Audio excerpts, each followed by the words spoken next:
He had a long flying head, a piece of animal skin around his waist, a wooden stick in his left hand, and a stone knife in his right hand.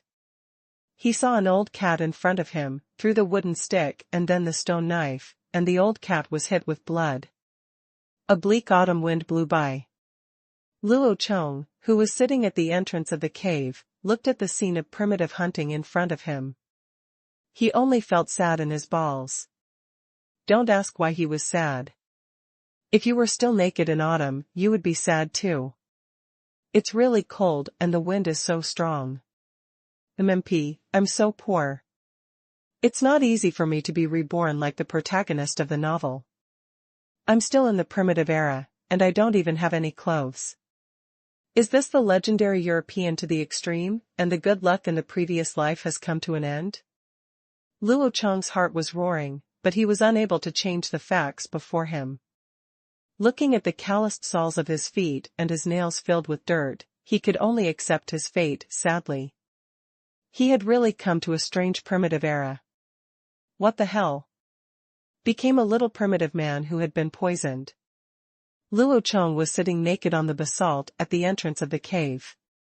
He was holding a half-palm-sized stone knife in his hand. Well, it was actually a piece of stone he had just smashed. He was studying how to deal with the culprit that allowed him to travel through time, his feet. 2 bloody holes on the wrists bitten by venomous snakes. Several pregnant women wrapped in animal skin stared at him strangely, and then they saw the unlucky child starting to mutilate himself.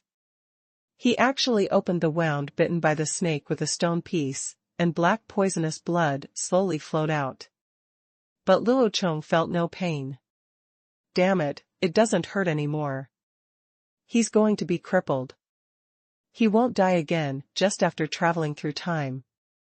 Luo Chong quickly grabbed the leg and started to stroke it wildly.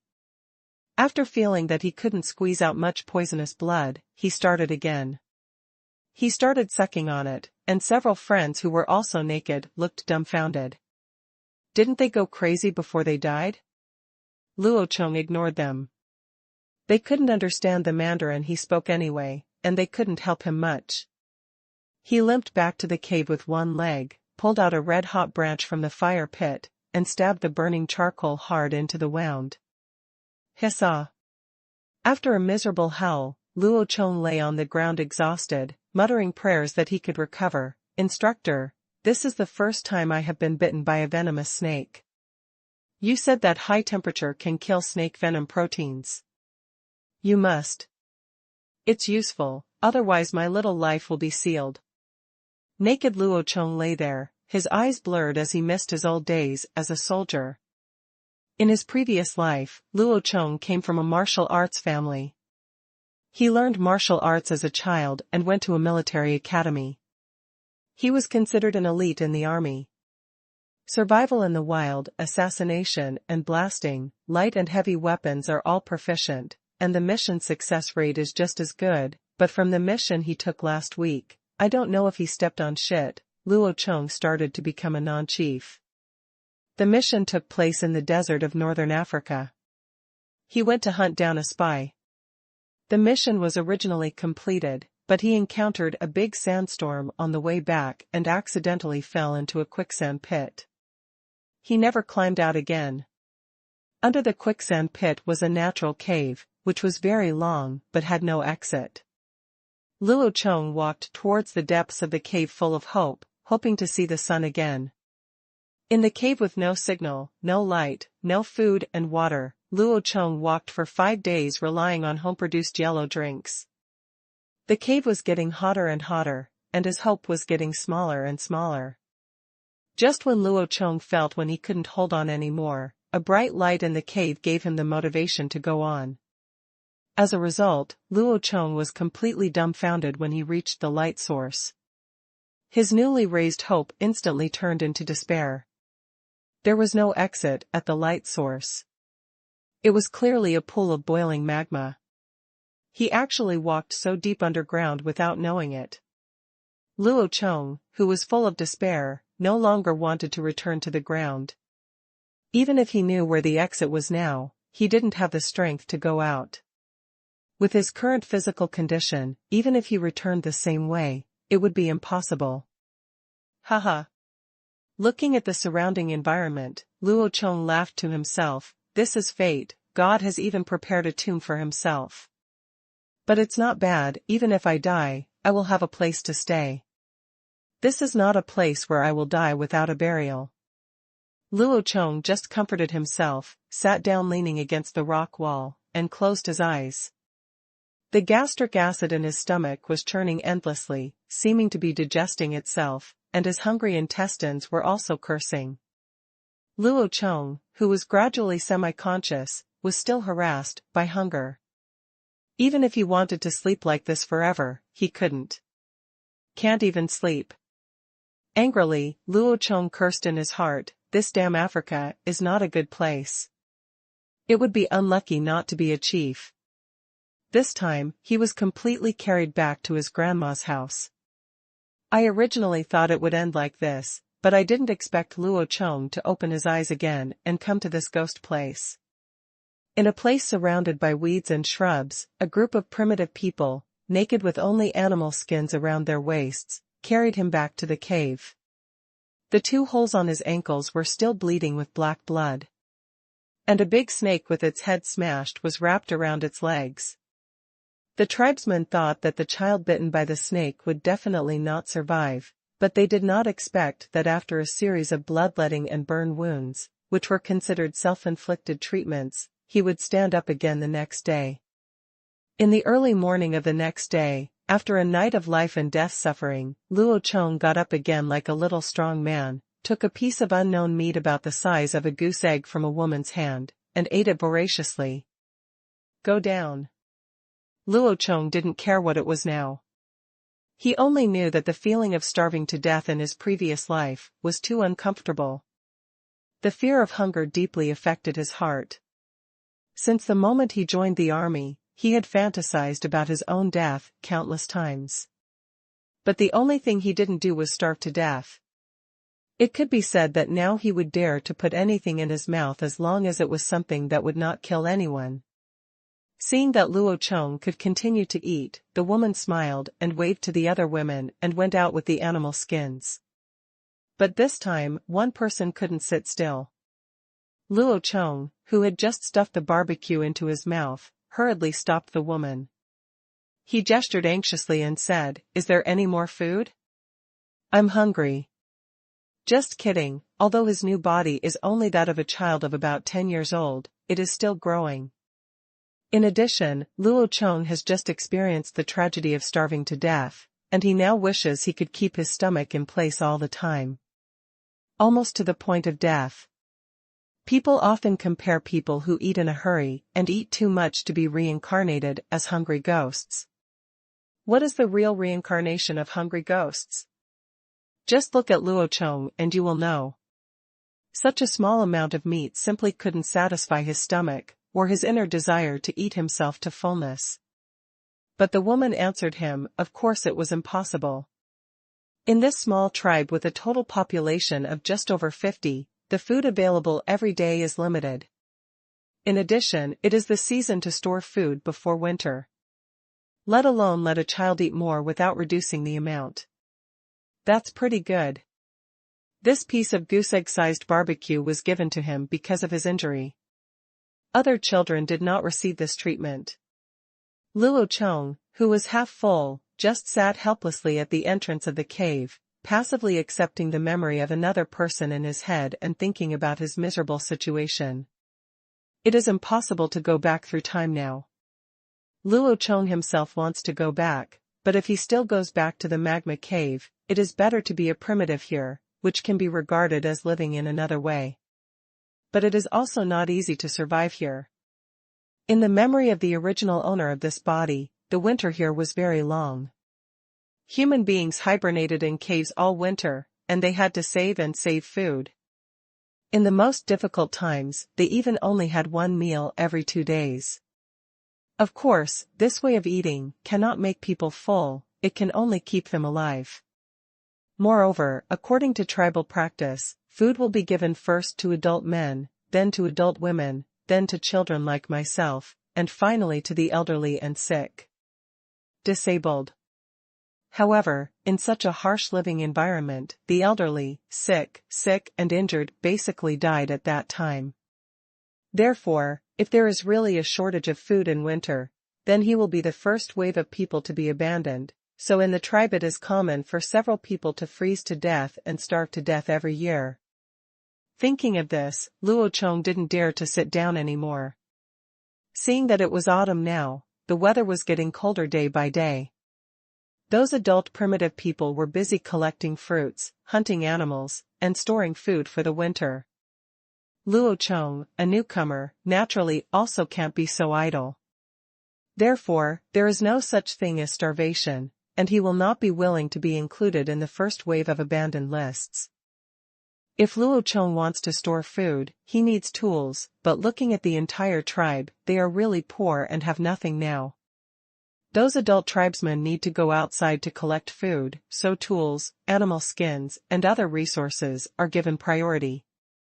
Like Luo Chong's body, a boy who was just 10 years old was still naked buttocks. At night, all the children can only huddle together in a big haystack to keep warm and bury their entire bodies in grass. However, they cannot get too close to the fire pond, otherwise they may not wake up. In this tribe, if you want to get priority in material distribution, you usually have to be 12 or 13 years old, when you reach an adult size of about 1.6 meters, and the standard for this height is the elder's broken wooden cane. He is still underage and does not have any resources at hand.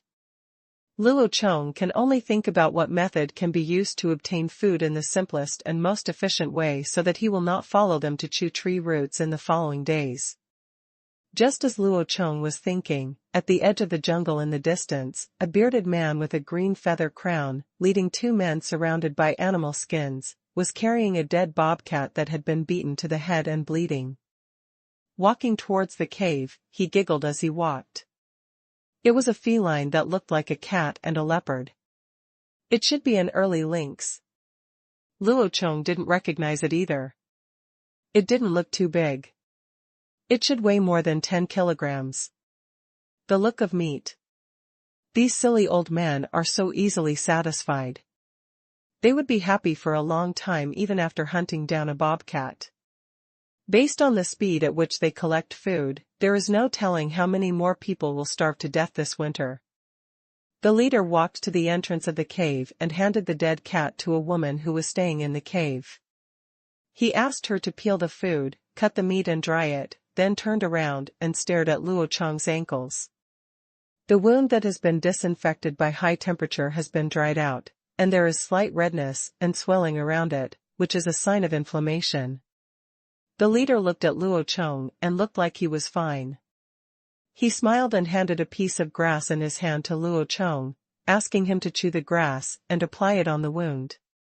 Luo Chong was shocked at the time, not because of anything else, but because what he received was a dandelion. How did he know that dandelion can reduce inflammation when applied externally? It seems that he underestimated the wisdom of these primitive people. Ah! You must know that this simple treatment method was also learned by Luo Chong when he was in the army learning to survive in the wild. Ordinary people only know that dandelions can be eaten and are a kind of wild vegetable, but not many people know about its other effects and uses. Learn. After getting the dandelion, Luo Chong felt like he had found a treasure. He quickly stuffed it into his mouth, chewed it and applied it on the wound. No matter how effective it was, some medicine was better than no medicine. Luo Chong didn't want to give up treatment now. He felt he still has rescue value. He was very happy to see Luo Chong obediently obeying his instructions. This boy really exceeded his expectations. Yesterday, he thought that this boy might not survive, but he didn't expect that he would be given another surprise today. But little did he know that another strange soul had already lived in this familiar body. After the leader arranged everyone's work, he turned around and left. They still had to seize the time to collect food. After all, time waits for no one. Luo Chong's time is also very tight. He also needs to store food for the winter. The meat that is easier to obtain now should be fish, but people in this tribe do not eat fish. In fact, there is a small river less than 1,000 meters away from the cave, about 8 or 9 meters wide, which is also the source of daily water for the tribe. However, they are all afraid of water.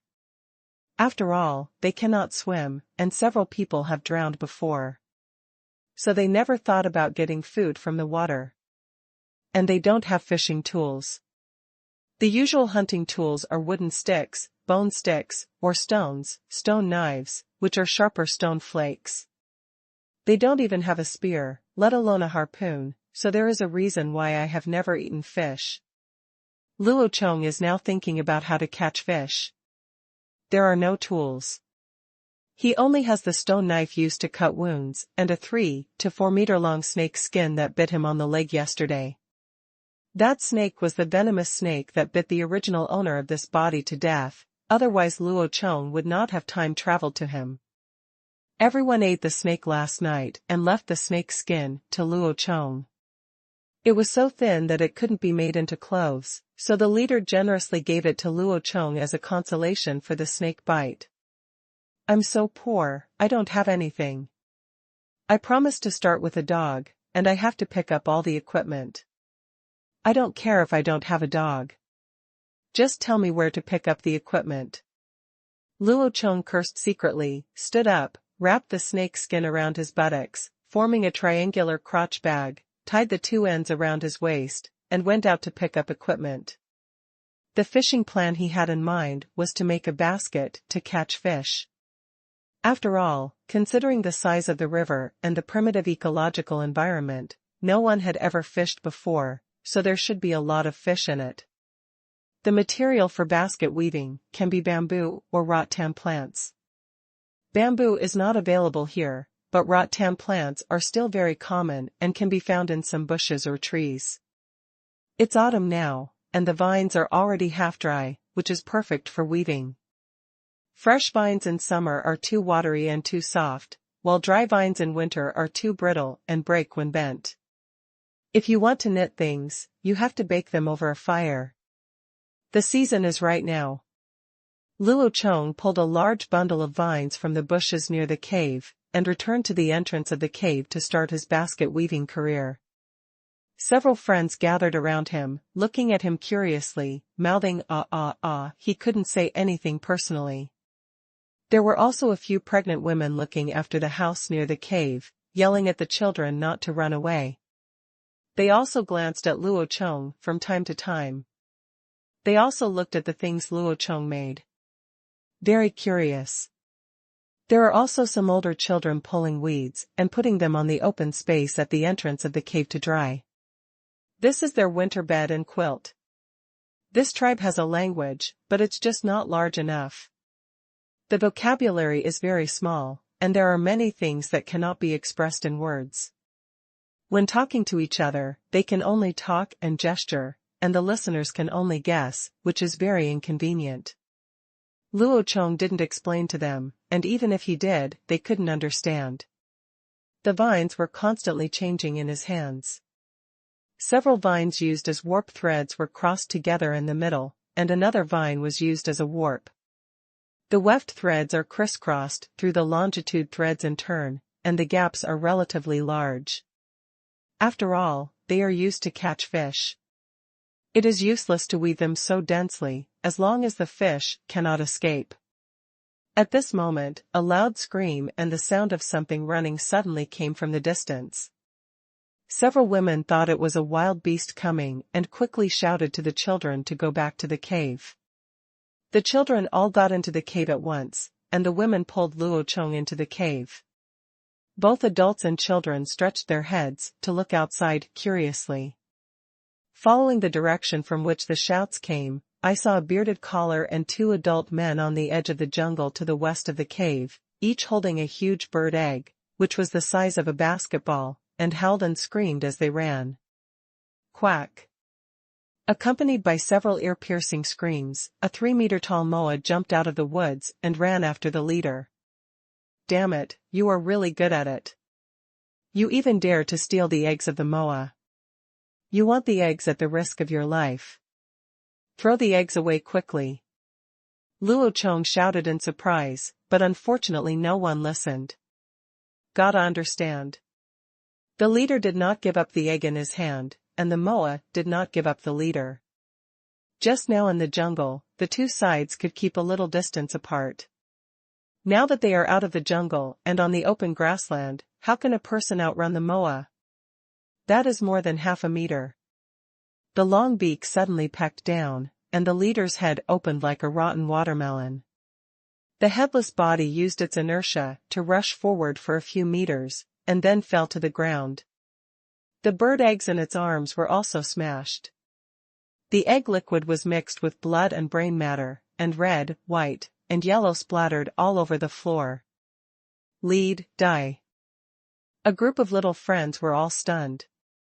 They covered their eyes and squealed in fear as they crawled into the cave. The children had never left the cave for more than 1 kilometer and had never participated in hunting. How could they have seen such a bloody scene? 2 or 3 more courageous boys continued to watch, including Luo Chong. Luo Chong was actually very scared. Although he had killed many enemies in his previous life, that was also a previous life. With his small body now, it was not as tall as the legs of that moa. If he went up to fight head-on, he would definitely be courting death. He still had this self-awareness. The 2 adults who ran back with the leader saw that the leader was dead. They quickly threw the eggs away and ran to the edge of the jungle and climbed into a tree. To say that they are both lucky, the leader shouted the loudest when the 3 of them ran back together. He also had a green feather crown on his head. Among the 3, he was the most conspicuous target and took away all the hatred points. The 2 people climbed up the tree, and the leader died. The moa lost its target, but the child's shout just now attracted its attention. The moa instantly turned its head to the cave and saw several people running around in the cave. Just rushed towards the cave. Quack. The sharp scream scared away the 2 friends who were standing with Luo Chong at the entrance of the cave. The pregnant woman in the cave ran to the entrance and began to push a spherical boulder to block the cave, but they were not strong enough. The push was too slow. Luo Chong quickly stepped forward to help. Come here quickly and push the stone. The boulder began to roll slowly, but the moa sprinted very quickly.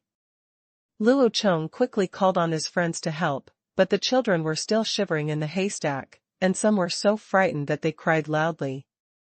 In the end, only the 2 timid boys just now came to help.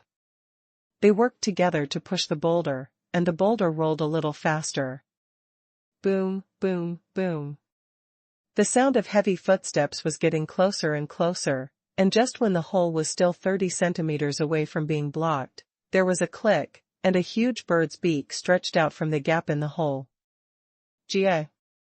A sharp cry sounded in the cave, and the children in the haystack were frightened and screamed again. Shut up, everyone. Anyone who cries again will be thrown out. Luo Chong yelled at the children in the haystack. Although the children could not understand what Luo Chong was saying, they were still frightened by his ferocious appearance. The haystack suddenly became quiet, and the children who were crying did not dare to cry out, and their bodies were trembling with pain. Luo Chong was very satisfied with the effect. He and a few adults quietly hid behind the boulder at the entrance of the cave, pressing against the boulder with their bodies. For a moment, the cave was completely silent. No one made a sound, and no one dared to breathe loudly. The moa can only stretch its mouth through the gap. It is impossible to get in. The neck of the moa is very strong. Even an adult saber-toothed tiger would not dare to provoke it easily. Just peck it with its huge beak. It easily broke the saber-toothed tiger's neck, but the force was downward, and it couldn't push the boulder away with its neck. The moa quacked a few more times, but still couldn't get in, so it had no choice but to give up, and turned around to search for the target outside. Listening to its departure, everyone couldn't help but breathe a sigh of relief. The children wanted to speak again, but Luo Chong glared at them and held them back. Then Luo Chong put a finger in front of his mouth to silence them. But when I looked at those children, there was only confusion in their eyes. They didn't know what it meant. Luo Chong frowned and made another gesture of covering their mouths with his hands. This time they understood. Several children followed suit and also covered their mouths with their little hands. This is human instinct and nature. Children always imitate the adults around them. For example, a little girl will secretly wear her mother's high heels, or a little boy will imitate his father smoking. They think this person is very powerful, and they will imitate involuntarily. Study, Luo Chong's ferocious side just now has shocked them, and he always does things that others can't understand, so Luo Chong is very powerful in the eyes of those children. Seeing that the situation was under control, Luo Chong quietly walked to the gap at the entrance of the cave and looked out. The Moa hasn't left yet. He may be looking for the other two egg thieves, but those two guys are still in the tree. The Moa rushes over and jumps up to peck at them, but the two guys are climbing very high. The Moa couldn't reach it, so they ignored them and turned around to walk to Ling's body and began to peck at Ling's body. Luo Chong observed it for a while and decided to keep the Moa. This creature is now eating human flesh, and he also knows where their tribe lives. If he doesn't get rid of it, there is no guarantee that it will come here to look for food when it gets hungry. I don't know how many more people are going to die. But there are no weapons now. Spears don't exist. Fighting with wooden sticks is seeking death. Throwing stones from a long distance has no lethality if they are small. If they are large, they can't be thrown. Luo Chong looked at the Moa again. Those two long legs made Luo Chong's eyes light up, and instantly reminded him of an ancient capture tool. Yes, it is a sling. In fact, there are two kinds of weapons named slings. One is the most common rope with a slightly wider cloth in the middle, which can catch a stone and then shake it in the hand a few times to pass the centrifugal force. Throwing the stone out can give the stone a larger initial impact and increase the impact. What Luo Chong wants to do is to tie a stone at both ends of a rope, and grab the rotating rope in the middle with both hands. The stones at both ends will straighten the rope through centrifugal force, turning like a helicopter propeller, and then rotate the rope. Throw the sling at the columnar target, and the two stones will quickly wrap around the target with the rope several times, tying up the target. Luo Chong's target is the two legs of the Moa. This kind of sling is generally used to capture prisoners, because it does not cause harm to the target, but only acts as a restraint. It does not require a lot of practice, and is very simple to make. Luo Chong quickly searched for materials. There were stones in the fire pit in the middle of the cave to surround the fire. Luo Chong picked two pieces that were slightly larger than his fists, but he couldn't find any rope. The vines he collected in the morning were still outside the cave. And those vines are not soft enough and cannot be used. All the adults and children in the cave were looking at him, wondering what he was doing. This child had been doing inexplicable things all day long. Luo Chong gritted his teeth, glanced at his friends who were still naked, and took off the snake skin that was used as a crotch cloth. For the sake of future safety, let's put aside his face and other things. 3 or 4 meters of snakeskin, with a stone tied to one side and 2 meters in the middle, is enough. With weapons and equipment ready, Luo Chong got out of the gap in the cave with a simple sling. A pregnant woman wanted to hold Luo Chong, but unfortunately she couldn't. She didn't dare to shout for fear of attracting the Moa back again. I could only look outside anxiously to see what Luo Chong was going to do. Many friends also curiously went to the entrance of the cave to watch. There were rows of heads stuffed from top to bottom in the cracks at the entrance of the cave, making it clear that they were going to be eaten by the crowd. Luo Chong walked forward quietly, hiding his body behind the bushes, and slowly approached the Moa. It was impossible to crawl forward or anything like that. Now he was naked and his buttocks were bare. It would be easy to scratch his balls while crawling. Thinking of this, Luo Chong made him feel sad. The issue of clothes must be put on the agenda as soon as possible. The moa did not notice Luo Chong, and was still enjoying its leader's body with its head lowered. Little did it know that a god of death, who had once frightened its enemies, had already caught its attention. Luo Chong stopped when he reached a place 500 or 600 meters away from the moa. He would not walk up to the moa. Only a fool would race with the moa in the open field. Not to mention the moa, even ostriches and humans he can't run away. He just needs to lure the moa over now. Things like slings are inherently long-range weapons. First, he set up the sling and found the middle point of the snakeskin rope. Luo Chong stood up quietly and quickly rotated the sling. The two rocks were thrown up, and the rope was straightened instantly under the action of centrifugal force. The moa, immediately hearing the noise, he raised his head and looked at Luo Chong. The women and children at the entrance of the cave were trembling with fear. They were all thinking, "Damn it, this naughty child is crazy. It is not as tall as a bird's legs. Why are you looking for it to die? Hey, silly bird, come to your uncle quickly." Luo Chong alternately danced the sling quickly with both hands, getting faster and faster. The snake skin stretched straight, like a stick. From a distance, it felt like Sun Wukong turning the golden cudgel. Jia! The moa screamed loudly, and Sayatsi rushed towards Luo Chong. The tall man, who was more than 3 meters tall, had legs higher than Luo Chong. His 2 long legs were not slow when he fell up, and he could cover a distance of 600 meters in a blink of an eye. Halfway through, Luo Chong still stood firmly on the spot and danced the sling. The friends at the entrance of the cave screamed in fright and covered their eyes with their hands in fear, but the gaps between their fingers were still so wide open that they were so scared that they couldn't help but peek and were extremely entangled. The pregnant woman yelled for Luo Chong to run. Luo Chong did not run away, but the moa had already rushed over.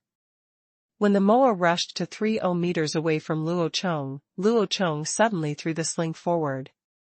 The sling that came out of his hand was like an electric fan that had lost its main shaft. It spun and flew out from a low altitude. The 2 stones were swirling around, and the snake skin was wrapped around the 2 legs of the moa.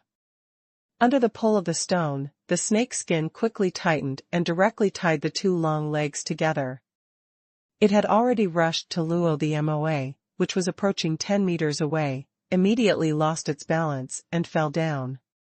The huge inertia made it slide forward 5 meters, and finally stopped in front of Luo Chong. The fallen moa squawked wildly, its 2 pitifully small wings kept flapping, but it couldn't stand up. The woman and her friends at the entrance of the cave were all stunned, their mouths wide open, and they couldn't believe the scene just now. It's a pity that they are not modern people, otherwise they would definitely say, "Damn it, is this even okay?"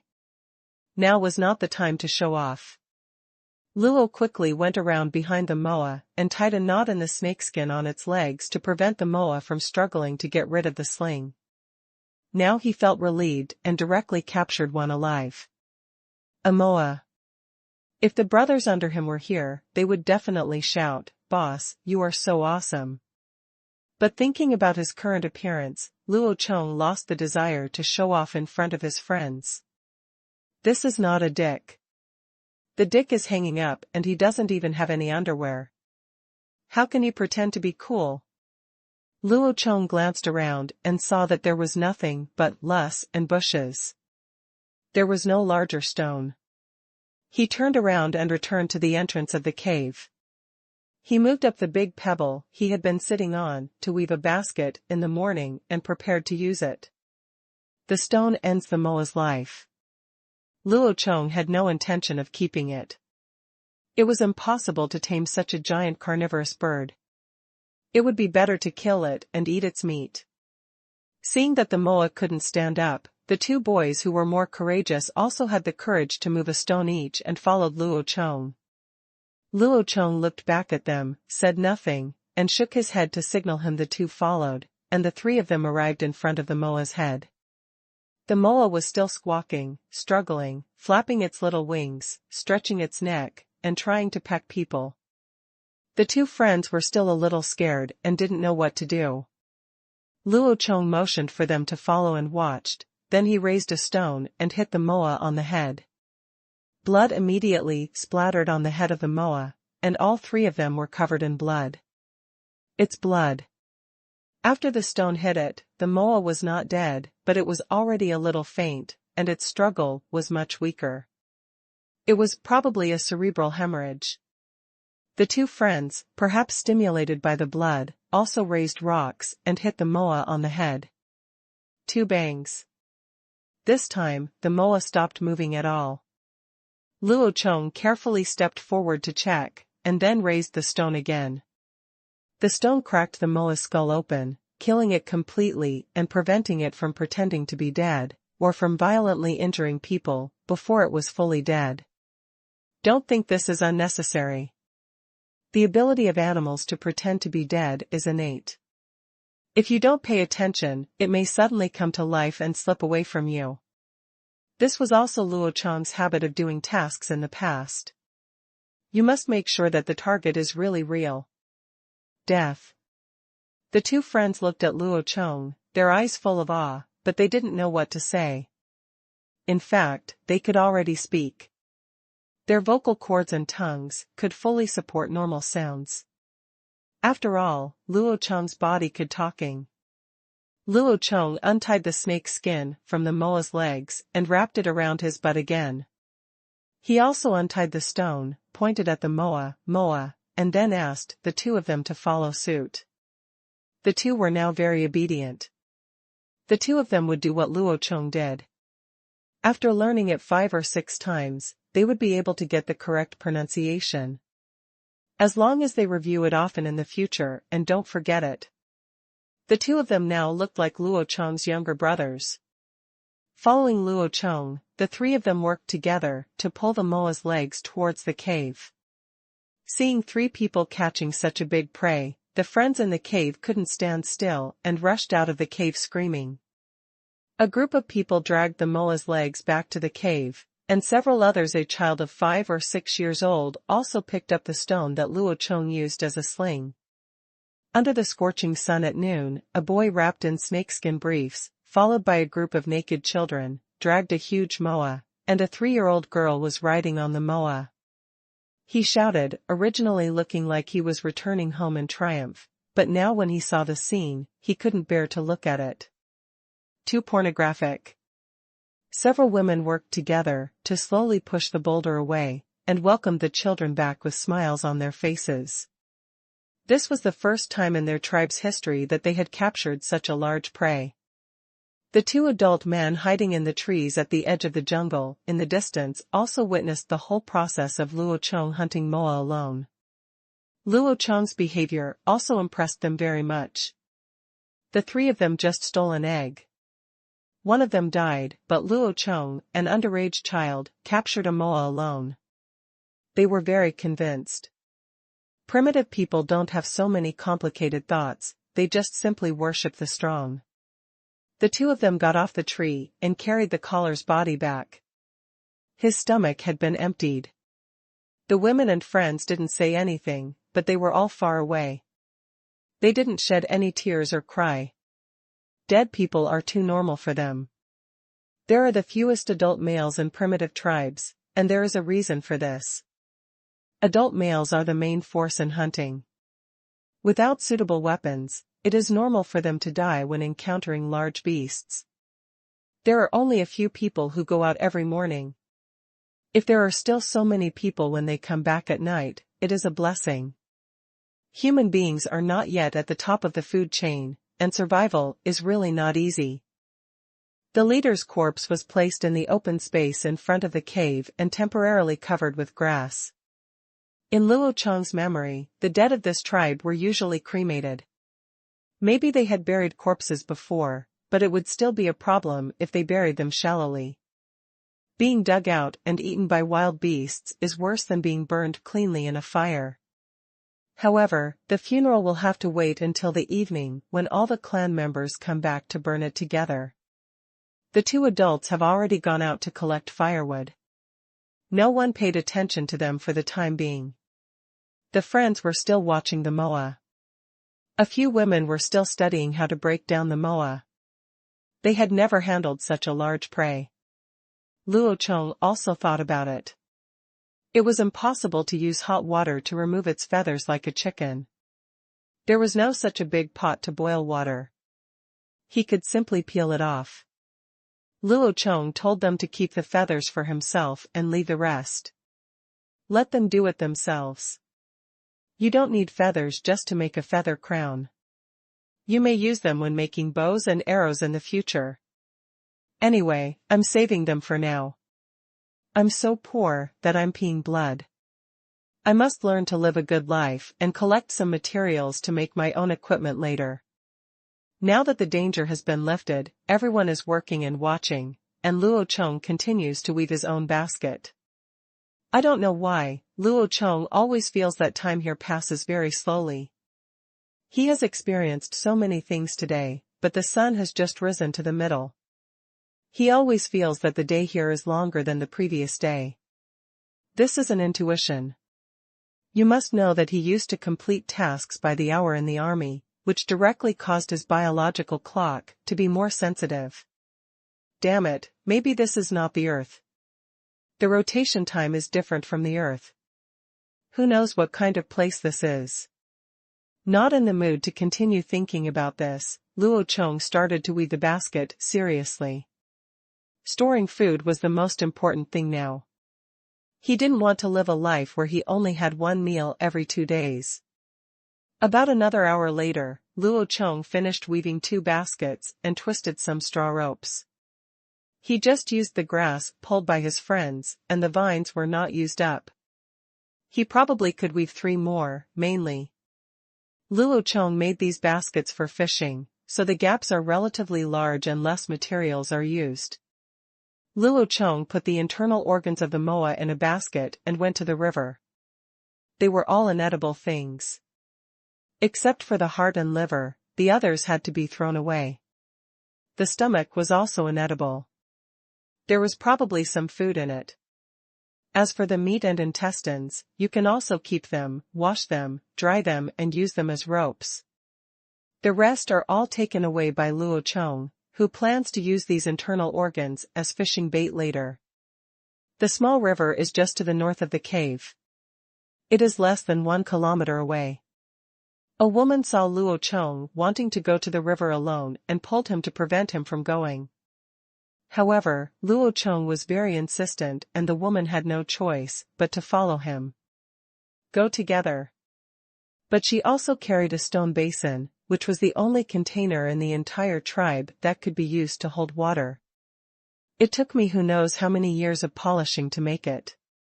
Since I was going to the river, I went to fetch a basin of water and sealed it at night. If you want to drink water in the cave, you can only drink from the basin.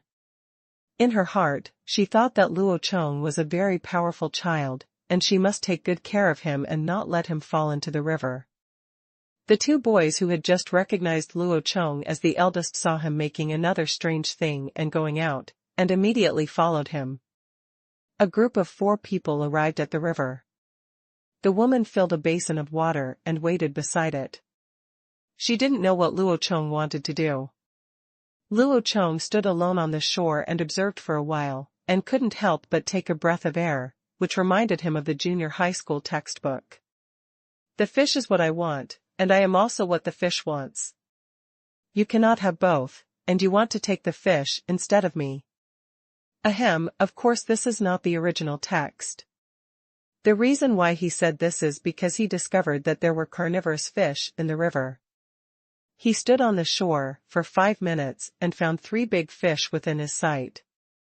As for the murder of the little fish, if it fell into the river, it's really not sure who would eat whom. But although this place is so poor, I have to admit that the ecological environment here is really good. The water in the river is very clear, and you can see the bottom at a glance. The shallow part of the river is probably only more than 1 meter deep, and the fish in it are also there are many, although they are not densely packed, but if you look at any place, you can see a few fish within your line of sight. This density can be said to be very large, at least more fish than the Amazon River. After choosing a location, first take out the internal organs of the moa and smash them, and then put the basket into the river. 3 straw ropes were tied to the upper edge of the basket, and then merged into one rope in the middle to make it easier to pull up. Seeing that Luo Chong had no intention of going into the river, the woman ignored him and stood silently watching how he played with the basket. Her heart was full of doubts. Are you going to wash the basket? No matter what you say now, it is all in vain. You must first catch the fish and tell them that this thing is edible, so that they will pay attention to it and weaken their fear of the river water. The basket Luo Chong knitted was about 50 centimeters high. He stretched his palms flat, and the distance from the middle finger to the elbow was a little more. He chose a gentle slope near the river.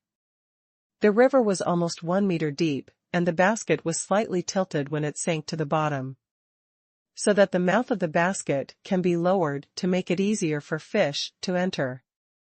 He grabbed a handful of smashed offal bait and threw it into the basket. The smell of meat quickly spread in the water. The fish in a radius of 20 meters started to stir and swim toward the center where the smell was scattered. The first 5 fish that swam over were about 40 centimeters long. They got into the basket one after another and began to snatch the internal organs and debris, muddying the water in the basket. With quick eyesight and quick hands, Luo Chong instantly pulled the rope and dragged the basket out of the water. In the chaos, 1 fish escaped, and only 4 fish were caught. But this is also very impressive. 4 fish can be fished out in one basket, and there are more fish in the river. Not only did he not escape, but a swarm of swarms gathered below to grab the bait. He instantly felt like feeding koi in the park. Throwing a handful of fish food, a group of fish below were grabbing for it. Damn it, don't these fish have brains? They can't even spot such a simple trap, ha ha ha. Luo Chong smiled so hard that he could hardly open his eyes. This scene immediately gave him a feeling of transcending eras. The pleasure of suppressing IQ. I guess he is the first person in the world to fish. I have never seen fish play like that. The 2 friends and the adult woman were very surprised. They could pull the legless thing out of the water by putting that strange thing in the water and pulling it up. But they still didn't understand why it was brought up. Luo Chong dumped the 4 fish on the ground. The fish that landed were still jumping on the ground. The woman and 2 children came over to touch them. When the fish jumped up, they were so scared that they quickly retracted their hands. If you are afraid of fish, how can you do that? You will have to eat this thing in the future. Luo Chong took a stone from the shore and knocked the fish unconscious, then smashed a pebble and used a sharp piece of gravel as a stone knife to scrape the scales, pick out the gills, disembowel the fish and remove its internal organs, all with great skill. Although this was his first time killing fish here, he had done this job a lot in his previous life. Pick out the gills and wash the fish in the river, then put it on a big stone, cut off a piece of sashimi with a stone knife and stuff it into your mouth. Looking at the bright red blood flowing out of the fish's belly and the way Luo Chong munched on the sashimi, even a fool could tell that fish is edible. The woman and 2 children were watching eagerly. Watching. Luo Chong didn't mean to be greedy for them.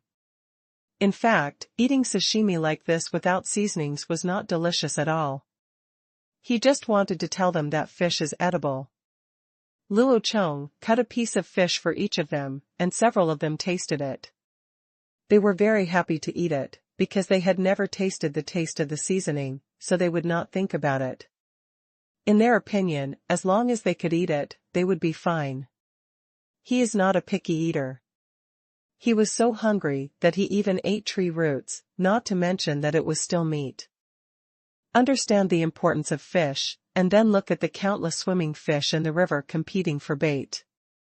The two children may not know what this means, but the woman's eyes lit up instantly. This is a new food source. And there is a lot of food, and it is not as dangerous as hunting in the jungle.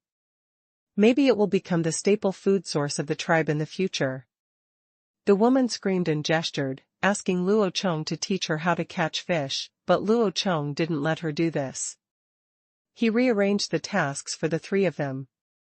One child was responsible for smashing the internal organs, the woman was responsible for slaughtering the fish, and the children went to the small trees by the river to collect branches and sticks, and then put grass through the gills of the fish to hang the fish.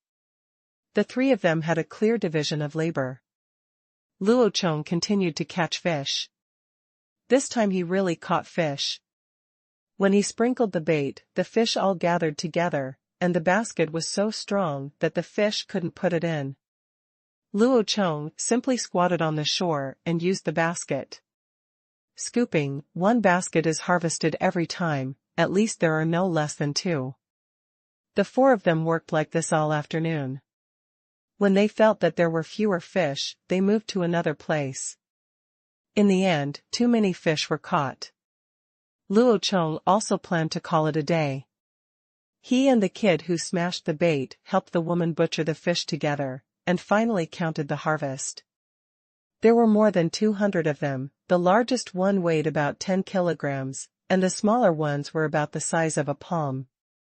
None of the three of them could take them back. Luo Chong sent a child to call the older children to help. The woman carried the basin, and the two children carried a wooden stick full of fish. Luo Chong also took a wooden stick and used it as a pole to carry two with baskets filled with fish. The group returned to the cave in a mighty manner facing the sunset. The teams that went out to collect fruits and hunt have all returned. They cannot stay in the jungle at night. It is very dangerous. They must return to the cave before the sun goes down. Now they are still looking at the skeleton of the moa and the corpse of the leader, listening to the woman who stayed behind telling them, "Tell me what happened today." At this moment, the children came back carrying the fish, screaming and showing off to the adults. They also gained a lot today, no less than the adults.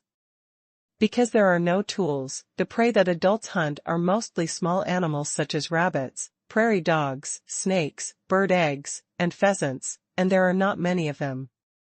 Originally, the adults were a little uncomfortable because of their leader's death, not because everyone loved him so much, but because the tribe lost another adult labor force who could hunt. However, when they saw Luo Chong's harvest today, they instantly became happy again. The tragedy of leading was immediately forgotten. After cleaning up today's harvest, all the tribesmen went outside the cave. A large pile of firewood was piled in the open space in front of the cave entrance. The leader's body was placed on top. An old man with 2 goat horns on his head lit the firewood pile. The raging fire quickly engulfed the leader's body. The firelight shone on everyone's face. The children gulped at the smell of roasted meat.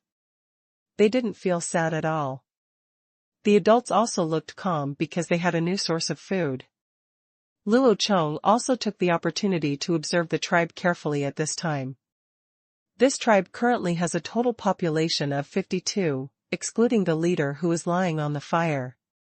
There are 8 adult men, 15 adult women, and 14 children over the age of 6, including 6 boys, 8 girls, and 6 children. There are 15 people in total below. There are very few adult men, and in Luo Chong's opinion, they are all crooked. Among them, the one who just lit the fire is the elder of the tribe, because he is the oldest and is recognized as the smartest person in the tribe, but now he may have to rank second, because Luo Chong is taking his place in everyone's hearts. The elder wears goat horns on his head and has a goatee.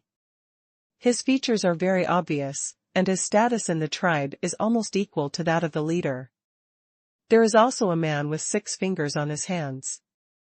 His favorite weapon is a wooden stick. He is a bit stupid. This can be seen in his dull eyes. It is probably the product of inbreeding. Next to Liuji is a guy with a feather necklace hanging around his neck. Luo Chong named him Feather. Feather is a very smart person and likes to use wooden sticks, just like Liuji. Behind the feathers is Stone wearing a bone necklace. He has no weapons in his hands. Because he usually uses stones the most, he is called Stone. A little far away from them was a 15-year-old boy, but he was considered an adult here. This guy impressed Luo Chong the most, because he only had one right ear and 4 scars on his left face. It is said that it was left behind when he was hunting a bobcat alone. The bobcat tore off his left ear with one claw and scratched his face, but he also killed the bobcat. The weapon used by One Ear is a pipe fork, which is made from a straight thigh bone. It is hollow in the middle and has a very sharp slant on the front end. Next to One Ear is the 17-year-old beast tooth. The beast tooth necklace in his neck is said to have been passed down to him by his father, who was a leader of the previous generation. The weapon in his hand is 2 saber-toothed tiger teeth more than a foot long. There is also Dolly, who is the tallest among them all. Dolly is nearly 1.9 meters tall. He is considered abnormal among primitive people. He is strong and has a simple and crude weapon. It is just a thigh bone. I don't know what kind of animal it is. Anyway, that bone is quite long. The last one is a lame man with a wooden stick. The lame man is a middle-aged man. His right leg is disabled. He was injured by hunting when he was young. He has no problem walking, but he can't run. Now he follows the gathering team to find fruits every day. Is responsible for opening roads and warning, and likes to polish stone tools. Although he is disabled, he has a strong will. The lame man's biggest ideal is to grind out a stone basin in his lifetime. One Ear, Beastia, and Dolly, these 3 people should be regarded as the top combat power in the tribe, of course, excluding Luo Chong. The leader's body was reduced to ashes in the fire. These things will be collected tomorrow. There is a fire at the entrance of the cave to prevent wild beasts from approaching. After burning the collar, the sky was completely dark, and Luo Chong's face was also extremely dark. It was not because of anything else, but because he saw 2 moons in the sky, one big and one small. The big one moved from east to west, and the small one moved from east to west. Movement from north to south. Damn it, forget it, time travel, it's not the Earth yet, and I don't know if the things I learned before are still useful here. Everyone returned to the cave to prepare dinner. The entrance to the cave had been blocked with boulders. Today's staple food was fruits and fish. The fruits were not easy to store, so they were eaten first, leaving only nuts. Luo Chong learned from the harvest of the gathering team. After seeing chestnut, the recognition rate of this thing is quite high. In the past, everyone was assigned food, but today Luo Chong made an exception, mainly because everyone had never eaten fish before, so they didn't know how to eat it. Luo Chong put a wooden stick in the fish's mouth and gave each adult one, and asked them to bake it themselves. He also gave them many instructions and told them that there were fish bones in it. He also took a fish that had been grilled in advance and showed them how to eat it. Everyone learned how to find faults and ate with gusto. For children, more than a dozen people can eat one big fish. The bigger the fish, the bigger the spines. The spines are easy to pick out and not easy to get stuck. For 29 children, 2 large fish weighing more than 10 kilograms are enough for one person. Eat another fruit and you will be very happy. Luo Chong picked out the bones of the grilled fish and distributed them piece by piece to the 3 or 4-year-old children. The children were very honest while eating, holding fruits in their hands, licking the corners of their mouths with their little tongues, and watching with bright eyes. Grilled fish and waited for Luo Chong to share the meat with them. There is an upward natural stone crack in the deepest part of the cave. That place can be ventilated, and the smoke in the cave will drift away from there. I have to say that this place was well chosen. It is hidden, safe and ventilated. In this era of wild beasts and dangers, it is really a rare haven. The firelight in the middle of the cave shone on everyone, leaving many figures swaying on the rock wall.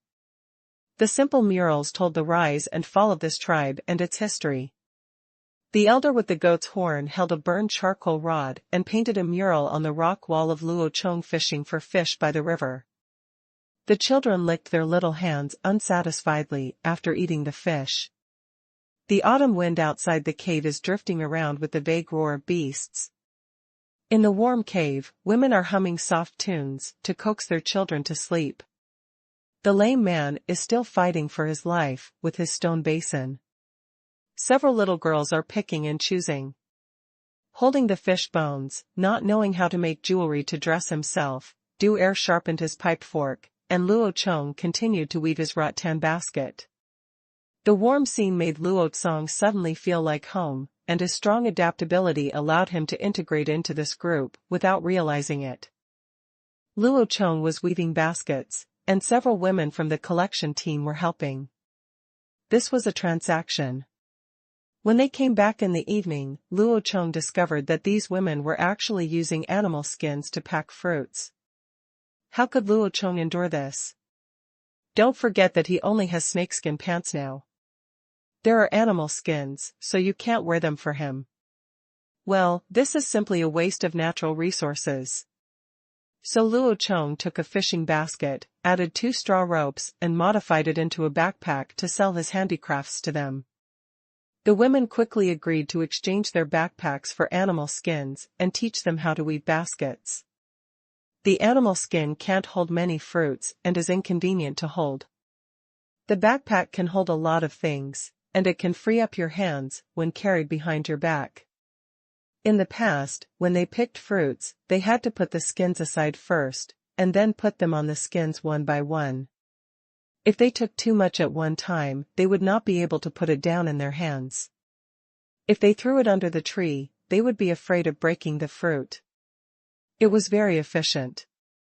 Low. When traveling in the jungle, if you encounter a wild animal, you must first put the fruit aside and then find a weapon to defend yourself. But having a backpack on your back is different. It not only improves picking efficiency, but also frees your hands. With the backpack on your back, you can hold a wooden stick in your hand as a weapon. You can use the wooden stick to kill grass and scare snakes when walking, and you can also be the first to attack wild beasts. Taking time to react and protect yourself greatly improves the chance of survival in the jungle. The benefits are not too many. Originally we planned to weave 3 baskets, but this time we only made 2. Because they were used to hold fruits, they were weaved very densely so that even chestnuts would not leak. The straw rope of the strap has also been widened, so it is not easy to strangle the shoulders when carrying heavy objects. Several women fell in love with it at first sight and took turns to try it on their bodies.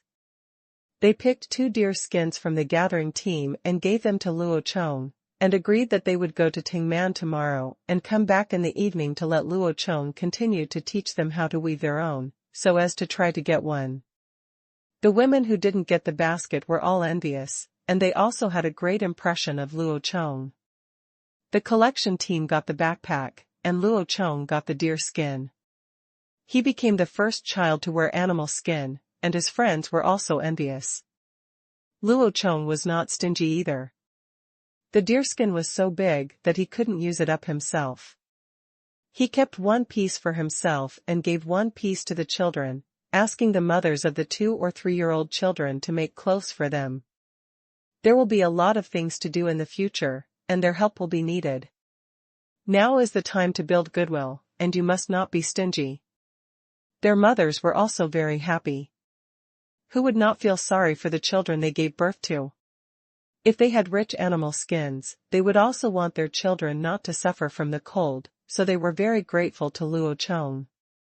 In the entire tribe, apart from adult men, children died the most. Children have poor immunity. In this era with no medical technology at all, a small cold and fever may kill those children. It is not an exaggeration to say that a piece of animal skin cost a human life. Primitive people are not fools. They can also tell who is good to them. If Luo Chong asks them for help in the future, they will not be a wolf. Winning people's hearts works well in any era. It's late at night, and people who have worked hard all day have fallen asleep. Only the firewood in the fire pit is still crackling in the cave. Luo Chong lay in the haystack, holding two little children in his arms, covered with deerskin and grass, and slowly fell asleep. After a night of silence and a busy day, Luo Chong slept soundly. With the protection of the cave, he could relax wholeheartedly, but the biological clock he had developed over decades was not easy to disappear. Just when it was getting dark, Luo Chong opened his eyes naturally like every morning in his previous life. This was his morning exercise time that he had never interrupted for more than 20 years. Needless to say, when I was a soldier in my previous life, in today's primitive era, where wild beasts roam freely, personal physical fitness is particularly important. Without a strong body, the leader who died yesterday is the best lesson. Of course, if you don't seek death, you will not succeed. The godlike law of mortality was also vividly interpreted by the leader. Luo Chong's morning exercises are not complicated. A set of military punches that everyone in the army knows is enough to strengthen his muscles and bones.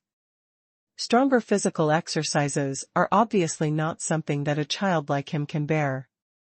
You know, long-distance running, push-ups and other extreme physical exercises. Training consumes a lot of salt, and Luo Chong has not yet found salt in the tribe. After a set of punches, Luo Chong was actually sweating all over in the autumn morning.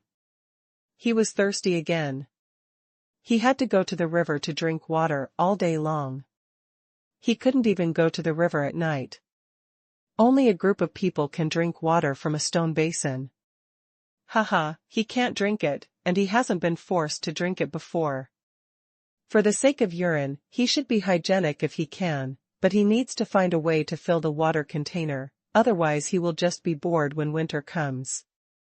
In the cave. What's more, who can bear to eat barbecue every day? It seems that I need to cook some casserole or something. If I have a bowl of hot soup to drink in winter, well, it will be delicious. Luo Chong is thinking about his next plan. At dawn, the tribesmen all came out chirping. They were stunned for a moment when they saw Luo Chong outside the cave. Under normal circumstances, cave dwellers like them rarely go out of the cave alone, especially because they are very afraid of the dark night. The tribesmen were not in a hurry to go hunting today. Instead, the elders with goat horns gathered the male adults in the open space at the entrance of the cave. He was holding the green feather crown belonging to the leader in his hand, which meant that he was going to re-elect a new leader. Ah! Luo Chong had no intention of paying attention to them. He was really not interested in the green feather hat. What's more, he was not an adult and was not qualified to participate in this kind of democratic election. However, the tree wanted to be quiet, but the wind was not stopping. Luo Chong was planning to go to the river to wash up and drink some water. Unexpectedly, Du Er held a pipe fork and chased Luo Chong furiously. "I'm sorry, you're trying to cause trouble. You're running towards me with a broken fork. I'm not your prey." Du Er waved the pipe fork and screamed at Luo Chong. He ran to Luo Chong within 2 steps, grabbed Luo Chong and took him to the elder. "What are you doing? You have no use for me. I'm still a child," Luo Chong thought shamelessly. Meeting up with the 8 adults, the elder glanced at Luo Chong and began to speak. There were only a few words in the tribe in his mouth, while gesticulating and telling. Listening to what the elder said, it turned out that Luo Chong was called here because he really wanted him to participate in the leadership election. In fact, the reason was very simple. He was forced to do so out of helplessness. The adult men of the entire tribe have to go out hunting, but at this time there are only 8 people left, including an old man, a lame man, and a stupid 6-fingered man. The remaining 5 main men have to feed the entire tribe of 50. There are many people. If the hunting team does not have new blood to join, it will be difficult for them to survive the coming harsh winter. Although Luo Chong is underage, his ability to hunt moa alone yesterday has been recognized by the tribe. You must know that it was the largest prey captured by the tribe in recorded history. In this era when human beings are still very small and are still fighting for food every day, a tribe of more than 50 people is really not even a fart. There may be more sheep than this tribe anywhere.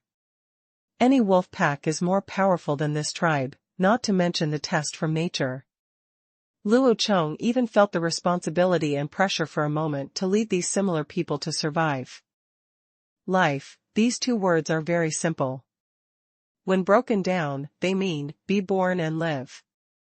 And Luo Chong is working hard for this word at this time. If he wants to do this, he must first obtain the status of leader, new food sources, new hunting methods, and new weapons.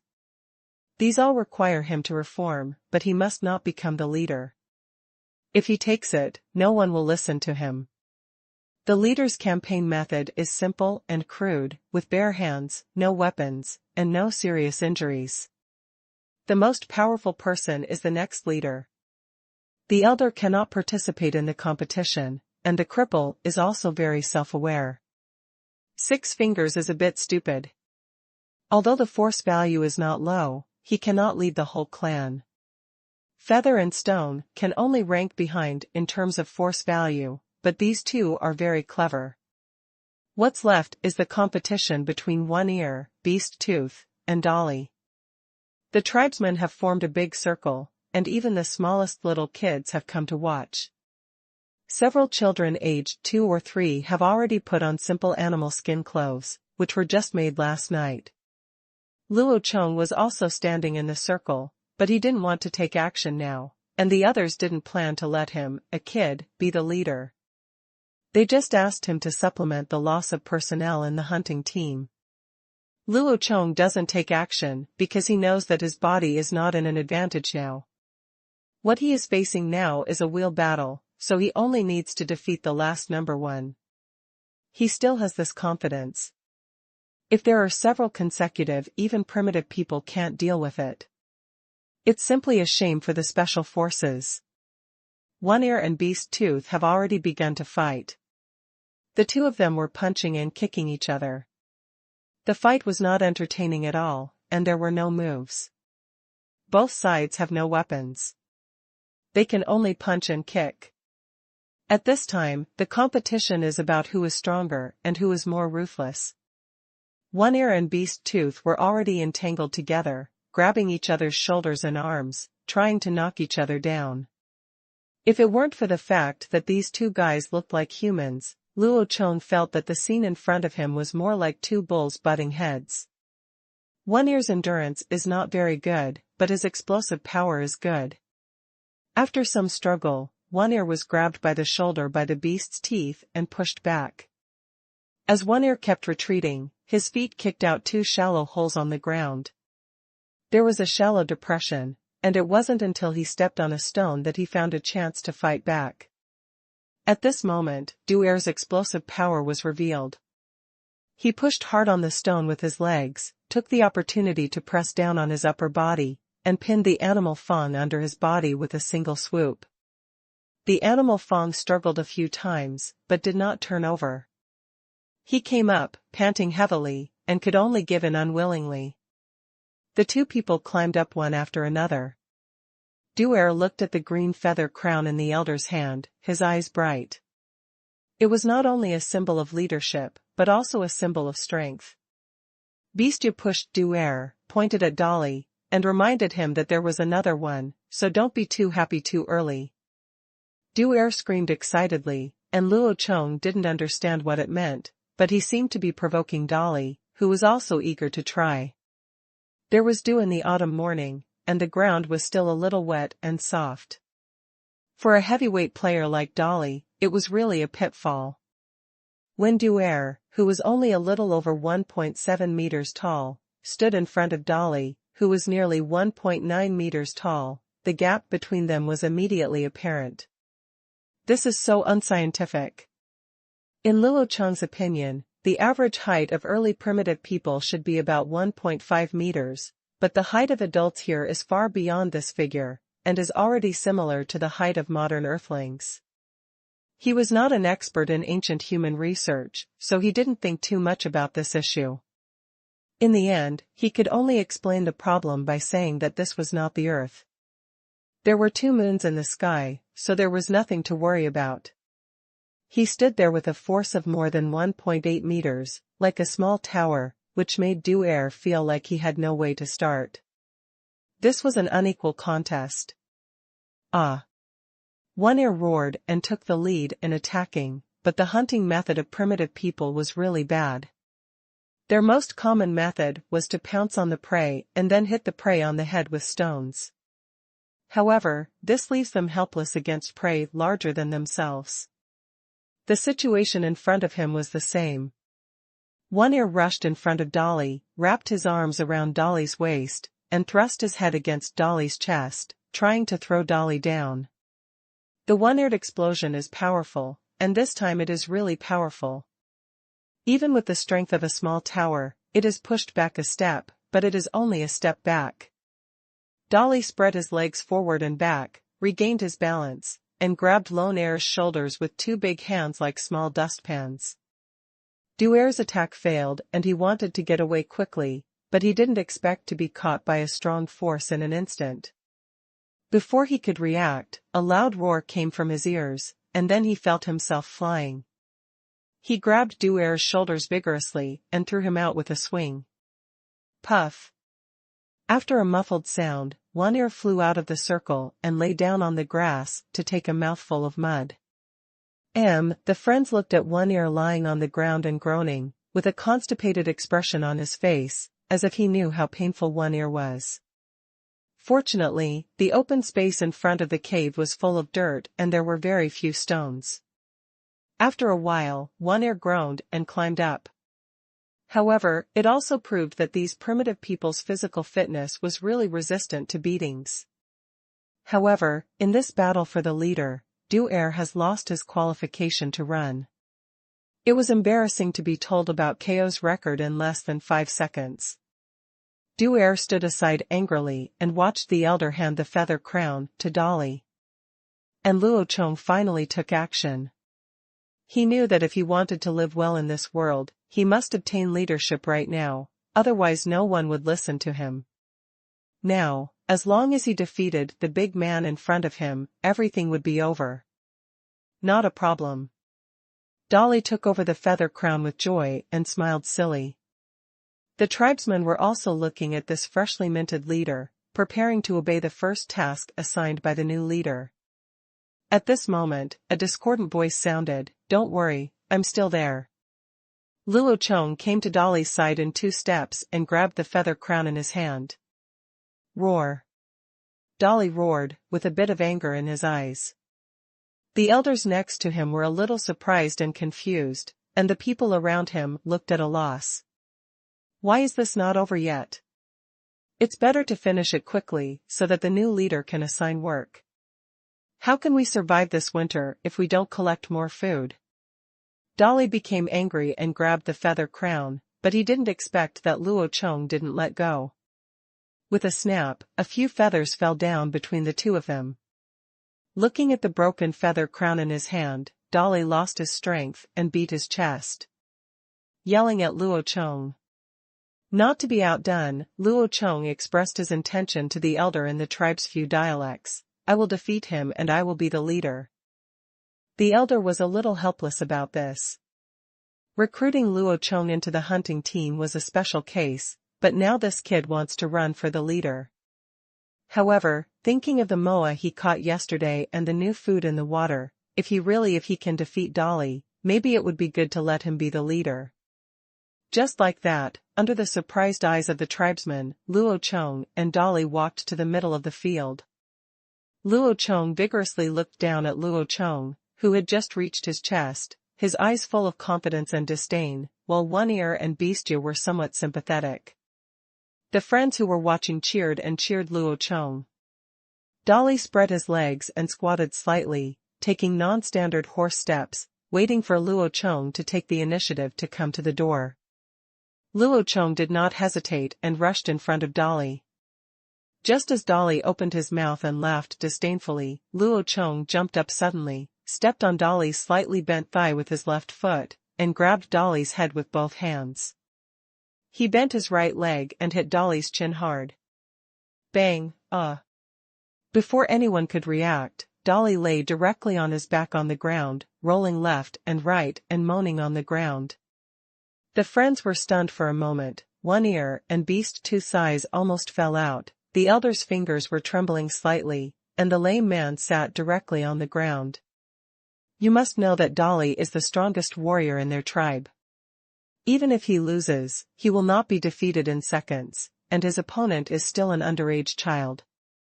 And the little kid Luo Chong was pretending to be 13 silently, laughing proudly in his heart, haha, as a person from the 21st century, only a fool would compete with you. You must know that the chin is the key point of the human body, and it will be damaged if it is hit hard.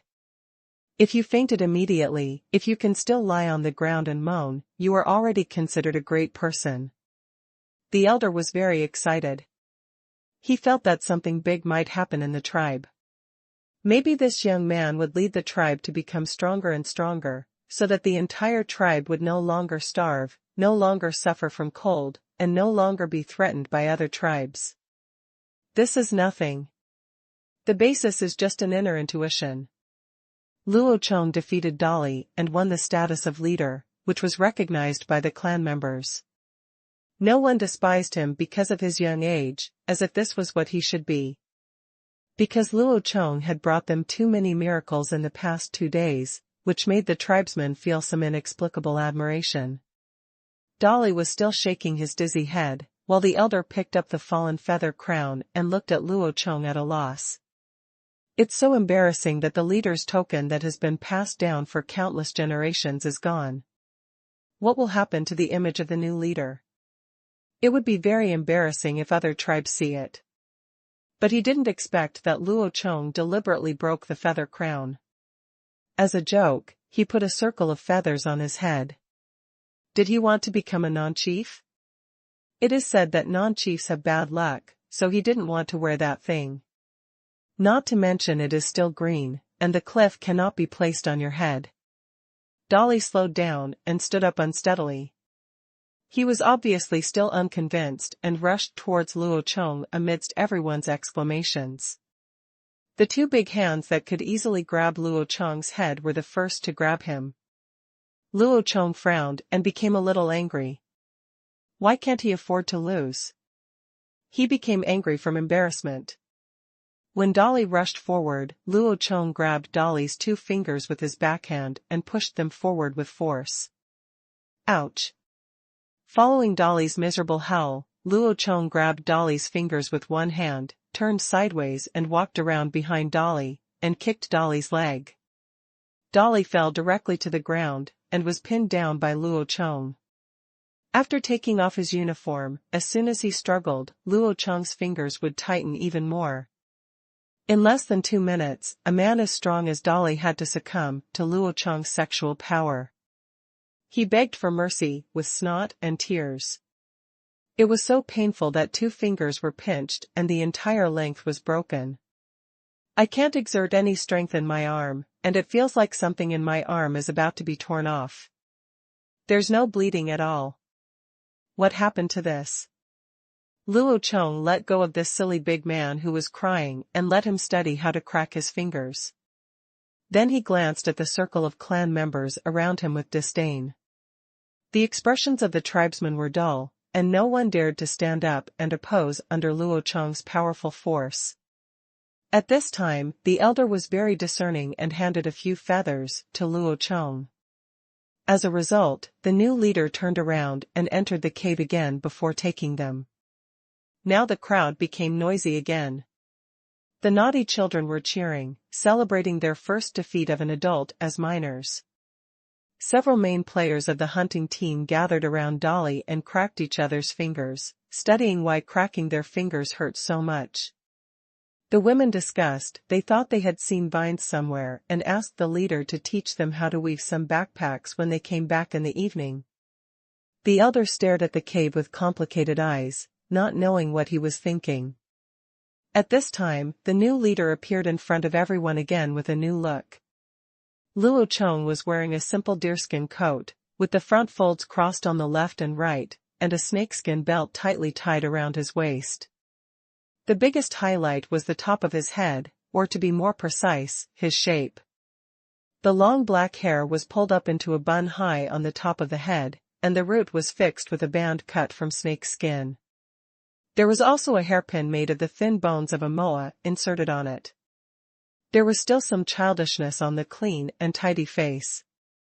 But there was a maturity in his eyes that didn't match his age, and this look instantly compared to the broken feather crown. This is a new shape that Luo Chong came up with after careful consideration. This tradition has been followed by the Chinese nation for thousands of years.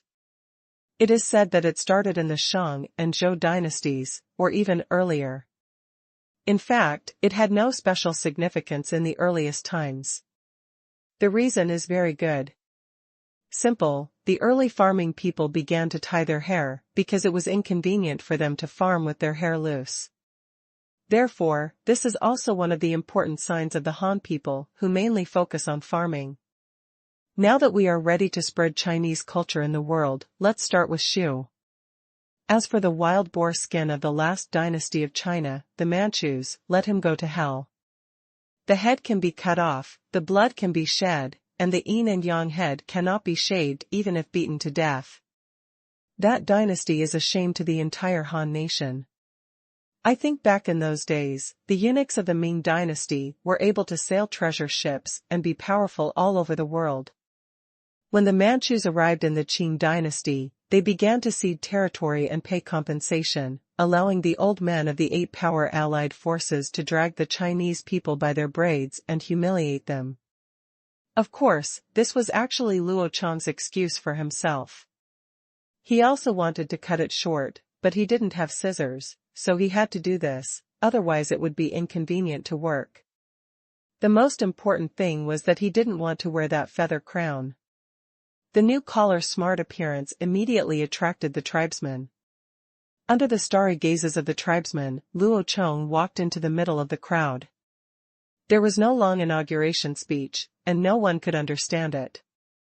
They only cared about how much food could be stored before the snow fell. How many children would be born this fall, how many would survive, and how many would survive in the winter? Eat a few meals of meat.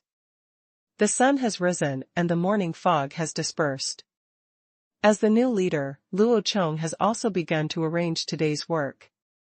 The hunting team went out to hunt, and Luo Chong would not go with them today. He had other things to be busy with, and no one objected to this. Who made him the boss now? The collection team has been readjusted. The tribe now has a total of 15 adult women, 6 of whom are pregnant, and the remaining 9 plus lame people make 10 people. However, Luo Chong only sent 8 women to collect today. Now that they have backpacks, they no longer need cripples to protect them. One person can use a stick to protect themselves without asking for hunting skills. Never underestimate the fighting power of women, especially primitive women. Dare to underestimate these women. That's fools, and their strength is much greater than that of today's people. 6 pregnant women stayed to look after the house, taking care of the 2- and 3-year-old children while the older children went to pull weeds. The remaining woman and 2 boys were arranged by Luo Chong to go fishing, leaving behind a cripple with limited mobility. Luo Chong planned to give him a different ideal. Thinking about this man who vowed to spend his whole life grinding out a stone basin, Luo Chong felt pity for him. In order to leave a stone basin for the tribe, even if he will not be able to use it in his life, he is still paying silently. Therefore, Luo Chong planned to let him specialize in making pottery in the future. Making pottery is actually very simple.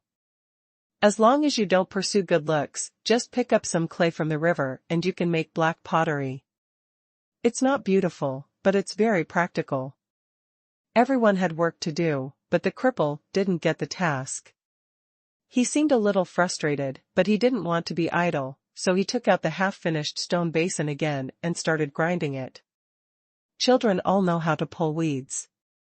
As an adult, you must also contribute to the tribe, otherwise you will not be qualified to eat food brought by others. Luo Chong was going to arrange for the lame man to make pottery, but making pottery was not that simple and required a lot of things to be prepared, so he had to arrange other things for the lame man first. The fish caught yesterday had not been dried yet, and there was no salt. It would not take long for the weather to rot like this.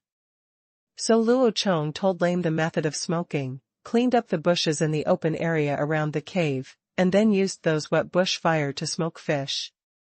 Smoked meat can be stored for several years without rotting.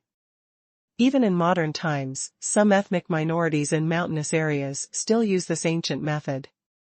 Luo Chong gave the lame man a demonstration and then left him alone. He found a piece of flat land in front of the cave and started digging a hole.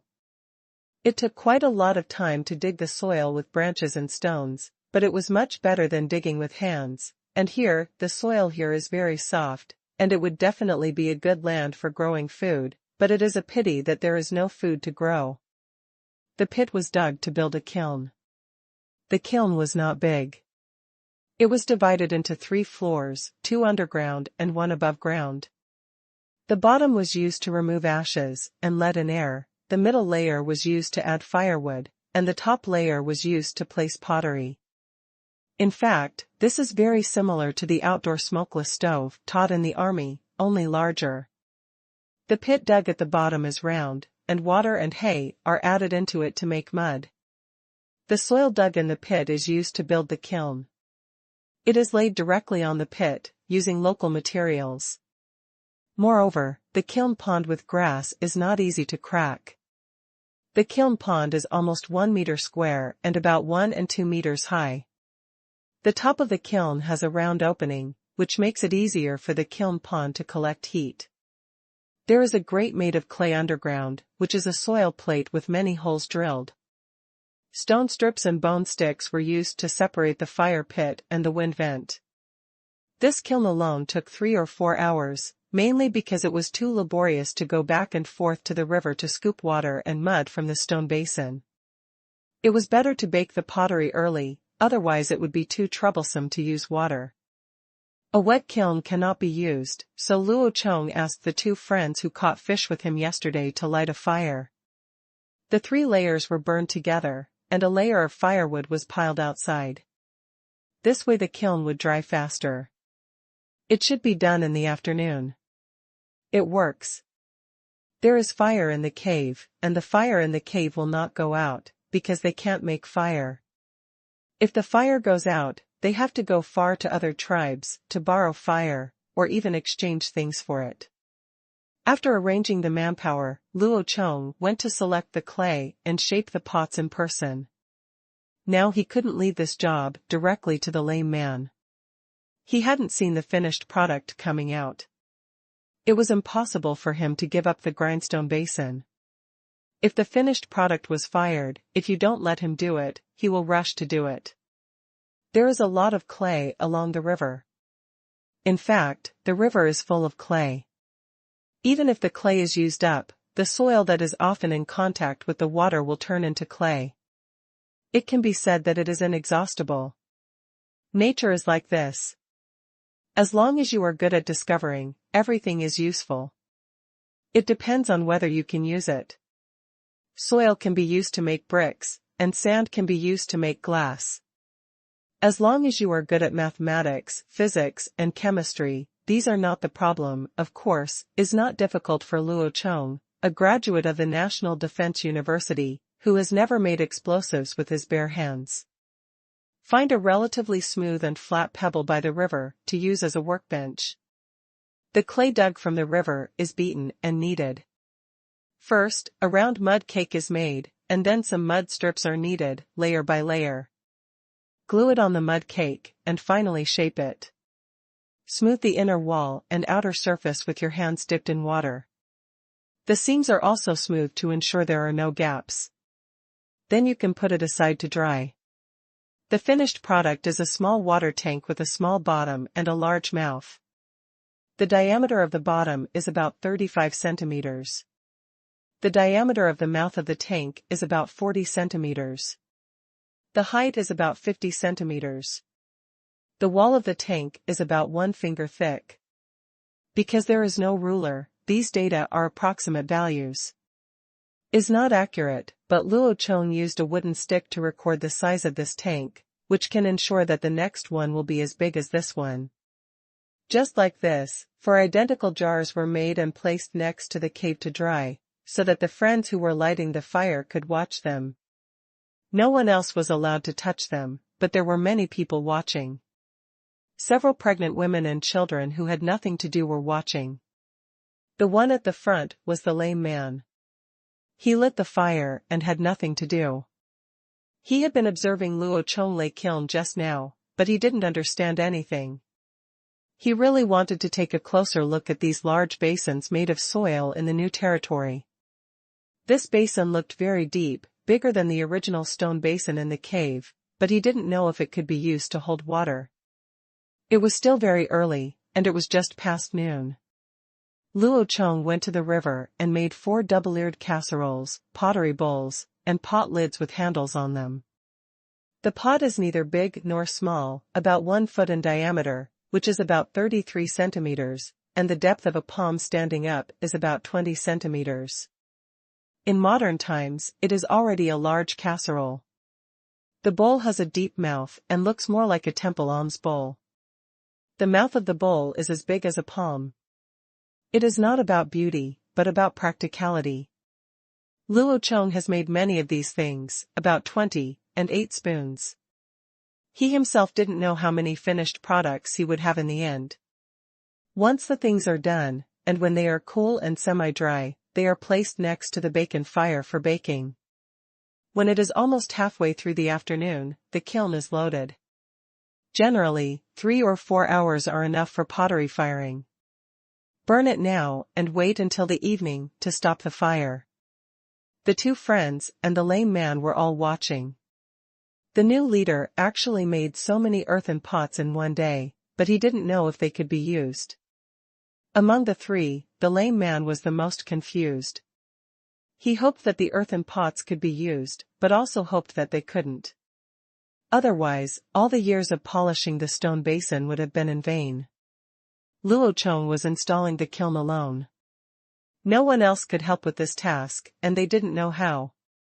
Installing the kiln was also very particular. When firing pottery, it must be placed upside down in the kiln so that the clay embryo has the largest contact area with the flame, the temperature is uniform, and it can be burned both inside and outside. First, turn the 4 largest jars upside down at the bottom. It is very easy to place these in the 1 meter square kiln pond. Then stack 4 double-eared casseroles on top. The remaining pot lids, bowls, and spoons are placed on the jars and pots. In the cracks of the kiln, there is a full kiln. I hope there will be a few more finished products. A fire was lit in the fire pit under the kiln. The 3-story kiln room was well designed. The fire pit was in the middle, and the air inlet was below. The raging flames penetrated through the grate and penetrated into the square kiln room. Orange-red flames burst out of Laogao, and the upper entrance of the kiln room was steaming with fierce flames. The upper entrance of the kiln was covered with wet branches and soil, leaving only a small observation opening. Luo Chong sat under the fire pit, fanning himself with an animal skin, and adding some firewood after a while. He was sweating all over in the autumn afternoon, and before he felt the cold, the sweat was dried again. In this way until the evening, the tribesmen who went out came back one after another. The women had a good harvest. The baskets they carried were filled with unknown wild fruits, and the animal skin bags also contained many pine cones and chestnuts, as well as the large bundle of vines seems to be ready for knitting into a backpack. The men also gained a lot today. There were 2 big birds, which looked about the same size as a turkey. I don't know what they were. There were also more than a dozen bird eggs, 3 snakes, and 5 big yellow-skinned mice. They should be soil rats such as dogs. Coupled with the more than 100 fish caught today, the harvest for the entire tribe is quite considerable. As long as the food intake for the day is harvested, the rest can be saved. Autumn is the season when there is the most food, and it is also the season when all things reproduce. Seeing those pregnant women about to give birth, it seems that primitive people also follow the laws of nature and breed offspring in the season when there is the most food, which can greatly improve their offspring. The survival rate, TSK, is really no different from that of animals. The fire in the kiln pond was fierce. Looking through the observation port, the bowl on top was already red and white. It should be almost done. If it continued to burn, it would probably burn the bowl. There is no need to add more firewood now.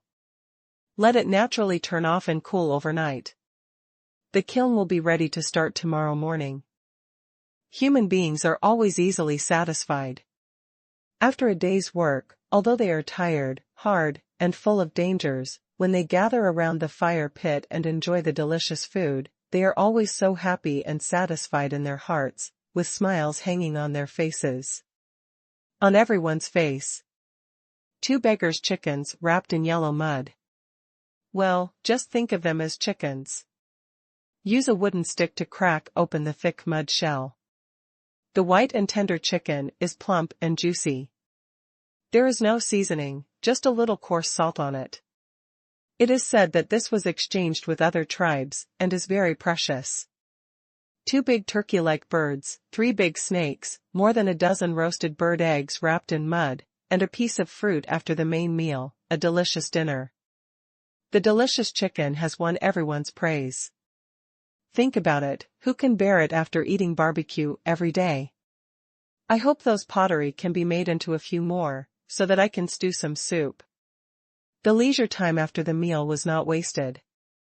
The newly peeled snake skin was torn into small strips by the women and tied up for the children in imitation of Luo Chong.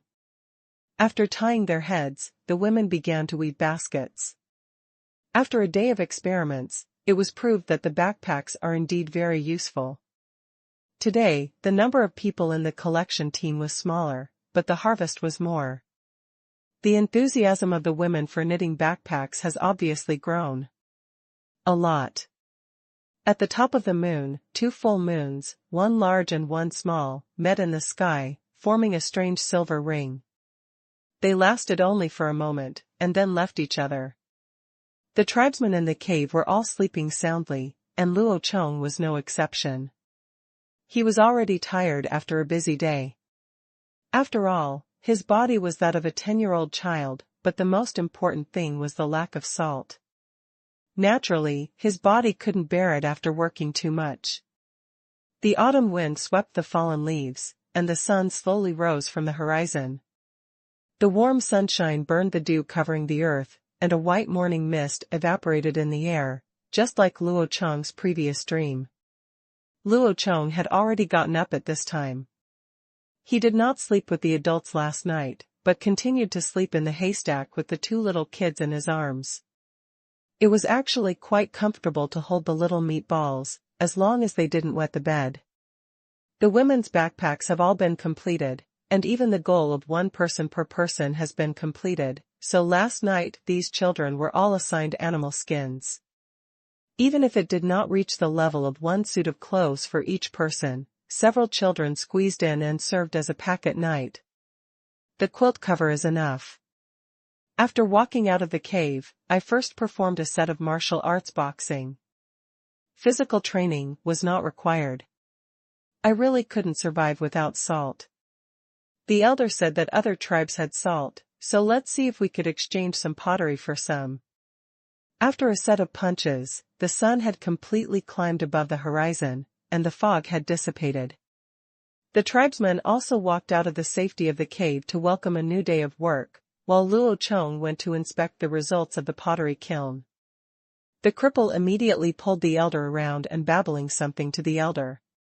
He looked very nervous, but Luo Chong was actually quite nervous. It must be done, my broth, my salt replacement plan. After muttering vaguely, Luo Chong touched the outer wall of the kiln. After a night of natural cooling, the outer wall of the pottery kiln was still warm, indicating that the thermal insulation performance of the kiln was good. Luo Chong's confidence increased. With everyone watching in confusion, Luo Chong opened the earthen cover on the top of the kiln with the mood of smashing golden eggs, and stretched his head above to take a look. Damn it. Haha, brother, are you here to book a room? I saw two big snakes with money patterns on the black background, intertwined with each other and coiled in the kiln pond. This guy took advantage of the heat to open a room. If you break my pottery while banging, you're dead. At this moment, the lame man who was watching took action and used the walking stick he never left his hand to pick out the snake. As soon as it fell outside, it was killed by one ear and a stone. Luo Chong then carefully observed the situation in the kiln pond. The temperature seemed to be too high. There were already signs of melting on the surface of the pottery, but it was not serious. Because there was no direct contact with the firewood, the pottery bowl showed a bright earthy red color. The high temperature caused the surface of the pottery bowl to melt a little, but it was unexpectedly smooth, reflecting a faint light in the morning light as if it were glazed. The cripple grabbed the pottery bowl, whimpered excitedly, and stroked it up and down, as excitedly as a modern man playing with a piece of top-quality jade. He threw away the crutch that he never left his hand, pushed away the crowd, and stumbled back to the cave. His strong posture made people suspect that his lameness was faked before. Within 10 seconds, he was seen carrying a bowl. The water ran back with a roar, showing off this beautiful container that could hold water as happily as the tribesmen.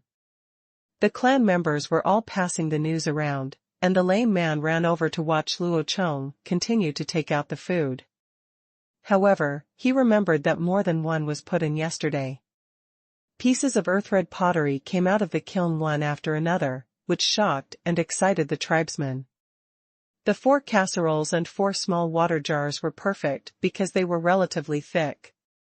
The smooth surfaces had no cracks. They were very successful.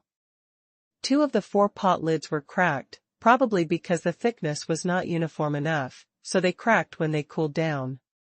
Only 2 of the 8 spoons were finished, and the rest were burned and stuck together with the pottery bowls. There were only 12 of the more than 20 pottery bowls that did not affect their use. This yield is still relatively high. As long as the calcination time is slightly shortened next time, there should be more finished products. Beast Tooth and Strong Hands were the fastest. Each of them had already run to the river with a tank in his arms, and within a short time they brought 2 tanks of water. Although the elder was excited, he could still remain calm and even asked Luo Chong how to do this. Before Luo Chong could answer, the 2 friends who helped yesterday rushed to explain that it was made of earth. What Luo Chong was most concerned about was whether he could exchange salt. Luo Chong expressed this problem to the elder, and the elder actually looked at Luo Chong with the expression of looking at a prodigal. He pointed at the large and small pottery, and at the same time pointed at the adults and children in the tribe, and told Luo Chong in distressed dialect how valuable these things were, which shocked Luo Chong. A small water tank can be exchanged for 2 adult women, or 1 adult man, a casserole can be exchanged for 1 adult woman, or 2 boys who are about to become adults, a bowl can be exchanged for 1 boy who is about to become adults, or 2 girls, even if it's a spoon. Well, the elder doesn't know what the spoon is for yet, but at this price, it can probably be replaced by a kid. Damn it, this guy is just trying to make a human out of clay, he must have caught up with Niwa. All living things live near water, and humans are no exception. However, there are very few containers for water. It is common to grind a stone basin in a lifetime. In order to obtain more containers, some tribes will not hesitate to use their population, come and change. What's the point of having a population? It's a waste of food. Anyone who thinks that way is a fool. Increasing the population not only consumes food, but also increases the amount of food obtained. It also increases the tribe's combat effectiveness, allowing them to gain greater leverage in the harsh competition for survival. These benefits are the most intuitive. What is invisible is the addition of new blood, which can at least reduce the probability of a child like Lu Ji being born. How could we not trade with such a good thing? Anyway, there were a lot of fish this year and the cave was big enough. Luo Chong could afford to raise a few more people. It was necessary to trade. Luo Chong immediately assigned the trading task. After a simple breakfast, all 7 members of the hunting team set out, including the elders. They carried a water jar, a casserole, and 3 pottery bowls in their backpacks to exchange for people and salt. The task given by Luo Chong was that if you don't want adult men, who are not from your own tribe and are not easy to conquer, you can exchange a water tank for 2 adult women. Adult women are not low in combat effectiveness and can also give birth to children. It is much more cost-effective than men, and there are still 2. The casserole can be replaced by 2 boys who are about to become adults. It is relatively easy for young people to integrate. All 3 pottery bowls are replaced with salt. If there is no salt, the pottery bowls are exchanged for girls. It is still cost-effective to exchange 1 pottery bowl for 2 underage girls. The transaction was with a tribe to the west of the tribe, which could be found over a mountain and across a valley. The elders take the lead throughout the process, while others are responsible for protecting them and trying to come back before dark. The hunting team is not hunting today. Luo Chong asked them to collect some wooden sticks that can be used as spears on the road. Others are not allowed to waste time unless wild animals actively provoke them. The children all pulled weeds and cleared the open space in front of the cave. They cleared away all the bushes and burned those that could not be removed. The collection team didn't go out today. They all went to the river to fish or smoke bacon. They had nothing to do.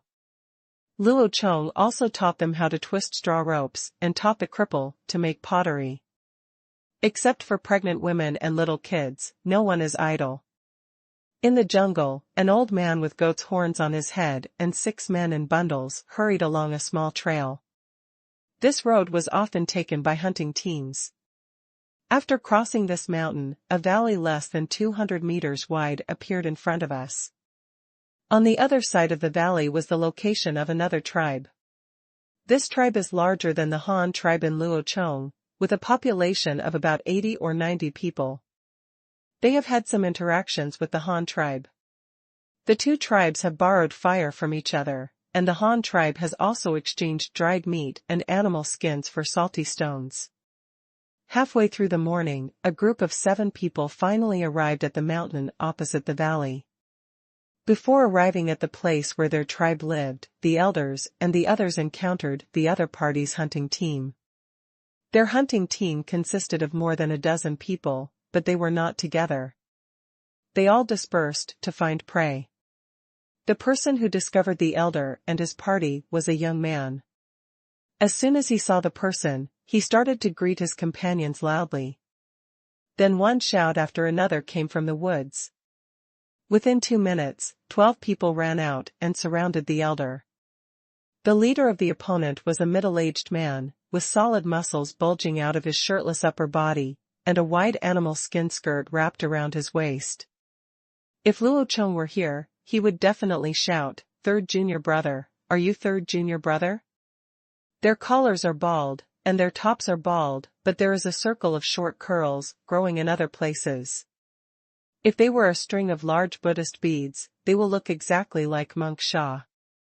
The bald-collared man didn't recognize these people with their heads tied and carrying backpacks at first, but after a closer look, he found someone he recognized. He had seen the elder with the goat's horns, and he had also seen the ferocious-looking one-ear. It turned out that he was an acquaintance, so he felt relieved when he was bald. Xie Dingling and the elder exchanged words and gestures. "What are you doing here?" Xie Ding was very confused. The elder smiled warmly, took out a pottery bowl from the basket on Dolly's back and handed it to Xieding. Exchange this for the salty stone. Xieding's eyes lit up. He took the smooth pottery bowl and looked at the sun. The shining light of the pottery bowl made Xieding's heart flutter. This small red stone basin is a treasure. It's so beautiful.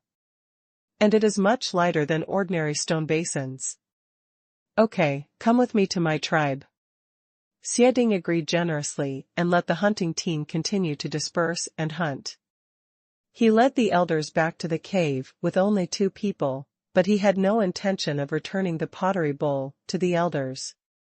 The Balding tribe's residence is also a cave, and it is a karst cave. There is a clear mountain spring flowing out of the rock crevices in the cave, and a small pool of less than 2 square meters gathers in the depression. This is the water source of their tribe, but when it comes in winter, the water here will stop flowing, and then you can only eat snow water, or go to a distant river to fetch water. There were a dozen pregnant women watching their children near the cave, and the underage children were pulling weeds or collecting berries from shrubs nearby. The group of people stopped when they reached the entrance of the cave. Xieding asked the 2 younger brothers to go inside and get a small bag of salty stones for the elder. This is a bag made of woodchuck skin. There is only half a bag of salty stones in it. This little salt cannot be eaten for long, and it is also coarse salt particles the size of soybeans. If Luo Chong purifies it, it will be even better. Not much left. The elder took the bag, looked at it, and shook his head. This is not enough, it is too little. We need more, and we want to change people this time. Xieding became anxious when he heard this. He frowned and gestured. No, your stone basin is too small and of no use. If I change someone, I won't be able to give you salty stones. We don't have many salty stones. The elder laughed, his gray beard trembling like an old goat. He waved and asked Dolly to take out the water tank. We'll use this as a replacement. The bald man immediately stared at me, and a circle of children and pregnant women came over to watch. What a beautiful stone basin. Wow, this stone basin is so big.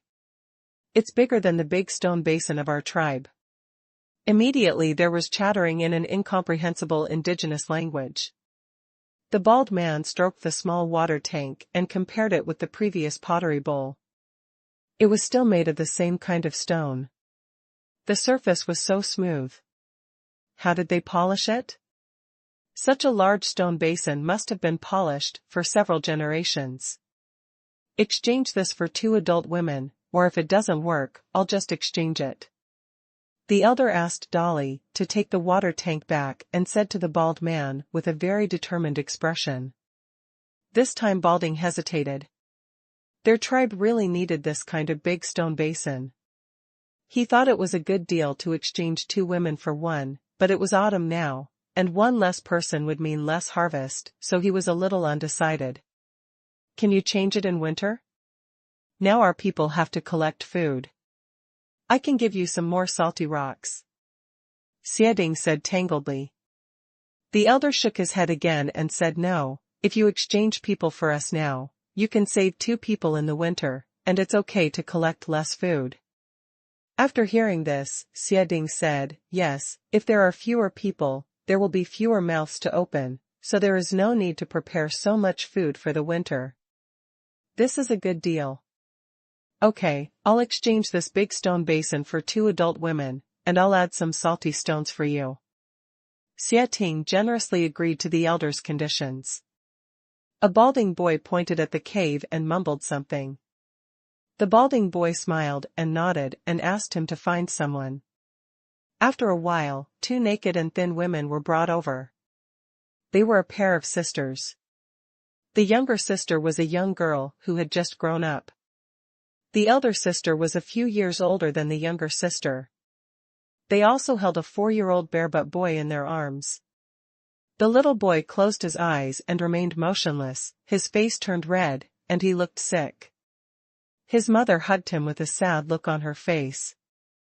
We will trade these 2 people for your big stone basin, and the little boy will give it to you. The bald man waved his hand with a look of disgust, seeming to urge the two women to leave quickly. The child was sick. Balding asked her to throw the child away and go collect food quickly. However, the woman was still unwilling and stayed in the cave with the sick child in her arms all day without doing any work. Her sister also did not go out to work. Baldness has been 2 days without any food for the two of them. It just so happens that they are leaving today, and they can get a beautiful big stone basin. Not to mention how happy they are. The elder looked at the two weak women and said nothing. Now is the season when labor is needed. If it were him, he would not replace the two strong women. We also have stone basins with lids and small stone basins. If you want, you can exchange them for boys. After trading the water jars, the elder asked Qingshu to take the pottery pot on his back and the remaining 2 pottery bowls. Come out. Now the bald people were shocked. How come they had so many beautiful stone basins? This stone basin also had 2 handles and a stone lid. What was it for? The elder, who was informed by Luo Chong, told them that this can boil water and cook meat. He asked the bald man to get a tank of water and dried meat and set up firewood. Duer personally taught them how to cook meat. Cut the dried meat into small pieces, add water, and add 2 salty stones, and put it on the fire for less than 20 minutes. The strong aroma of the broth wafted out of the pot, making a circle of people salivate. This was what Luo Chong taught him this morning. Duer and the others have never tasted it themselves, but now it seems that they are still very good. It turns out that meat can still be eaten like this. Duer opened the lid of the pot, first scooped out half a bowl of broth in an earthenware bowl, then used a branch to insert a few pieces of stewed meat into the earthenware bowl, and handed the broth to Xieding, asking him to drink it slowly. Xieding hesitantly took a sip, winking and chewing the flower seeds. It smells so good. The salty broth, with a beautiful layer of oil floating on it, the delicious and juicy stewed meat, one bite, makes you feel comfortable. You don't feel cold even if you don't wear animal skin. It's delicious. It turns out that meat can be eaten like this. Stone basins can still be used in this way. If there was a bowl of broth to drink on a snowy day, no one would freeze to death anymore. Change, must change, isn't it just a few children? If you change, the children will not be able to hunt, they can only pull weeds, leaving them to do nothing but waste food. After drinking the broth, the bald man finally felt generous and gave it to others happily. He also asked his younger brother to bring out a large bag of salty stones and filled up Dolly's backpack. According to Luo Chong's request, this time they replaced 2 adult women, 2 boys who were about to become adults, 4 girls, and a large bag of salt, also known as salty stone. The task was completed, and the other party also gave a dying stone as a gift. Children. The elder was very satisfied, and he was also very satisfied with the bald man, but he felt that the stone basin with a lid was a bit small, and it was simply not enough for so many people in the tribe. As a result, at this time, the elder gave him satisfactory news. If you still want this kind of stone basin, you can come to our tribe and exchange it for salty stones or people. The price will remain the same. After saying this, the elder and the others left, otherwise they would not be able to get back before dark. The team of 7 people when we came, plus the 9 people we bought, became 16 when we returned. It can be said that we have gained a lot, which is much better than hunting for a day. The group of people hurried on their way and finally returned to the Han tribe in the evening. At the entrance of the cave were 4 water jars, 4 pots, and a large pile of sea bowls that the lame man had newly made today. The lame man was looking at these pottery with a silly smile. This was the happiest day in his life. The women fishing are also back. There are many people today, and they caught a lot of fish. There is also a strange phenomenon, because hundreds of fish caught today are exactly the same, with small scales and round bodies. It has a pointed head and a red body, and it comes up from the lower reaches of the river. Luo Chong initially judged that this was a sea fish similar to salmon, which swims upstream every autumn to lay eggs in fresh water. The fish school is very large and is everywhere in the river. He doesn't know how far away from the sea it is. Hundreds of large fish half an arm long were hung together to dry. The scene was quite spectacular. The women all laughed. This was all meat. They could also catch meat. This was what the elders saw when they came back. The adults and children who had returned were dumbfounded. They had exchanged so many stone basins for stone basins today, but there were still so many in this tribe. How could this be done?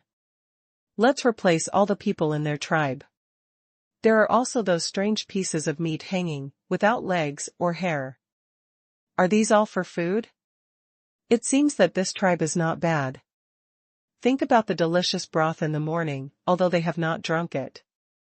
But I still think it is the most delicious thing. Didn't you see that the bald collars looked intoxicated? The elder led someone to report to Luo Chong. There were 8 naked people, plus a naked child. This was really stupid. Couldn't the seller come with a suit of animal skin clothes? Why did they all come back naked? The newcomers were all surprised. The leader of the tribe they were about to join was actually a child with a head tied to his head. The only thing that was different from others was that he had a bone inserted into his head. Luo Chong squinted his eyes and walked past them one by one with a smile. They were all thin and malnourished. They looked like inferior goods at first glance, but it doesn't matter. I have plenty of meat, and I will make up for it in one winter. Finally, he walked up to the woman holding the child and looked carefully. The child was motionless, and his face was very red. Luo Chong frowned and touched the child's forehead. He felt like he had a high fever. Luo Chong quickly said hello, accepted the guy, went home to cook, and then took the woman into the cave. First, they found a piece of animal skin to wrap up the 2 women, and asked them to sit by the fire pit to keep warm, while Luo Chong was beside him anxiously. Reduce fever, metamizole, cephalosporin, nothing works. Physical fever reduction does not even include alcohol. What should I do? Western medicine is not available, but Chinese medicine can reduce fever. By the way, scraping can reduce fever. When he was a child in the Shaolin temple, he saw the master treating others. For scraping, you can use a jade pendant or an ox horn scraping board. These are not available, but you can probably use bone slices. Just do it if you think of it. First, I cooked a pot of fish soup next to the fire pit, and then looked for bones that could be used for scraping. There were no horns, but there were moa bones in Luo Chong. The big mouth of that moa was half a meter long. Isn't this suitable? Gushed. Natural bone fragments. Just smash them into small pieces, and get them. The tribesmen were all collecting dried fish and boiling water for cooking. Only Luo Chong was banging the bird's beak deep in the cave. The woman holding the child didn't know what he was going to do. She only knew that the little caller was kind to her. He gave them a piece of animal skin and let them sit by the fire to keep warm. But he had just touched his own child. And then frowned. Wouldn't he also want me to throw the child away? For a moment, the woman shed tears silently, feeling sad for her child. The woman was young, and this was her first child. Just as she was shedding tears, Luo Chong walked up to her holding a yellow bird's beak fragment. Stop crying, I can help you save him. Give me the child. Luo Chong squatted in front of her and said. Unfortunately, she couldn't understand a word of Luo Chong's Mandarin. There was fear in his eyes. The leader seemed to be asking her to give him the child. Damn, time is life, you can't just waste it like this. Luo Chong took a pile of thatch and spread it next to the woman, and then took a piece of animal skin and spread it on top. He pointed to the child with a smile, and patted the child again. Made bed. This time the woman understood. She gently placed the child in her arms on it, and then looked at Luo Chong. I thought that Ling had made such a luxurious bed, so he wouldn't throw away the child, and Ling still smiled so beautifully. While the woman was crying with tears streaming down her face, Luo Chong took the bone fragment and scratched stripes of red marks on the child's body. The sleeping child still frowned in pain and kept crying from his little mouth. The child's mother was held down by two women. She wanted to snatch her child back. She didn't know what the purpose of this was. She only knew that her child was scratched very painfully. The child kept crying. She seriously doubted what this was. Weird cooking methods. After all, this leader is very good at some inexplicable eating methods, such as boiled meat. But this caller was not as cruel as she thought. After the little boy was scratched with red marks on both sides, he returned the child to himself. Luo Chong also wrapped the two of them in animal skins, and filled a bowl of fish soup from the stone basin where the meat was cooked. He fed it to her children one spoonful at a time, blowing on each spoonful before the fish meat was cooked. You have to smash it first and then give it to the child with the fish soup. The child didn't know how many days he had been hungry, so he swallowed every bite without chewing it. It's okay, I can eat, and I can still save it. Fortunately, I bought this mother-in-law back today. Otherwise, if I wait another day, I'm afraid the child will be thrown away directly. After eating less than half a bowl of soup, as long as I can break out in sweat for a while, my life will be saved. The woman was completely relieved. Although she didn't know what the leader was doing just now, there was no way he was trying to harm the child by feeding him food himself. After relaxing, she felt hungry. Her stomach was rumbling with hunger after not eating for 2 days, and she swallowed hard looking at the fish soup in front of her. Luo Chong served her another large bowl of fish soup, with a large piece of fish in it, and gave her 2 thin wooden sticks. Here you go, eat it, we will all be members of the same tribe from now on. Luo Chong comforted her and showed her how to use chopsticks. He didn't care whether she understood or not. He would teach them how to speak in the winter when he had nothing to do. Luo Chong took the child from her arms, held it in his arms and wrapped it tightly in animal skins. He felt terribly worried as he watched the tribesmen clumsily eating with chopsticks. A small fever can kill someone. Now the problem of food has been temporarily solved, but what to do with clothes? There were originally few animal skins, and there were not enough people in my tribe. Now 9 more naked people have come, then several pregnant women have just 2 months to live. What will happen to their newborn babies? How many will survive? It is said that this tribe has settled here for so many years, so they should have saved a lot of animal skins, but they don't know how to tan the animal skins, and as a result, they all rotted after a year or 2, and there was no inventory at all. It has been several days since I came here, and Luo Chong has never been out. The biggest prey brought back by the hunting team every day is lynx, which is also a bobcat, but that also depends on luck. The others were either gray-furred rabbits or prairie dogs as big as rabbits, but there was no large animal he wanted to see. Of course, the hunting team doesn't have the ability, let alone the equipment, to knock large animals to death with wooden sticks, so they have to catch up. Without suitable weapons, hunting large animals is just a thought. They originally wanted to make some spears, but as it turned out, the wooden sticks they found today were not straight. There were 2 that were suitable and thick enough to wear off a layer of calluses on their hands. What the hell?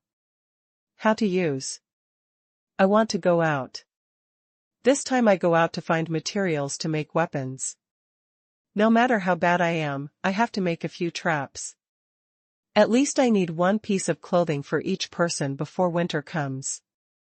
After everyone had finished eating and the little boy was sweating, Luo Chong fed him some hot salt water to replenish his water and have a good sleep. He will be a good boy tomorrow. Just as Luo Chong was feeding him water, the little boy woke up and struggled in the animal hide, probably because he felt hot. Luo Chong hugged him tightly. If he caught a cold at this time, it would really be hopeless. The salt water didn't taste good, so he kept his mouth shut, frowned, and stared at Luo Chong with his round black eyes. Luo Chong also looked at him, almost crying when he saw him, and the child began to call for his mother.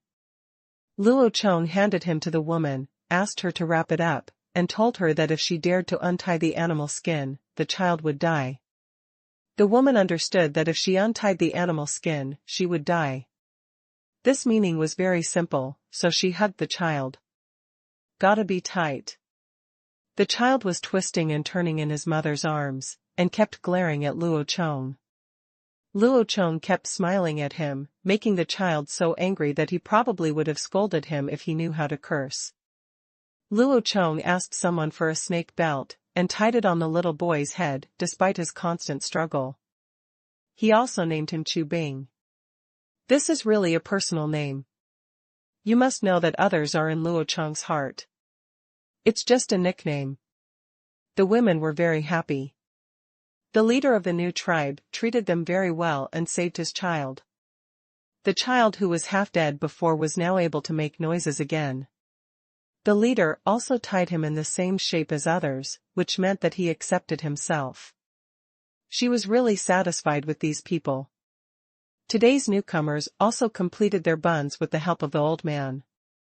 The men tied their hair into buns on their heads, and the women all wore ponytails. They were easy to distinguish.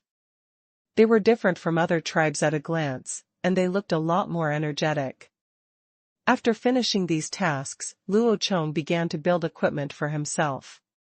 He picked out a better one from a dozen sticks, took out a spearhead made from a moa leg bone and inserted it into one end of the stick, and then tied it firmly with a snakeskin rope. And finally used fish bladder glue to glue the joints firmly, and a primitive bone spear appeared.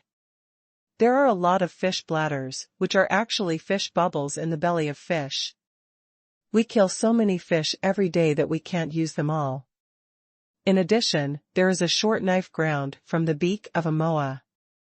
The beak is also very strong and half a meter long. There is still a lot left to make a dagger.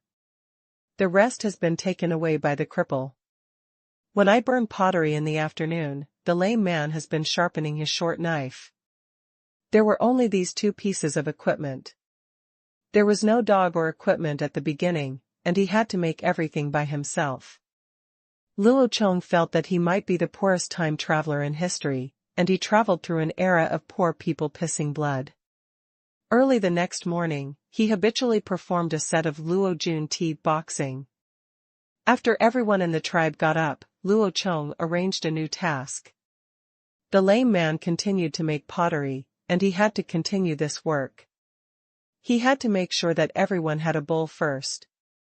The adult women were divided into two teams. One team went to collect wild fruits, the other team went fishing, and the remaining children stayed to help. Luo Chong personally led the team to hunt, and there were many people. All members of the hunting team, without the elders this time, should stay to look after the family at such an old age. One-eared, beast-toothed, powerful, feathered, stone, six-fingered, plus Luo Chong, and two friends who usually follow Luo Chong, Big Mouth and Monkey, and the two big-haired Ermao brothers who just bought them yesterday. A group of 11 people strode towards the jungle, facing the rising sun. After entering the jungle, the hunting team dispersed. The adults hunted separately, while Luo Chong took his 4 younger brothers. Their group was the one with the most equipment.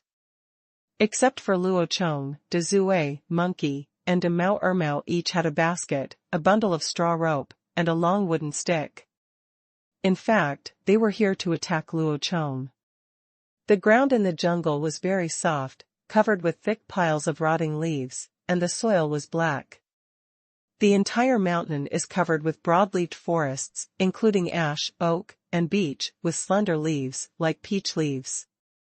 These trees are about 30 meters in height and nearly 1 meter in diameter.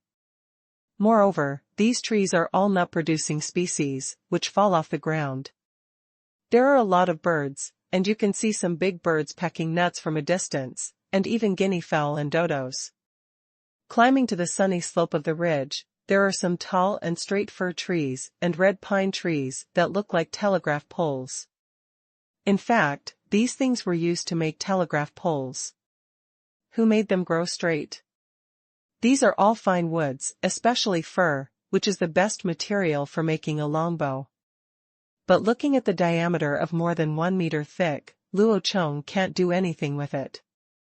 Without metal tools, there is nothing he can do. Rather than saying that Luo Chong was hunting, it would be better to say that he was here for tourism. He was just observing along the way and did not hunt any animals. As an excellent hunter, he must first understand what is in his hunting ground. He observed very carefully, and the friends who followed him were a little impatient. They saw guinea fowl eating nuts several times, and a bird that looked like a turkey. The friends were all eager to try it, but unfortunately Luo Chong only focused on it. Walking, looking at the ground from time to time, and paying no attention to them at all. But Luo Chong, who came from the 21st century, knew that there was a complete food chain in this mountain. In a forest full of nuts, there are many pheasants, squirrels, and rodents that eat nuts. With these small herbivores, of course, carnivorous predators are inevitable. There are pythons with thick arms, and medium-sized cats, which should be leopards, lynxes, and bobcats. Well, you can tell by looking at the footprints on the ground, what shape the footprints are, how far apart they are, and how deep the footprints are. By looking at these, you can determine the target species, size, and weight. There are also feces left by animals, which are all targets of observation. Luo Chong really wanted to find the kind of ball-shaped feces mixed with grass clippings, which are usually from large ruminant herbivorous animals, such as sheep, deer, and cattle, but unfortunately there is none here. He was now tracking a herd of wild boars, well, a herd. There are traces of arching on the ground, and there are 2 small pit-like footprints that come together. There are many, very messy, and very deep. This shows that the target is an animal of the Artiodactyla family, that is, an animal with 2 toes on its feet. It also likes to squat on the ground and live in groups. There should be nothing else besides wild boars. But what frightened Luo Chong a little was that the footprints were so deep that they should have weighed over 1,000 kilograms, or a ton. Isn't this a giant pig, or some monster like a pig? You know this, but in the real primitive jungle, he was really worried that he wouldn't be able to do it. Heading all the way towards the ridge, getting closer and closer to the target, Luo Chong had already discovered fresh feces, some of which had not even cooled down. After crossing the ridge, Luo Chong walked forward cautiously, trying not to make a sound, and told his 4 younger brothers not to open their mouths or speak. Moving from a cat's waist to a crawl, Luo Chong finally climbed over the high ground of the ridge. His eyes suddenly lit up. Ahead was the end of the woods. There were only bushes on the hillside, a sparkling stream, and giant aloe vera. By the stream less than 2 meters wide, more than a dozen pigs were drinking water, and a few half-grown piglets were searching for berries on the bushes. This is a complete family. The leading boar is about 1.3 meters tall at the shoulders and weighs an estimated 15,000 pounds. He is followed by his first wife, second wife, third wife, and more than a dozen domestic pig-sized cubs. The sharp and long fangs, the high bulge on the back, the pitiful hair, and the long pointed cones growing out from under the 2 eyes are its most obvious signs. The little friends lying next to Luo Chong were so frightened that their legs were shaking. Not to mention the children, even the adults did not dare to provoke such a being. It would definitely not work to rush over and fight hard. It would be safer to use a trap. Luo Chong quietly retreated close to the ground and returned to the woods. The friends were so scared that they just wanted to hunt pheasants and dig out mouse holes. Don't even think about such goals, they didn't even want to see them. Luo Chong didn't count on them at all and started to lay a trap. It was impossible to dig a hole, it was too laborious, and the pig would have run away before the hole was dug properly. Use a straw rope to tie directly to the big tree, and make a figure-6 loop on the other end. As long as the pig's hooves step in, the rope will automatically tighten, and the more it struggles, the tighter it becomes. This kind of trap is simple and quick to make, but the chance of being caught is low. Luo Chong made 6 nooses and more than a dozen pigs. As long as one target is caught, he is satisfied. Calculated this way, the probability is still quite high. The noose is set on the footprints of the pigs in the woods. Animal instinct is generally used to walking on the same old road. In fact, people are the same. They go back and forth on several old roads every day, so now they only need to let the pigs go back. The friends climbed up the tree directly under Luo Chong's arrangement. They could not help much below, but would be in danger. After arranging them, Luo Chong quietly walked around in a large circle and reached the other side of the stream, hiding behind the bushes all the way. His body was covered with mud to avoid leaking his scent. When he climbed to 100 meters away from the creek, he began to prepare for a surprise attack. He was not going to confront the wild boars, he just wanted to scare them away. Don't think that a wild boar will take the initiative to attack you because it is very powerful. Basically, the first reaction of all animals when encountering danger is to run away. Unless you force it into a corner, it will fight back desperately. There are also techniques for scaring wild beasts. First, you must be taller than the beast. You are not tall enough to hold things close to each other, and you must make the beast think you are powerful. Second, your shout must be loud and loud, do not show cowardice, and must have a domineering air. If you dare to jump out and shout, you will be dead. Luo Chong's little body of less than 1.5 meters was not much taller than a wild boar, so he held up 2 branches, stuck his spear diagonally behind his back, and suddenly jumped out from behind the bush. Hoo, ho, ah, run so fast. Luo Chong shouted at the top of his lungs, waved branches, and ran towards the pigs. The pigs reacted very quickly. When they saw Luo Chong, who was waving branches and the color of mud, he had already run away. You can't afford to offend, you can't afford to offend. This is the first time we have seen such a monster. Its scream is so unique. But please don't eat us. We will leave immediately. The pigs ran wildly without looking back, and slipped into the woods in a flash. Luo Chong was chasing after him, shouting and running. He quickly lost his breath, and finally heard the wail of wild boars in front of him. I slowly took a few deep breaths, and when I walked to the trap area, I saw 2 wild boars that had been trapped. The leading boar was among them, and there was also an adult sow. I didn't know who her mother was. The boar's left hind leg was caught in a rope and was struggling for its life. Luo Chong planned to get rid of it first. He didn't know how long he could hold on to an ordinary straw rope. When the wild boar saw Luo Chong approaching with a spear, it turned its head towards Luo Chong and roared. Luo Chong had to lead it in a circle around the tree. The rope was not long enough after 2 circles, so the wild boar could only struggle for its life. Luo Chong turned around, and when it opened its mouth to roar, he thrust a spear into its mouth. The sharp bone spear directly penetrated the back of his neck, poked out from the back of his neck, and then pulled out the long spear with force. The spear, the pig's blood spurted out as if it was for free. It turned out that the ferocious roar was because there was a hole in the back of the neck, and even the air leaked when shouting. Haha, this is just trying to outwit you, only a fool would be tough with you. The blood kept splattering, and the 1,500-pound big guy finally began to lose its legs. After a few swings on its 4 legs, it could no longer support its huge body.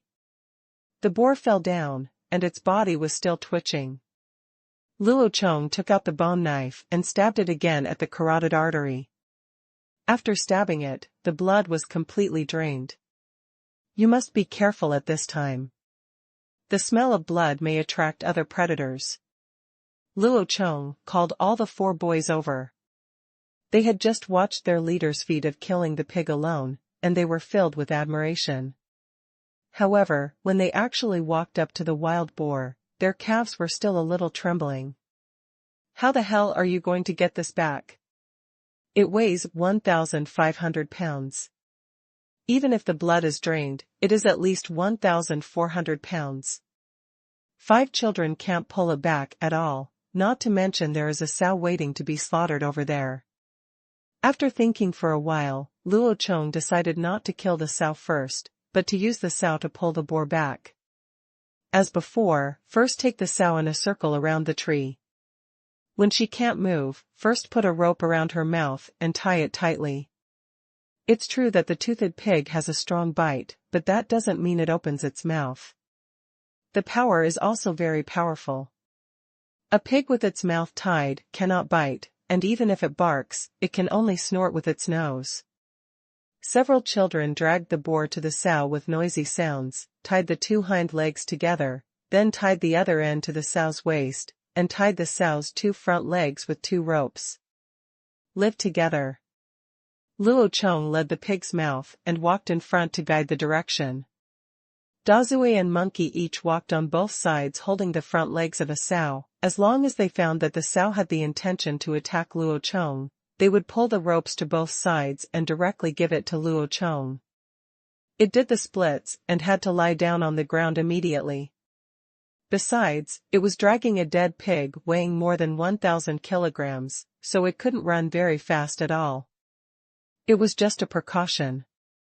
De Mao Er Mao walked at the back with a stick to guard against animals ambushing them. Occasionally, he would hit the pigs but with the stick to urge them on their way. This pig was also very aggrieved. It was obviously a pig, but it had to play the role of an old cow. In the end, it was inevitably stabbed. It was simply a shame and humiliation, and it couldn't resist. Even though he caught a live one this time, Luo Chong had never thought of raising this kind of pig in captivity. This species is too ferocious, and is not suitable for breeding at all. The animals that can be raised must be docile and at least cannot attack humans. I walked home slowly and leisurely. I didn't see the group of escaped wild boars all the way, and I didn't know where they went. A bright red mark was dragged out of the jungle. There were countless pairs of eyes in the jungle, coveting this fat piece of meat. Unfortunately, the team escorting the prisoners was too strong and the formation was perfect. There was no direction from which they could sneak attack. In this way, we crossed the ridge and climbed through the dense jungle, and finally saw the tribe's cave in the distance. The friends who were clearing the bushes outside were the first to see this strange team. The leader was their leader. He was covered in mud. If it weren't for the special shape, he would have been unrecognizable. The friends came over in a swarm, but they didn't dare to get close. They had never even seen this kind of creature. Anyway, it looked very scary, and things like the one-toothed pig, to be honest, were really ugly. The lame man was sitting at the entrance of the cave, polishing his bone knife. The clay embryo had been kneaded and was drying. Chu Bing was wrapped in animal skins and sitting on a haystack to bask in the sun. His mother was sitting next to him, sewing new clothes for him. His energy was much better today. When he saw Luo Chong and the others from afar, he started pointing here and yelling. When the cripple saw the leader coming back, he also limped up to meet him. Luo Chong asked him to prepare a water tank and salt, and he immediately ran away with a limp. Children and pregnant women gathered around to watch. They had never seen such a big prey. The previous moa was not as big as the 2 pigs. Chu Bing also made a fuss and asked his mother to hold him and join in the fun. He saw Luo Chong looking at him and making faces at Luo Chong. As a result, his mother slapped him on the head, so he pouted and acted in a bad temper. When the lame man brought the water tank over, Luo Chong dug a hole in the ground and placed the water tank in the hole, with the mouth of the tank only slightly above the ground. The sow was led by Luo Chong to the water tank, and then asked Dazue and the monkey to pull the rope together. The sow's huge body was directly knocked down. De Mao Er Mao dragged the pig's head and placed it on top of the water tank. The wild boar was wailing desperately. It seemed to know what was about to happen. No surprise, Luo Chong gave it the last stab, stabbing it directly on the carotid artery.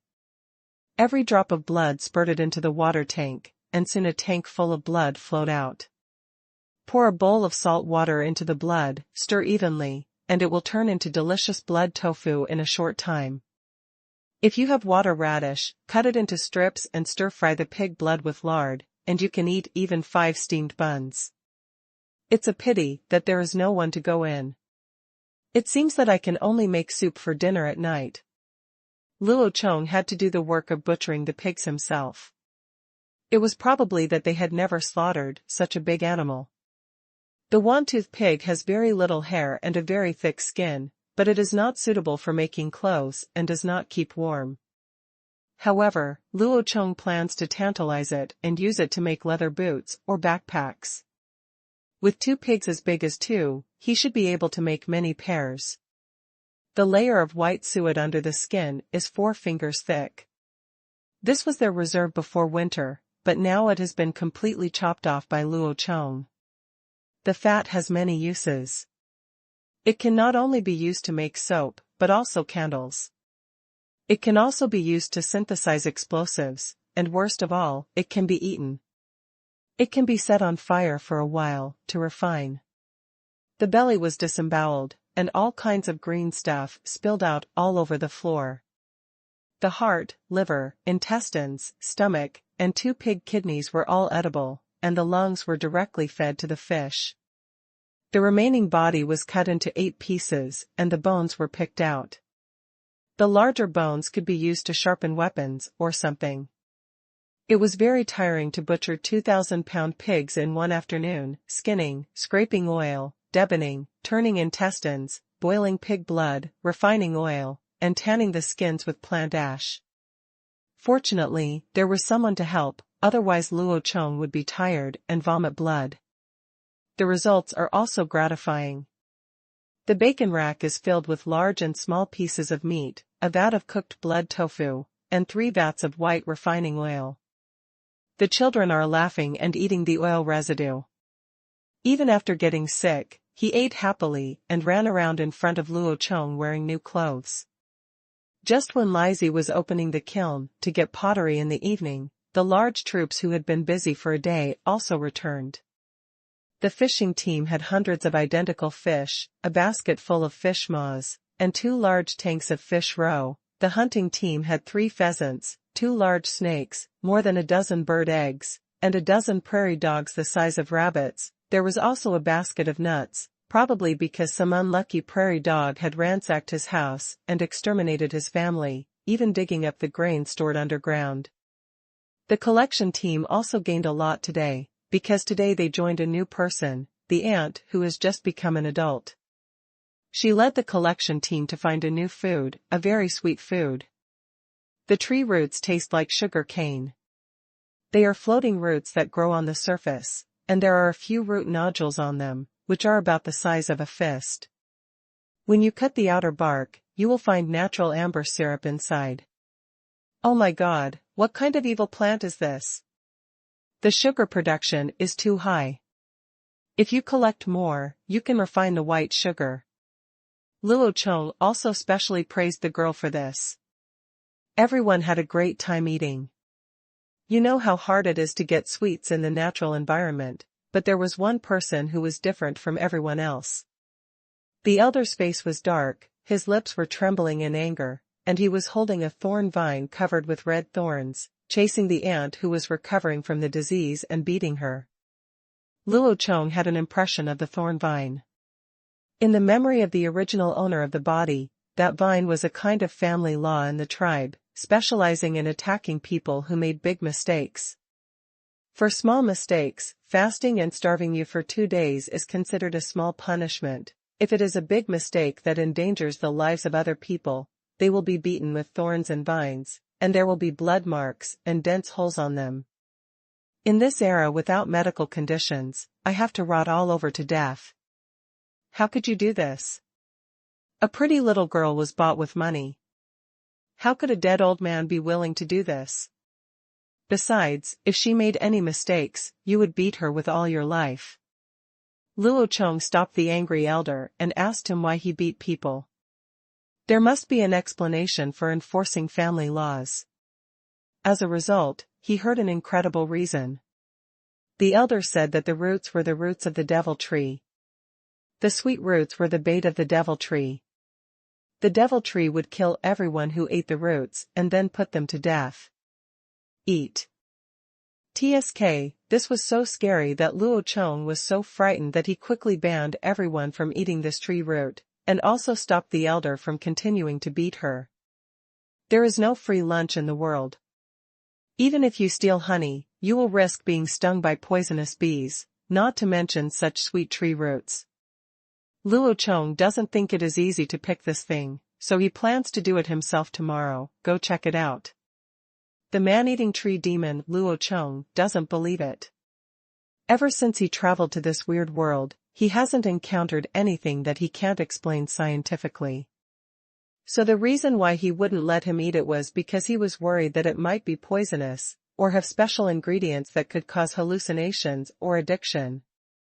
You must know that nature is infinitely wonderful. Poisonous mushrooms such as opium poppies or hallucinogenic mushrooms are not uncommon. After all, this is not a fairy tale, nor does it have the great experience of Shen Nong tasting hundreds of herbs. In this reality, in this cruel world, every time humans obtain an edible species from nature, they pay a bloody price. Putting aside these thoughts for the time being, Luo Chong asked the tribesman who had worked hard for a day to prepare dinner. The dinner was very sumptuous, including dragon and phoenix soup, pheasant stewed with snakes, roasted marmot, wild boar, and dried fish all stocked up. This is how food is stored. As long as the harvest of the day is greater than the consumption, the excess food will be kept for storage. During the night, Luo Chong stayed awake and was very alert. He sat cross-legged next to the fire pit, adding firewood and carefully feeling the changes in his body. There was no way who could have allowed him to eat that sweet tree root in the evening, and the tribesman fell asleep heartlessly, but Luo Chong was still here waiting for God's judgment. Whether he was dead by poison or death by poison, it's nothing. These are beyond his control. He sat there until late at night, when the moon was at its peak. Luo Chong, who was bored, not only did nothing, but also became more and more energetic as he sat. He had to quietly get out of the cave, pick up a wooden stick, and practice a set of tricks in the army. The armed police emergency stick technique learned here. This set of emergency stick techniques is a variant of the Shaolin stick technique. Its power is comparable to its original version of the Shaolin Zaiyaksha stick technique, but the moves are simplified, easy to learn, and more efficient. The entire set of stick techniques has been modified to be more murderous and lost the compassionate Buddha nature. Of course, this is also the need of the army. Shaolin stick method is the ancestor of stick method, and the several small stick methods it covers are also very famous, especially Zaiyaksha stick, which is the most distinctive. Although this set of stick methods is stick method, it contains more, and it is indeed the meaning of spear. 3-point stick, 7-point gun, although there is no spear head, but the picking, stabbing, poking, and various spear skills reveal a cold killing intent. Therefore, the armed police emergency baton, which evolved in particular, has promoted this ruthless style, and its moves are wide open and closed, making it look extremely powerful. Luo Chong now has no choice but to pick up these cold weapon moves he learned in his previous life. There are no modern firearms that he is familiar with in this poor place, so he can only rely on these semi-ancient cold weapon moves to arm himself. Just when it was dawn and Luo Chong was playing tricks, a pair of big black eyes reflected 2 rays of light from the gap at the entrance of the cave, like 2 ink-colored pearls. Luo Chong jumped up high and made a downward thrust. The wooden stick without the spearhead penetrated directly into the ground for more than a foot and was firmly inserted into the ground. Xubing? Why don't you sleep? Luo Chong walked to the gap at the entrance of the cave and picked up the little Chu Bing, who was lying on the ground and peeking. The child was a little scared of Luo Chong yesterday when he saw Luo Chong killing pigs. Now he didn't say anything and buried his cold little face. Blow bubbles in the crook of Luo Chong's neck. It wasn't until daybreak, when all the tribesmen came out, that the child made a fuss and wanted to play. Today's work schedule is the same as yesterday. The only difference is that Xubing and his mother went to the fishing team.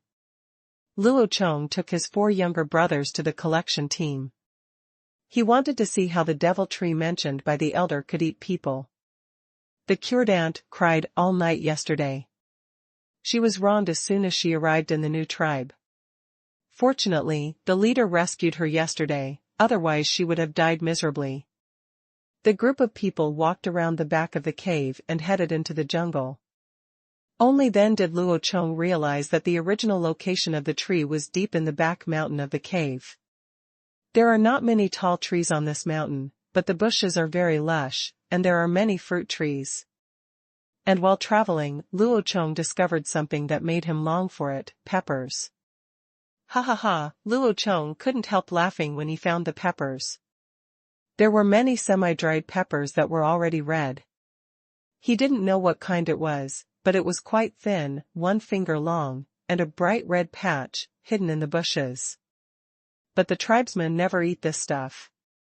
It doesn't satisfy their hunger, and its pungent taste makes them think it's poisonous.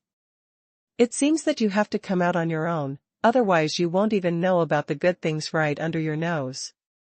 The 4 boys followed the instructions and picked peppers here today, and there was no need to do anything else. Luo Chong continued to move forward with the collection team, climbed over a ridge, and saw a basin.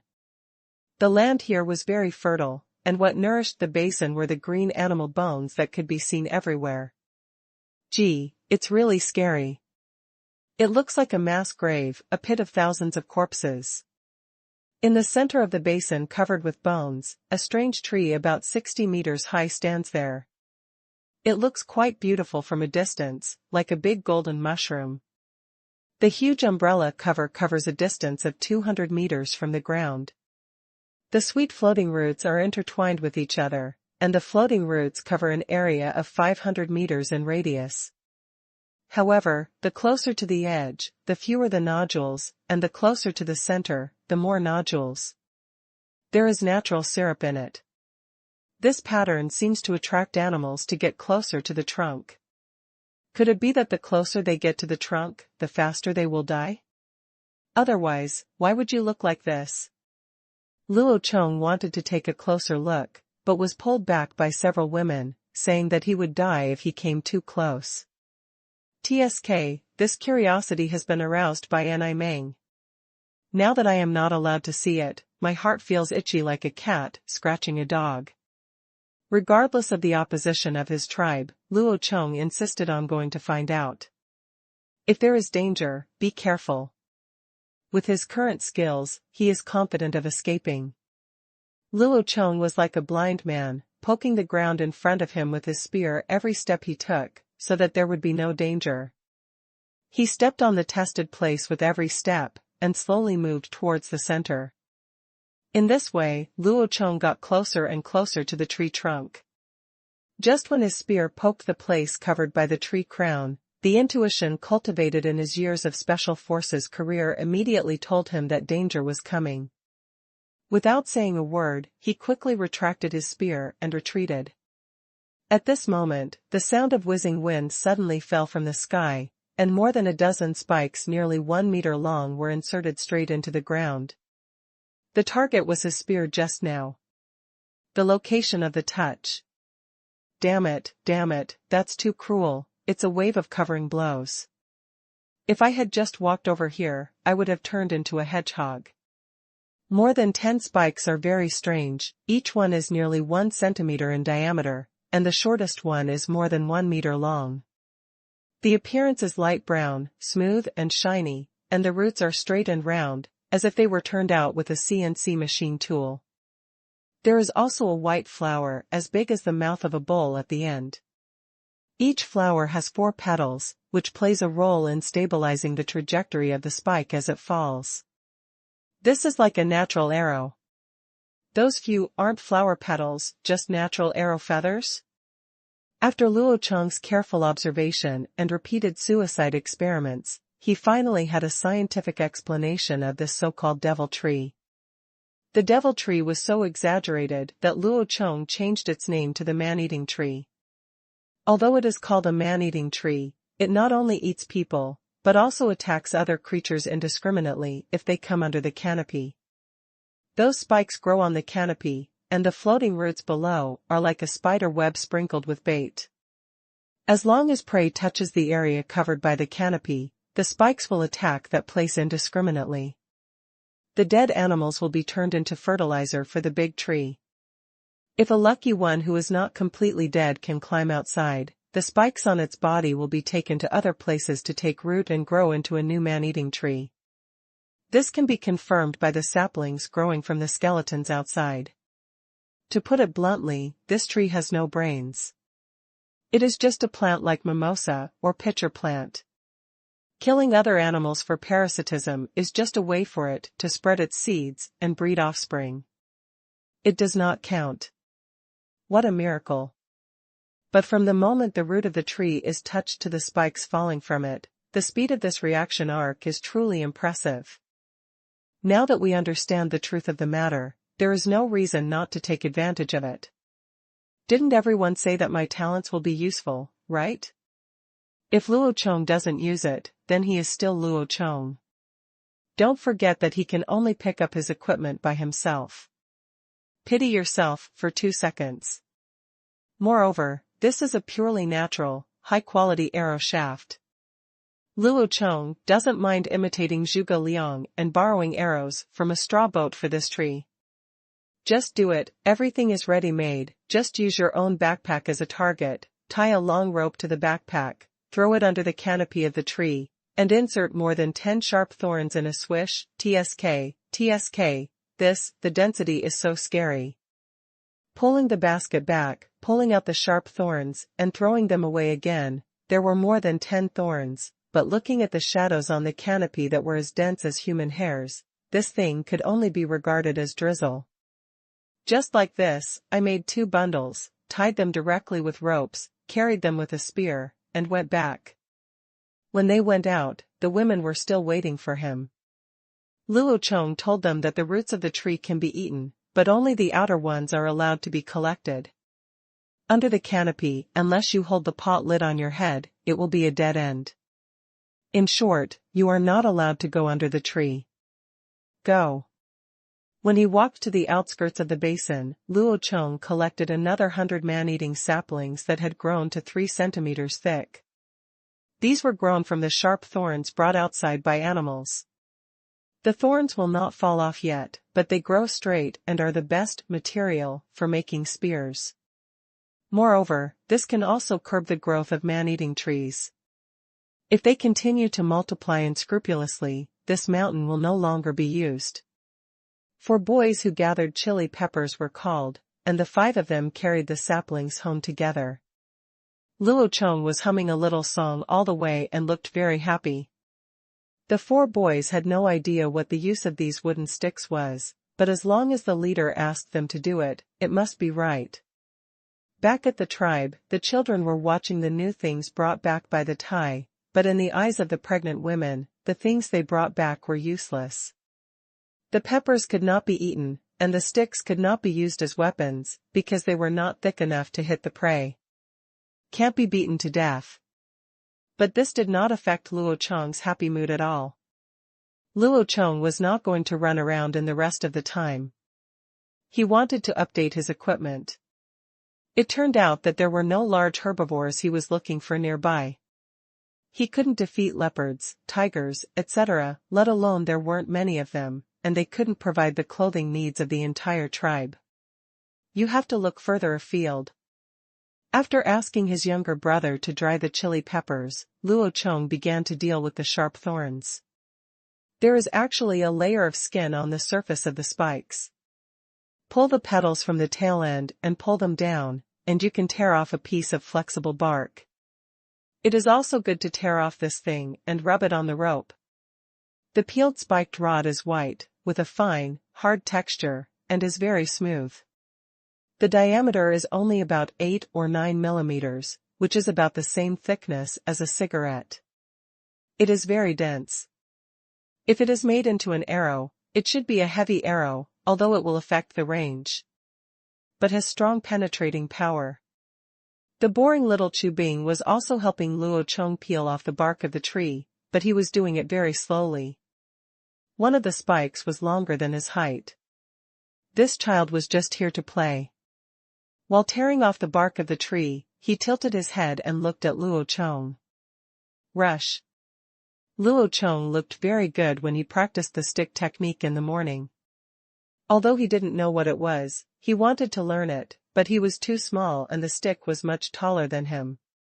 The head and tail of a 3 centimeters thick sapling are removed, and the bark is peeled off.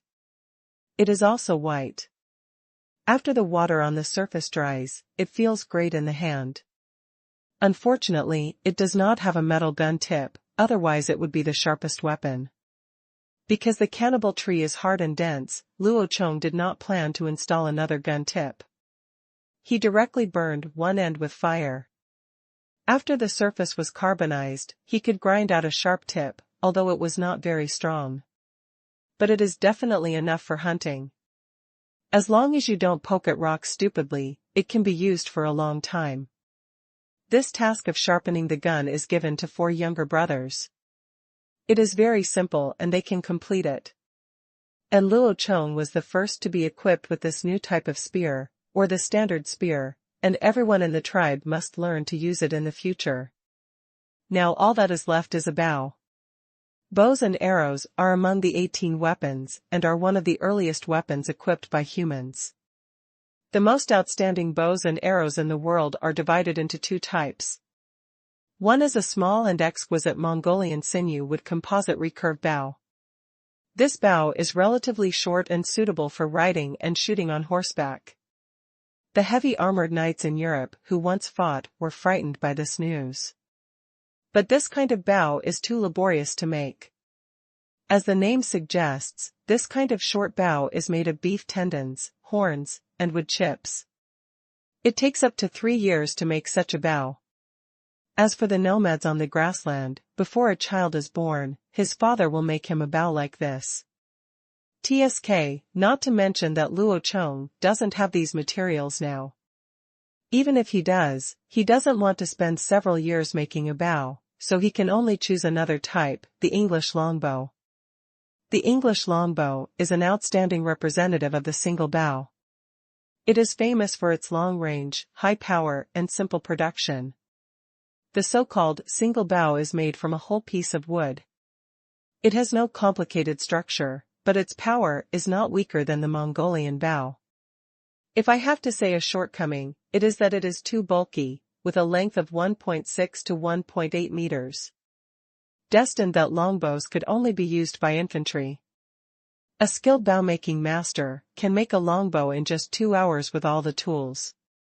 Compared with the Mongolian bow, this speed is absolutely, he is not comparable at all. Luo Chong did not have a complete set of carpentry tools, so if he could make one within 2 days, he would be at ba. The best material for longbows is fir, which can be found on mountains.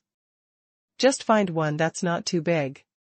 In fact, what Luo Chong was most concerned about was the aloe vera he found when he hunted wild boars last time. Aloe is a plant of the genus agave, and the giant aloe we saw last time actually has another name, sisal. Sisal, yucca, and aloe actually all look similar. The biggest feature of sisal is that it is large. The widest part of the root of the leaf is as wide as a palm, and the shortest leaf is more than 1 meter long. Luo Chong found that the piece is 2 meters long. From a distance, it looks like a giant pineapple. The leaves of a pineapple are like that. The skin of sisal leaves is rich in fiber and is the best material for making cables, which is widely used even in modern times. The core of the steel wire rope commonly used in docks is sisal cable, and sisal fiber is also used as composite material in car tires. And because of the acid and alkali resistance of sisal fiber, it is the best material for ocean and ship cables, fishing nets, and sacks. It's just not suitable for weaving cloth to make clothes, but Luo Chong doesn't care about this. Even if sisal cloth is not as good as ramie, it is still much better than animal skin, and it is also very strong. Moreover, although it is called sisal, it is indeed related to aloe vera. It just grows larger. However, sisal has many properties of aloe vera. The juice of the leaves can be used to treat wounds, reduce inflammation and detoxification, and clear away heat and colds. Fire. The thick leaves can be eaten, stir-fried, stewed, and used to make wine and refined sugar. They are all treasures, so Luo Chong plans to start planting them on a large scale next year. Everything has its use. As long as you are willing to use it, you will not miss out on all kinds of good things. There is nothing that cannot be used. As the saying goes, my talents are bound to be useful. If they are useless, it is just that you have not found a way to use them. Luo Chong was lucky. Cutting down fir trees was not as difficult as he thought.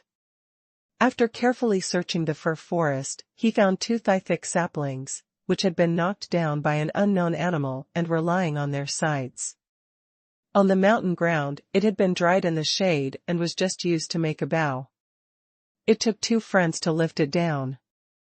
Due to the lack of tools, it was a bit difficult to make a longbow in 2 days. As the saying goes, if a worker wants to do his job well, he must first sharpen his tools, such as stone axes, stone chisels, and stone knives. It took a whole day just to make these things. After a whole day of cutting and carving, the prototype of a 1.5-meter long fir bow was finally revealed. After careful correction and polishing for a day, the work was completed.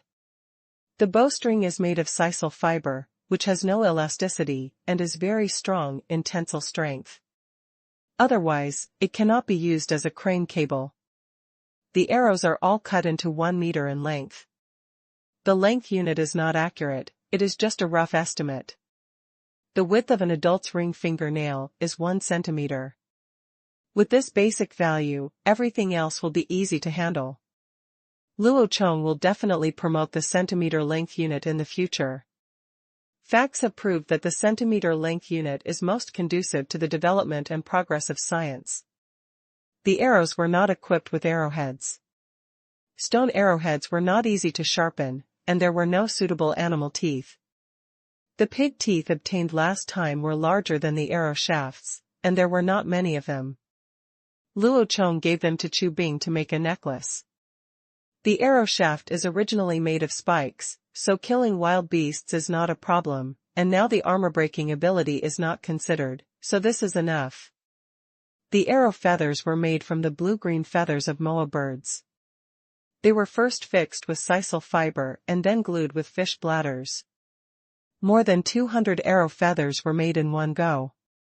One evening 3 days later, when all the tribesmen returned, Luo Chong gathered everyone in the open space. There is a grass target 30 meters away from Luo Chong, with a few prairie dogs just caught today hanging on it. Luo Chong first demonstrated to everyone how to throw a spear from a distance of 30 meters, hitting the target again, and then the spear was shot at close range. The tribesmen were very excited when they saw it. Only now did they realize that all the things the leader had been making these past few days were weapons. Luo Chong gave 1 spear to all the adults, regardless of gender. Each member of the hunting team had 3 spears. He threw the spear twice and stabbed the remaining one at close range. Even the children who were about to become adults received 1 spear for each man and woman. Jen, in addition to pulling weeds and playing every day, must practice spear throwing. The white-stemmed spears are very nice, smooth and straight. You may not think it's anything when you hold one by itself, but when dozens of identical ones are put together, you will feel spectacular. Even patients with obsessive-compulsive disorder feel comfortable looking at them. The tribesmen are very happy and love this standard weapon, especially the young people who have never participated in hunting, who are very interested in this weapon. The hunting team is no exception. This is the first standard weapon they are equipped with, and it is also the only weapon that can attack from a distance besides throwing stones. With the white pole spears, Luo Chong believed that it would not be long before they could bring back bigger prey. If spears excite them, then bows and arrows are already regarded as sacred objects by them. The distance of 70 meters, which is about 100 steps, is the distance of the Olympic Games.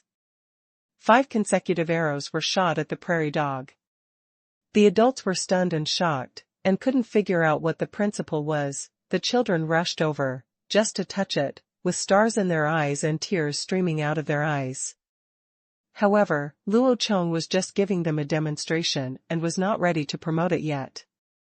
He just told them that the production was difficult and that it would be available in the future. Luo Chong's longbow is only 1.5 meters long, so it is not suitable for everyone. If it is used by adults, it must be at least 1.8 meters long in order to exert the maximum power of the long bow. As for being unable to draw the bow, that doesn't exist. Any woman here is more powerful than an adult male on Earth. Then there is the issue of hit rate. Luo Chong's shooting is accurate because he made the bows himself. No one knows the principles and performance better than him, and he has practiced bows and arrows before. If we want to promote bows and arrows in the future, we will need a lot of practice. Nowadays, just one person with a bow cannot do it in a short time. After successfully promoting the spear, Luo Chong began to study other things. 2 pieces of black wild boar skin have been soaked in plant ash water for several days. After many scraping, kneading, washing and other steps, they have become very strong and tough. If you can't make warm clothes, then use them to make leather boots. Cut the soles according to the size and shape of the feet. Each sole is 3 layers thick, glued together with fish bladders, and pressed with stones. Glue the cut-uppers on top, and a simple leather boot is ready. Without steel needles and awls, we couldn't sew, so we had to use glue. Fortunately, the fish bladder glue was strong enough, so it didn't affect the threading. In order for everyone to wear shoes, only Luo Chong's boots are made entirely of pigskin. Others can only use pigskin as the sole, 2 layers of pigskin and 1 layer of rat skin. The skin of the marmot as they were furry, and the uppers were also made of rat leather, with the furry side facing in. They were almost the same as modern cotton boots. The boots for tubing were made by Luo Chong himself. They were made of white rabbit skin and pigskin soles. The boots were very long and reached to his knees. They were very warm when wrapped around his calves. The little brat shows off to people every day, making everyone smile when he sees him. After Luo Chong's violent manipulation, the few small pieces of animal skins in the tribe were all used up. The weather was getting colder and colder, and the demand for animal skins was imminent.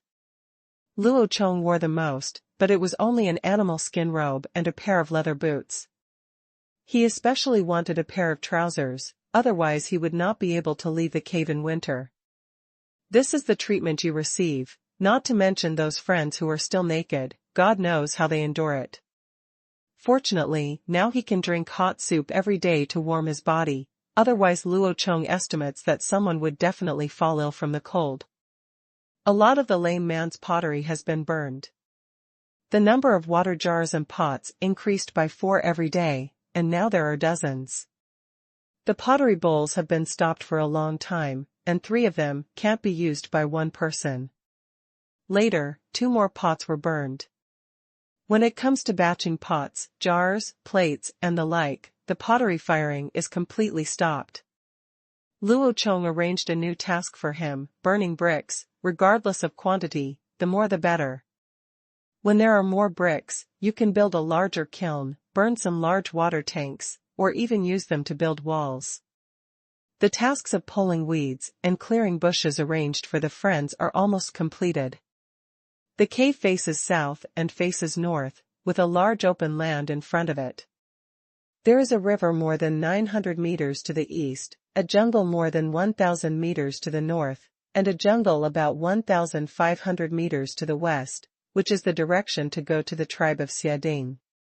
There are only grasses and bushes in such a large open land.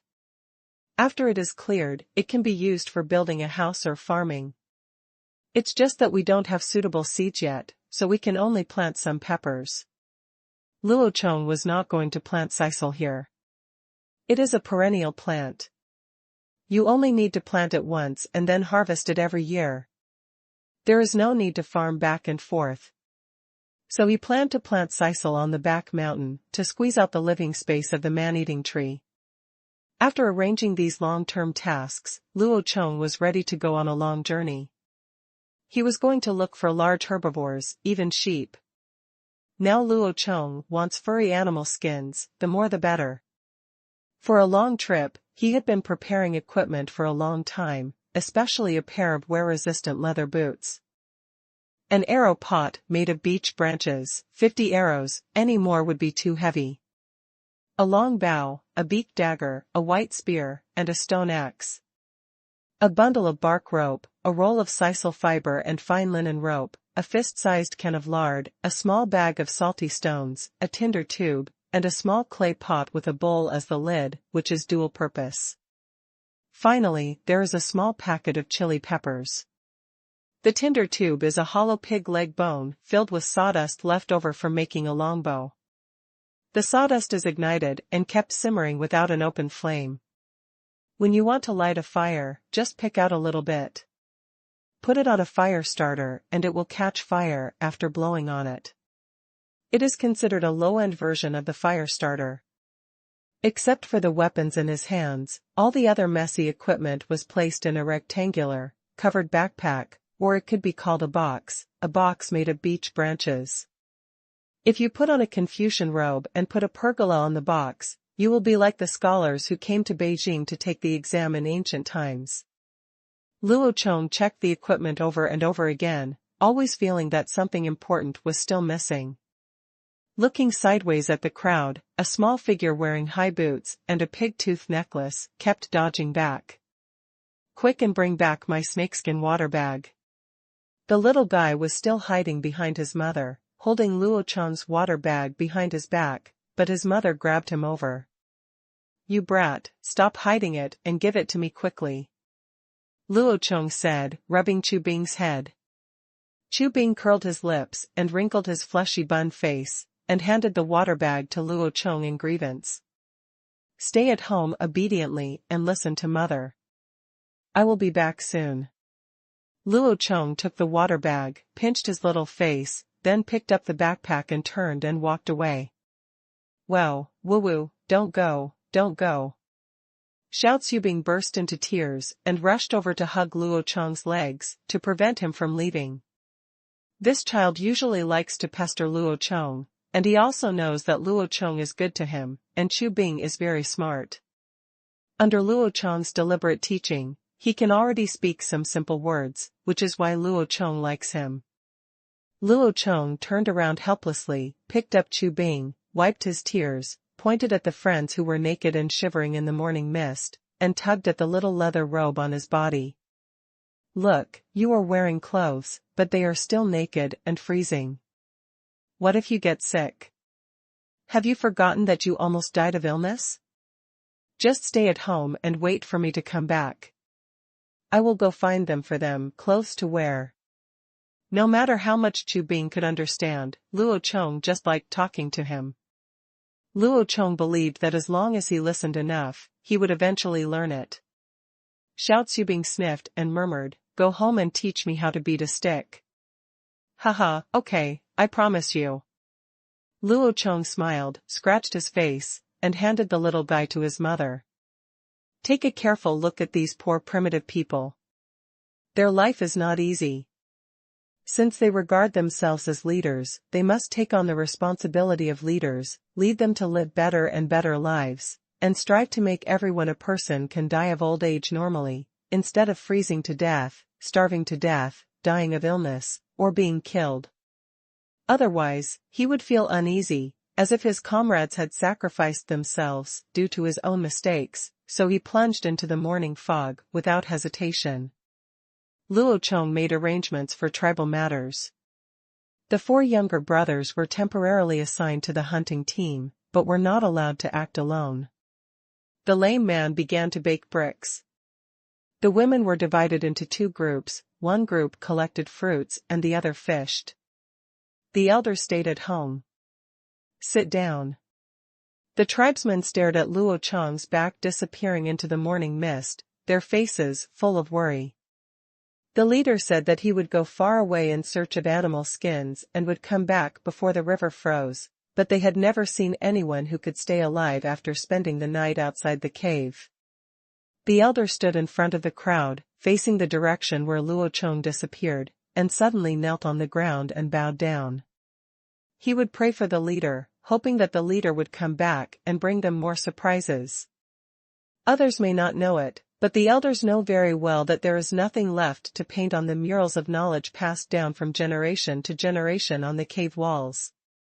But since Luo Chong became the leader, he would draw what Luo Chong did after dinner every day, killing moa, burning pottery, cooking broth, making spears, making bows and arrows, tying hair, making leather boots, refining oil, weaving baskets, catching fish, never stopped for a day.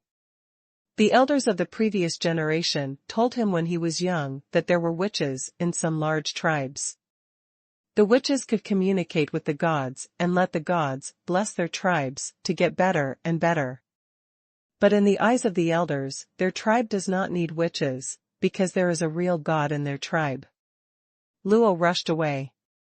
He was heading northeast, which was the upper reaches of the river. He wanted to find a narrow place to cross the river and find a place without woods. Of course, herbivores cannot appear in the woods, and there is nothing for them to eat in the woods. Things like sheep, horses, and cattle should eat plants such as grass and low shrubs, so they should appear on the grasslands. Luo Chong's current task is to get out of this boundless jungle first. After walking upstream along the river for a whole morning, the woods became shorter and shorter, which made Luo Chong very happy. This was a sign that he was about to leave the jungle. We rested by the river at noon. Our lunch was a freshly shot pheasant. We plucked off the useful feathers and tail feathers, then peeled the skin directly, spread it with coarse salt, sprinkled with crushed chili pepper, wrapped it in leaves, and then wrapped it in another layer. Niba, a delicious spicy beggar's chicken meal, made my stomach full. This is not something you can enjoy in normal times. Generally, tribesmen never eat lunch, and Luo Chong does this to maintain sufficient physical strength, especially the supplement of salt, which is more important. After the meal, boil a pot of water, fill the water bag, and then look for an opportunity to cross the river. After advancing along the upper reaches for about 3 hours, the whole sky suddenly turned dark. It was actually still bright, but the surrounding woods suddenly became denser.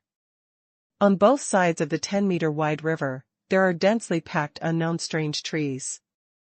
The trunks are iron black and very thick. They are 5 or 6 meters in diameter. However, they are twisted and not straight at all. Very short. It is said to be short, but it is actually more than 10 meters tall. But a tree with a diameter of more than 5 meters is only more than 10 meters tall. Is this normal? But Luo Chong didn't care about this. He only knew that this place was very convenient for crossing the river. The trunk of the black tree is less than 5 meters high, and the upper part is the crown. The thick branches are intertwined and intersected with the branches on the other side of the river, covering the entire river surface and forming a natural bridge. The crown of the tree is very thick, the lowest point is only 3 meters high from the river, and some twigs have even hung down to the water. There were only a few wisps of light on the river, which were illuminated by layers of diffuse reflection, and I could barely see the surroundings clearly. A layer of mist enveloped the river, covering up the underwater situation. There was no sound around, and the strange atmosphere made people feel suffocated. It's too quiet. There's something wrong with this. How can there not be a small animal in such a big forest? It's okay if there are birds chirping. Darkness, silence, and depression are all conditions that can make people nervous, so humans yearn for light. Luo Chong also needs light. It would be false to say that he is not nervous under such conditions. Don't forget, this is not a modern era with few wild animals. This is a real primitive jungle.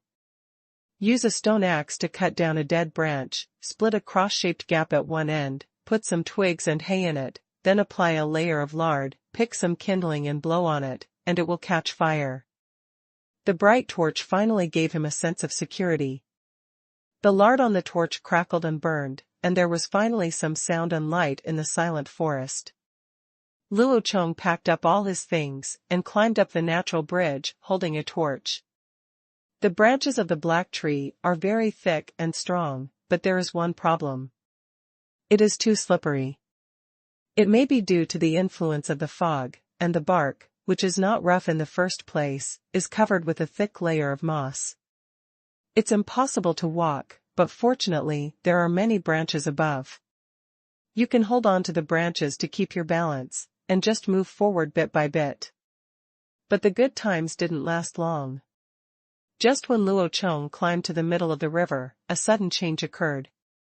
The lard on the torch burned very vigorously, making a crackling sound. A drop of burning lard fell into the river without death. Inside, there was a violent splashing sound, as if something huge turned over in the water, and the dense mist on the water also shook, making Luo Chong tremble. Damn it, luckily I didn't choose to swim across the river. Who knows what kind of monsters there would be in this primitive prehistoric river. I'm so smart.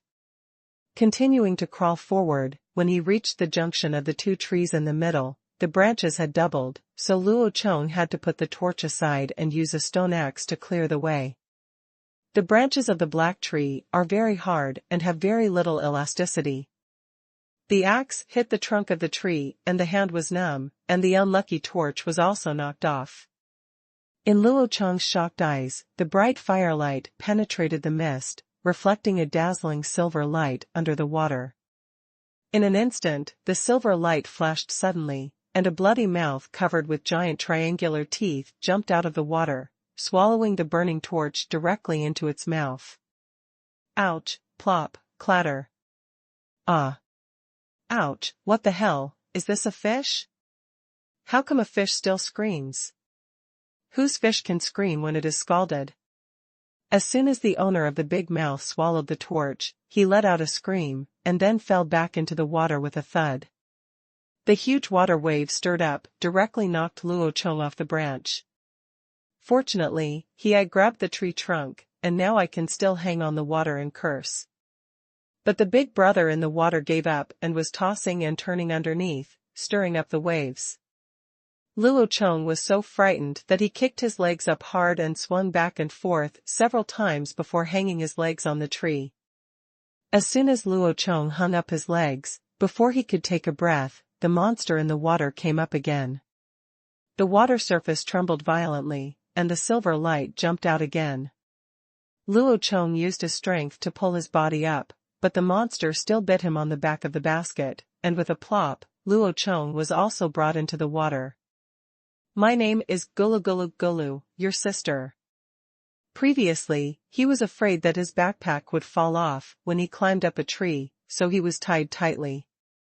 Now, he was pulled directly into the water with the backpack on, making Luo Chong choke on a big mouthful of water.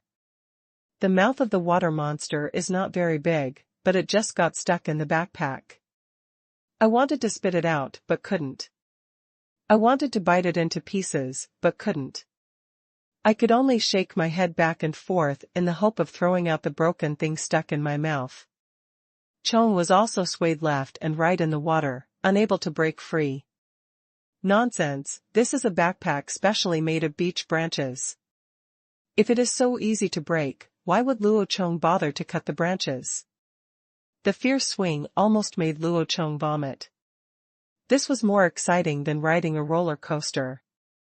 Luo Chong struggled to pull out the bird's beak dagger from his boots, cut off one of the straps and the rope tied around his waist, and then he was able to turn around with great difficulty. It was impossible to tell what it was in the dark river water. Luo Chong turned around, holding on to the remaining strap with one hand, and stabbed the water monster on the head with a dagger in the other hand. After stabbing him twice in a row, the water monster swung even more. He jumped out of the water with Luo Chong in his arms, and then hit Luo Chong down hard, making Luo Chong feel dizzy. He drank it several times in a row. Saliva. The water monster himself was not feeling well. The 2-foot-deep wound on his head was bleeding gloomily, and he led Luo Chong into the water. Seeing the rocks by the river in front of him, Luo Chong cleverly turned over from the side and rode on the water monster's head. He looked at the 2 eyelidless eyes on the side of the head and stabbed them in with a sharp knife.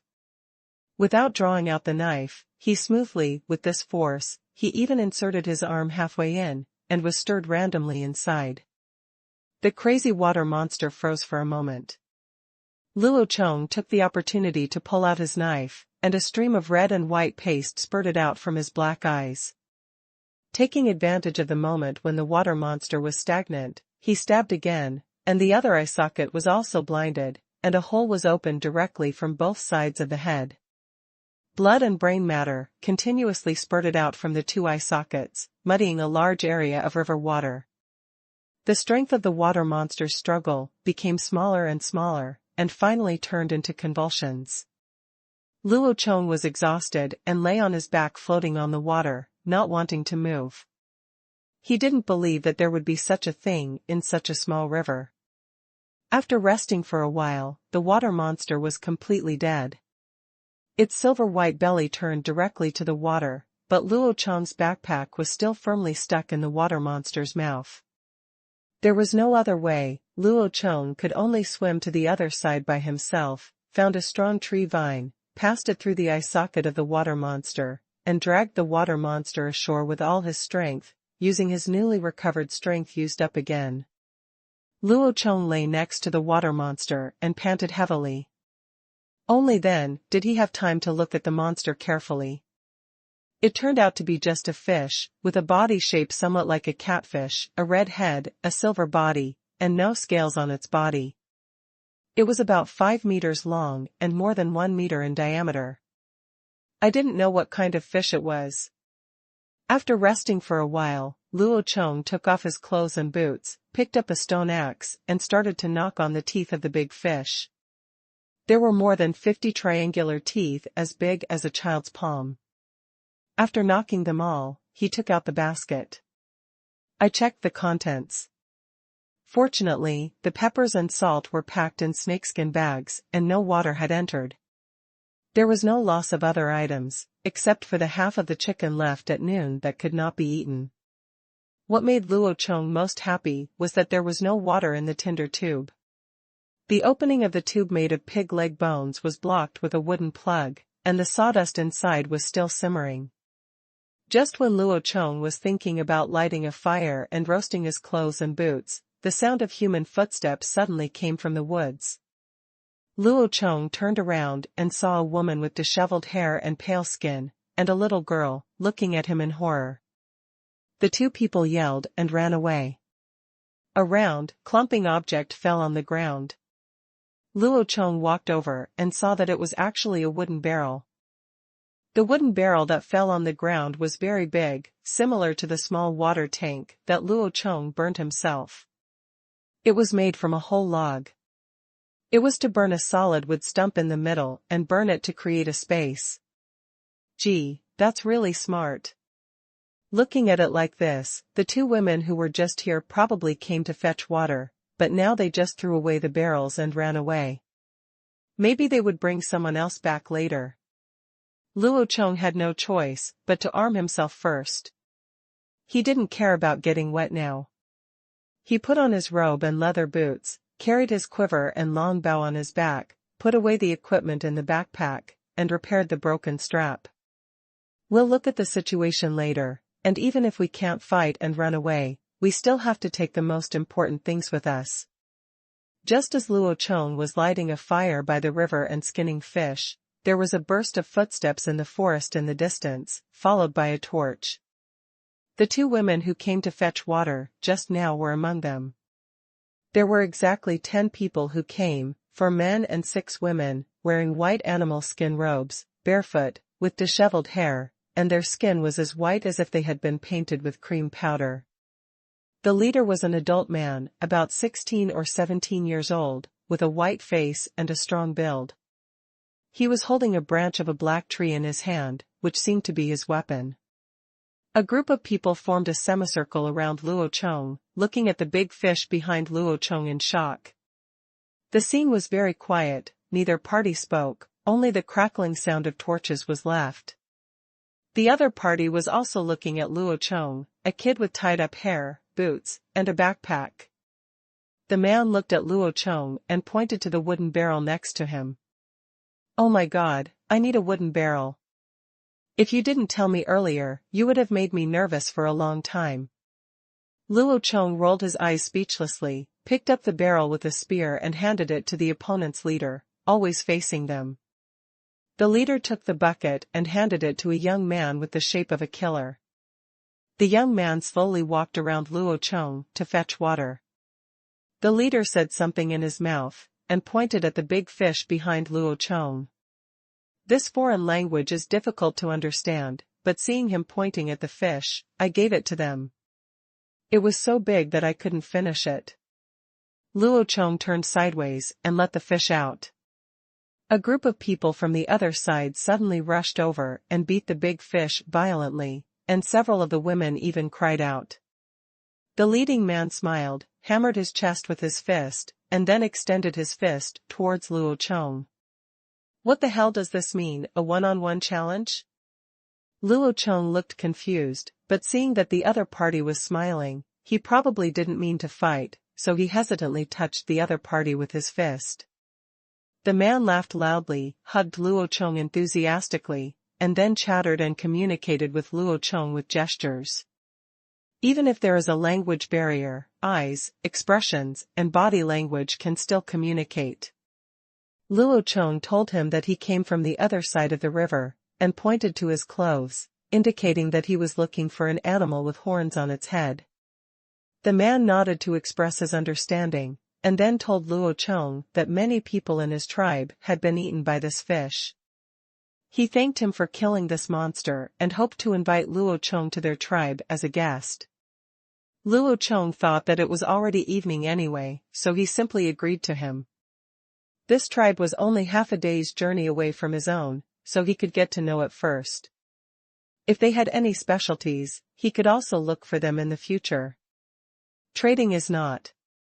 Luo Chong motioned for them to lift the fish up. This was something edible.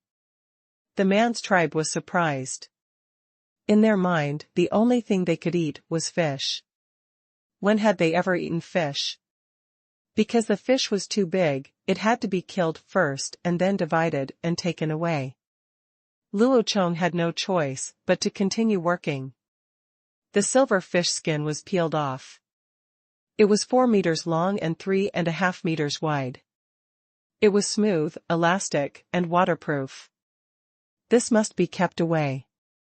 All the internal organs except the swim bladder were thrown away, but Luo Chong actually found a lung inside the internal organs. Damn it, it turns out to be a lungfish, a monster that is said to be able to bury itself in the soil for half a year during the dry season without dying. The cleaned lungfish was cut into several large pieces and carried away. Luo Chong also picked up the fish head and followed them back to their residence. Their tribe was in the woods. After walking for less than 10 minutes, they saw a huge tree house. 7 or 8 black iron trees formed a large circle. There was only a tree hole as the entrance and exit. The space inside was not very large, so it is about 100 square meters, and there is a fire pit in the middle of the open space. They also burned tree holes in these big trees and used them as small rooms. The place was not big, but it was enough for them to live in. It was because they had too few people. From the leader to the nursing child, there were only 32 people in total. Individual. This tribe that lives in a tree hole is called the Tree Tribe by Luo Chong. There are only 5 adult men in the tree tribe, 1 half-dead elder, and a strong leader, Big Tree, who is not tall but very stocky, and has a head shaped like a killing horse. It is said that he burned those wooden barrels, and as a result, his own hair was burned, and there was also an honest man named Mudu who looked silly. There are 9 adult women, 11 teenagers over 6 years old, and 7 children under 6 years old. It can be said that the population is truly sparse. Because they have lived in this dark forest all their lives, their skin is very white, and they seldom bask in the sun, but it does not mean that they do not know the outside world. The half-dead tree elders led Luo Chong and Dashu up to the lookout. In fact, it was the roof of this huge tree house, which they woven from the branches of the big tree. The lookout is higher than the surrounding black forest, and you can see far away. The elder's eyes were slightly cloudy, and he could no longer see very far. He squinted and looked at the direction of the setting sun, then pointed to the east with his finger and murmured something. The big tree next to him was also working hard to translate for the elder. From that direction, out of the black forest, there is a mountain like a cloud in the sky. Dashu pointed to the fire cloud in the sky while interpreting. The previous elder told me that there is a kind of animal with long horns on that mountain. They are as tall as humans. The big tree made a horn-like gesture on his head, and then compared his height.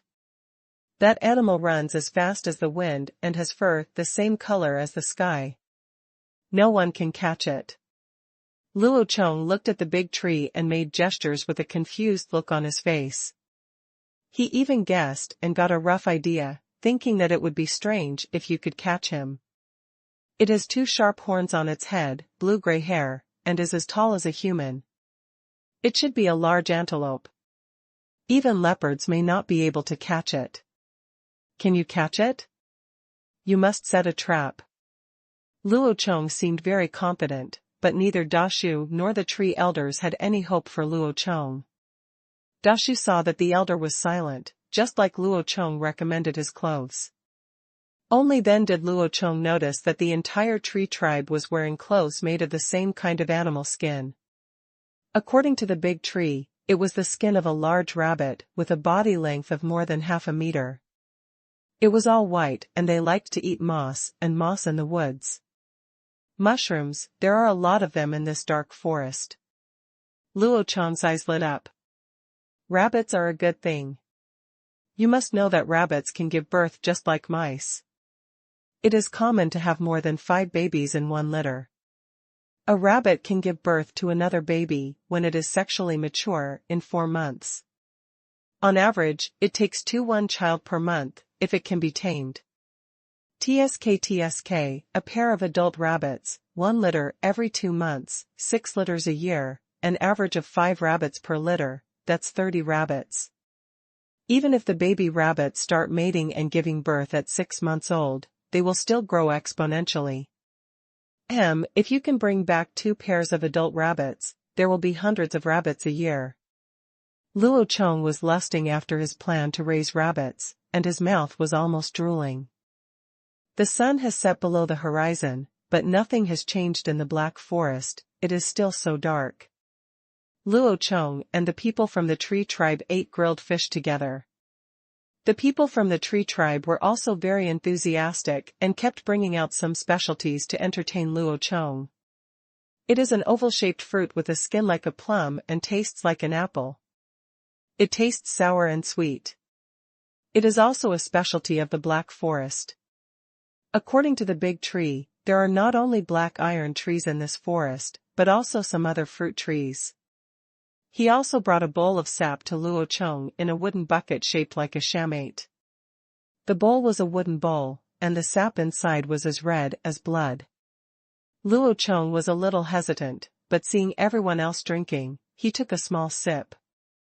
It was a bit salty and not very tasty, but the people in the tree tribe drank happily. The big tree hammered his swollen chest. Gee, tell Luo Chong that drinking this can make him as strong as him. Luo Chong was speechless. Isn't this just salt water? I still have table salt, do you want to know about it? but Luo Chong didn't take it out. He couldn't reveal too much of the good stuff. What if he was killed for making money? After the meal, Dashu arranged a tree hole for Luo Chong to rest, and then told him that he was going to take his tribe members out for hunting, and asked Luo Chong if he wanted to go.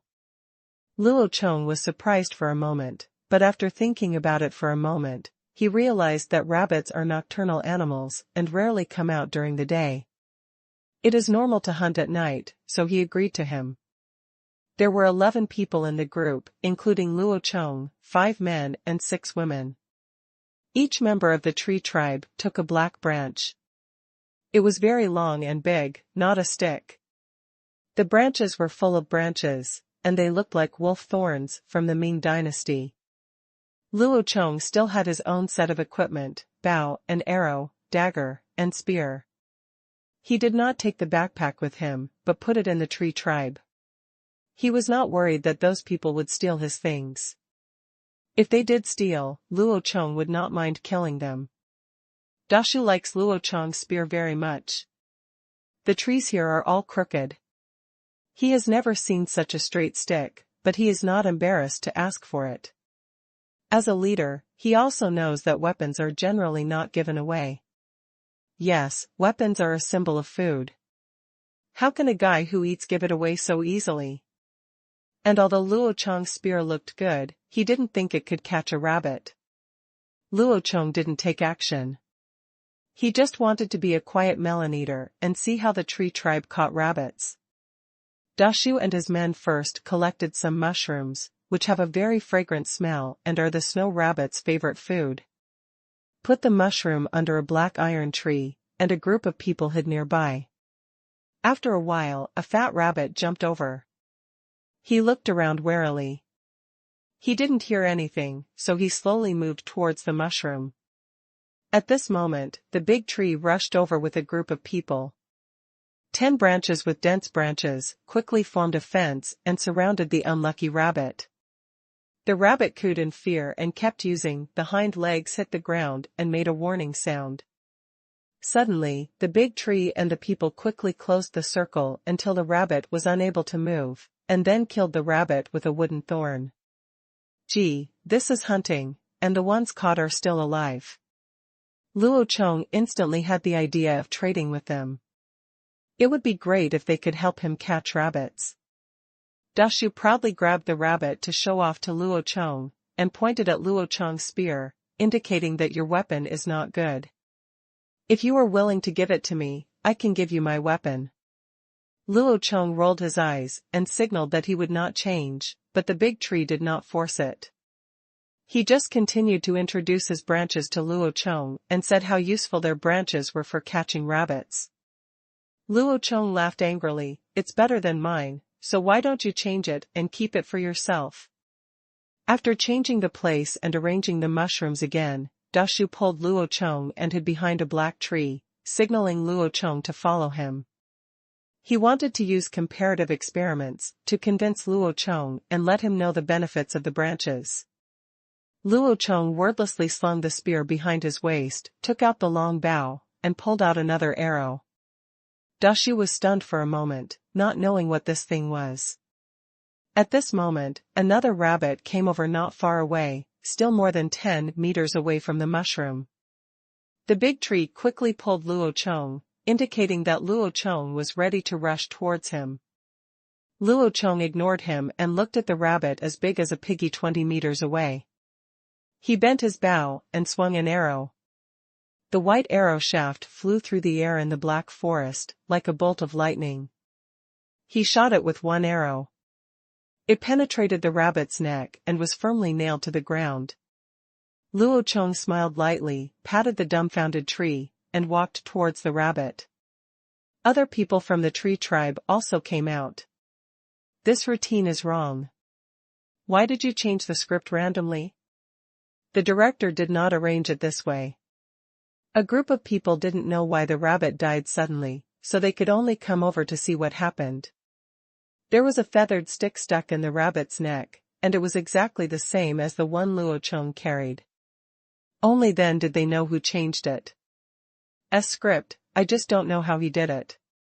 When Luo Chong was shooting arrows just now, only Dashu saw him. Dashu also walked over. His face no longer had a sense of superiority, and he was no longer interested in the spear. He looked at Luo Chong's bow and arrow eagerly. Luo Chong smiled and handed him the long bow, and gave him another arrow. He taught him how to draw the bow step by step, and shot another arrow at the rabbit on the ground. With a swish, the penetrating power at close range was very strong. Half of the 1-meter-long arrow was pierced. Wow! The people of the tree tribe exclaimed, in awe of this magical weapon. Dashi knew that Luo Chong would not exchange this magical weapon with him, but he was very happy to try it with his own hands. Luo Chong also gave him a feather arrow as a symbol of friendship between the two. The next hunting turned into an archery performance performed by Luo Chong. A group of people followed him and watched him keep bending his bow and shooting arrows. In half a night, he shot and killed more than a dozen rabbits. This number was unimaginable to them. They usually caught 3 or 4 in a day, and they would burn incense. At the same time, the people of the tree tribe secretly speculated on the power of the Luo Chong tribe. After returning, according to Luo Chong's request, the rabbit skins and meat of the harvested prey went to Luo Chong and the Shu tribe, so they naturally had no objection. According to Luo Chong's purpose of this trip, he has already achieved it. Now as long as he stays here for a while, he will definitely be able to save enough animal skins for his tribe. But now that I have only been out for a day, I still feel a little sorry for all the equipment I prepared. Now that I have come out, I should go further and explore the world. And what he said to Elder Shu is that he is as tall as a human. I am very interested in the animals. Maybe it would be good to capture a few alive and take them back to the cart. During the rest time in the second half of the night, Luo Chong stayed in the tree hole to rest until dawn the next day. After replenishing dried meat, fresh water and fire, Luo Chong found a big tree to say goodbye to him. Dashu didn't want Luo Chong to leave. Now was the season for storing food. If Luo Chong stayed here, he felt that this winter would definitely be easier. Luo Chong also thinks that this tribe is good, and he can trade with them if he has good things in the future. Luo Chong thought for a moment and said, "Can you help me catch some live rabbits, preferably more than 10? Luo Chong stretched out his palms to count with him. "When I come back, I will exchange it with you for other prey. It will not affect your food storage." Dashu hesitated and asked, "Let's catch it now. What will happen if the rabbit dies when you come back?" Luo Chong was speechless and told him that if he caught a live rabbit, he would lock it in a tree hole and pull some grass and mushrooms for the rabbit to eat every day. He would be back soon. It wouldn't take long before the big tree agreed. After bidding farewell to the tree tribe, Luo Chong once again embarked on a journey of exploration to the northeast. It was not easy to keep walking in a straight line while walking in the dense black forest. The environment was exactly the same everywhere, so Luo Chong had to take out the bark rope and tie it around his waist. When moving forward, drag a long rope behind you, and look back from time to time. As long as the rope remains straight, your direction is correct.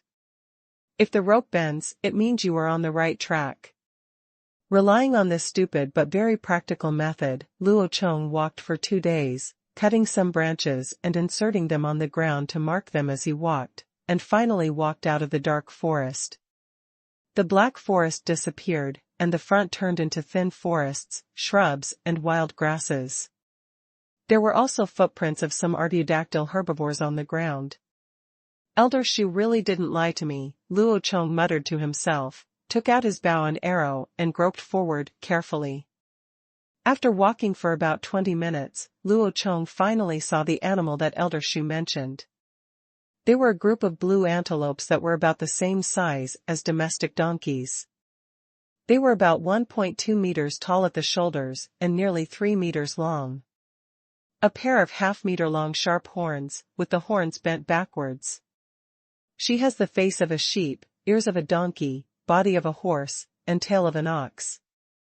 The whole body is blue-gray, with slender limbs and an inch-long mane on the back of the neck. Tsk, it would be okay if he could be taken back to serve as a donkey. Luo Chong immediately had the idea of capturing him alive, but it was difficult to do so. The donkey is a very docile animal, but the blue antelope is different.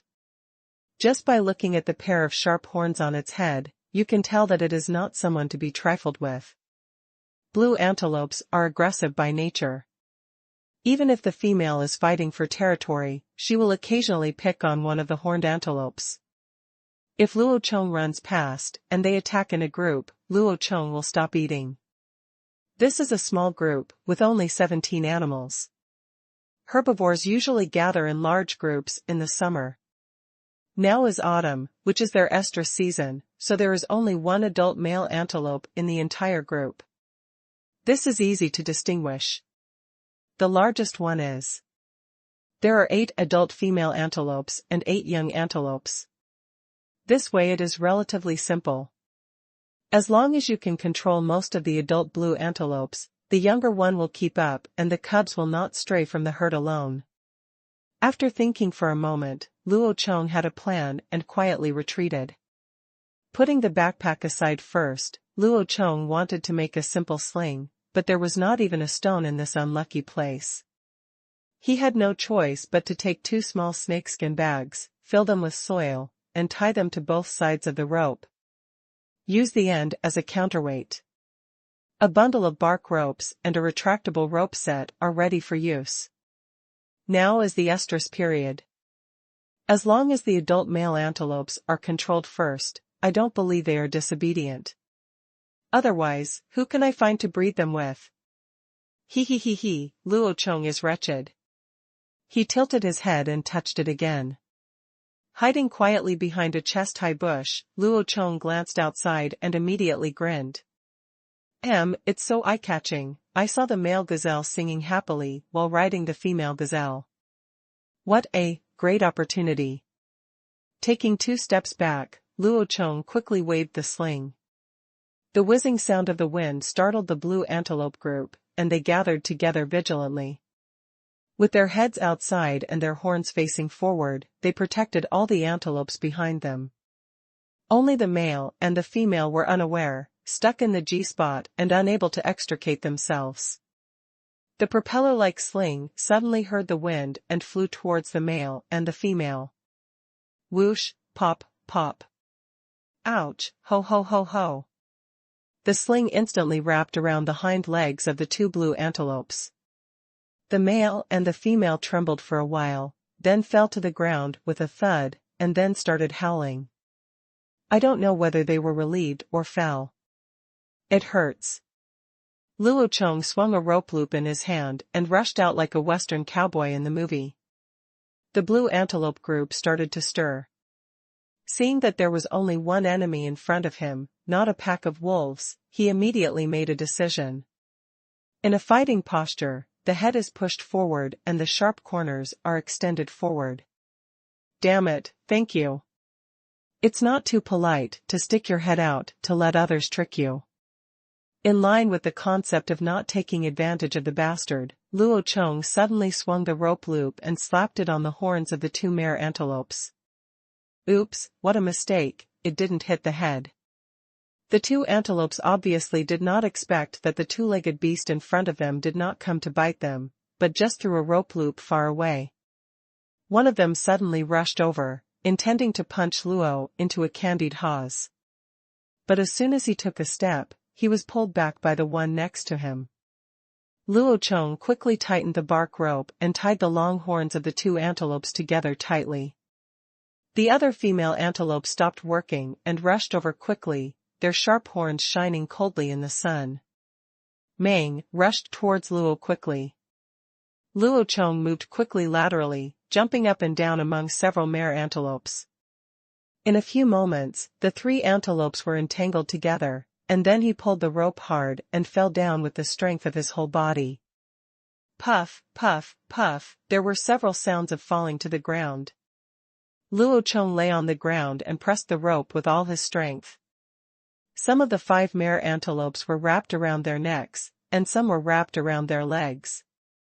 They all fell to the ground, with their throats trembling, howling in the throat while struggling. When the remaining 2 mare antelopes saw this situation, they ran away, with their 8 young antelopes. It would be foolish to rush forward at this time. Hey, don't run away, come back. Seeing the group of antelopes running away, Luo Chong felt extremely anxious. This was different from what he expected. There were only a few small ones left, so they shouldn't be left alone. Damn, what the hell? Luo Chong watched the 10 antelopes fleeing speechlessly. He had no choice but to stand up and prepare to vent his anger on the 7 remaining ones. First, I carefully walked over and tied up their legs, and then went to see the condition of the male and the female. The male and the female had not been separated because their hind legs were entangled, and they were still lying on their sides twitching. This is a real stallion, no, it's a stallion. TSK, I want to be a romantic ghost even if I die.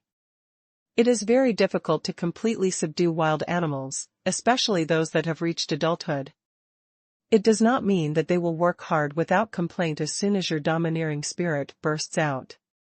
That is just a fantasy. For a rebellious and aggressive species like the blue antelope, we must first destroy its self-esteem. The ancients said that in order to tame the ferocious wild eagle, the eagle was deprived of sleep for several days and nights when it was first captured, making it extremely sleepy until its wildness was eliminated. In short, you will obey. If you don't accept it, labor and management won't let you sleep. But Luo Chong obviously didn't want to take that long. He simply and roughly used a stone axe to break off all the horns of the blue horse antelope, and then used red-hot charcoal to burn the section of the broken horn to death so that it would no longer grow. You know, beautiful and strong horns are their powerful features, and they are also weapons for courtship and territory protection. Now that their horns are broken, it is like killing half of their lives. The 7 antelopes struggled fiercely from the beginning. It directly turned into a depressed quail, which was a sign of losing its sense of security. If Luo Chong didn't mind castrating the male antelope in order to keep the male antelope for breeding, he didn't need the wild blue antelope, he just wanted these antelopes to be used as cattle and horses for him. Even the ancient war horses were mostly ridden in order to make them obedient. Luo Chong spent a whole day picking them up. He first went to retrieve his own basket, then cut down some small trees, peeled the bark and twisted the ropes, and made some simple horse gear. The leading male gazelle has a halter tied to its head. The 6 female gazelles are divided into 3 groups. 2 of them are side by side. They are tied to a short horizontal wooden stick with a rope around their necks, and are tied into a string by Luo Chong to form a group. In a 1-2-2-2 formation, no one can escape this time. Leading the horse antelope team, Luo Chong found a creek and stewed a pot of rabbit jerky for dinner. The horse antelopes were on a hunger strike. They had not eaten since being caught by Luo Chong, but had just drank some by the stream. Water. Luo Chong was lying by the creek, squinting at the sunset in the sky. Tisk, why are you pretending to be reserved with me? Don't even drink water if you have the ability. Luo Chong cursed disdainfully, not caring about their hunger strike at all. To the east-north of the creek, there is a colorful stone mountain, which is the one Elder Shu pointed at the lookout. It is now very close to Luo Chong, about 2 or 3 kilometers away, and it takes less than half an hour to travel. That mountain is not the color of the fire clouds that Elder Shu said, but it is not entirely wrong. There is indeed a part of it that is red. The entire mountain has sparse vegetation and many stones. Huge granite can be seen a few kilometers away, and in the sunset under the illumination, it reflects the colorful colors. The entire mountain is like a rainbow falling to the ground, with a lot of red, orange, yellow, green, blue, and purple, as well as large areas of gray and white. All colors are distributed in a band, extending toward the northeast.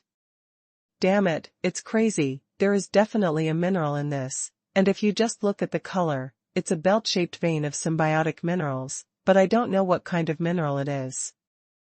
Banded veins are mostly formed by the impact of volcanic lava flows.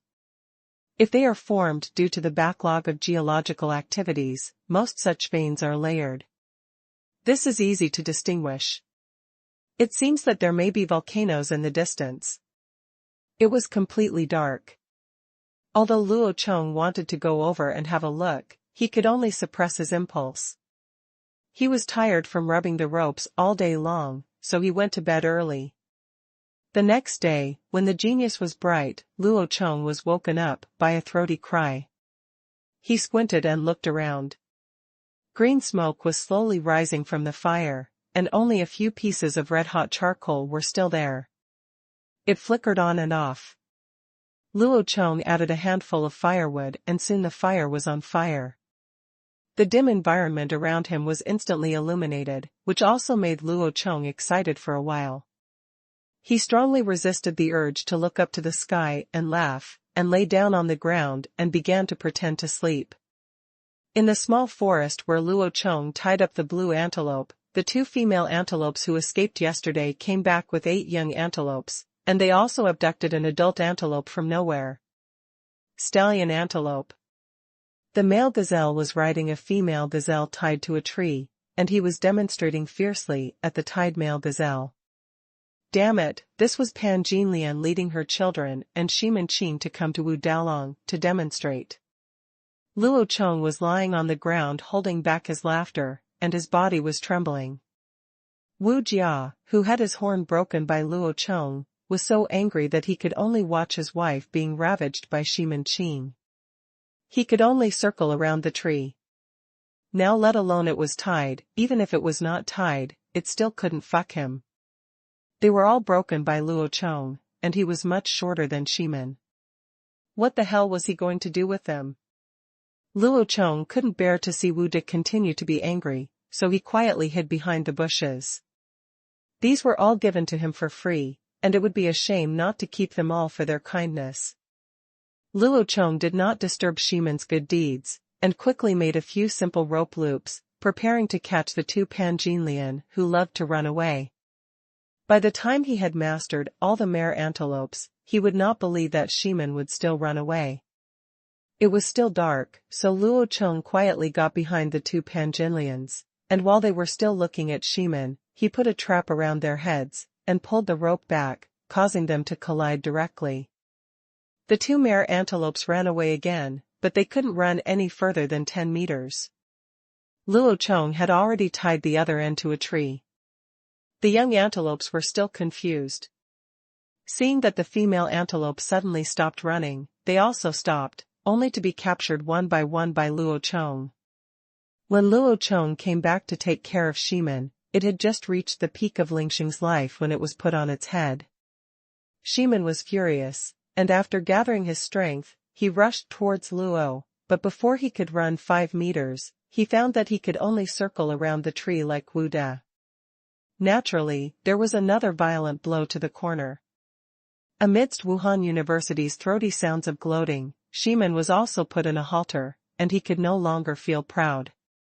By the time he finished doing this, the sky was already bright, and Luo Chong was in a good mood, drinking salty meat soup with wild vegetables. The wild vegetables were a plant similar to purslane that the blue antelopes eat. Since they can eat it, it's not poisonous. I put a little Luo Chong in the broth, and it tastes pretty good. After both Ma Lingchuan and Luo Chong had eaten breakfast, the team continued to set off. Shimin carried Luo Chong on his back, and Wu De carried Luo Chong's backpack. Behind them, 2 large and 2 small people lined up in 8 rows, with 18 Ma Ling and 1 boy in each group. The team headed straight to the Botsai Mountain to the east. The stone mountain of 8 colors is called Babao Mountain by Luo Chong.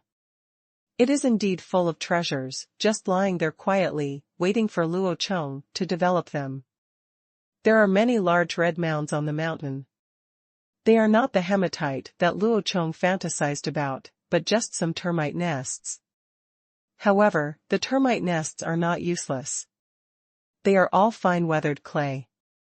The pottery made from termite nests must be better than the clay by the river. The orange one is coxcomb stone, also known as realgar. It has a very brittle texture and can be powdered with just a pinch. It can be used as a medicinal material. It can be used externally to treat snake and insect bites, and it can also be taken internally to treat internal parasites. In ancient China, there was also the habit of drinking realgar wine during the Dragon Boat Festival. In fact, it was an insect repellent. It had the same effect as the sugar cubes my mother made me eat when I was a child. It is a mineral that is easy to distinguish. But this thing must not be burned. The main component of realgar is arsenic disulfide, which is poisonous. Especially the yellow smoke that comes out after burning reacts with oxygen and turns into arsenic trioxide, which is the famous arsenic. It is highly toxic. The yellow one is yellow wax stone, with a greasy surface and a lot of golden chalcopyrite mixed in. The copper content in it is almost over 80%, making it a copper-rich mine. This was the first metal that Luo Chong found. He was very excited and started digging down again to see the depth of the mine. When he dug to a depth of 1 meter, the veins changed again. There were layers upon layers of metal underneath. Some pyrite occurs, but is rare. Pyrite is easy to distinguish. It is a yellow stone flake, all in the shape of flakes. Its main component is iron sulfide, so it is different from hematite, which is mainly composed of iron oxide. It seems that the nearby volcano is an acidic volcano, and the minerals produced contain a lot of sulfur. It is normal to find iron sulfide next to realgar. After all, realgar is sulfide. It's just that there is too little pyrite here to be used to make iron. It should exist in the form of associated or rich in copper. The green color not far away immediately confirmed Luo Chong's guess. It was the color of malachite, and malachite is the symbol of copper mines. In fact, anyone who has studied junior high school chemistry should know that copper sulfate solution is green, so most green stones contain copper, including jade. Yunnan, China, and Myanmar are rich in jade, precisely because there is an acidic volcano there, the Qingshu volcano in Yunnan. When the volcano erupts, the copper sulfate solution in the center of the earth erupts along with the magma. After tens of thousands of years, after invading the stone, it becomes turned into emerald. Therefore, if you have more money, you can buy a piece of jade, smash it, and burn it to make copper. Unfortunately, no one does that. Digging further to the side, a lot of blue and purple azurite came out, which is the natural crystal of copper sulfide. One layer is indigo, one layer is dark blue, and one layer is blue-violet. The crystals precipitate in a radial pattern. It is very beautiful.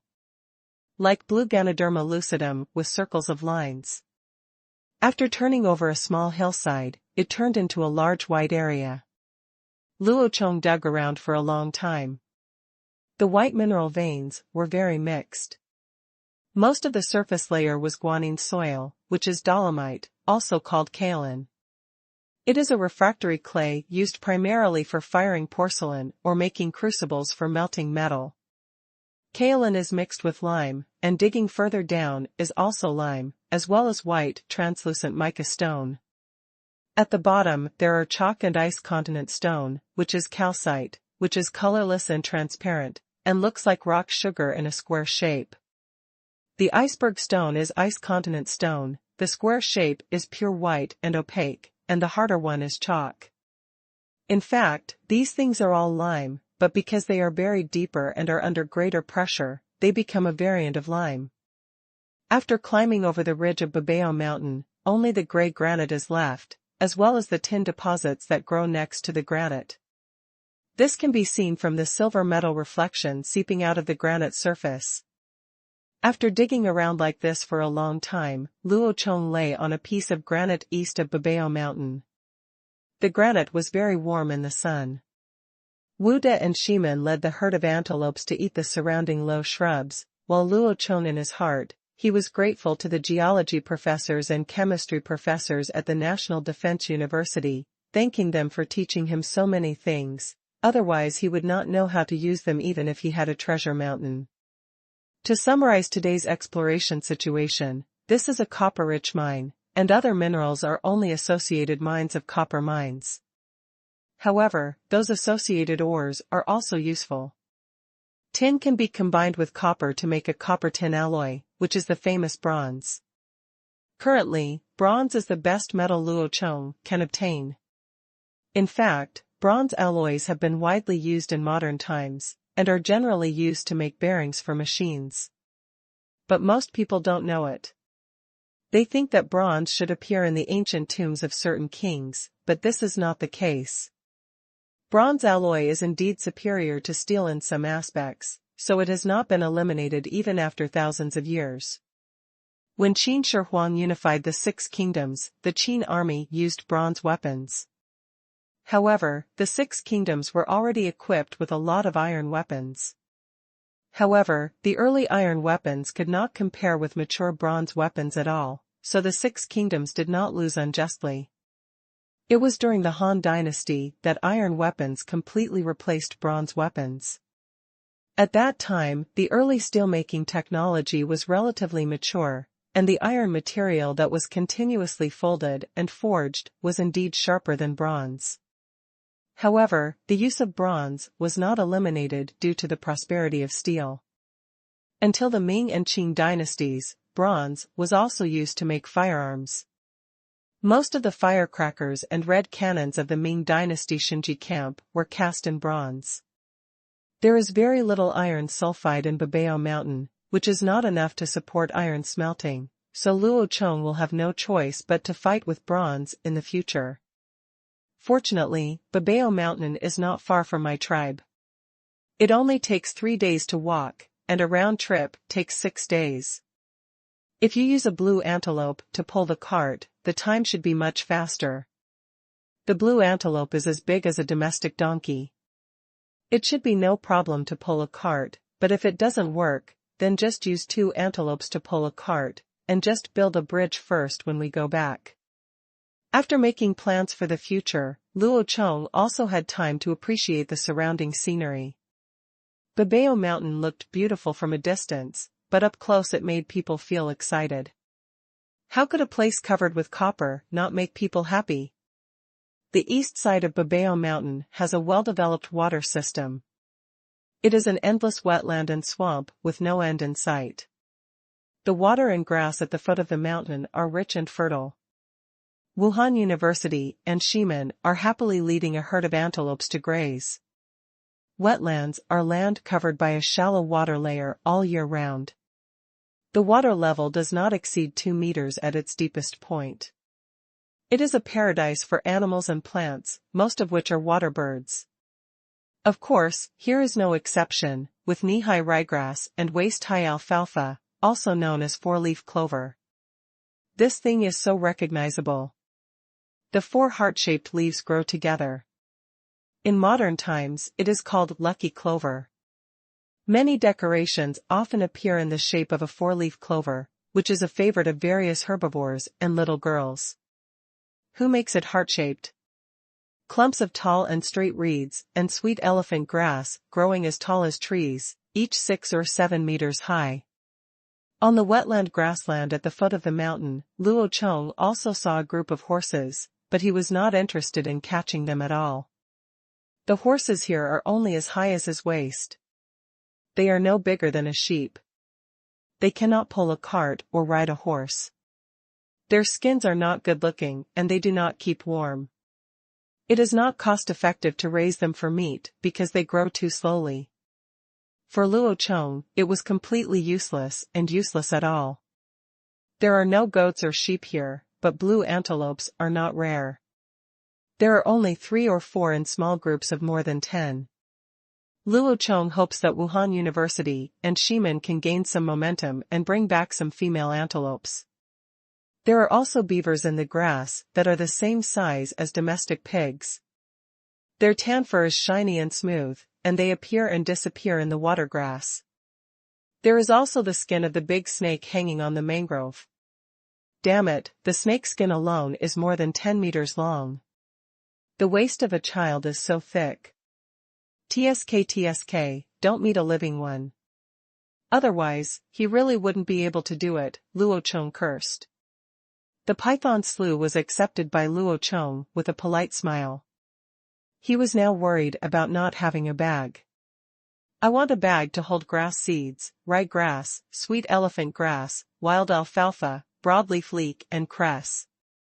I can get some and fry them with eggs and meat slices. It will give me a proper vitamin supplement. Of course, you can't just eat it for yourself. In the future, you will also develop your own rabbit-raising business. There are also blue antelopes. You will rely on them to pull carts in the future. Luo Chong doesn't mind being kind to them. The open space in front of the tribe's cave is suitable for planting these pastures. It took half an afternoon for Luo Chong, who was suffering from backache, to collect a bag of grass seeds. There was no classification, and they were all mixed together and tied to the back of a mare antelope. The blue antelope ate to his heart's content, and Luo Chong also caught his dinner, an ancient giant goose with gray fur and variegated feathers and head. It was more than 2 meters tall and was taller than a modern red-crowned crane. The larger one, with a wingspan of more than 5 meters, was shot by Luo Chong, who was hiding in the grass twice before falling down. Luo Chong plucked out all the feathers that could be used for arrows and disemboweled him. Luo Chong planned to roast the whole thing to replenish the dried rabbit meat in the basket. Just when Luo Chong was squatting on the bank of the water to kill the goose, he suddenly burst into tears. The tears rolled around in his eyes several times, and finally he couldn't help but flow out. The hot tears were full of his longing for the earth. Anyone who has slaughtered a chicken knows that the digestive system of a chicken is very weak, and what is eaten will be stored in the stomach for a long time. In the TV series, Qingshu once asked the imperial chef to make a bowl of chaff for him, but there was no such thing in the palace. They were all used to feed chickens. In the end, they had to kill the chickens to get the chaff from their stomachs. This shows the chicken's digestive system. In fact, other birds were in a similar situation, such as this ancient giant goose. Luo Chong actually found small fish and shrimps in its stomach, as well as rice that had not had time to digest. God knows how excited Luo Chong was when he saw the rice fields, how aggrieved, and how homesick he felt, which directly led to his tears. The man did not shed tears easily, but he did not feel sad. A good young man died before marrying a wife, and then came to this ghost place inexplicably and became a primitive man. There was no vegetable oil, no vegetables, no seasonings, no iron pots, no rice or white noodles. Every day he had either barbecue or broth, which almost made him vomit. Although he can adapt to eating meat every day, it doesn't mean that he doesn't want to eat staple food. Luo Chong wiped away his tears and patted his head. Rice is rice, and rice is rice. Of course, wild rice should grow in swamps. Swamps are the best natural paddy fields in nature. Why didn't you think of it earlier? That's it. Finding it is a decision that requires no thought at all. How could Luo Chong ignore the first food crop he discovered in this world? The outer skin of the rice in the goose's stomach had been corroded, exposing the rice inside. Luo Chong didn't know if such rice could still be grown, so he had to find intact rice seeds. Moreover, he has never seen this kind of rice before. Each grain is larger than a mung bean. I don't know if it is because it has not been polished and processed by modern machinery. One grain is as good as 2 or 3 grains of modern rice, but he was absolutely convinced that this was rice. After eating the roast goose, there was no time to rest at night. Luo Chong was nervously making equipment to go deep into the swamp. Now he had to harvest the rice before the animals. Even if he harvested 1 more grain, it would turn into hundreds of grains next year. Using local materials in the mangroves, we used stone axes to chop some long branches and saplings with a diameter of 2 centimeters, and tied them into a spindle-shaped canoe frame with the 2 tips wide at the middle, and wrapped the huge silver barramundi skin on the bottom. It is waterproof and can be used as a simple canoe when wrapped around a tree branch frame. Considering that it has to carry a lot of things, it is made relatively large, 4.5 meters long and about 80 centimeters wide. It is divided into 3 buckets in the front, middle, and back. People sit in the middle and things are placed on both ends. This is also the maximum size of this fish skin. Well, the length of the diagonal of the rectangular fish skin is used as the captain. This kind of canoe is very light and can be carried with one hand. He has made it before, but at that time he used plastic sheeting and willow branches, but now he uses fish skin. This simple canoe can even be made with plastic wrap. As long as it is wrapped with 2 more layers, it can still accommodate people. It is very simple and practical. I also found some thin tree vines and woven them into several shields. The 2 smaller ones are 50 centimeters long and 30 centimeters wide. I tied them to my feet with a rope and then I could walk in the swamp. I tied my feet to the middle of these simple flippers. The distance between the 2 feet is only 20 centimeters. Although it is a bit awkward, it does not affect walking, and can reduce pressure and ensure that you do not sink into the swamp. There is also a larger shield, 0.5 meter wide and 1.5 meters long. This is the final protection. If you accidentally fall, put this big shield under your body and it will definitely save your life. After finishing this, Luo Chong checked the equipment while building a fence for the blue antelope. The fence was very simple, just put up a few wooden stakes and put up a few crossbars. A simple sheepfold with pasture and a stream is enough for them to eat for a day. He will not stay in the swamp until dark. The next morning, Luo Chong drank a bowl of goose soup in the morning fog, cut some 6-meter-high sweet elephant grass for Wuhan University and Ximen, and set off with his simple canoe. I found a place slightly deep in the water and put down my canoe, then paddled into the depths of the swamp with a simple or wrapped in a layer of snakeskin in an inverted Y shape. At the same time, the tree tribe in the dark forest, Big Tree, was leading the tribe to hunt snow rabbits. Now they not only hunted at night, but also started catching rabbits during the day. Because they agreed to Luo Chong to help him catch live snow hares, but they also had to store food for the winter. Although Luo Chong promised him that he would exchange it with other prey, but in case there was none, what he held in his hands was it's not that Dashu doesn't believe Luo Chong, but that as a leader, he must not joke with the lives of his people. In order to meet the needs of Luo Chong and his own tribe, almost the entire Shu tribe went out, leaving only the elders and children under 6 years old to look after the house. The rest caught rabbits, gathered mushrooms, and some snow. The grass that rabbits love to eat is reserved for rabbits to eat. In order to increase production, Dashu was no longer satisfied with using food traps. He even started violent demolition. After finding the rabbit hole, he dug it directly. If it didn't come out, he would burn it with fire and smoke. He really caught a lot of them. And even caught a few litters of newborn rabbits. This result was not expected by Luo Chong, otherwise he would definitely thank Ichiban Dashu. But what was even more unexpected was that Dashu and the others encountered some enemies while hunting. In autumn, no matter what tribe they belong to, they must store food, and the cannibal tribe is no exception, and their food is people, living people. Men can use it for food, and women can stay to give birth or work. Animals like humans do not have sharp teeth and claws, nor do they have thick and strong fur. They cannot run very fast, so it is best to catch them. On the day when Luo Chong went deep into the swamp, a hunting team of a cannibal tribe encountered Dashu and the others. This team was composed entirely of adult men, with a total of 40 people. Moreover, they actually rode 2 terror elephants. The elephant is not big, is slightly taller than a human, and is still underage. It must have been captured and raised since childhood.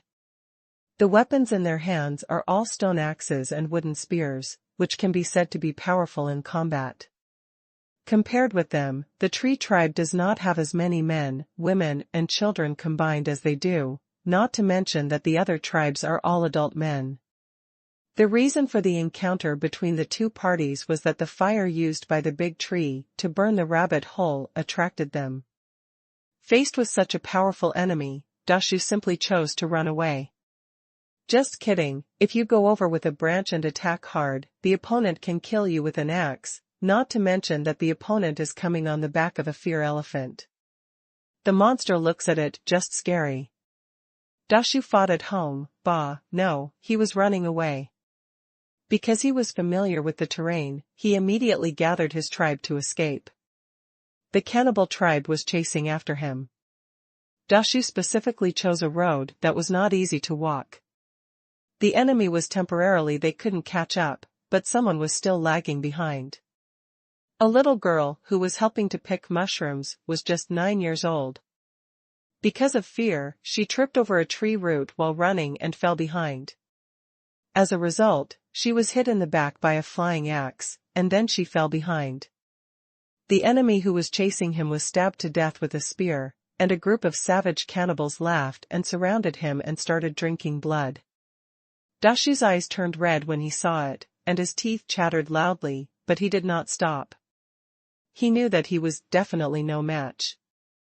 Even if the whole clan went into battle, they would only be eaten by the enemy in the end. Because of the dead little girl, the enemy's pursuit finally came to a halt. Qingshu quickly returned to the tribe's treehouse and told the elders about the incident. The enemy is too powerful to defeat. The only option is migration. But they have lived in this dark forest for generations, where can they move to? They don't know much about the outside world. Luo Chong proposed to go to Luo Chong. Luo Chong left a feather arrow and said that if he had any difficulties, he could go to his tribe to ask him for help. And judging from the weapons Luo Chong used, his tribe should be very powerful. Qingshu also agreed with this opinion, but they didn't know where Luo Chong's tribe was. They only knew that it was on the other side of the river. How could they move reinforcements? Seeing that the enemy was about to attack at the door of his house, Elder Shu finally made the decision to let Qingshu lead his tribe to the east of the Black Forest to find Luo Chong, while he stayed behind to hold off the enemy. He was about to die anyway, and had no choice but to leave. If you can't walk, you won't be a drag on the tribe. Qingshu nodded sadly and hurriedly asked people to pack their luggage. Each member of the tree tribe was covered in animal skins and only brought a small amount of dried meat. They couldn't take away any more. They carried all the barrels in the tribe on their backs. The containers were the most valuable items. There were also many live rabbits in the barrel, which Luo Chong asked for by name. Qingshu also hoped that Luo Chong could help them for the sake of these rabbits, which was also a bargaining chip. The tree tribe group set off eastward in a hurry, without even bringing any kindling. A torch in the dark forest was undoubtedly telling the enemy their location. Qingshu was also a little unsure. Luo Chong had been gone for several days. Where was he now? Is he still alive? He didn't know about these big trees, but if he didn't leave now, he would have to wait for death. He had no choice. The enemies behind have found their tribe, and the tree house that has allowed them to survive for generations has now turned into a sea of fire. The fire was lit by the tree elder. This is all he can do now, and he doesn't know if he can. Burning several enemies who broke into their tribe. The tree tribe, which originally had only 32 people, now has only 30 people left after this incident, and more than half of them are minors. The adults carried barrels and rabbits on their backs, and the smaller children were held by the older children. When they were hungry, they ate some dried meat, when they were thirsty, they drank the strange salty tree sap, and when they were tired, they climbed to the canopy of the tree to take a rest. The man was dejected and rushed towards the east of the Black Forest without stopping.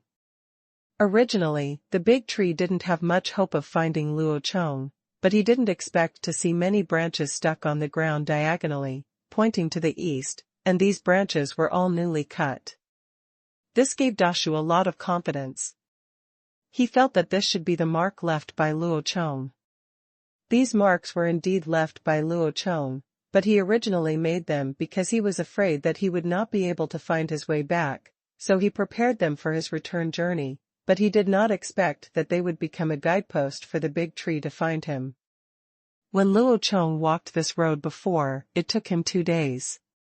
That was because he had to constantly correct his direction and cut branches to mark. But Dashu and the others were different. They found them directly along the marks, and they didn't know when the pursuers would catch up with them, so they only took a day and a half to reach the Black Forest of the periphery. It was already evening when we first came out, and the sky turned crimson under the reflection of the setting sun. It was the first time for the children of the tree tribe to see the outside world. They were full of curiosity and questions. Not to mention them, they were the adults. They have never gone that far. Dashu also had questions. He wanted to know where Luo Chong had gone. The mark left by Luo Chong was broken here, so where should he go to find it?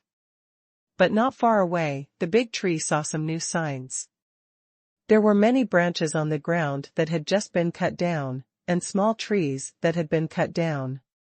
These were the trees that Luo Chong used to make harnesses and peel off trees. I got it when I was rubbing the rope. Moreover, by the creek below the slope, traces of fire were found in the big trees, a pile of black coal extinguished by water. There are many animal footprints on the soft mud beside the creek, including Luo Chong's. This is easy to confirm. After all, there are really not many people wearing those strange boots. But wherever Luo Chong went next, the big tree could not be found. He could only spend 1 night here with his tribe before talking. He felt that Luo Chong would definitely come here again if he wanted to go back.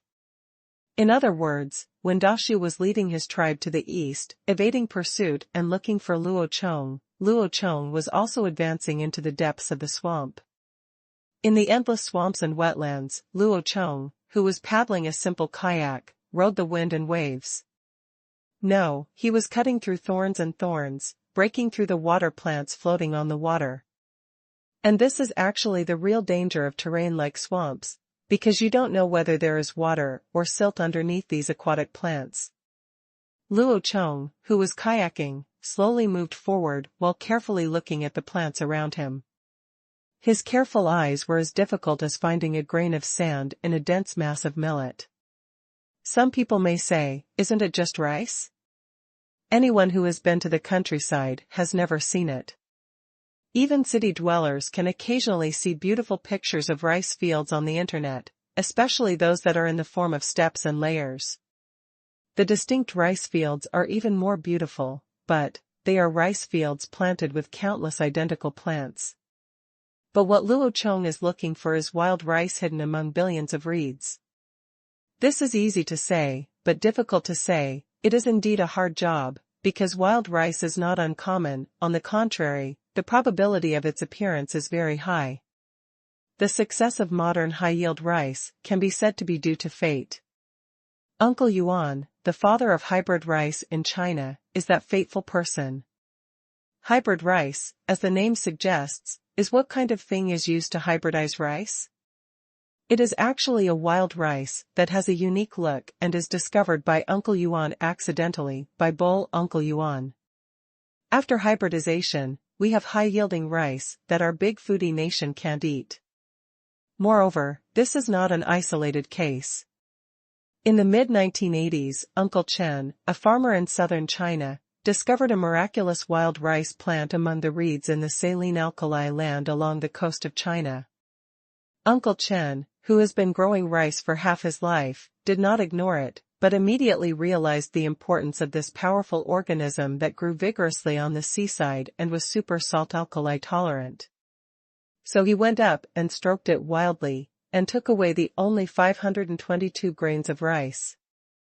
After repeated planting and testing, those hundreds of rice grains finally developed into endless rice fields, which put hundreds of millions of acres of barren saline alkali land along my country's coast and inland to use, directly solving the problem of feeding hundreds of millions of people. The rice seed model Hideout 86 is also famous overseas and has become the object of competition for countries around the world.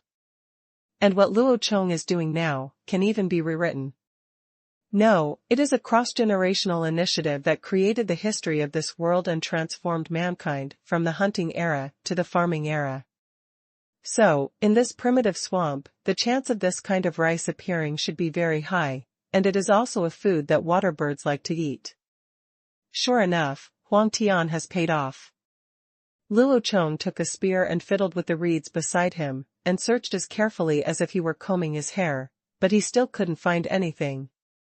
But this kind of behavior that scares the snake is indeed in line with the poem, Fighting for the Crossing, startling a pool of gulls and herons. Luo Chong swept his stick through the reeds.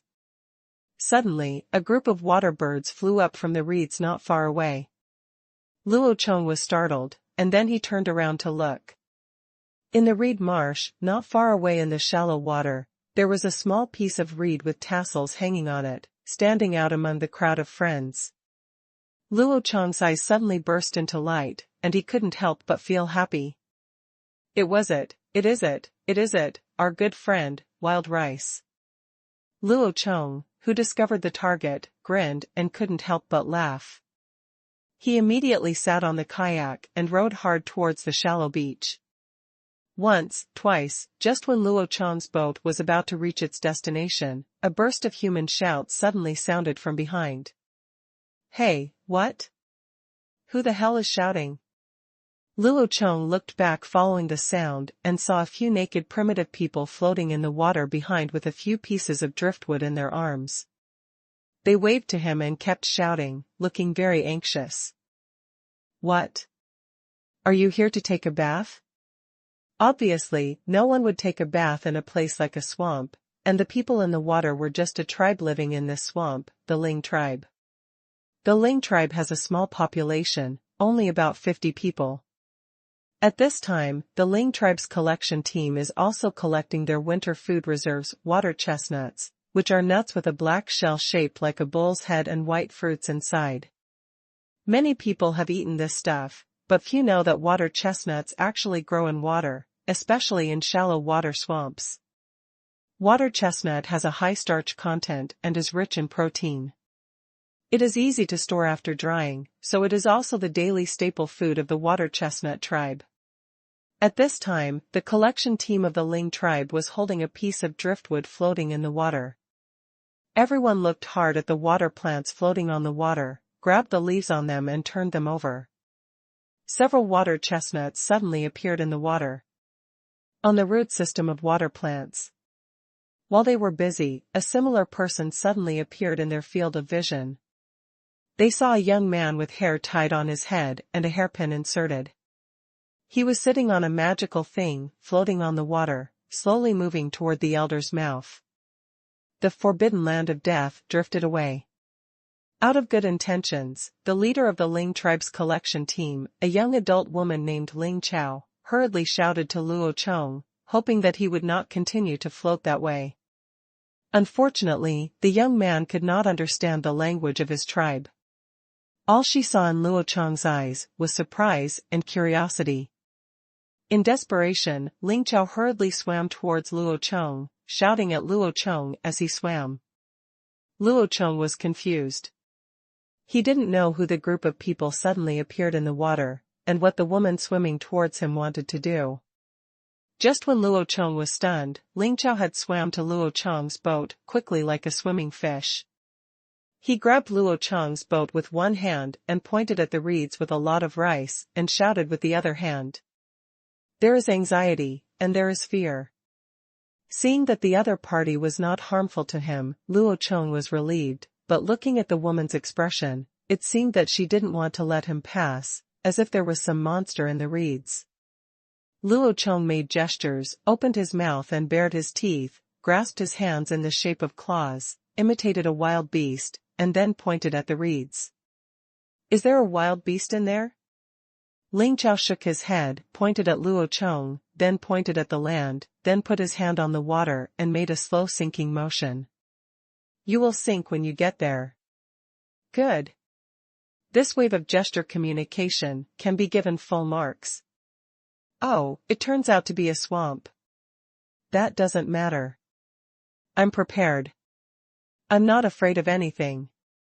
Luo Chong understood what Ling Chao meant and was very grateful for the other party's kind reminder. However, he was still going to go there if he was prepared. The rice was right in front of him, so how could he turn back at this time? Immediately, Luo Chong smiled at the water chestnut, saying that he was fine, and then paddled towards the reeds without hesitation. Ling Chao was stunned, and immediately shouted to Luo Chong, but she did not continue to swim forward. She could remind the stranger, but she could not do anything to help Luo Chong. She still had her own tribe, and children who have not grown up themselves. Ling Chao looked at Luo Chong's back blankly, and then suddenly, she was stunned. I saw the young man strapping something like 2 boards to the soles of his feet, then holding a square shield that was as big as a person, and then leisurely stepped onto the forbidden land of death. Ling Chao, who saw this scene with his own eyes, exclaimed. God, it must be God. That boy walked into the forbidden land of death, but did not sink. As Ling Chao exclaimed in his own tribal dialect, everyone in the Ling Chao collection team also turned their heads to look, and then they all looked dumbfounded. You must know that this kind of forbidden land of death has been explored by spending countless lives of the tribe. The Ling tribe has never seen anyone who can walk in the forbidden land of death without sinking to the bottom. But Luo Chong, who seemed relaxed, actually knew his own family affairs. Walking in this swamp was not as easy as imagined. There was mud underneath the reeds. Although Luo Chong wouldn't sink when he stepped on his flippers, the suction force of the mud under his feet was very strong. It took a lot of effort to lift his feet every time he moved a step. As a last resort, Luo Chong had no choice but to adopt the second plan, directly spreading the shield on the mud in front, then stepping on the shield to the other side, then placing the shield in front of him, and marched towards the rice with difficulty step by step. Everyone in the Ling tribe seemed to have figured out the way at this moment. The boy stepped on that board every time, so he didn't sink into the mud, but this was enough to surprise them. After all, no one had ever thought about it before. This method. After much effort, Luo Chong finally came to the reed with rice ears and observed it with great surprise. These rice plants are mixed with the meadows and reeds in the mud. If there weren't a few rice ears growing on them, they would be easily missed. Each rice plant is about 2 meters tall. The largest one is even taller than sorghum and corn. It does not fall in the wind and has strong water resistance. Each rice plant is covered with rice ears that are as long as 1 finger. The grains are plump and plump. At this time, the rice has just reached the maturity stage, and 95% of it has turned golden yellow, which is convenient for Luo Chong to pick. Taking out the snakeskin bag that had been prepared in advance, Luo rushed forward and began to stroke wildly. He directly pulled off all the rice ears that he could touch and stuffed them into the snakeskin bag. Seeing Luo Chong's busy figure in the forbidden land of death, Water Chestnut no longer wasted time and quickly collected water chestnuts with his tribe. From time to time, he turned his head to look in Luo Chong's direction, his eyes full of curiosity. What is the hot blue guy doing? Ling Chao, what is that man doing? Is he also collecting food? Is there still food in the forbidden area? A young girl, who looked like she had just grown up, asked, curiously. Ling Chao frowned, his eyes flashed coldly, and he gave a stern lesson, don't worry so much. Even if there is food in the forbidden area, it is not ours to take. You have forgotten how your brother is gone. The girl was startled by Linko's stern tone and felt a little aggrieved. However, she suddenly remembered her brother who got stuck in the swamp to dig out a bird's nest, and she couldn't stop crying. That day, they went to collect food together. The younger brother saw many bird nests on the meadow. The eggs inside were big and round. The girl's younger brother walked towards the meadow with a smile and said that he would get some eggs for his sister to eat. But when he walked to the meadow, he suddenly sank in.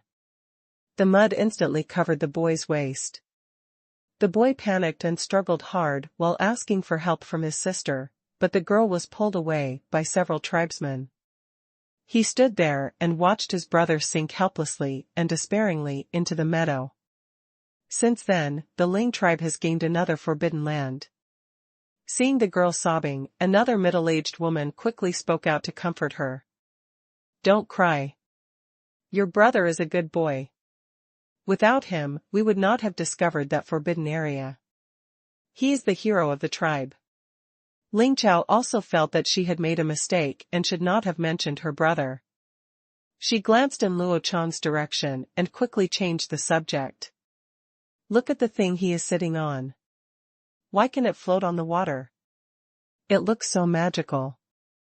Otherwise, we can ask him later and see if he is willing to tell us how to make that thing, so that we don't have to soak in it all the time." In the water. Upon hearing this, everyone turned to look at Luo Chong's boat. Luo Chong, who was hard at work harvesting rice, had no time to think about anything else. Instead, he carefully picked up each ear of rice, for fear of accidentally dropping a grain of rice. "You know, these are all seeds and hope." In about half an hour, there were about 200 rice plants in this forbidden land. Each plant had more than a dozen or even 40 ears of rice. Each ear of rice contained about 500 grains. In addition to these, the rice plant is slightly larger than normal, which is really a lot when calculated. It can fill 2 snakeskin bags, about 60 kilograms. Looking at the fruits of these labors, Luo Chong sighed inwardly. You must know that Uncle Yuan's dream was to enjoy the coolness under the grass. He wanted to make rice that was taller than a person. Because of his body advantage, he grew taller. Naturally, there will be more knots. But he had such good luck. The primitive rice he discovered for the first time was actually that tall. Without any professional knowledge in this area, he could not explain this phenomenon. He could only attribute it to the good primitive ecological environment and relatively fertile land. After all, the fertility of the land that has been cultivated for thousands of years in the previous life can be imagined. If it were not for such things as chemical fertilizers, I really don't know how much food production would be reduced. Instead of being sentimental, Luo Chong diligently placed the 2 bags in the front and rear cabins of the kayak, happily preparing to row the boat home and start his farming era. But he didn't expect that just a few meters out, his boat was surrounded. When a group of Ling tribe members saw Luo Chong placing 2 bags in the 2 cabins at the front and rear of the boat and rowing away, their eyes suddenly lit up. It turns out that this thing floating on the water can not only seat people, but also hold things. A few smart people immediately imagined the scene of them rowing this small boat to collect water chestnuts, and couldn't help but exclaimed it's an artifact. So there was this scene in front of him. A group of people from the Ling tribe swam around his boat. They kept touching it and curiously looking at its structure and what it was made of. It looked like it's like visiting a museum. Hey, what are you doing?" Luo Chong looked at the curious actions of these people, and suddenly felt dizzy and swaying around. "I almost got seasick from being shaken by you." But these people really didn't have any ill intentions towards him, so he might as well just kill them. Peace was the most important thing. Ling Chao saw that Luo Chong was showing signs of being angry, and hurriedly stopped everyone from continuing their research. While gesturing with Luo Chong, he asked if he could teach them how to make such a thing. Make a boat? Luo Chong looked at the circle of people soaking in the water around him. Their skin was a little swollen. They were all of the same kind, struggling to survive. In fact, Luo Chong was still willing to help. He wanted to make a good relationship while going out. There's nothing wrong with it, and besides, it's really not that difficult. The kind of kayak made by Luo Chong is actually similar to a lantern. First, tie a frame with branches, and then cover it with a waterproof skin. But the problem lies in this skin. What's wrong with this thing? It's so easy to make, and he got this fish skin by chance. You still want to make many boats like this, unless you have plastic sheeting. After some gestures and explanations from Luo Chong, Ling Chao also understood the general idea. Soon she also realized the problem of animal skins. Where could they find such a big animal skin? The two looked at each other and both frowned. But when Luo Chong's eyes glanced at the driftwood they were holding, all the problems were solved. Since kayaking can't be done, how about a raft? Luo Chong gestured and asked them to gather everyone's driftwood together and arrange it. He also got some reeds as straw ropes, tied the driftwood together, and then let the water chestnuts climb up. Sure enough, Luo Chong's idea was right.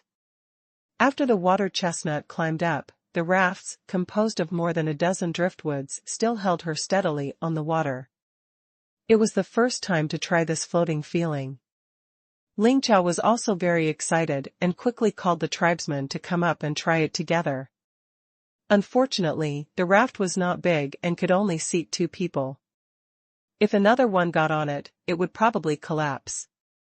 People who couldn't get on the raft were a little envious of Lithospermum sitting on it, but Lithospermum was extremely happy because she knew that this kind of raft was easy to make, and there were no restrictions on materials, such as driftwood and straw ropes. It was easy to do in the tribe, and she even predicted that after she drove the raft back, there would be a wave of raft-building craze in the tribe. Thinking of this, Ling Chao looked at Luo Chong gratefully and warmly invited him to be a guest in the Ling tribe, but was rejected by Luo Chong. It was impossible to spend the night outside. There was a group of blue antelopes waiting for him outside the swamp. If something happened and those antelopes escaped, Luo Chong would probably cry to death. After receiving the reply of rejection, Ling Chao did not force it.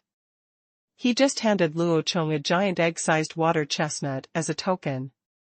If he encounters difficulties after meeting, he can take this water chestnut to the Ling tribe to ask for help. There is a sense that Luo Chong and the big tree gave arrows as part of their farewell. Luo Chong accepted the water chestnut with a smile, cursing MMP in his heart, and gave him something to eat as a token, but refused to let him eat it. Did you do it on purpose?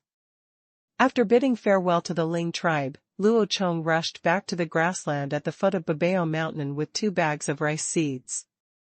At this point, after a whole day of urgent harvesting, Luo Chong had received a total of about 60 kilograms of grains, but he was reluctant to eat any of them and just wanted to transport these treasures home quickly. However, there is no way to plant this year, but this does not prevent him from preparing for next year's spring plowing. Since he was going to farm tools were indispensable, so he had to get some more copper ore and tin ore back. In the evening when the big tree came out of the black forest, Luo Chong was separated from them by the Babao Mountain and was eating fat and oily spicy roasted beaver on the small grassland beside the swamp, weaving a big basket for tomorrow's meal. Prepare for mining work. But the big trees to the west of Babao Mountain were in dire straits. They didn't bring any fire with them when they ran away. They just gnawed some dried meat in the past 2 days.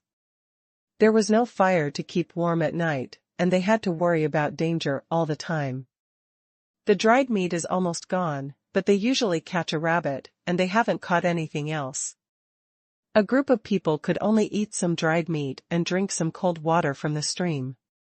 The women gathered together, protecting the children in the middle, and gathered around to keep warm. Dashu and the 4 remaining adult men, they had to take turns standing guard, which was extremely miserable for a while. At dawn the next day, Luo Chong, who had eaten well and had a good sleep, led Wu De and Shimin towards the west of Babao Mountain with a cheerful look on his face. Wu De and Shimin were very useless. I originally expected them to hook up with a few more mare antelopes, but in the end they didn't get any. Every day, they only ate the fodder Luo Chong prepared for them, and they just ate with a few of the antelopes around them. The mare and the antelope were having sex, and they were moaning endlessly. "What the hell, you two useless things. The rabbits know not to eat the grass next to their nests. You can't stop picking up the girls around you. If you have the ability, go out and get them all pregnant and unable to work. Look at me. I won't exhaust you both during the spring plowing next year." Luo Chong said to himself while spanking Wu De and Shimen's butts with a tree branch. In fact, he was quite happy. Pulling the team of 18 blue antelopes and watching them carry grass seeds and rice seeds, he felt full of satisfaction. This was all hope. The big tree at the foot of the west mountain of Babao Mountain was distributing wild fruits that had just been collected to the tribesmen. At this time, Tree Stump, who was on guard duty, saw Luo Chong on Babao Mountain. There is very little vegetation on Babao Mountain, most of which are low shrubs. If Luo Chong was alone, it would not be very conspicuous, but with the addition of 18 blue antelopes, it would be particularly conspicuous, especially when they are lined up in twos. There was a neat team. Apart from wild geese, who else would queue up for wild things? So Luo Chong, who was leading the team, was immediately recognized. The tree stump hurriedly ran to the big tree, gesticulating and shouting, big tree, Luo Chong, there." In an instant, everyone in the tree tribe followed the fingers of the tree stump and saw Luo Chong on the mountainside. Luo Chong also heard someone yelling at the stream below the mountain, especially when he heard someone calling his name. When communicating with them at the tree tribe, Luo Chong taught them the Mandarin pronunciation of his name, so they all used Mandarin when saying Luo Chong's name. Following the direction of the sound, Luo Chong also saw a tribe of trees on the mountain beside the stream. Why are they here? Luo Chong thought in confusion. The 30 pairs of eyes at the bottom of the mountain faced each other with the 19 pairs of eyes on the mountain. After confirming their eyes, they were all familiar people. Only Wu De and Shimen, who they didn't recognize, started to scream indiscriminately. Luo Chong slapped 2 branches, and they became obedient. Luo Chong looked at the big tree at the foot of the mountain and waved to the big tree, asking him to come up. He himself didn't want to go back and forth again and have to dig mines later. After more than 10 minutes, Dashu led a group of people up the hillside. Only then did Luo Chong see their appearance clearly and couldn't help but frown. Why is it so miserable? The whole family and children are here too. They are all dirty and not as white as before. They look like beggars, no, not even as good as beggars. Dashu looked tired, but when he saw Luo Chong again, he was immediately shocked. He knew that Luo Chong was looking for a horned animal, but he didn't expect that he would actually catch it, and there were so many of them alive. If a few people from the cannibal tribe riding 2 elephants gave him the feeling of being invincible, then Luo Chong's behavior could be regarded as a god. Don't worry about its size. Just say that the number of 218 is not of the same magnitude. What's more, Luo Chong's blue antelope is not small either. It is almost as big as a modern donkey. Luo Chong saw their embarrassed faces. Each of them was holding a wild fruit in their hands. They couldn't even eat meat. He really didn't know how they were in such misery. He quickly took out the uneaten giant goose and roasted beaver from a large basket carried by an antelope and distributed them to them. He also gave the stone axe to Bucket and asked him to get some firewood and light a fire. Keep warm. Dashu watched Luo Chong pour some smoking sawdust from a bone tube, put it in the hay, and blew on it. He was suddenly very novel. It turned out that this was possible, and he couldn't help but admire Luo Chong a little more. Under the surprised gazes of the tree tribe people, Luo Chong took out another earth-red pottery pot with a nice shape and a lid, put it on the fire, cut some meat slices into it, put some wild vegetables in it, added water, salt, pepper, and within 10 minutes, the aroma of wild vegetable and barbecue soup emerged. Because the meat is roasted in advance, it doesn't need to be stewed for long, just boil the water. Luo Chong asked Mudu to bring him a wooden bowl, filled him a large bowl, and asked them to take turns drinking, each taking a sip. Dashu took a sip first. It was salty, almost the same as their sap, but a little spicy. He felt hot all over after taking one sip, and his whole body became colder. There were slices of meat in the soup, with thick oily flowers floating on it. The wild vegetables are also very delicious, and the mouth is full of fragrance after one bite. How can the meat be eaten like this? Everyone looked at Dashu with a look of enjoyment on his face. Dashu finally came to his senses, scratched his head in embarrassment, and quickly handed it to others to drink. After everyone had enjoyed the meal, the soup was gone. The pot was too small and was meant for Luo Chong alone. But everyone looked at Luo Chong differently. The magical fire, the magical pottery, the magical way to eat it, the magical soup, and the team of blue antelopes. Now they looked at Luo Chong as if he were a god. Luo Chong waved his hands indifferently. He had long been numb to this surprised expression, so he casually asked them why they were so miserable. The big tree immediately poured bitter tears, and others also hurriedly added gestures and remarks. Only then did Luo Chong know the reason and couldn't help but take a breath of air. There were cannibals nearby. Where did they come from? You must know that the tree tribe is only one day away from Luo Chong's Han tribe. Since the cannibals have all arrived at the tree tribe, how far are they from their own tribe? No, we have to go back quickly. At this time, Luo Chong was already eager to return. He was also worried that his tribe would be attacked. He hoped that the river could block them for a few more days. I have to prepare some things today and will go back tomorrow. What are your plans? Luo Chong made his decision and asked Dashu about his plans. We. Dashu didn't know how to answer for a moment. Yes, what else could they do? They fled in a hurry and didn't take anything with them. Where else could they go? The tree house was also burned down by a fire. Seeing that winter is coming soon, there is no place to stay and the forest cannot go back. There are still enemies there. Who knows when they will come again? For a moment, the entire tree tribe lowered their heads. They had nowhere to go.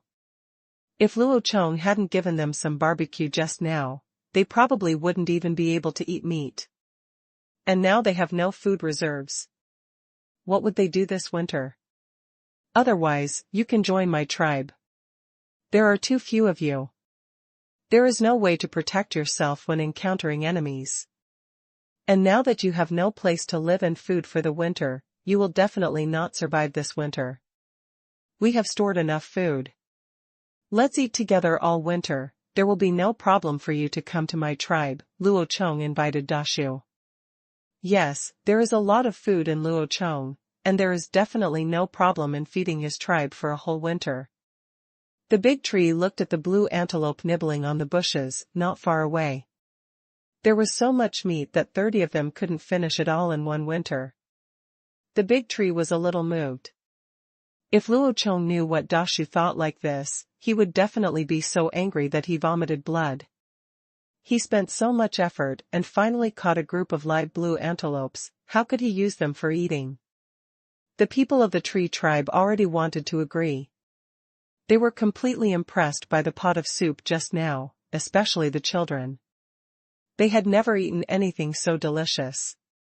The only hot food they had come into contact with before was barbecue. Nowhere had the broth been stewed, and their barrels couldn't be put on the fire. Moreover, they have also seen Luo Chong's weapons. With that thing called a bow and arrow, there will be no shortage of prey, and they will not be bullied by the enemy. At least they can protect themselves. Now they were all looking at the tree with burning eyes, hoping that their leader would agree. Dashu also knew that this was the best way, but he was still a little worried. He thought Luo Chong was a good person, but would his tribe accept people from his tribe? After hesitating for a while, he still asked to come out. If you invite us to join, will your leader agree? Will your people agree? Hearing this, Luo Chong laughed. Because he was on guard against them, Luo Chong did not tell them his identity or the specific location of his tribe. He just said that it was on the other side of the river. Now it is time to take care of them. That's a lot of explanation. Haha, you don't have to worry about this, because I am the leader. As long as I agree, my people will not object, and my people are also very good. As long as you are willing to join, you will definitely get the same treatment as my people. What? Are you the leader? Dashu asked in disbelief, but after thinking about it for a moment, he felt relieved again. Yes, although Luo Chong is a little younger, his ability is not weak. Just talk about those blue antelopes, and they may not be an adult. He can catch it, and he can survive in the wild for so long and live better than them. This is not something ordinary people can do. After thinking about it, Dashu said again, then, will you issue us the same weapons? Dashu has been envious of Luo Chong's weapons for a long time. Whether it is a white spear or a long bow and arrows, they are all things he dreams of. And as long as Luo Chong is willing to give them weapons, he definitely has no intention of harming them. Let me ask, who would hand over such a good weapon to an imaginary enemy? Luo Chong smiled slightly and directly handed his spear to the big tree. He gave the stone axe to the barrel and gave the 1.5-meter rattan sign to the tree stump. The tree stump was not tall, but very strong, and asked him to take it. It's best to wear a shield. Okay, now I have given you all my weapons. I only have one bow and arrow, and you can't use it well. I will give each of you weapons when you return to my tribe. Okay, I agree to join your tribe. With the spear in his hand, Dashu no longer hesitated. He really wanted a bow and arrow, but he had tried it with his own hands last time. It was true that bows and arrows were not easy to use. Luo Chong did not lie.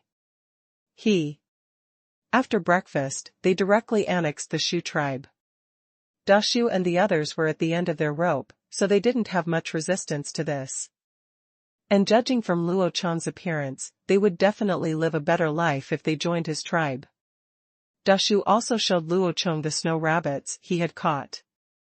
There were more than 30 of them, large and small, but mostly small ones, and no more than 10 big ones.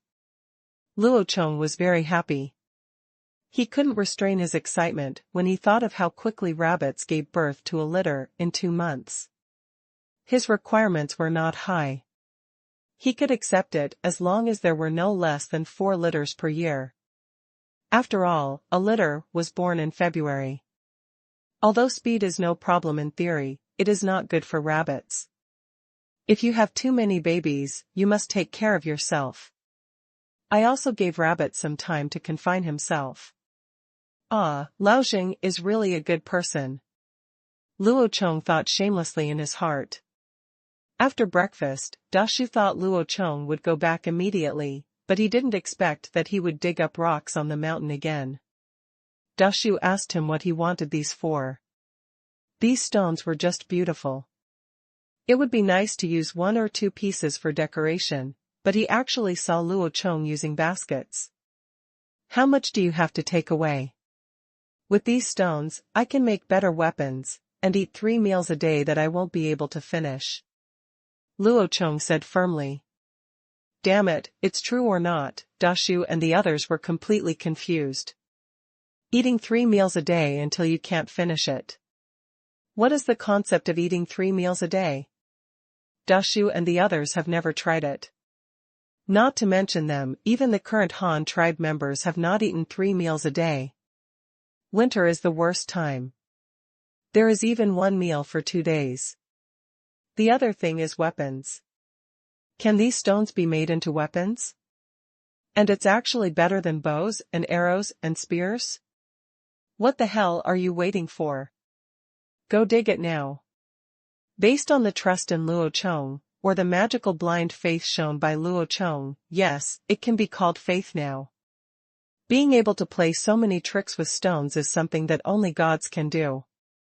With the addition of others, the digging speed was much faster, and by noon, all the big baskets were filled.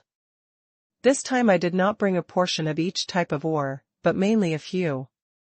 Among them, copper-rich chalcopyrite and tin ore were the most abundant, and a lot of red termite nests and kaolin were also packed. This was used for making crucibles and used for pouring molds. Since they were doing all physical work today, they had another meal at noon, which gave them an early taste of what it would be like to eat 3 meals a day. In the afternoon, the team began to set off, and the Blue Antelope Formation also became a column of 18 horses. Each one carried 2 large or small rattan baskets on its back, containing ores, fodder, rabbits, and seeds. This time everyone lit torches openly and marched westward. The speed was not very fast. Luo Chong also taught Dashu how to use spears, throw stone axes, and shields for defense while walking, and he also shot them by the way. Some rabbits, supplementary food and hides. Luo Chong became angry when he said this. When he left the tree tribe last time, he gave the rabbit skins he shot to the tree to dry, saying that he would come back to get them. But now they were all snatched away by the cannibals. Either it was burned, and I had to hunt more rabbits to go back, otherwise this trip would be in vain. My original goal was to find animal skins, so I couldn't forget my original intention. Walking all the way to the evening, everyone started to make dinner and rest, arranged the secret sentry duty, and fed the antelope and rabbits with fodder, and everyone took an early rest. It was relatively quiet in the first half of the night, with only the crackling sound of the bonfire burning. It was just that the wind was a bit strong tonight and the weather was getting colder. Fortunately, everyone had clothes, and there were bonfires and hot soup to keep warm, otherwise a few people would definitely fall ill. In the second half of the night, Luo Chong, who was lying on the ground, suddenly felt a vibration from the ground. There was a dull thumping sound, as if something huge was moving. Luo Chong instantly remembered what Dashu said about the cannibals riding on the ground. Long-nosed monster. Get up, everyone, be alert. There are enemies. Put out the fires. Hurry up. Luo Chong kicked and pulled everyone to get up and put out the fires immediately. Fighting at night is still an encounter, which is the most taboo. It means that the enemy is in darkness and we are in the clear. There are torches all around you. Others can see you clearly, but you can't see others. Isn't that looking for death? Luo Chong took out the burning firewood from the bonfire and threw it far away in the direction of the noise. Dashu and the others also had their weapons ready and blocked the child behind. Oh. Accompanied by 2 sharp and slightly immature elephant roars, 2 huge figures suddenly appeared in the distant firelight. Dozens of people held torches, holding stone spears, bone spears, and stone axes, with red and white colors on their faces. There were ferocious patterns painted with colored paint, and bone ornaments made of human bones were hung around their necks, and they rushed towards this side with a ferocious look. The leader was a man riding an elephant, holding a bone spear, with a phalange necklace hanging around his neck, and a palm-sized skull pendant hanging below. With a wave of his hand, a group of younger brothers began to charge. Take the people and run quickly, and go around them to the north. Looking at this formation, Luo Chong pointed his finger to the north and immediately issued an order for Dashu to lead his tribe and Ma Ling team to go around from the north of the opponent. At this time it is definitely unwise to attack from the front.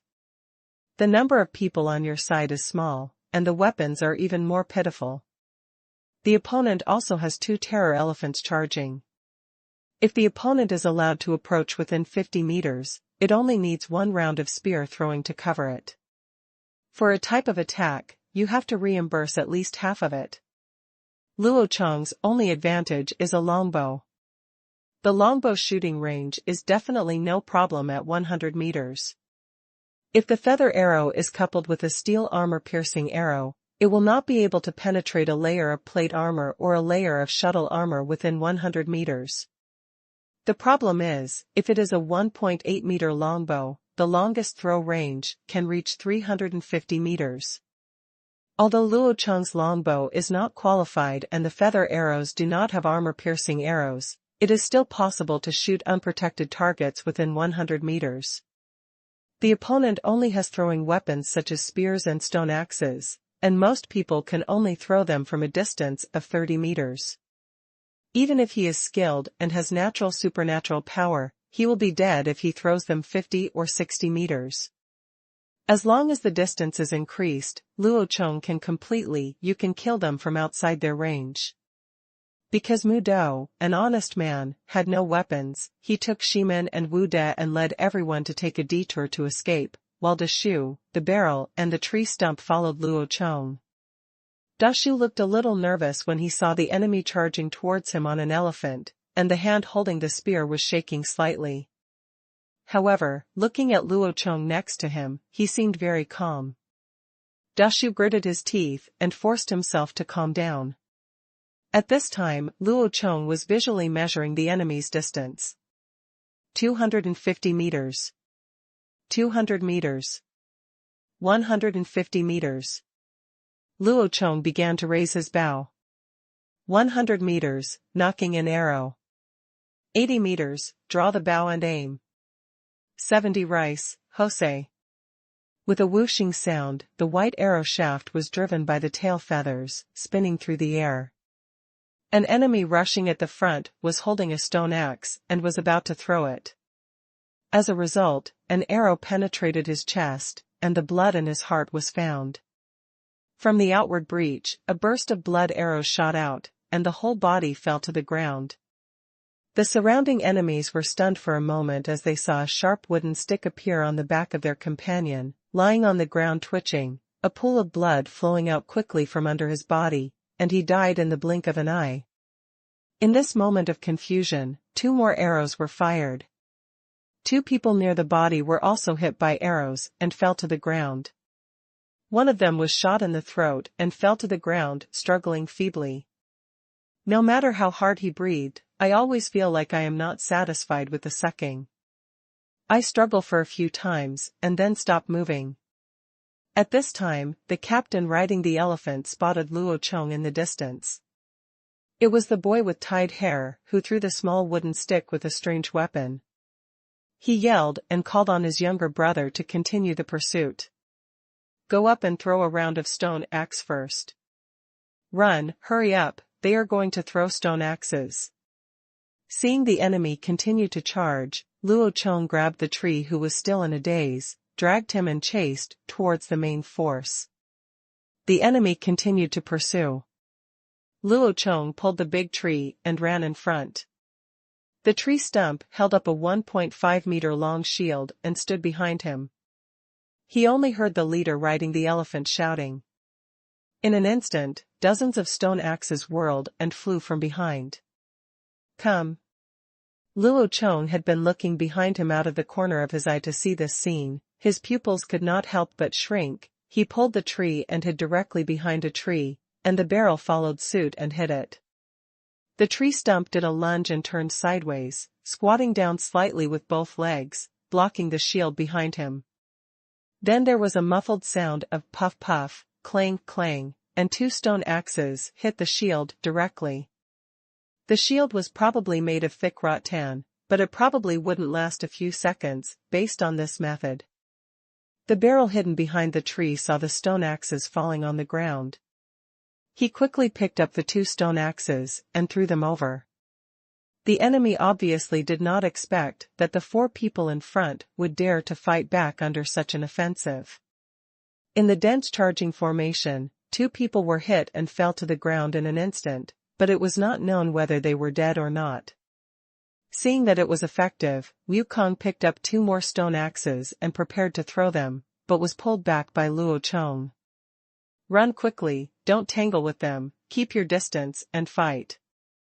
In this way, the 4 people ran for the road in front, and the enemy was chasing after them. After opening a distance of 100 meters, Luo Chong stopped and fired 4 arrows in a row, knocking down the 4 people again, and the enemy rushed up again. Another wave of stone axe and spear throwing strikes. The tree stump once again carried 3 stone axes and 1 thrown spear against the big shield. The stone spear point instantly penetrated the shield, but only 1 spear point passed through and did not damage the tree stump. The barrel also took advantage of the gap between the enemy's attacks to throw 2 stone axes, hitting 2 more people. This time, one of them was hit in the head on the spot, and the gourd was smashed open. That person's head was instantly covered with blood and flesh. Brains burst. As the former leader of the tree, Gushed was naturally unwilling to be left alone. He pulled out the stone spear from his shield and threw it back. Gushed was already tall and strong, but this time he got ruthless and actually threw the stone spear nearly 60 meters away. With a range of 3 meters, he immediately threw it into the opponent's crowd, stabbing an enemy to death on the spot and nailing him to the ground. He couldn't even think about knocking him down. Run quickly, the shield can't hold it anymore. Luo Chong grabbed the 3 killers and continued to run away. He had nothing to do. He had killed many people as a soldier in his previous life and had long since calmed down. But this is the first time for Gushed and the others to kill the same kind. Whether they are nervous, excited, or excited, they easily lose their minds. This is like many recruits. They are nervous when they kill for the first time, feel excited when they kill for the second time, and start to get excited after the third time. Then they start to kill red-eyed, and immediately fall into a life-threatening bloodthirsty state. As for the discomfort of killing, feeling sick or scared, I'm sorry, that was all after the war. When the nerves are so tight on the battlefield that they are about to break, who has time to think about that? After going back and forth like this 4 times, Luo Chong and 3 guys who were panting like cattle stopped. Gushed and the other 3 rested on the ground with the stone spears they picked up in their hands. The rattan shield was thrown away long ago. I only remember that when the tree stump raised the shield for the last time, 2 stone spears were inserted into it, and he only suffered a few scratches. And the life-saving shield that Luo Chong used to reduce the pressure in the swamp died gloriously in less than 3 days. The pursuers behind were not doing well either. They were as tired as dead dogs and stuck out their tongues. One of them ran away and vomited. He was holding the elephant's leg and vomiting. Then he lay down on the ground, his chest heaving like a bellows. There were only 7 people left in the original team of 40 people. The others were either dead or injured. Those who followed did not have much fighting power. It is estimated that if they were asked to throw spears at this time, they would be strong enough to throw 20 meters. Only the 2 elephant riders still have the strength to fight. The distance between the 2 sides was about 80 meters. The leader of the elephant rider was a little puzzled when he saw Luo Chong and the others not running away. When he looked around him, there were only a few people left, and they were all exhausted, and he immediately became angry. There were only 4 people on Luo Chong's side, and they were very tired. The leader of the elephant rider was wondering if he could charge again. After all, it was not just a matter of food now, but it had risen to the height of hatred. He still wants to charge again. Although there are only 7 people on his side, there are still more than the opponent, and their shields are gone. How can they block this attack? Thinking of this, the leader of the riding elephant shouted to his younger brother again, backed up his spear, and charged over again. Luo Chong raised his bow and nocked an arrow, aimed at the elephant rider, stabilized his breathing, and fired an arrow when he was 70 meters away from him, hitting his right eye. With a sound, the leader fell. The elephant's back was stepped on by the advancing elephant with its hind legs, and its intestines were squeezed out. It died needlessly. The fear elephant lost its controller and was a little at a loss. It actually stood still. The younger brothers next to them were also a little confused. The boss died suddenly, but they did not stop charging forward. Counterattack, rush in and throw a spear. Looking at the big tree, they finally took their breath away, and Luo Chong also issued the order to countercharge. The four of them opened a distance and rushed toward the enemy.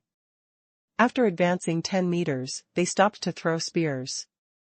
At this time, the distance between the two sides was only more than 40 meters. The enemy also quickly stopped to throw spears, but they were still a step too slow. Dashu and the other three threw spears, and one of Luo Chong's arrows flew over first, killing 3 more people in an instant. Now only 3 of the enemies were still alive, and they began to panic. Luo Chong took out another arrow from the quiver and rushed forward again. The 3 of them were so frightened that they quickly turned around and ran away. The man riding the elephant also controlled the elephant to turn around. Later, he felt it was too slow and jumped directly from the elephant's back. He came down, but before he even hit the ground, he was hit by an arrow through his chest. He ran back a few steps and fell to the ground. Dashu and 3 others also rushed over from behind Luo Chong, and 3 stone axes flew out with the sound of wind, taking out the last 2 remaining enemies. At this point, this guerrilla chase in the jungle finally came to an end. Luo Chong took advantage of the range advantage, the advanced tactics of the guerrillas, and the tree tribe's home advantage over the terrain at the cost of minor injuries to the tree stump and the barrel. Annihilated the enemy. Dashu and the 3 of them can't believe it now. Just the 4 of them actually solved a team of 40 people. Oh, by the way, there are also 2 terror elephants.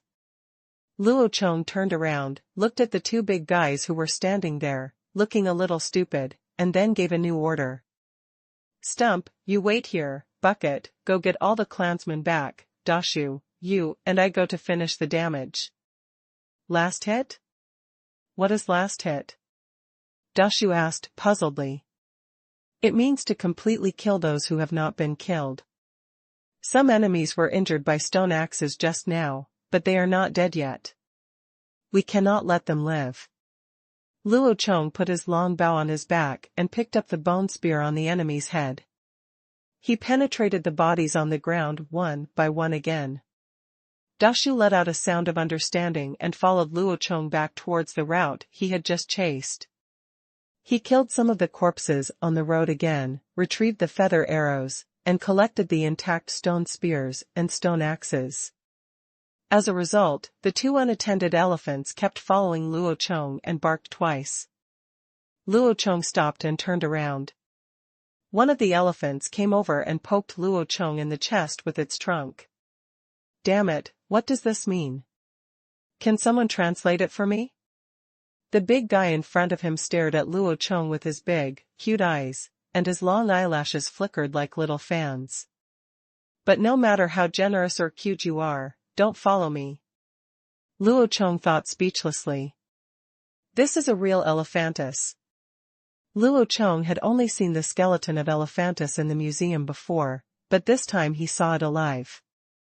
Although Dionodus and Mammoths are both giant elephants, its characteristics are also very outstanding. Mammoths are similar to modern elephants, except that they are larger and have longer hair. But elephantus is different. Other elephants' tusks grow on both sides of the lips, extending forward, and the ends turn upward. However, elephants' tusks grow on the lower lip, extending downward, and then backward. It is curved, and not as long as a mammoth's tusks. If it had such long tusks, it could pierce its own chest when it lowers its head. Therefore, this thing has a very high recognition rate and is one of the strangest types of elephants. Although these 2 little guys are only over 2 meters tall now and are still in their early stages, the adult Dinophorus is a giant beast with a body length of 8 meters, a height of more than 5 meters, and a weight of about 15 tons. It is not as tough as a Tyrannosaurus rex. It's a virtual species, but it's just not from the same era as Tyrannosaurus rex. It's like a 2-story building. It has to eat so much in a day. Luo Chong pulled its nose away and said, "Let's go. Now you are free. Don't follow me. I can't afford to support you. If you want to start a breeding industry, you have to consider the benefits. The value you bring is not as much as it is consumed, so what do I want you to do?" Luo Chong planned to raise rabbits for meat and skinning, and rabbits didn't eat much, gave birth quickly, and didn't attack people, so they were very suitable for breeding. The purpose of raising the blue horse antelope is to use it as a donkey, which can pull carts, plow the fields, can run in circles when hitched to a mill, and can afford Luo Chong's appetite. But why are you just joining in the fun? Could it be used to pull a grinder? How big is the grinder? It is used to plow the land, and the ground has been trampled into holes. It is used to pull a truck. It must be at the level of a container trailer. Its shape, but there are mountains and jungles everywhere. Where do you want my trailer to go? Based on the above considerations, Luo Chong had no intention of adopting these two little guys. He really couldn't afford to raise them, so he ignored them and continued to move forward with Dashu to hit them. They arrived at the place where the two sides first came into contact, which was Luo Chong's camp, but there were only 36 corpses along the way. According to Dashu, there should be 40 people, but now there are 4 less, and no one is alive. Not seeing the body after death made Luo Chong feel bad, as if the target had escaped during a mission. But there is no way to find him now. In such a large dark forest, if someone wants to hide, even if 10,000 people are launched to search, they may not be able to find him. After struggling for the rest of the night, at dawn, the tree stumps and barrels brought the troops back. Fortunately, the number of people and supplies are not lacking. When everyone sat down to rest, Luo Chong asked Dashu to distribute the captured stone spears and axes to everyone. Except for the children, everyone had weapons for self-defense, and then they started to have breakfast. Breakfast was roasted rabbit. There was no water source nearby, but the wooden barrel got some red salty tree sap from somewhere, which supplemented everyone with some salt and water. He also used the excess tree sap to wash his wounds. According to reports, the tree said that using this kind of sap would clean wounds faster and less likely to kill people. TSK, it seems that this thing also has the effect of anti-inflammatory and sterilization. In Luo Chong's understanding, only the sap of a modern dragon blood tree has this function. As for the ancient tree species from the primitive era, he really doesn't know much about it. The blue antelope and rabbit still ate the grass they brought with them, which Luo Chong bundled from the swamp, but now 2 strange big guys came to eat, which made Wu De and Shiman unhappy, but the 2 of them could only endure it. They were half shorter than others, and they were pushed aside when they were eating grass. They didn't even dare to fart, and they were as honest as quails. Seeing that the fodder that could last for 2 meals was gone in an instant, Luo Chong wanted to curse. "Wu Chao, you 2 go away quickly, please, I really can't afford to support you, woo. Luo rushed over and pushed their butts, but they couldn't even shake them. No, they flicked their tails a few times, and then continued to use their noses to roll grass. What the hell? I won't beat you to death if I don't. Luo Chong walked around in front of them, aimed at its eyes and punched it, but before he could strike. Damn, that elephant looked at Luo Chong with its big innocent eyes, and didn't even dodge when he saw the fist coming. He looked aggrieved and was about to cry. "MP, it's up to you, I really can't bear to bully a child." Luo Chong retracted his hand and turned around. Just as he was about to leave, the elephant actually rolled up a handful of grass with its trunk, and then handed it to Luo Chong. Seeing the meaning, it was obviously "You should eat it too, it's delicious." He found it. Big eyes, cute and cute. He. Good boy, you are so good. You can eat it by yourself. I don't want to eat this. Luo Chong showed a smile that was uglier than crying, and helplessly took the grass and stuffed it into its mouth. hurry up and pack your things, we'll set off right away. Luo Chong gritted his teeth secretly as he must get rid of these two candies. After packing their bags and arranging the underfed horses and antelopes again, Wu De and Shimin shouted unhappily. Luo rushed up and slapped him twice. "MMP, why didn't you scream when they were trying to steal your food? Why are you yelling now? Go and fight with them yourself if you have the guts." After everyone and the antelope set off to the river, Luo Chong stayed at the back and carried 2 more bundles of grass for the 2 elephants, leaving them to eat slowly, and then ran away. After walking far away, Luo Chong saw the 2 elephants continuing to eat grass, and he couldn't help but breathed a sigh of relief. He didn't know how those cannibals were raised in the past, and what they were fed, but they looked like they were starving to death. The appearance of reincarnation. The team walked west for a whole morning, and finally saw the former tree tribe. The huge tree house was still emitting white smoke, and the inside had been reduced to ashes. The circle of big trees outside was not burned much. Without gasoline, it would be difficult to completely ignite such a large living tree. Dashu and the others were a little sad, but life had to go on. Since they were still alive, they had to live better, so the road had to continue going down. When we arrived at the tree tribe, we were not far from the river. After walking for more than 20 minutes, we arrived at the place where Luo Chong had fought the lungfish, but there was no lungfish here anymore. Dashu and the others have never been to the other side of the river and don't know what it looks like on the other side, but crossing the river is not difficult for them. The natural tree bridge above the river is the best way to cross the river. Luo Chong originally came from it was walking there, but it fell off halfway. However, not everyone can climb trees, such as the blue antelope. "Chief, how are we going to get there? What about those 4-legged beasts?" Tong looked at the group of antelopes and felt worried. They themselves were easy to say, but those antelopes, and what Luo Chong said, could make them eat 3 meals a day. What to do with a stone for a meal? "Don't worry, they can swim on their own, just swim over.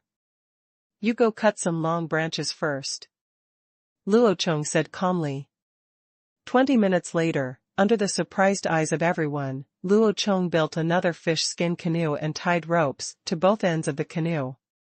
Let the big tree climb from the tree bridge to the other side of the river first, then grab the rope at one end of the boat and put a big basket carried by the horse antelope in the boat.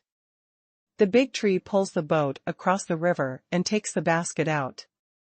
Luo Chong pulled the empty boat back again. Just like this, one big basket at a time, and then one person at a time, they all passed by boat slowly. After all, the river was not very wide, only 10 meters, and the speed was still very fast. It was just a little troublesome, and in the end only Luo Chong was left. 1 person and 18 blue antelopes. In order for the antelopes to cross the river honestly, Luo Chong stripped naked and jumped into the water, then led them one by one and swam across. After all the horses and antelopes had dried their fur, put the baskets on their backs, and Luo Chong had put on his clothes, the group continued to set off. The scenery on the west bank of the river is different. There are no airtight black iron trees here, only tall and straight broad-leaved forests and coniferous forests. The sun is shining warmly in the forest, and the autumn wind is ruthlessly blowing the big trees, one by one. The leaves were blown down by the inhumane autumn wind, and at the same time, some nuts were brought to the pheasants looking for food on the ground. Whoosh! Luo Chong shot another pheasant, and Bucket happily picked it up. With the new boss, he no longer had to worry about food. Until the evening, the sky became gloomy and the sun was about to set. Xiao Zubing was finishing work with his mother by the river. He glanced north from time to time. Since Luo Chong left, he followed his mother to the river to fish every day just to wait for Luo Chong here. His mother told him that the leader came from he walked over there, so he came and waited every day. Seeing that it was getting dark, his mother started to pack up the fish she caught, but the leader didn't come back today. Chu Bing was a little disappointed. Why didn't the leader brother, who was particularly good to him, come back? Mom, does the leader not want us anymore? Chu Bing tugged at the hem of his mother's clothes and asked his mother in the dialect of the old tribe. No, he is the leader, he will not abandon us. The woman rubbed Chu Bing's head and said with a smile. The woman sighed in her heart. It was true that Luo Chong was the leader, but in her eyes, he was just a minor. After being out for such a long time, who knew if he was still alive? It was so dangerous outside, even for adults. Dare to go out alone. But she didn't dare to say these words to Chu Bing, for fear that Chu Bing would be sad. The woman picked up 2 baskets of fish with a wooden stick and put them on her shoulders. She glanced worriedly to the north, but at this glance, she actually saw several figures in the woods in the distance. There's someone over there, get your weapon quickly. The woman suddenly pointed to the north and shouted. The women of the fishing team quickly put down today's catch, and each took out a white pole spear and pointed it to the north. Xiao Zubing was also pulled behind. Mom, she's the leader. Chu Bing stuck out his head from behind. With his sharp eyes, he recognized at a glance that the person walking in front was the leader of his tribe. Chu Bing, I'm back. Finally arriving home, Luo Chong saw them and waved his hands happily and shouted. Huh, oh. Suddenly, 2 loud elephant roars came from the other side of the river, attracting everyone's attention. I've got a big straw in my hand. If you still follow me, I'm already home. Luo Chong almost wanted to cry. After walking so far, he still couldn't get rid of those 2 fearful elephants. These are 2 gluttonous beasts. How much do they have to eat every day? Did labor and management owe you in the previous life? The 2 fear elephants actually followed Luo Chong all the way on the other side of the river, and only emerged from the woods when they reached the Han tribe. Luo Chong was still thinking silently, don't come here, but how can a river 8 or 9 meters wide stop an elephant? Elephants can swim naturally, right? There were just 2 pops of pops, and both elephants jumped into the river, causing a huge splash. Within 10 seconds, they climbed up again, from here. Luo Chong was relieved at that time. Fearing that the elephant baby was angry, Luo Chong actually gave them the grass, then left them and ran away. Fortunately, they had a well-developed sense of smell, so they chased them all the way. As soon as the 2 elephants came ashore, they trotted to Luo Chong, sprayed Luo Chong into a drowned rat with the water they had just sucked from their noses, and then pushed Luo Chong with their noses. Luo Chong helplessly wiped the water on his face and patted their noses. Since you are on my territory and want to eat my food, you have to work for me. I will not raise you in vain. You all understand. Luo Chong didn't know whether he understood or not, but the 2 elephants patted Luo Chong's head with their trunks, not knowing what it meant. The women in the fishing team were startled when they saw the 2 giant beasts running towards their leader. Then they found that they did not attack the leader, but looked very familiar to them. This surprised them. The leader, it's so awesome, it can even subdue such a big monster. Chu Bing ran over immediately and hugged Luo Chong's thigh affectionately, not afraid of the giant beast next to him. Luo Chong told them that the new people were all new members of the tribe, and then he took these people back to the cave. He also put Xiao Zubing on Shiman's back and let him ride, and the 2 elephants were afraid the baby had already let go and ran wildly in the open space. The tribesmen of the Yuanshu tribe and the fishing team were all looking at each other. The fishing team was basically looking at the 18 blue antelopes, while Dashu and the others were observing the women of the Han tribe, looking at their hairstyles and skin. Boots, as well as fish and baskets and a white-stemmed spear for each person. This is Dashu's favorite white-stemmed spear. They actually each have one, which really makes Dashu envious. But when he thinks that he has now joined the Han tribe, he is still a little excited. 4. The entrance of the cave is also very lively now. It is at dusk, and everyone in the tribe has gathered here. They have already seen the figure of Luo Chong coming back, as well as the two giant monsters having fun. Leader. Everyone stood upright and shouted in unison when they saw Luo rushing over. Well, I'm back. I brought a lot of things with me this time. These are the new members of the tribe. From now on, we must treat them like our own people. And those four-legged beasts, don't kill them. That's not what they are for. Food. Luo Chong came to the crowd and explained. Everyone expressed their understanding, and then Luo Chong told everyone to make dinner and make more today.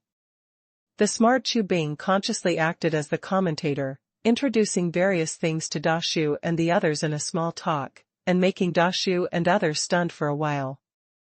There were dozens of pots bigger than the one used by Luo Chong, as well as beautiful pottery bowls, jars, and jars, all of which seemed to be carved from the same mold.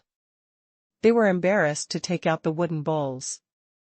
Moreover, everyone in the Han tribe has leather boots, and their hair is tied up, but only Luo Chong is the one who wears hairpins.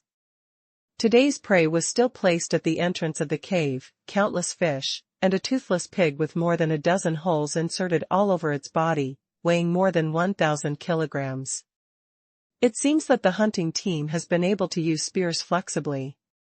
This fact made Luo Chong very happy. Da Shu and the others also have a general understanding of the strength of the Han tribe, and the food stored by this tribe is indeed enough for them to survive the winter. The children are also very diligent. They are standing on a grass hill nearby and are confronting the baby elephant. That is the grass they have pulled out these days. Judging from the size of the haystack, it should be enough for the blue antelope and the two elephants. It's like eating all winter long. Before Luo Chong left, he arranged for them to clean up the open space outside the cave.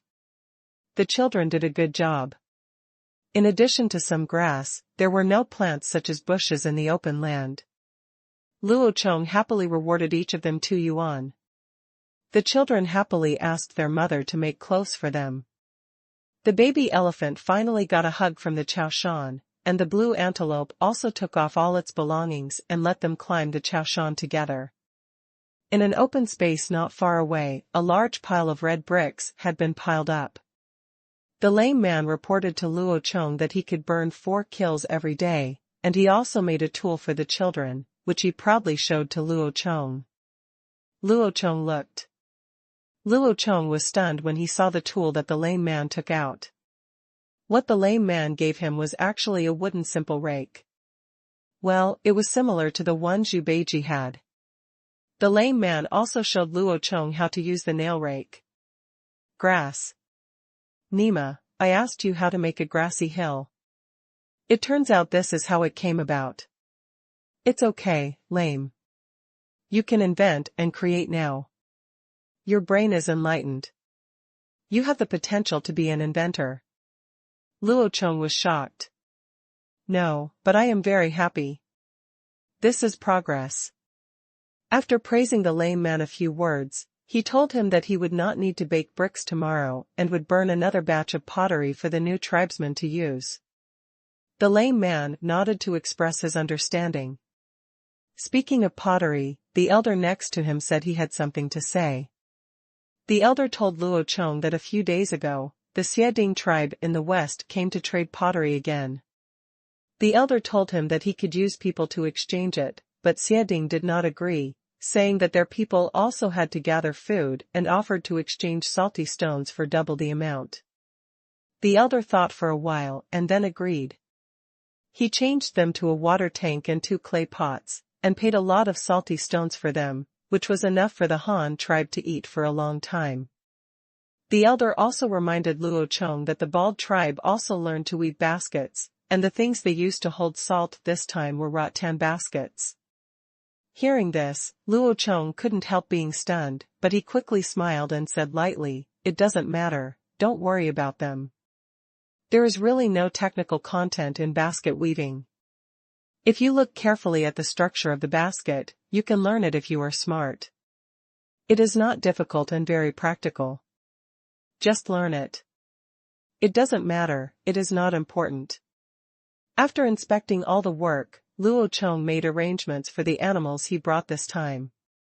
The rabbits were arranged into a corner of the cave, and a circle was built with some stones and yellow mud, and hay was spread inside. Spend the winter here. There were more than 30 rabbits, 9 of them were large, and 3 of them were pregnant.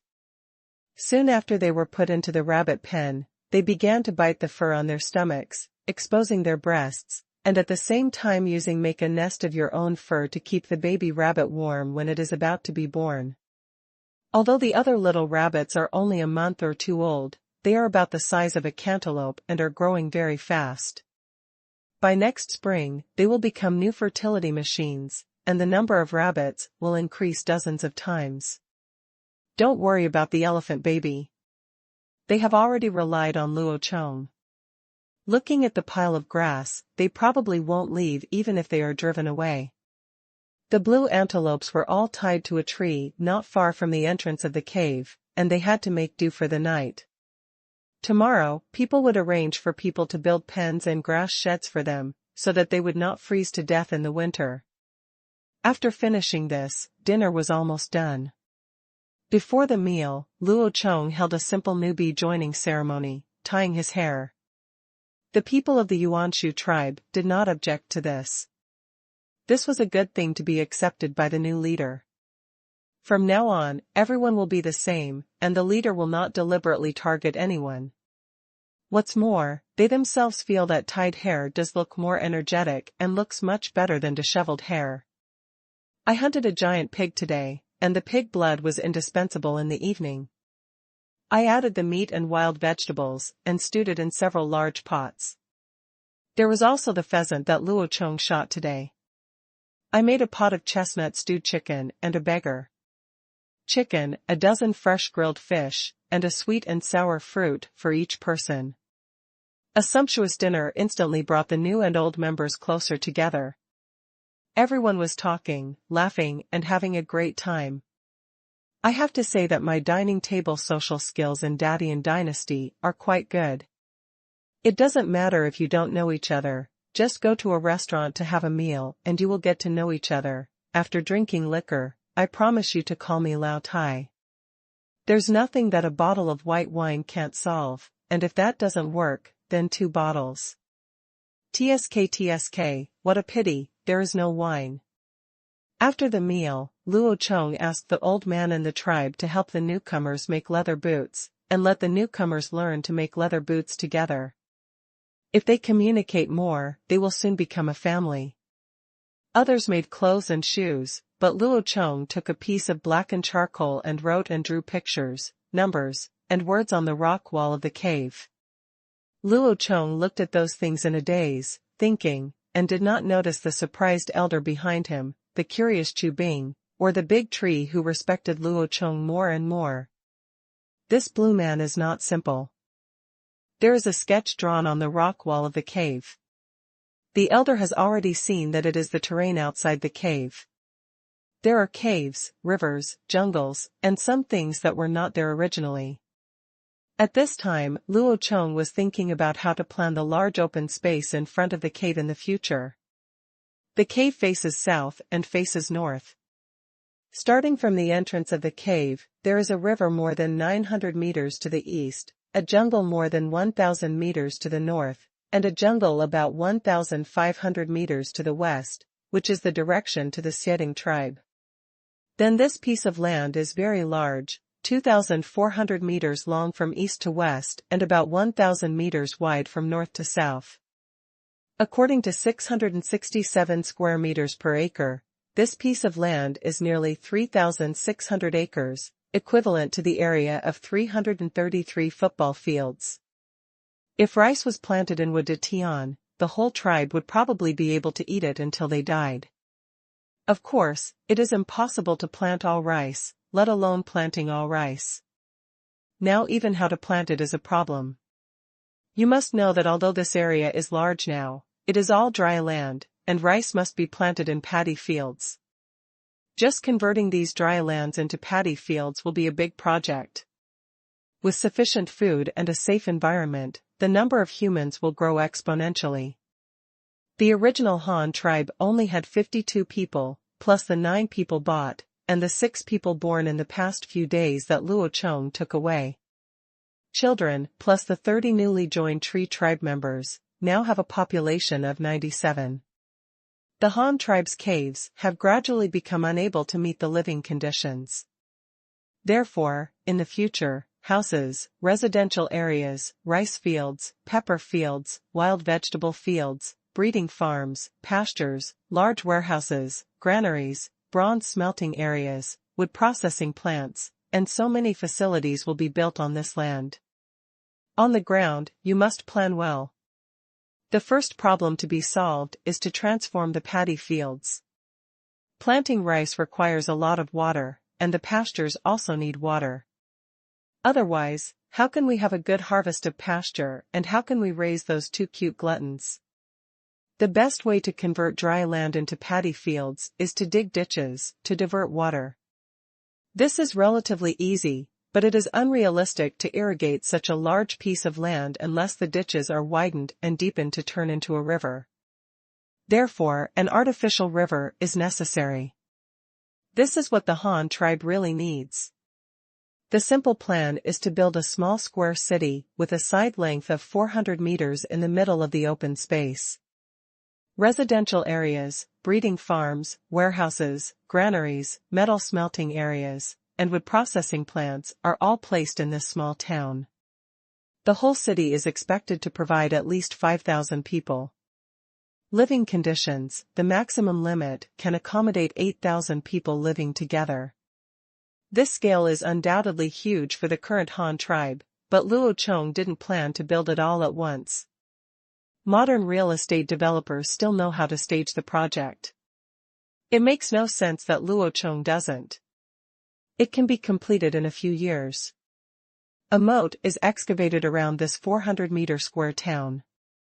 The excavated soil is used to build the city wall. The city wall does not need to be high-end. An earth-covered brick structure is enough. It is rammed earth on the inside and covered with a layer of bricks on the outside. This can effectively protect the city. The rammed earth is not eroded by rain and does not use many bricks, which can greatly save the workload of baking bricks. Isn't this because there are fewer people? All aspects must be considered. Then, with the moat as the center, an artificial river is dug to bring the water from the river, and a loop is dug. The water in the small river flows into the moat, and then returns from the moat to the small river. This forms a huge water network along this. By digging some small channels in the water network, the entire plot can be irrigated. The default width of the moat and artificial river is 4 meters. In this way, the 89-meter-wide small river on the east side is brought over. The water flow rate remains unchanged, but the river channel is narrowed by half, so theoretically, the water flow speed of the artificial river will increase more than double, which makes it easier to install some water conservancy facilities, such as water trucks and other water conservancy facilities. Excavation of the artificial river will produce a lot of earthwork, but the earthwork cannot be piled randomly. The earth dug out of the moat does not need to be transported, and the earth can be rammed on the spot to build the city. The earth dug out of the artificial river that diverts water is used to bake bricks. The specific plan is to use the cave as the center line, and select 200 meters on each side for the site of the small town. From the cave to the east is 900 meters to the river, minus the 200 meters occupied by the small town. This requires a 700-meter-long, 4-meter-wide, at least 4-meter-deep artificial river brings water here. The first phase of the project is to dig through the 700-meter-long diversion river, and the excavated earth will be directly fired into bricks to prepare for subsequent city construction. The city can be built in a hurry, but the water must be brought in first, so as not to delay next year's spring plowing. He doesn't want to have to carry water to irrigate the fields when planting rice next year. For rice fields that require long-term flooding, that is simply unrealistic. The second phase of the project is the excavation of the moat. The four sides are 1,600 meters long, 4 meters wide, and 4 meters deep. However, there is no rush on this matter. Anyway, the cave can still be lived in, so there is no need to work so hard. The third phase is to build the city wall. The city wall is preset to be a trapezoid with a bottom width of 4 meters, a top width of 2 meters, and a height of 5 meters, with 4 gates, one on each side. There is a 1 meter 5 meter high arrow stack on the outside of the top of the city wall, and a wooden fence is used inside. This way, it is 6.5 meters high when viewed from the outside and 5 meters high when viewed from the inside. The top of the wall is 2 meters wide, which can easily accommodate 3 people in a row. Walk. Such a thick and tall city wall, coupled with the 4-meter wide moat outside, absolutely no one can break in this era. In fact, humans are not the scariest thing. Luo Chong mainly defends against ferocious beasts. If a moa or saber-toothed tiger comes again, if it is just a simple 2-meter high brick wall, it will not be as high as a moa. It's useless. Luo Chong didn't want the tragedy of a moa suddenly jumping in from outside the wall and eating the children while the children in the city were playing, or some beast breaking through the wall. What is the purpose of the wall? The wall is for defense. The fourth phase of the project is the 700-meter-long backwater river. The excavated soil can be burned into small bricks and used to build houses and various facilities in the city. The entire project is expected to be completed within 3 years at the latest, otherwise Luo Chong is afraid that there will be no room for people to live in the cave. What the hell, if there was a large excavator, it would only take half a month at most to dig this 3,000-meter-long river, but it would take Luo Chong 3 years. The 4-meter thickness of the city wall occupies an area of 400 meters, which means that the actual area inside the city is a square of 396 meters square. The city is divided into 9 areas by 4 15-meter wide main roads, which intersect each other in the shape of a well, in the shape of a 9-square grid, with a square in the middle, used for sacrifices or gatherings, and for drying rice. The residential structures are all 1-story brick houses, and each household occupies an area of 100 square meters, which is a small square of 10 meters x 10 meters. The house faces south and is 4.5 meters wide and 10 meters long. The space can be divided into 3 houses. Excluding the thickness of the wall, each room is 3 meters wide and 4 meters long, which is about the same size as a modern bungalow. There are bedrooms at both ends and a kitchen and dining room in the middle. The bedrooms at both ends are built into fire pits, which are connected to the stove in the middle kitchen. As long as the stove in the middle keeps burning, it can provide heat to the bedrooms at both ends at the same time. The rooms are all made of big beds like heated kangs, and each bedroom is expected to accommodate at least 5 people. Such a house type can accommodate 1 adult man and 2 or 3 adult women, plus 6 or 7 children, for a household of at least 10 people. There is no way to distribute it this way. Adult men need to hunt.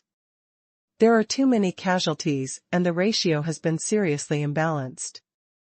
The remaining 5.5 meters wide and 10 meters long yard can be used to build a hut or a small storage room for stacking firewood, grain, tools or weapons, and a toilet. This all depends on your own preference, you can make it whatever you like. Within the 400-meter long and wide city wall, in addition to 4 15-meter wide tic-tac-toe shaped main roads, there is also a 16-meter wide ring road. In addition to the 4-meter thickness of the city wall, the outer perimeter occupies a total width of 20 meters. The net size, excluding the thickness of the city wall, is equivalent to today's 4-lane road. In this way, 9 square areas with a side length of 110 meters are divided. 11 10-meter square brick houses can be arranged in vertical rows. A 5-meter wide alley is left between every 2 rows. A total of 9 rows can be arranged. There are 11 households in each row, and there are 99 households in that area. Each household has at least 10 people, and 1,000 people can live in one area. Of the 9 districts in the city, except that no houses are built in the middle and are left as squares, the 8 districts on the periphery can be built in this way, so the city can accommodate up to 8,000 people. But Luo Chong never thought that all 8 districts would be inhabited. He doesn't even have 100 people now, so he won't build so many houses at once. He can only build them when there are people. According to Luo Chong's budget, only 5,000 people can live in this city, and the remaining 4 districts will be built into a warehouse area, a metallurgical area, a breeding area, and a carpentry area. The 9 cities were built in batches, taking more than 10 years to build slowly. Rome was not built in a day. Although the scale of the building planned by Luo Chong was not even comparable to that of the Colosseum, he could only do it step by step. After a dreamless night, Luo Chong resumed his daily morning exercises at dawn the next day, and because he had obtained enough salt and food, his physical training became even harder. After experiencing this cannibal incident, Luo Chong has fully understood the world. Not only are there threats from wild beasts, but the threats from humans cannot be ignored. Although there are no large-scale wars here, local small-scale disputes are unavoidable. This is not an ambition, it is just a matter of survival and self-protection. With the current state of the Han tribe, even if Luo Chong had any ideas, he would not be able to put them into practice. After the morning exercise, the tribesmen all came out. There were a lot of things to do today, and there were a lot of things to get, and there was not enough manpower, so Luo Chong stopped collecting food. After everyone had breakfast, they all arrived at the entrance of the cave and waited for Luo Chong to assign tasks. The lame man was assigned to make pottery today, while the children continued to cut grass and follow Luo Chong's instructions to tie the grass into bundles for easy storage and transportation. 4 people, Big Mouth, Monkey, and Big Hair and Ermao, went to the back mountain and cut down all the saplings of the man-eating tree that were suitable for making spears. The women were divided into 2 teams. One team with a large number of people went to the valley where Luo Chong went to collect sisal, which is the giant aloe vera. At least 100 leaves must be cut off from each plant. That thing will grow again next year. Luo Chong was not worried at all about Xinya. It was just expected that the amount of sisal collected would be large, so Luo Chong asked the wooden dolphin to lead 6 blue antelopes and carry several large baskets for transportation. Another small gathering team also went to the jungle, but what they had to do was scrape the bark of the ash trees. The ash tree is famous for attracting ash worms. The ash worms suck the sap of the ash tree, and then excrete a white secretion that remains on the bark, which is white worm wax. It was mainly used by the ancients to make candles. Raw materials, so the 2 words candle are next to the word worm. Modern candles all use paraffin wax, which is extracted from petroleum. In ancient times, there was no such thing, except beeswax, which was insect wax. Luo Chong asked them to collect insect wax, not for making candles, but to use it to make molds for casting bronze. The remaining men were all coolies, and were arranged by Luo Chong to cut down trees. They did not have a bald-headed chainsaw, so cutting down trees with stone axes was indeed hard work.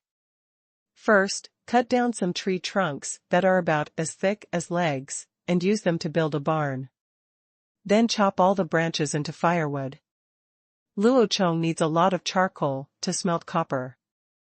Therefore, we must reserve more firewood. As long as we get the copper smelting business on track in the future, we will only be short of charcoal, and we will never run out of it. The cut trees were pulled back with blue antelopes.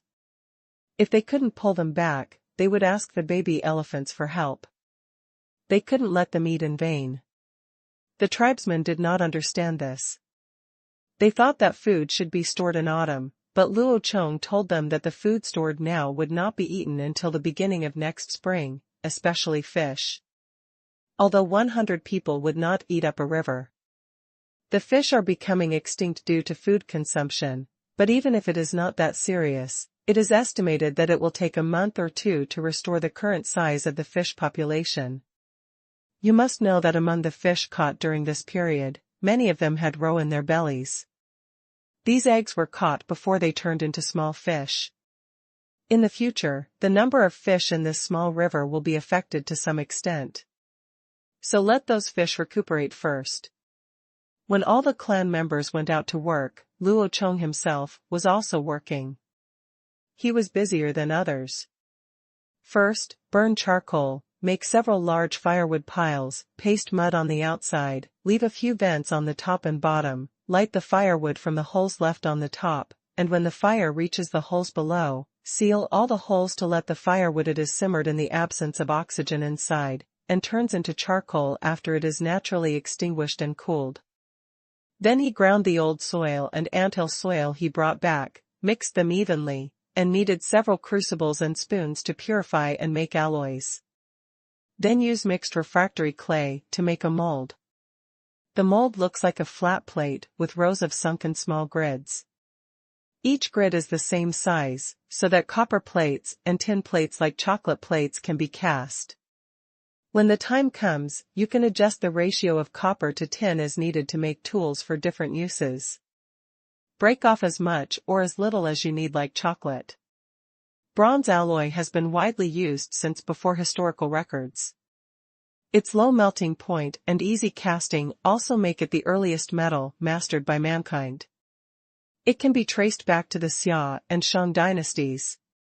It is widely used in weapons, farm tools, cooking utensils, musical instruments, and rituals. The peak development of iron and steel was at the end of Qin and early Han dynasty. It was not until the Han dynasty had mature steelmaking technology that a large number of them were eliminated. Bronze is an alloy of copper and tin, and some also add lead, but Luo Chong doesn't add that stuff. Firstly, he doesn't have it, and secondly, lead is also poisonous. It's fine if it's a tool, but not a cooking utensil. The effect of bronze synthesized by different ratios of copper and tin is also very different, but this does not require Luo Chong to experiment anymore. The ancients have already played with bronze thousands of years ago, and some craftsmanship cannot be surpassed even by modern times. Different uses have different ratios. For casting bells and tripods, the ratio of copper to tin is 6:1. For casting axes or hammers, the ratio is 5:1. For casting spears and halberds, the ratio of copper to tin is 4:1. For bronze swords the ratio is 3:1. The ratio of arrow clusters, or arrowheads, is 5:2. The ratio of bronze mirrors is 1:1. To sum up, the higher the copper content, the softer the bronze, the more resistant it is to beating, and the yellower its color. That's why there is a saying in ancient poems about the war and the iron horse. Because bronze is golden, the ancients also called it gold. In ancient times, sometimes the emperor gave rewards to ministers, often with a reward of tens of thousands of taels. In fact, the reward was just copper. The higher the tin content, the harder the bronze, the lighter the color, and even whiter. However, the bronze is also more brittle. If it is hit hard, or if two bronze swords are struck against each other, it will directly break into pieces. Therefore, bronze is never used to make knives, only spears, guns, swords, halberds, daggers, and other stabbing weapons. They can only stab, not chop, and they break as soon as they are cut. Therefore, in the movie, bronze swords are used to chop. Yeah, that's pure nonsense.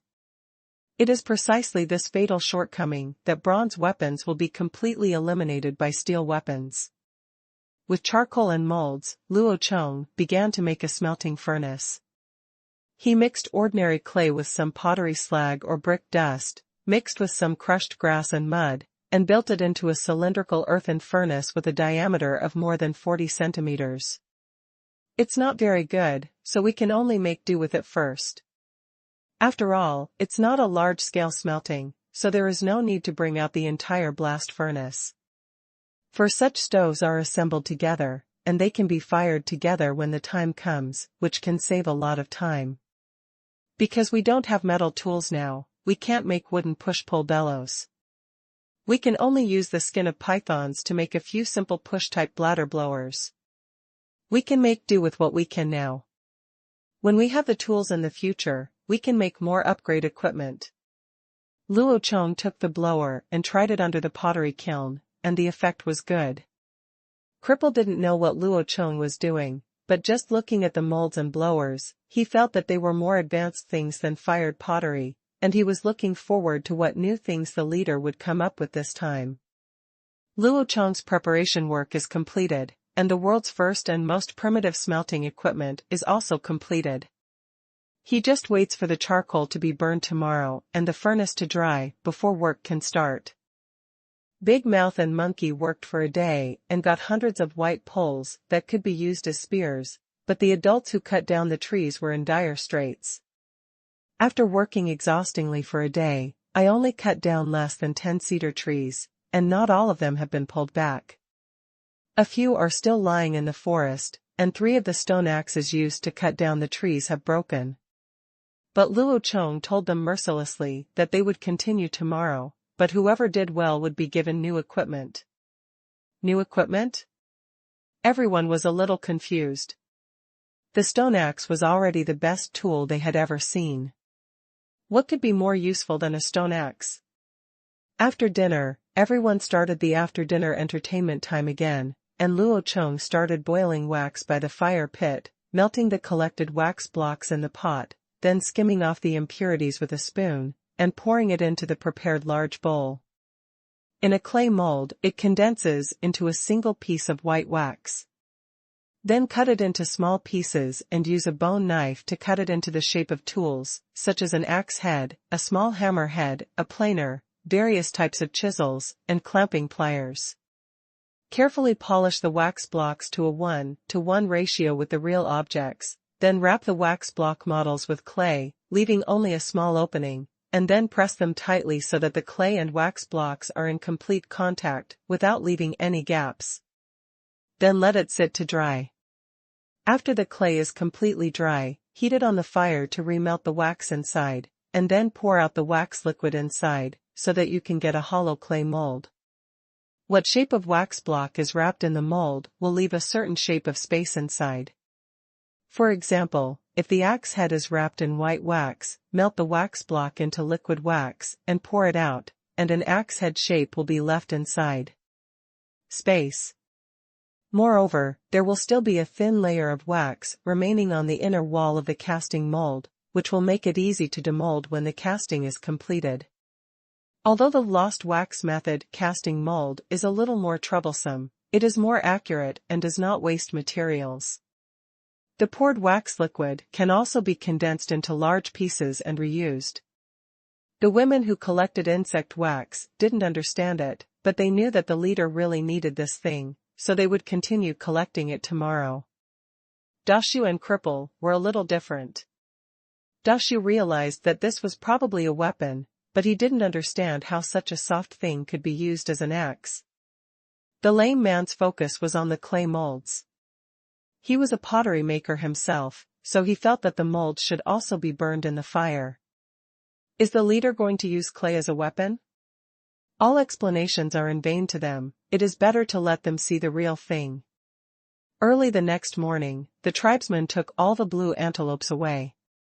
Under Luo Chong's unremitting efforts, they finally understood that wild animals can not only be eaten, but can also help humans work, and all it takes is some grass that's spread all over the place. Big Mouth, Monkey, Demao, and Air Mao all stayed. Their task today was to operate the blower for Luo Chong. The charcoal is ready, and the heavy wood is very light after being burned into black charcoal.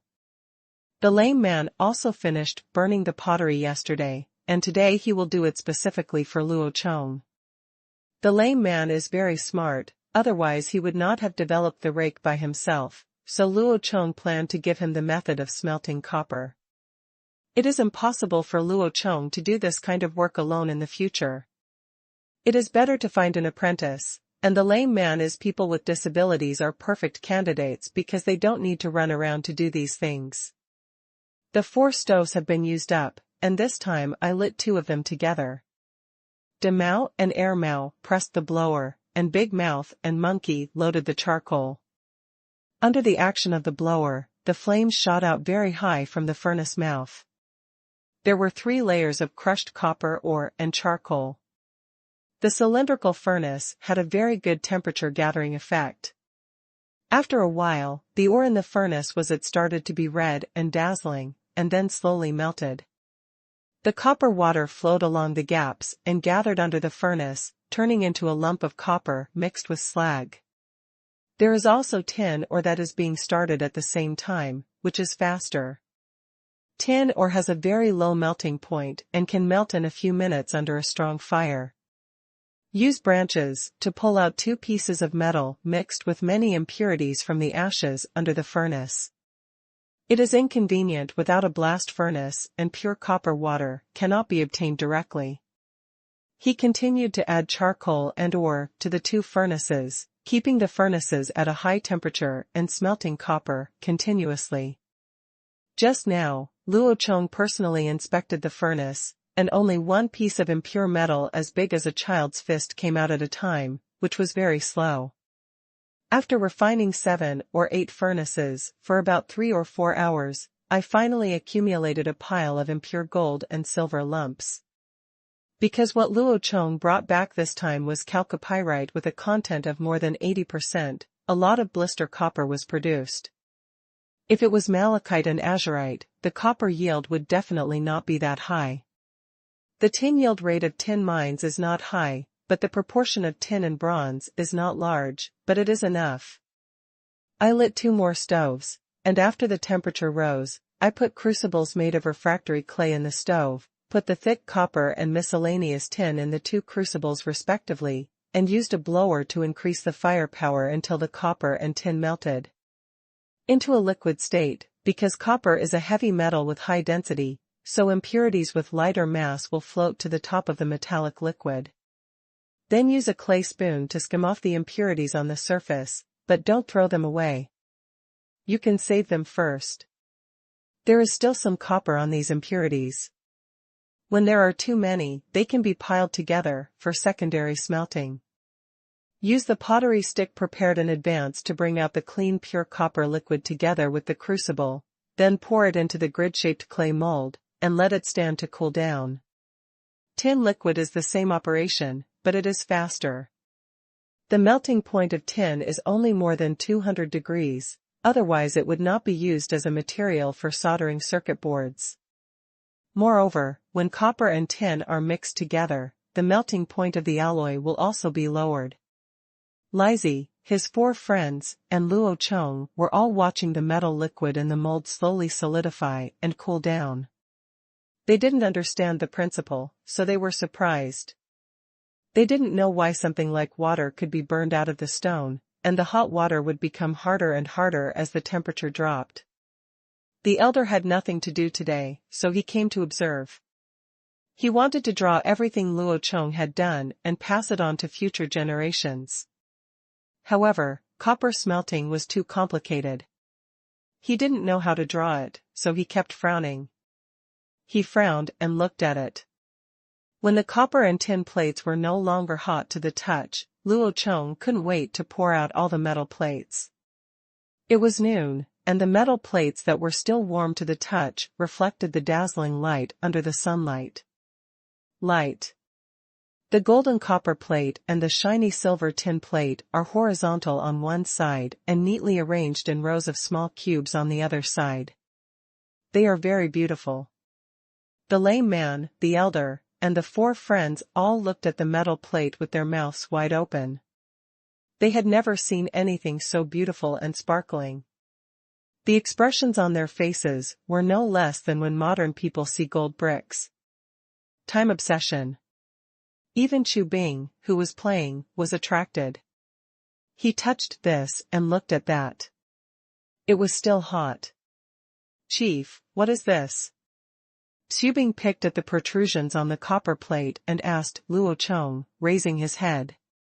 Luo Chong rubbed his head. "This is called copper, and this is called tin. Just watch here while I go get the things." Chu Bing nodded, and whispered the words copper, tin to Cripple and the others. Luo Chong brought over a bunch of tools and molds, as well as several large and thin clay slabs with a shallow groove on them, which were used for making rulers, and a panel saw. Luo Chong, who was in urgent need of metal tools, immediately started pouring bronze, without rest. Take out a new crucible, put the copper block first, wait until it melts into a liquid, and then add the tin block. The melting point of copper is much higher than that of tin. The tin melts within a minute after it is put in. Stir evenly with a clay rod, and then ready to cast. The first pot was cast with an axe and a hammer, but the ratio was slightly changed. The ratio of copper to tin was 5 to 1.5, that is, 20 copper ingots and 6 tin ingots. Because Luo Chong was afraid that the ratio of 5 to 1 was not sharp enough and too soft. The hot alloy liquid was poured into the mold, and a puff of white smoke came out from the hole reserved in the mold. Then a small flame rose up, shook it twice, and went out with a pop. When the temperature dropped slightly, Luo Chong couldn't wait to smash the mold open with a stone. Among the clay fragments, a pale golden, shining large axe lay quietly there. The axe head is slightly larger than that of a fire axe, and has a reserved handle hole. The work of polishing the axe blade was left to the lame man, while Luo Chong began to prepare for the second furnace of casting. 4 minutes and 1.5 seconds ruler and panel saw, 5:2 carving knife, 4:1 chisel, 3:1 planer, 4 minutes and 1.5 seconds hand drill, 4:1 square-shaped gun head. Manual drilling is to first cast a T-shaped bronze flat piece, and then heat the drill bit part in the fire. After it is red, clamp the drill bit with 2 square bricks, and twist the copper piece into a spiral, like a twist. The drill bit is cooled and sharpened to a sharp edge, and a wooden handle is attached to it for drilling holes in wood. When all the tribesmen came back in the evening, all the work had stopped. There were 4 small earth furnaces, 2 for smelting and 2 for purification. The output was very low. At the end of the day, most of the charcoal was consumed, and only copper plates and tin plates were produced. About 40 pounds. However, Luo Chong didn't bring much or back, so he could still make do with it for the time being. A big golden axe, sharply sharpened, with an axe handle made of a man-eating tree sapling inserted into it, the joints glued with a fish bladder, a large golden cutting down a tree. The axe is complete. There are also 2 panel saws with wooden handles, glued on, 1 large and 1 small, 1 for 2 people and 1 for 1 person. Luo Chong called over the tired and half-dead logging team. Today, 4 more of their stone axes collapsed. These were seized from the cannibals. There are not many left now. Dashu and the others saw the shiny golden axe and immediately gathered around. They also saw the panel saw, but they didn't know how to use it. Here, what is this made of? What a beautiful axe. Dashu's eyes were almost glued to it. Haha, there is another one. Luo Chong smiled and took out a long spear with a white pole and a gold head. The bronze spear head was in the shape of a flat square pyramid, 30 centimeters long, and the end was a round tubular groove, which was inserted into the white wooden pole with fish maw on it, is 2.5 meters long and looks murderous. The tribesmen looked at it with their eyes straight. Is this still a spear? This is too beautiful. Especially Bestia and One Ear, they have become accustomed to using wooden spears these days, and now they are drooling when they see this golden-headed spear. Chief, what is this made of? Do you have any more? Do you have any of ours? The tribesmen couldn't wait to ask, but they also knew that if there was only one, it would definitely not be their turn to use it. Luo Chong smiled and took out a piece of chalcopyrite and handed it to Dashu. It's made of this stone. There aren't many yet. You know, we didn't bring back much. The people of the Yuanshu tribe were shocked. They had dug this kind of stone before, but what they made was different from the stone. It didn't look like it was made of stone. Wooden dolphin is the most honest and direct. Since there are few, let's dig more, chief, let's dig some more rocks. We know where they are. Luo Chong nodded, but told them that digging this way was too little. He had to make some things first. After this winter, he could dig back a lot. By then, everyone would have a spear like this. Now, he would start digging carefully. Work. The tribesman calmed down, and what the leader said was still credible. Since he said that everyone would have it, then everyone would definitely have it. Then Luo Chong took them to the chopped wood and taught them how to use a panel saw and a hand saw. The panel saw pulled by 2 people was placed on the end of the log, and they pulled it back and forth. The sawdust like dust fell down, and it didn't take long to cut off a round piece of wood, which amazed everyone. I also used a one-handed hand saw to clean the branches. The wrist-thick side branches were cut in less than a minute, and the fractures were smooth, unlike those made with a stone axe. This way, the utilization rate of the wood will be greatly increased, and it saves labor and effort and is very fast. The 1-meter-long axe is also very easy to use. It can be swung with all the strength of the whole body. If the Han tribe uses it with great strength, a large tree with thick human legs can be chopped down in just a few strokes. Luo Chong checked the axe blade. Because the axe blade was relatively thick, there was no sign of collapse. After everyone learned how to use these tools, Luo Chong asked them to eat and rest. After the meal, the clan members gathered together to listen to the lame man talking about copper smelting, while Luo Chong began to formulate various units of measurement. As long as we have measurement units, we can slowly develop civilization in the future and move towards industrialization. No, it is towards agriculture. Otherwise, when rice is planted next year, how will we calculate the area of 1 acre of land, and how will we know how much kilograms of real estate there are per acre? Food. Of course, this is also very simple. As long as there is a length standard first, everything else is not a problem. Luo Chong used a carving knife to carve scales on the copper ruler.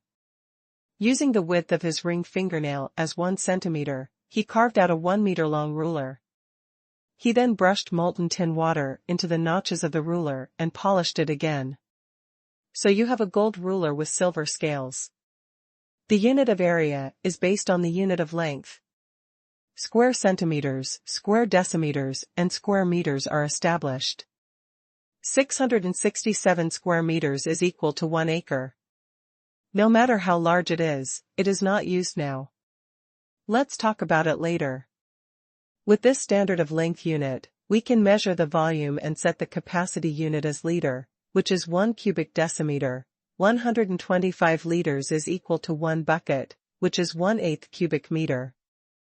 The unit of weight is even easier. It is said in junior high school physics textbooks that 1 cubic centimeter of fresh water weighs exactly 1 gram, half a liter of water is 500 grams, which is 1 pound, 1 liter of water is 1 kilogram, and 1,000 kilograms is 1 ton. The unit of angle is also easy to find. A circle has 360 degrees. Just find a standard right angle. Get a water tank, tie a stone with a twine to make a plumb bob, and sink the stone into the water. The vertical twine and the angle formed by the horizontal plane is the most perfect right angle. With this right angle, we can use the formula of the sum of the interior angles of a triangle to calculate various angles.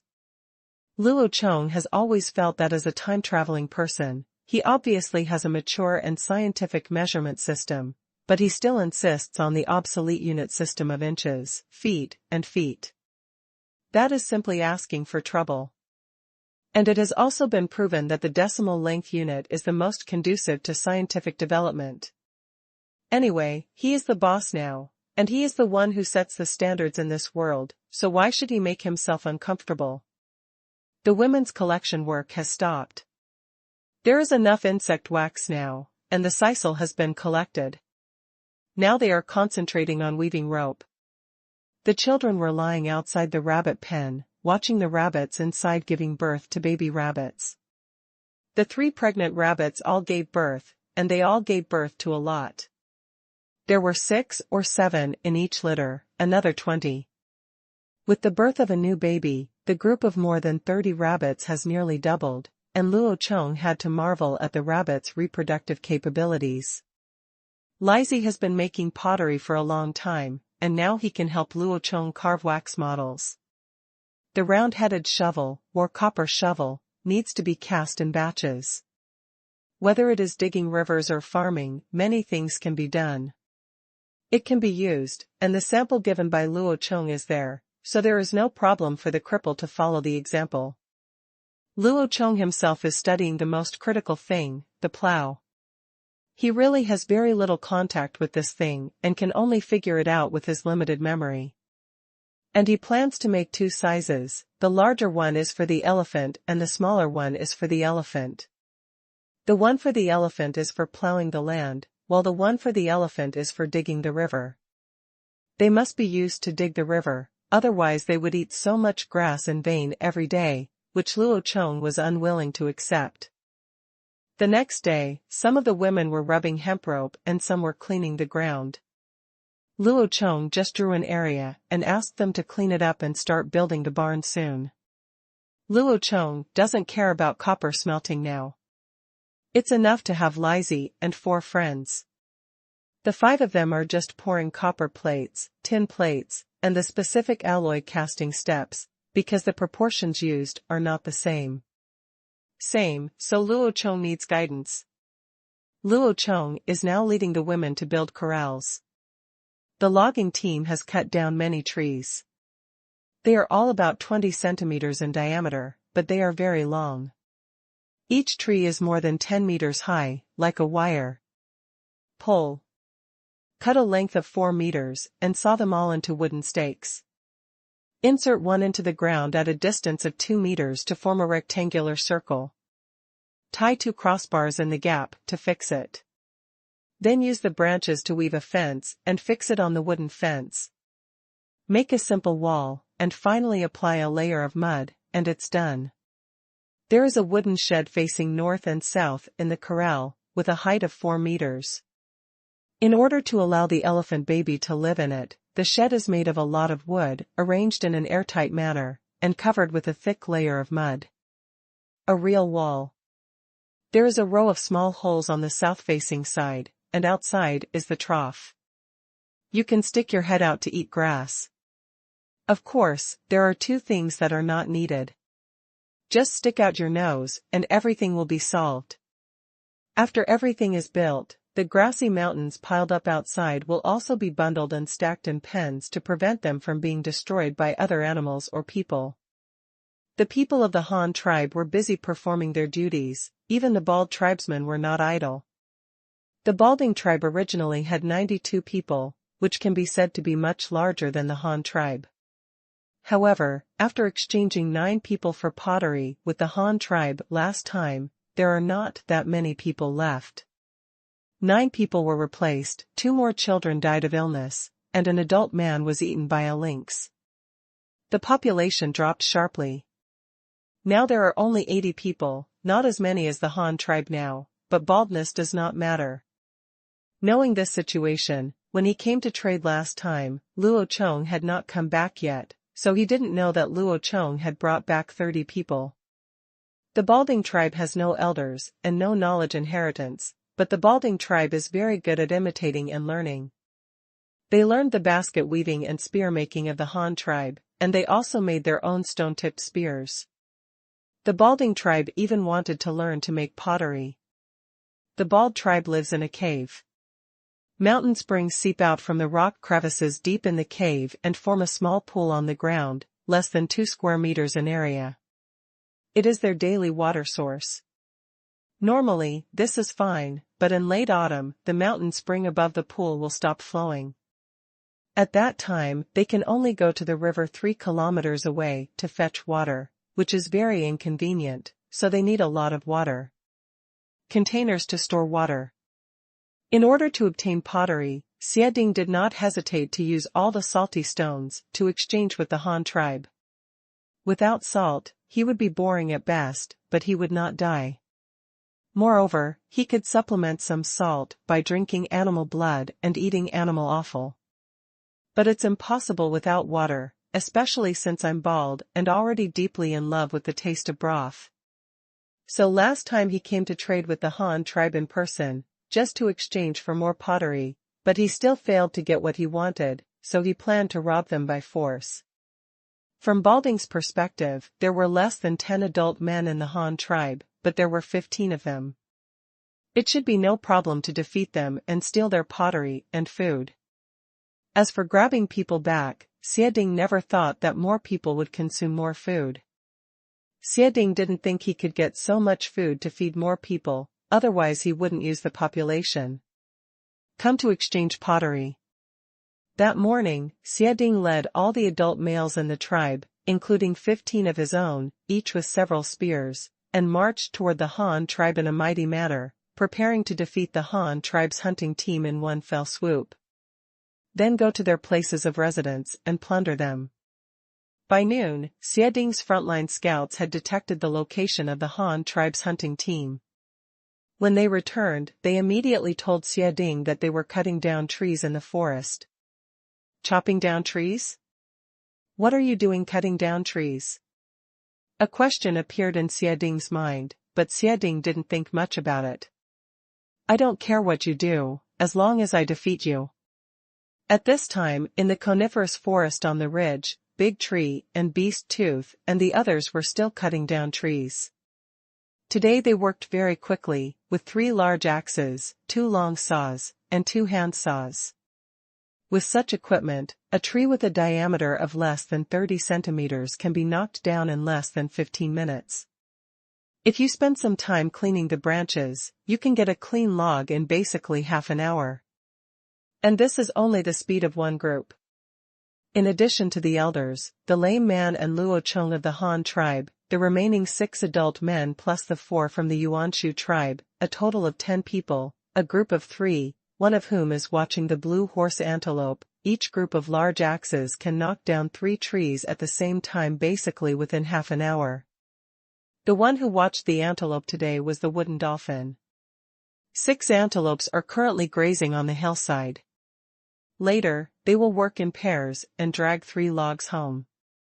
At this moment, a group of people suddenly ran up from the mountain across the valley, each carrying a spear.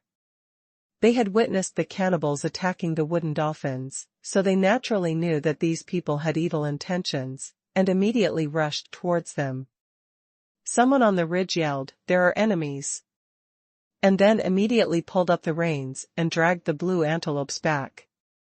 Dashu could naturally understand this kind of dialect, and he immediately told Duer that they had enemies with gestures and words. Everyone immediately stopped what they were doing, picked up their weapons and prepared to fight. No one escaped. This is very interesting.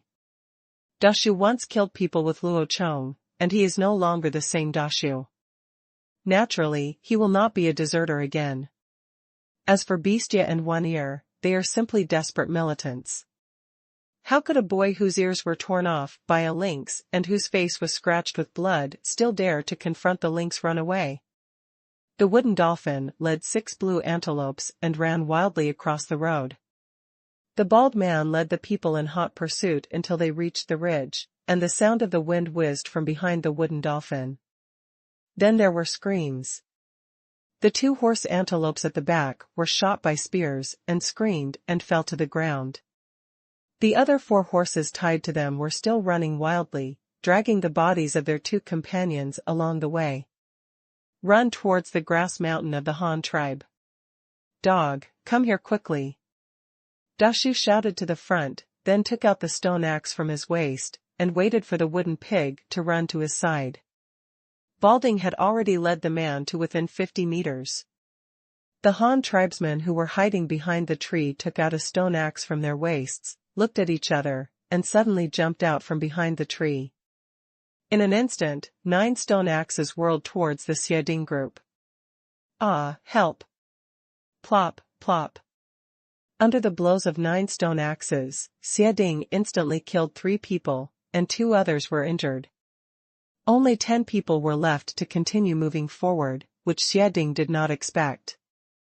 He thought that the hunting team of the Han tribe should only have about 6 or 7 people. Seeing that he had brought so many people here, he would be scared and run away. How could they dare to fight back? Also, what did they just throw over? Why isn't it a spear? Xieding was angry. Things shouldn't be like this, so he immediately gave the order to throw the spear again. But as soon as the 10 spears flew out, they hid behind the big tree again. Swish, puff puff. 10 spears were inserted diagonally into the ground, covered with rotten leaves, making a dull thud. The bald man also ran to a range of 30 meters. Just as the spears landed, Du Er and the others appeared from behind the tree again.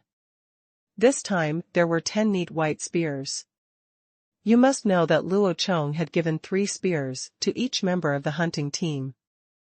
There was a whooshing sound in the air, and 4 more people fell down in the bald tribe in an instant, and the others hid behind the trees in time. Du Er and the others also hid behind the tree again, waiting for the enemy to attack again, but no sound was heard for a long time. It is impossible to attack again. He will not attack again even if he is killed. Xieding has lost his courage in these 2 short exchanges of fire. He never expected such a result. The enemy in front of him is too terrifying. And he suddenly discovered that there were more people in the Han tribe than he expected, perhaps more than 10 people, and he now only had 8 people left, 2 of whom were wounded. He definitely couldn't fight at this time. Whether he can run away or not is a question.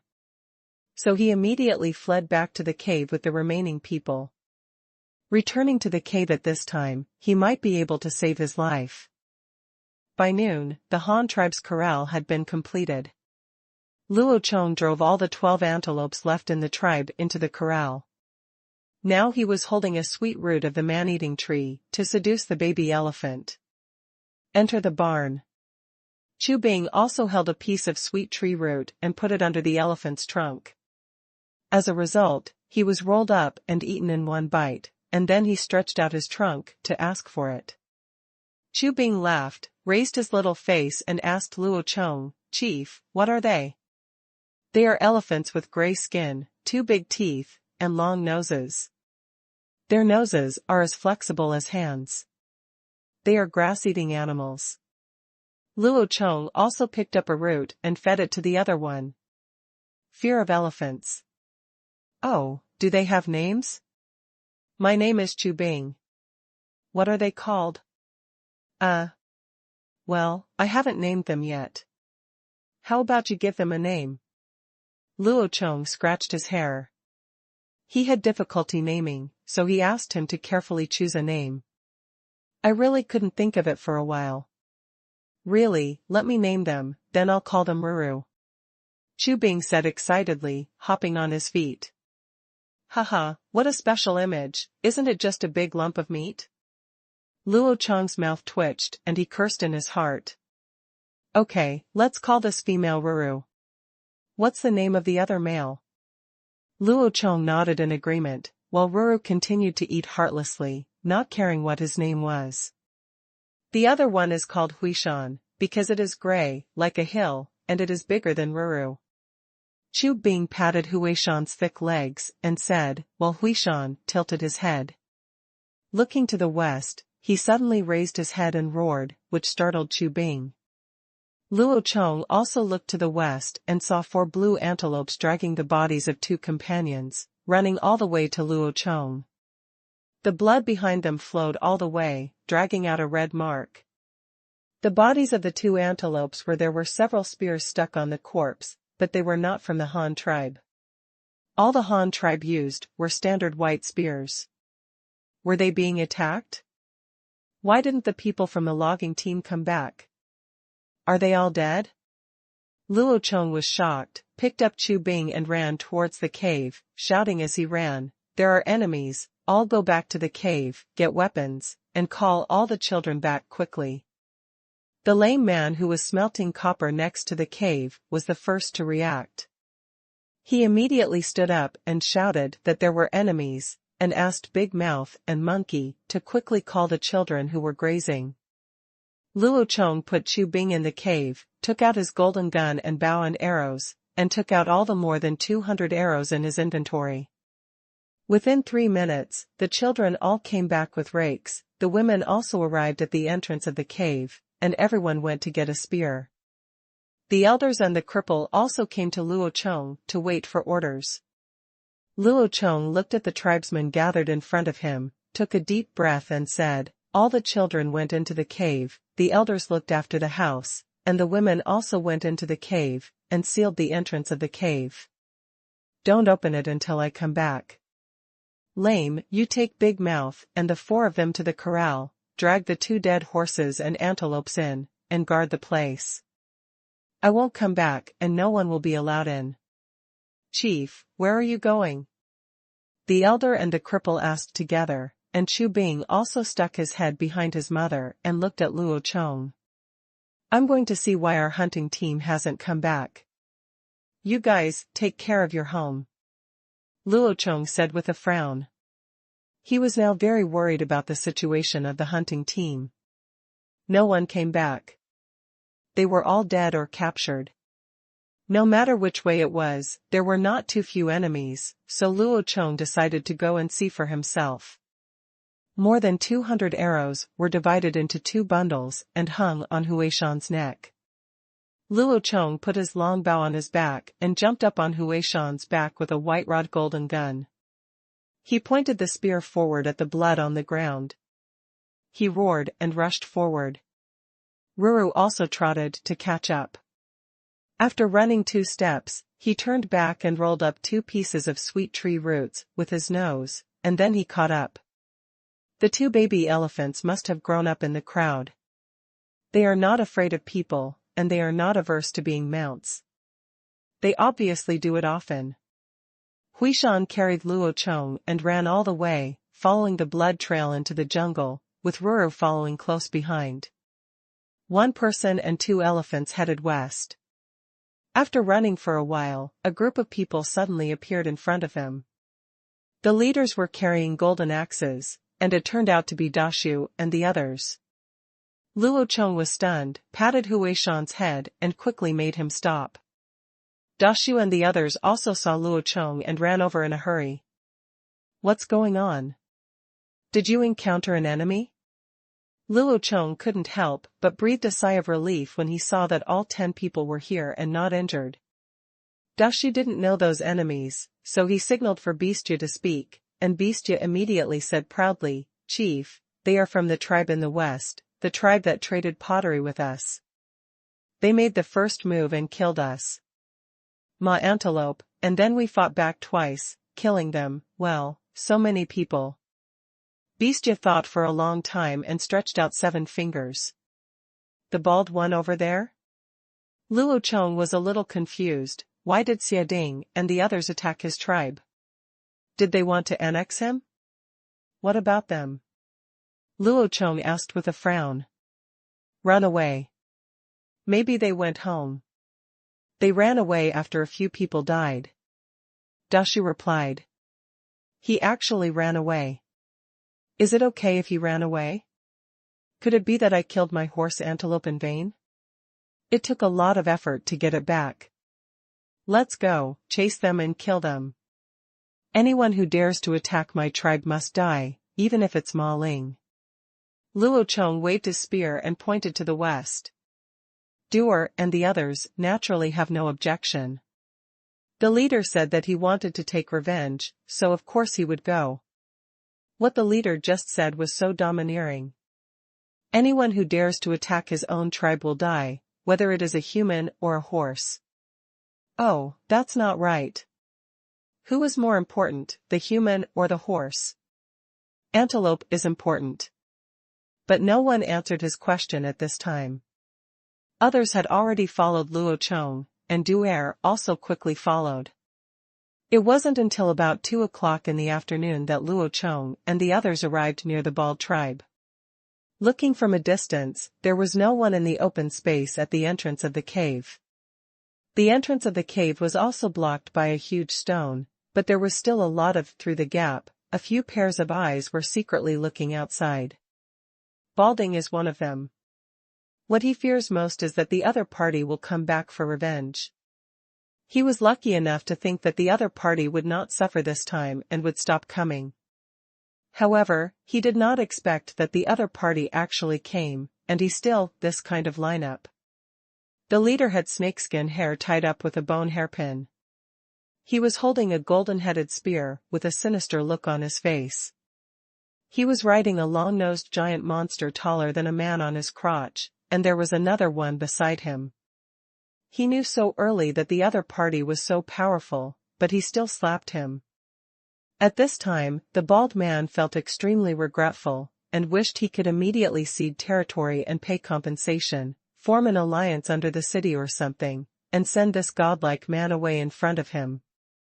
Luo Chong was also confused. He originally thought that if the other party didn't have many people, he would defeat them directly and then swallow up all the remaining people, but they didn't come out to fight him. What to do now? Call the formation? The two parties don't understand each other's language, so no one understands me even if I call. Looking at the eyes peeping out of the cave, Luo Chong thrust his spear into the ground, took off the long bow from behind, bent the bow and knocked an arrow, and made a whoosh sound. Ah. Ah ah. Damn it, I just shot an arrow. Why did I scream so many times? I'm wearing sugar-coated haws. Luo Chong twitched the corner of his mouth, a little confused. In fact, Luo Chong really only shot one person, and it happened to be Balding himself. He was shot through the eye by an arrow. Half of the arrow came out from the back of his head and got stuck in the skull. It did not hurt the people behind him. The others, if you keep shouting, it will scare you. There was no way, the distance was too close, less than 10 meters away, the penetrating power was so strong, if it was paired with a metal arrow, it would definitely fly out from behind the skull. Dolly, stone, 6 fingers, you go and push the stone away. Luo Chong pointed to the boulder at the entrance of the cave and said to the 3 of them, while he set another arrow and aimed at the gap at the entrance of the cave.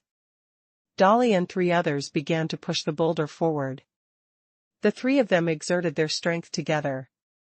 The boulder at the entrance of the cave made a crunching sound on the ground, but they did not push much, and they slowly pushed back. What the hell, is it okay if the door is blocked? How is it possible that Ma Ling, who killed me, doesn't want to pay the price? Luo Chong took out a few arrows from his quiver, jumped off the elephant's back, and walked to the side of the cave entrance, where there was a long gap through which he could see inside. Several adult men behind the boulder were holding on to the boulder desperately, and Luo Chong could see the expressions on their faces, deformed by the exertion. He bent the bow again and knocked an arrow, and with a whoosh of arrow, this time he really pierced 2 people. The arrow entered from the side, and the target was no more than 2 meters. It shot the 2 people directly from the side ribs.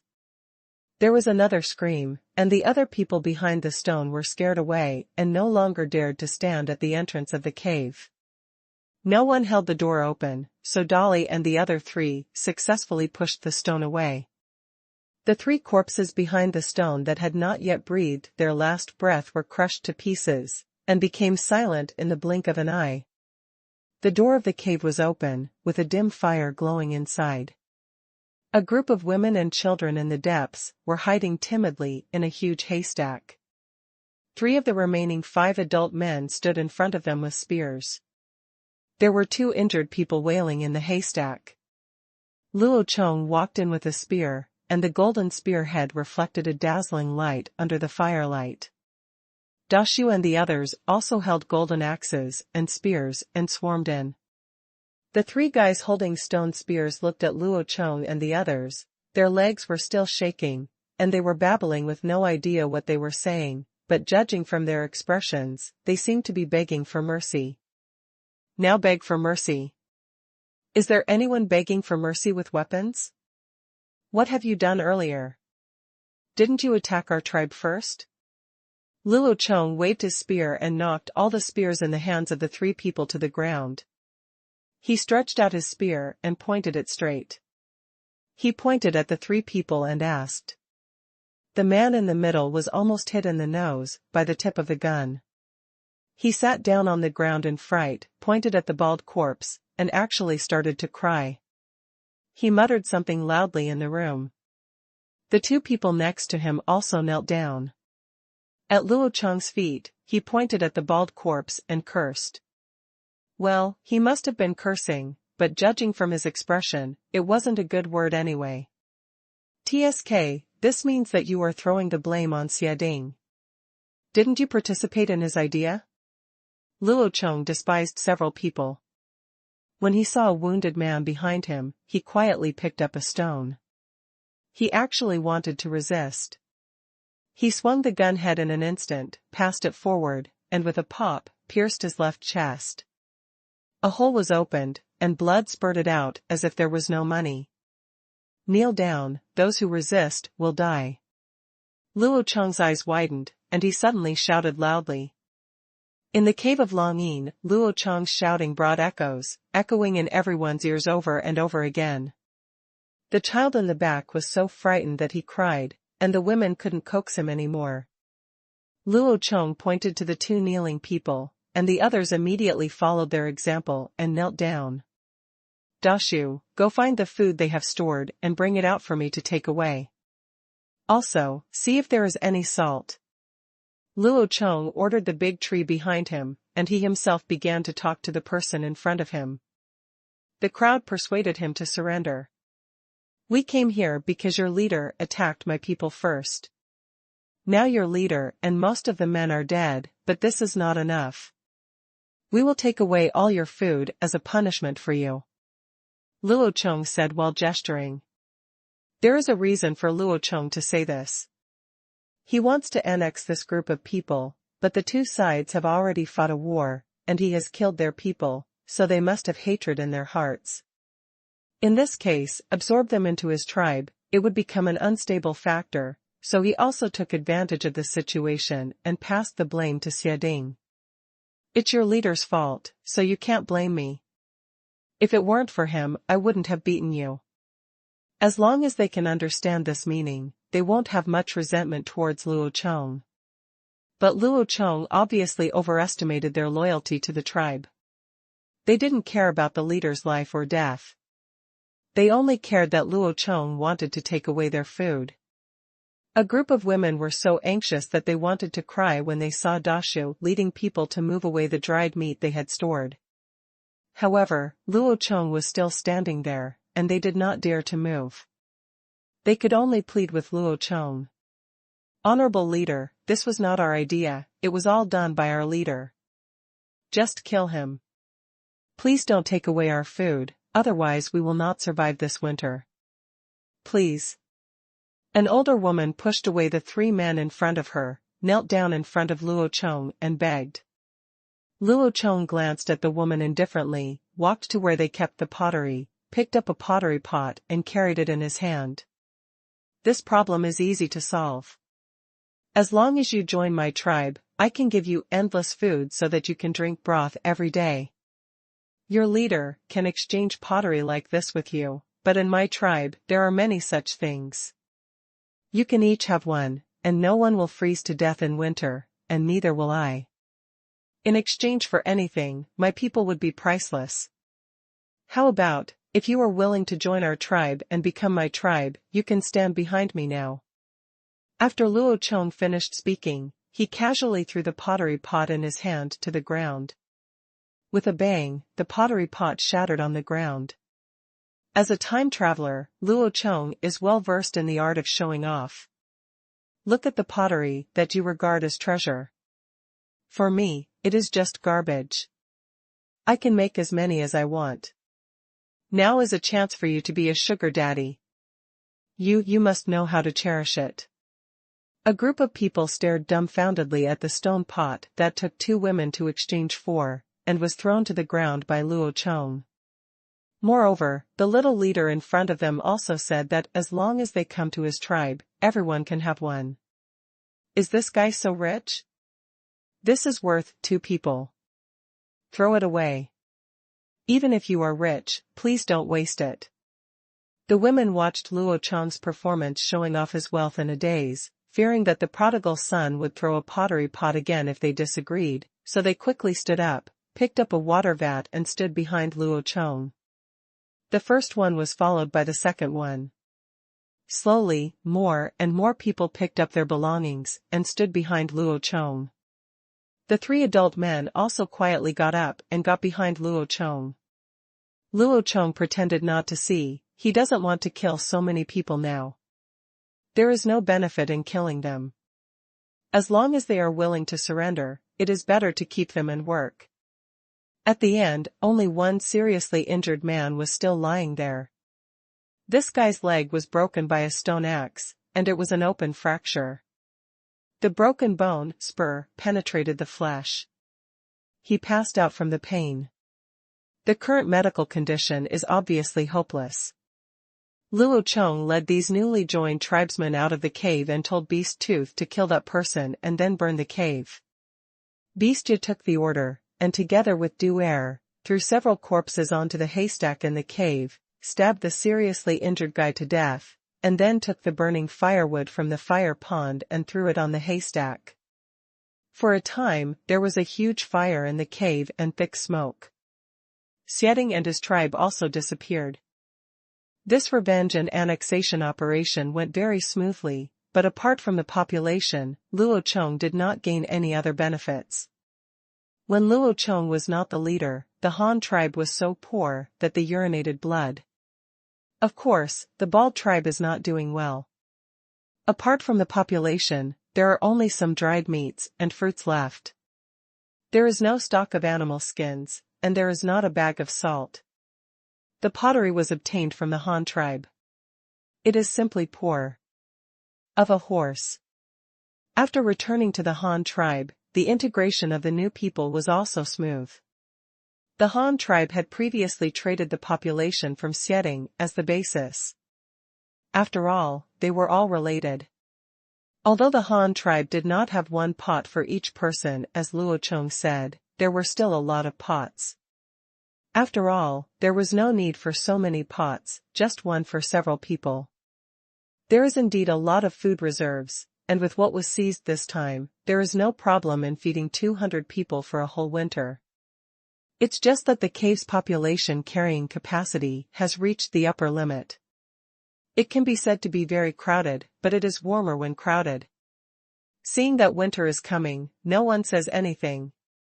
What surprised these people even more was that the Han tribe actually raised wild beasts, especially giant monsters like Ruru and Huishan, which gave them a new understanding of the power of the Han tribe, but now they are also very proud. He also became a member of the Han tribe. The women have been twisting the rope these days, and have also separated into a team to continue collecting nuts and fruits. It is estimated that such things will be consumed a lot in the future. After all, eating meat every day will make you tired. Of course, only Luo Chong thinks so. Others, the tribesmen, are eager to eat meat every day. The men continued to cut down trees, leaving the trunks as building materials and the branches as firewood. The charcoal was no longer burned. The charcoal reserves were now enough to refine the ore brought back by Luo Chong. The firewood was now used to burn the kiln. The total amount of ore recovered is less than 1,000 kilograms. Copper and tin can be smelted together to produce 500 or 600 kilograms, which is good. For small earth furnaces are fired at the same time, and only about 30 or 40 kilograms can be produced every day. At this rate, it will take more than half a month of refining to consume all the ore, and all the refined copper and tin will be cast into gold and silver plates and stored. Luo Chong was not idle these days. He made all the carpentry tools he needed, and then cast 50 shovels. No, they were bronze shovels, but they were shaped like shovels, and 40 of them had round heads. It is convenient for digging soil, and there are 10 flathead shovels, which are very convenient for mixing with mud. One shovel head uses less than 2 kilograms of material, which is enough for 2 days of bronze production. With the tools for digging, the first phase of Luo Chong's water diversion artificial river project must begin. The work of transforming the paddy fields cannot be delayed. After all, time waits for no one. It would be bad if it delays next year's spring plowing. Since it is a project, of course the project location needs to be mapped first. Using an extra-long hemp rope made by women as a ruler, Luo Chong first measured the location of the city directly north of the cave, and then buried a log at the four corners of the city site as markers to find the best location. Location of the river. The location of the river was also marked with wooden sticks, and then the brick kiln was built. As soon as the river dredging project started, a large amount of soil would be produced, so Luo Chong planned to carry out river dredging and brick making at the same time, and the brick kiln was located next to a small river. The purpose of building a brick kiln by the river is obvious, because it is a kiln built for firing green bricks. In modern society, cement bricks, hollow bricks, and green bricks are mostly used in construction. They have been listed as items that are prohibited from burning. Later, even ordinary red bricks were banned, because clay is required to bake blue and red bricks, especially in rice fields for a long time. Soil covered by water is the best, which led to some small private kilns destroying farmland in order to get soil to bake bricks. Later, there was a ban on sticking. Although blue bricks and red bricks are made of the same material, their effects are completely different. Modern red bricks have very poor anti-aging ability. The bricks of decades-old houses have become crispy and can be easily removed by just picking them. Pick out a piece. This is because red bricks are light in weight, low in density, and have low resistance to oxidation and atmospheric erosion. Therefore, in order to protect the house and extend the service life of the house, people who have the conditions will apply a layer of cement on the brick wall as a protective layer.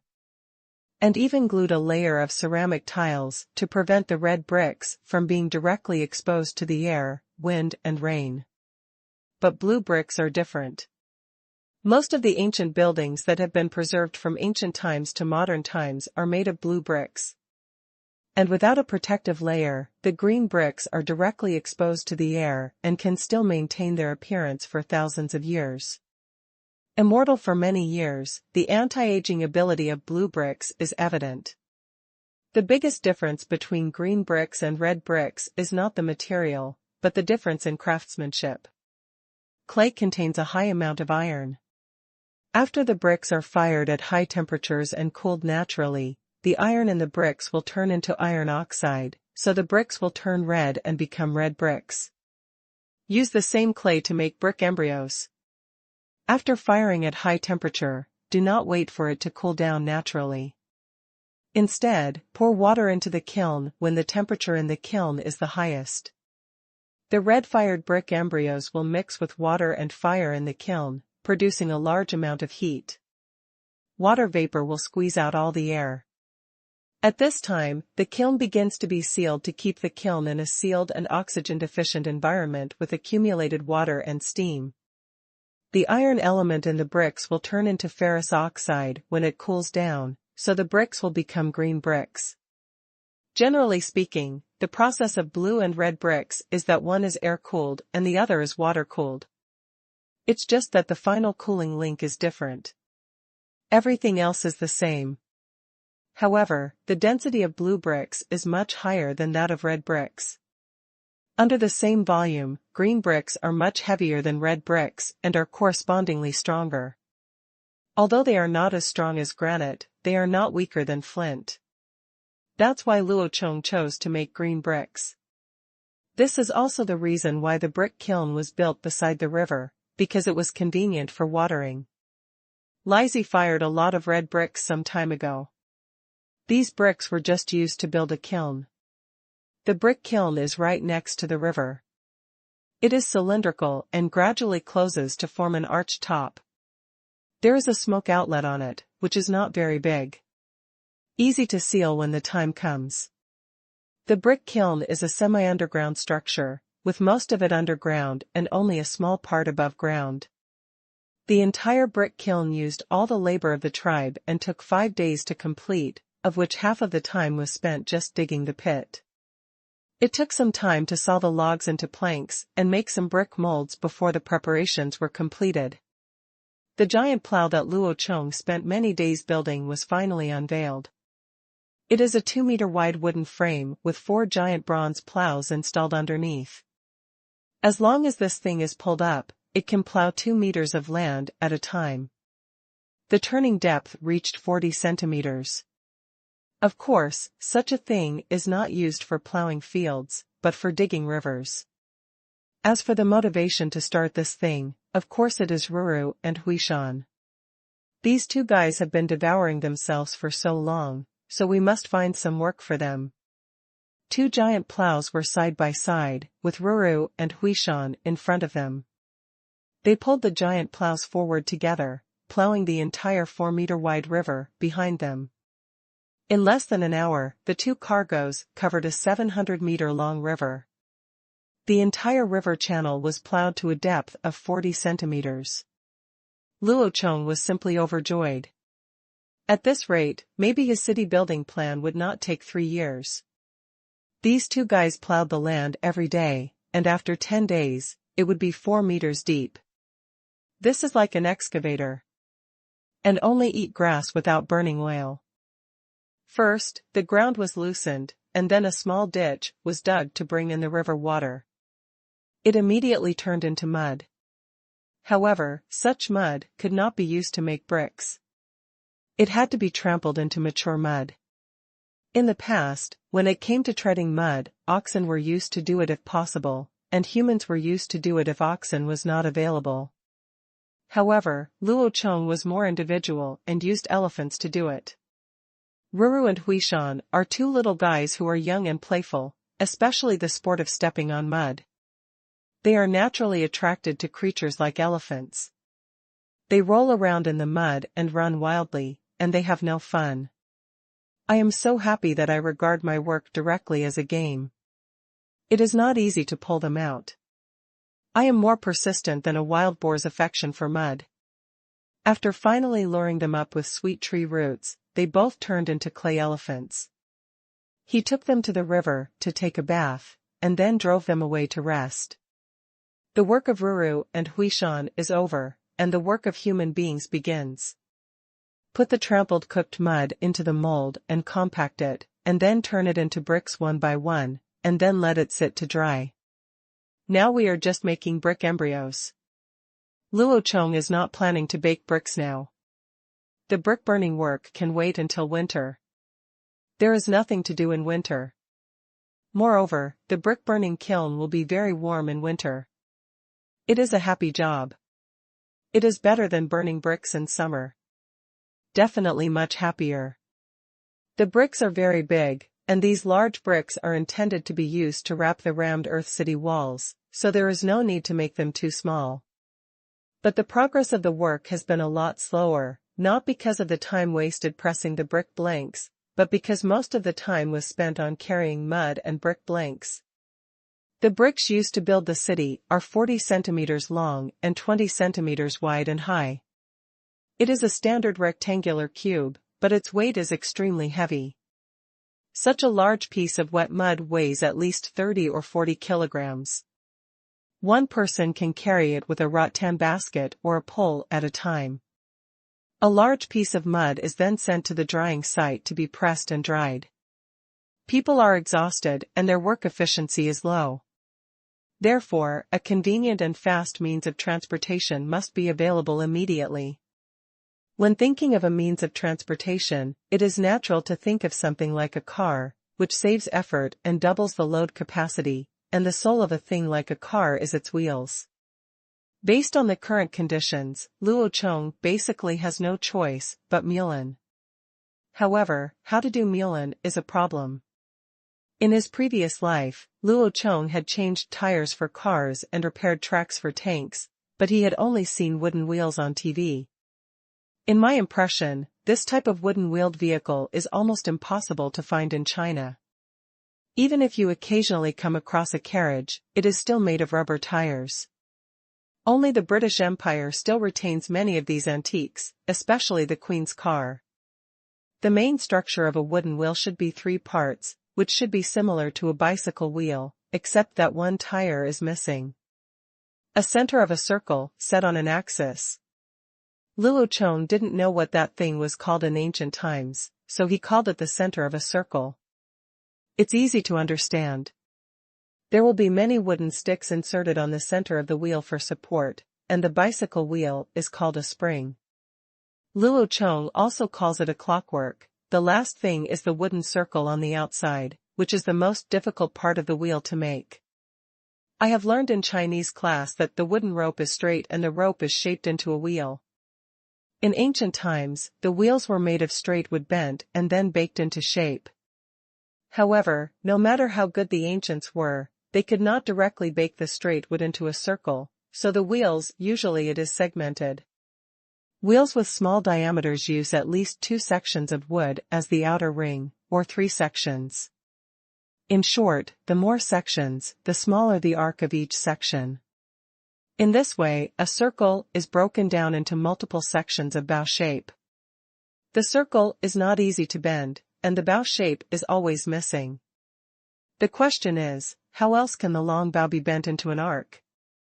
Luo Chong had never seen a roasted wood wheel, but Luo Chong had seen roasted oak wine barrels. Wine barrels are usually made of oak boards bent and baked into shapes, but Luo Chong used oak wood as wheels. When a new project is launched, finding an apprentice is naturally the first step, and the Han tribe's most talented carpenter is Barrels. This guy can figure out how to use red-hot charcoal to burn a barrel on a log pile. Naturally not an ordinary mortal. The other one is Mudu. Mudu is very honest.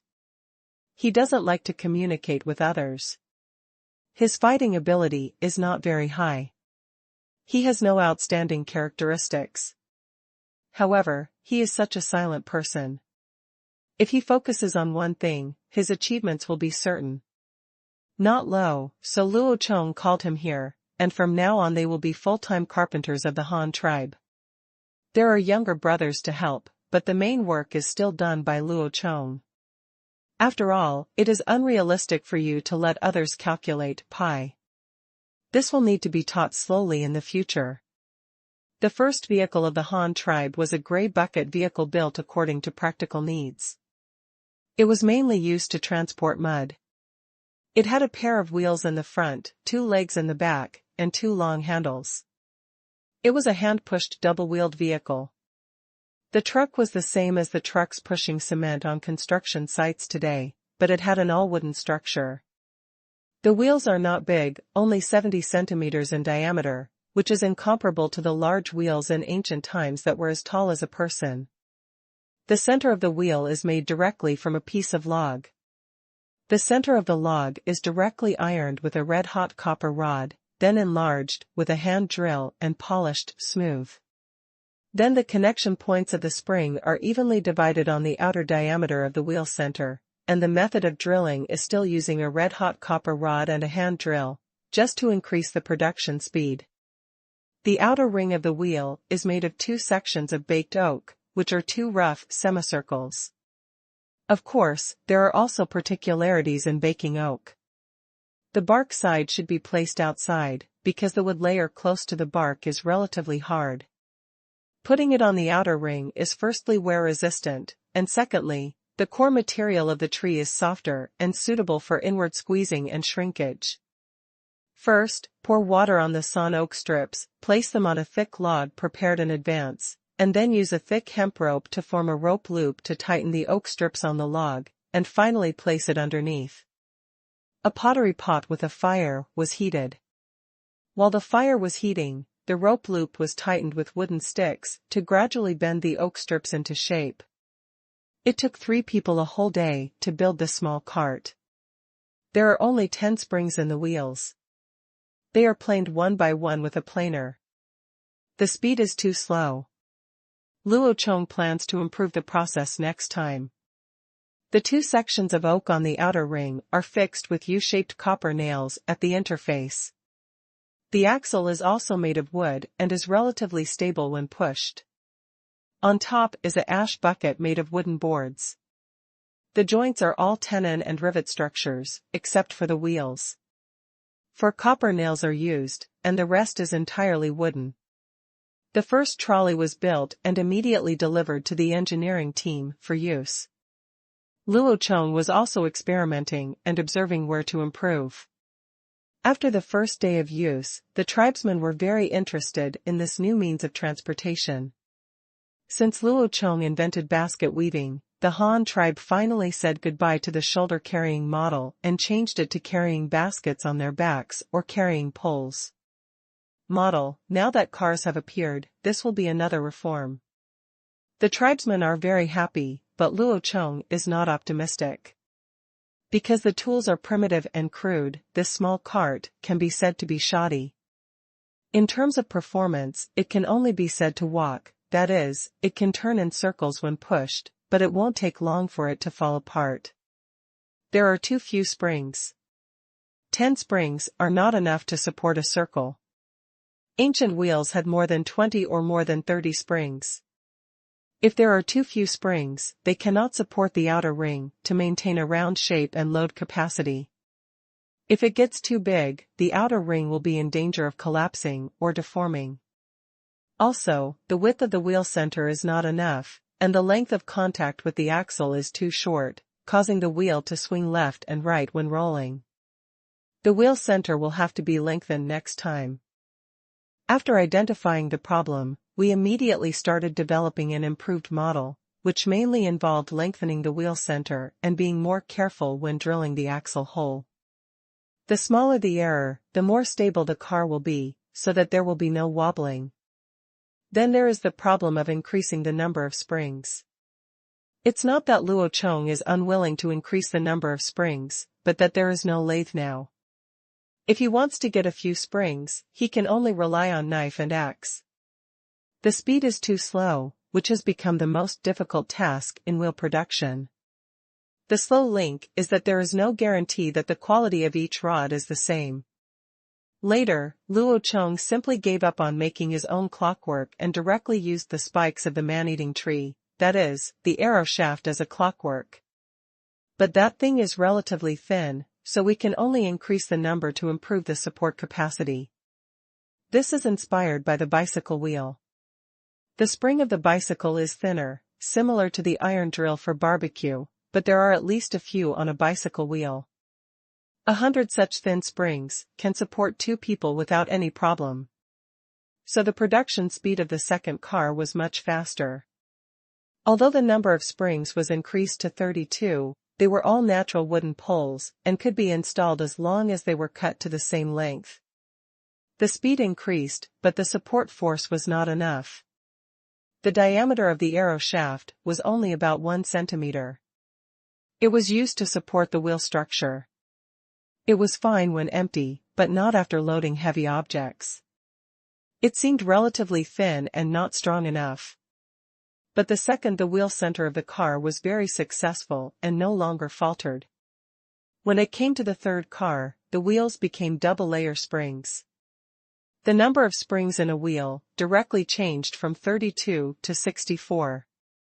The double-layer structure connects the wheel center and the outer ring. The effect is naturally very good. Alright. So the third vehicle was designated as a mass-produced model, and mass production began. The first batch of 30 vehicles was made. Now, combined with men and women, there must be dozens of adult laborers. This kind of gray bucket truck is specially used to pull soil will definitely be used in large quantities in the future, especially when building city walls. Now we are doing more to be prepared, and at the same time to gain experience in making bigger cars. The spikes of the man-eating tree are never used up. If you hold a grass target under the man-eating tree, a lot will fall off. There are still 3 carpenters working for the time being, but the most troublesome step of winding is saved, and the car is still built very quickly. It takes 3 carts in 2 days to equip the engineering team. With the ash bucket trolley, bronze shovel, giant plow, and 2 cute babies who love to step on the mud, the first phase of the Diversion River project is also proceeding at a rapid pace. The brickmaking work that previously slowed down the progress has also been accelerated because of the trolley. It was not until the 18th day of construction that a long trench with a length of 700 meters and a depth of at least 4 meters appeared in front of Luo Chong. Luo Chong was naturally overjoyed. He himself did not expect that the project would progress so quickly. It's just that the tribesmen don't know why they dug this long ditch. Most of them just think that Luo Chong dug the soil to get those mud chunks, but they don't understand Luo Chong's real purpose. After all, there are still 2 meters of the current diversion river that have not been dug out from the creek. There is no water in it now, so in the eyes of most people, it is just a deep ditch. Although there is no shortage of food in the Han tribe now, the tribesmen still have some complaints about Luo Chong's arrangement of not collecting food but digging soil to make mud blocks every day. Among them, the people of the original Xieding tribe are the most serious. Although they didn't dare to object, they couldn't stop discussing it in private.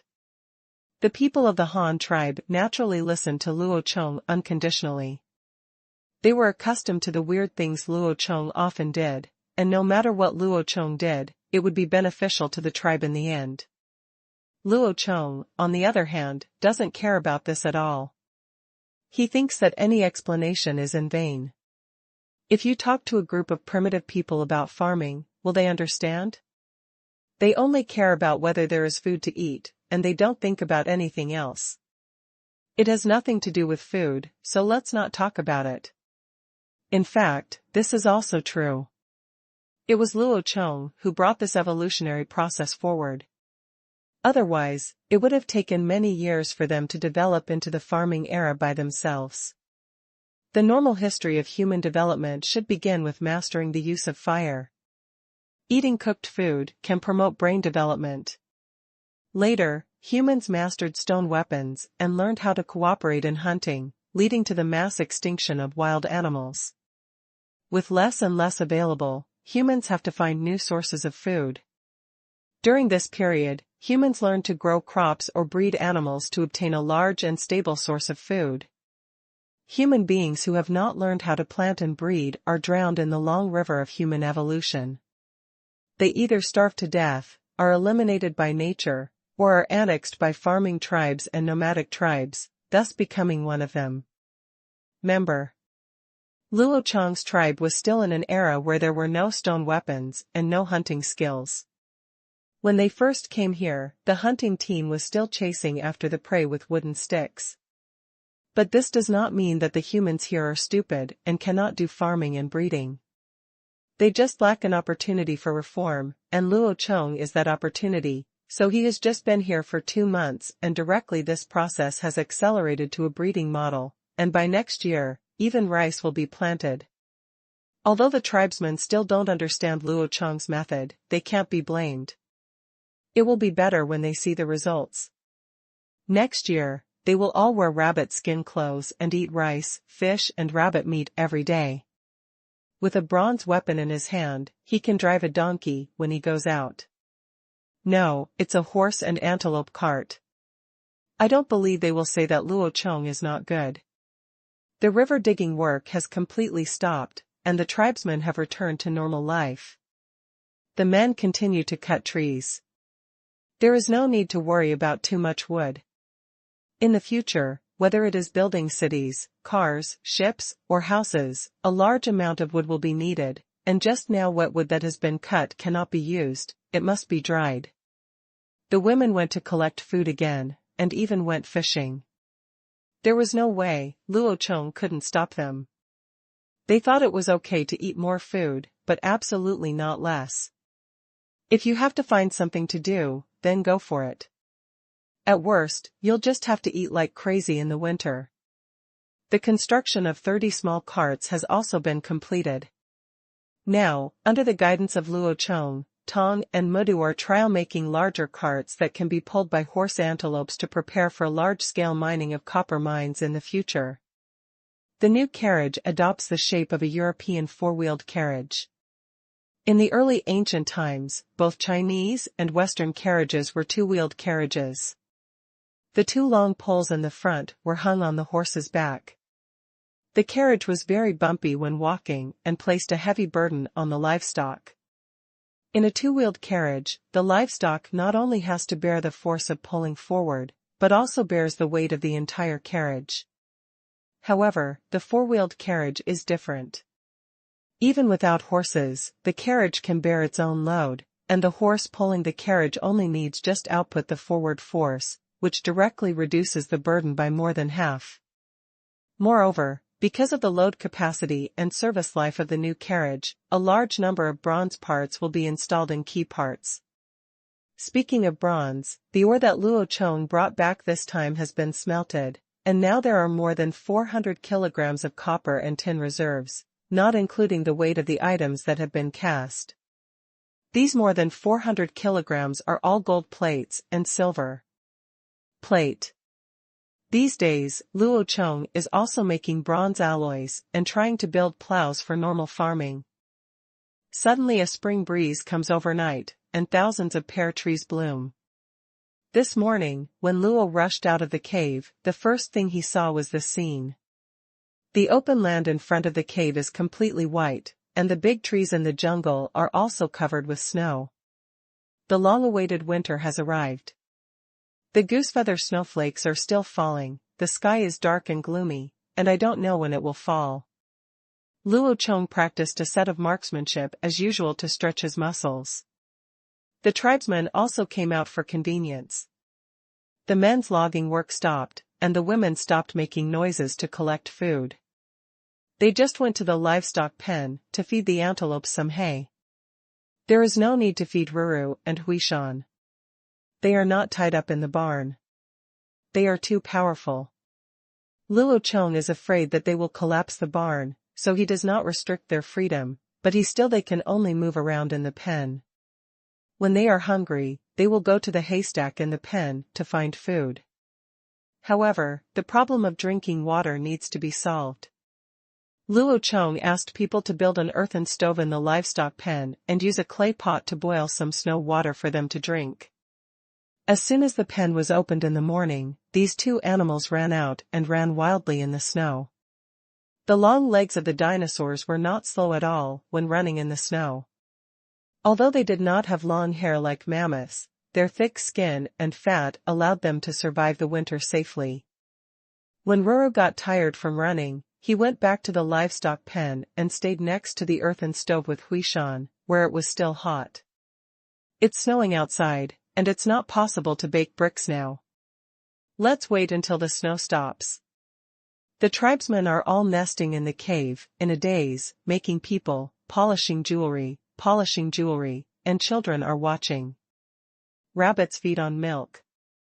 The 20 newborn rabbits are already a month old. They are growing very fast. It is warm in the cave and they are being cared for. There are a few girls from the Yuanshu tribe and the Xidong tribe who take the initiative to ask Luo Chong to create humans. How can they do this? Although Luo Chong is the leader, he is only 11 years old. Although he can do anything at this time, after all primitive people are all precocious, but Luo Chong really has no such idea now. Besides, Luo Chong doesn't like them either. So Luo Chong began a long-planned plan to popularize Mandarin and writing. Winter is such a long time, so we can't waste it like this. We must seize the time to study. Communication with each other relies on gestures and guessing. Luo Chong has had enough of this kind of communication. If Luo Chong hadn't made gestures while speaking every time he communicated with others, he was worried that he might not be able to speak anymore. In fact, the people of the Han tribe have now mastered some vocabulary, especially Tsubing. Children have the strongest learning ability.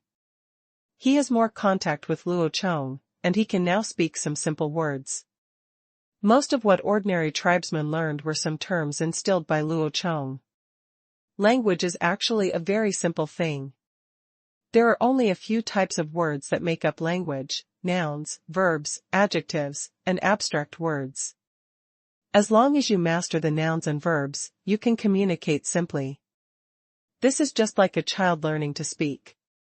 He first knows the names of various things, which are nouns, and then adds some verbs to form a language. For example, something like I eat meat. I is a noun that represents oneself, eat is a verb, and meat is the name of a kind of food, which is also a noun. Such a simple three-character language is a language composed of nouns and verbs, so as long as you master some vocabulary, you will have no problem in simple communication. In fact, Luo Chong is also in this aspect, subtly changing them.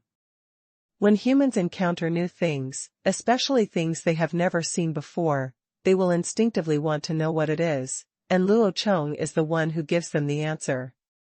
People. For example, when people saw a basket for the first time, this kind of thing was very useful, but they didn't know what it was called. So they learned the term basket from Luo Chong's mouth, and then remembered it. The next time someone says the word basket, they will know what they are talking about. And so on. In fact, people already know many nouns from Luo Chong, such as basket, spear, fish, grass, cart, earth, brick, horse, antelope, tree, axe, rope, etc. All the things they can't name can get answers from Luo Chong. Chinese has developed for thousands of years, and there is still nothing that can't be named. Everything has a corresponding language to express it. What Luo Chong wants to teach them now is how to use nouns and verbs together. As for Chinese characters, it is not practical to teach them simplified characters now, as it is too difficult to understand. The development of Chinese characters also takes several stages. From the simple drawings in the primitive era, that is, murals, to the oracle bone inscriptions on animal bones and tortoise shells in the Shang and Zhou dynasties, then to the small seal scripts in the Warring States period, and then to the large seal script unified by Qin Shi Huang. Although the large seal script is also called writing, it is also called hieroglyphics. The fonts are very complicated, and if you don't look carefully, you will easily misunderstand what is written. Reading large seal scripts is basically a matter of guessing. Some people may not even recognize something they wrote themselves after a few years of reading it. In the Han Dynasty, with the advent of official script, writing became more standardized. Although it was also traditional Chinese, it was very different from painting. At least you couldn't recognize what you wrote. This kind of thing is no longer the case. It will happen. Moreover, official script is the closest generation to hieroglyphics, and many hieroglyphics can still be seen. This aspect is easily accepted by primitive people. They can even find the corresponding things in the fonts, and understand the meaning of the characters. It will be easy to understand. Modern simplified Chinese characters are different. They have nothing to do with real things. You can't find the meaning of the characters in the glyphs. If you haven't learned them since childhood, it will be difficult to understand. Regarding this, foreign students have the best experience. It is really difficult to learn simplified Chinese characters. But if foreigners learn hieroglyphs, or even modern traditional characters, they can learn them very quickly. This is the advantage of ideograms.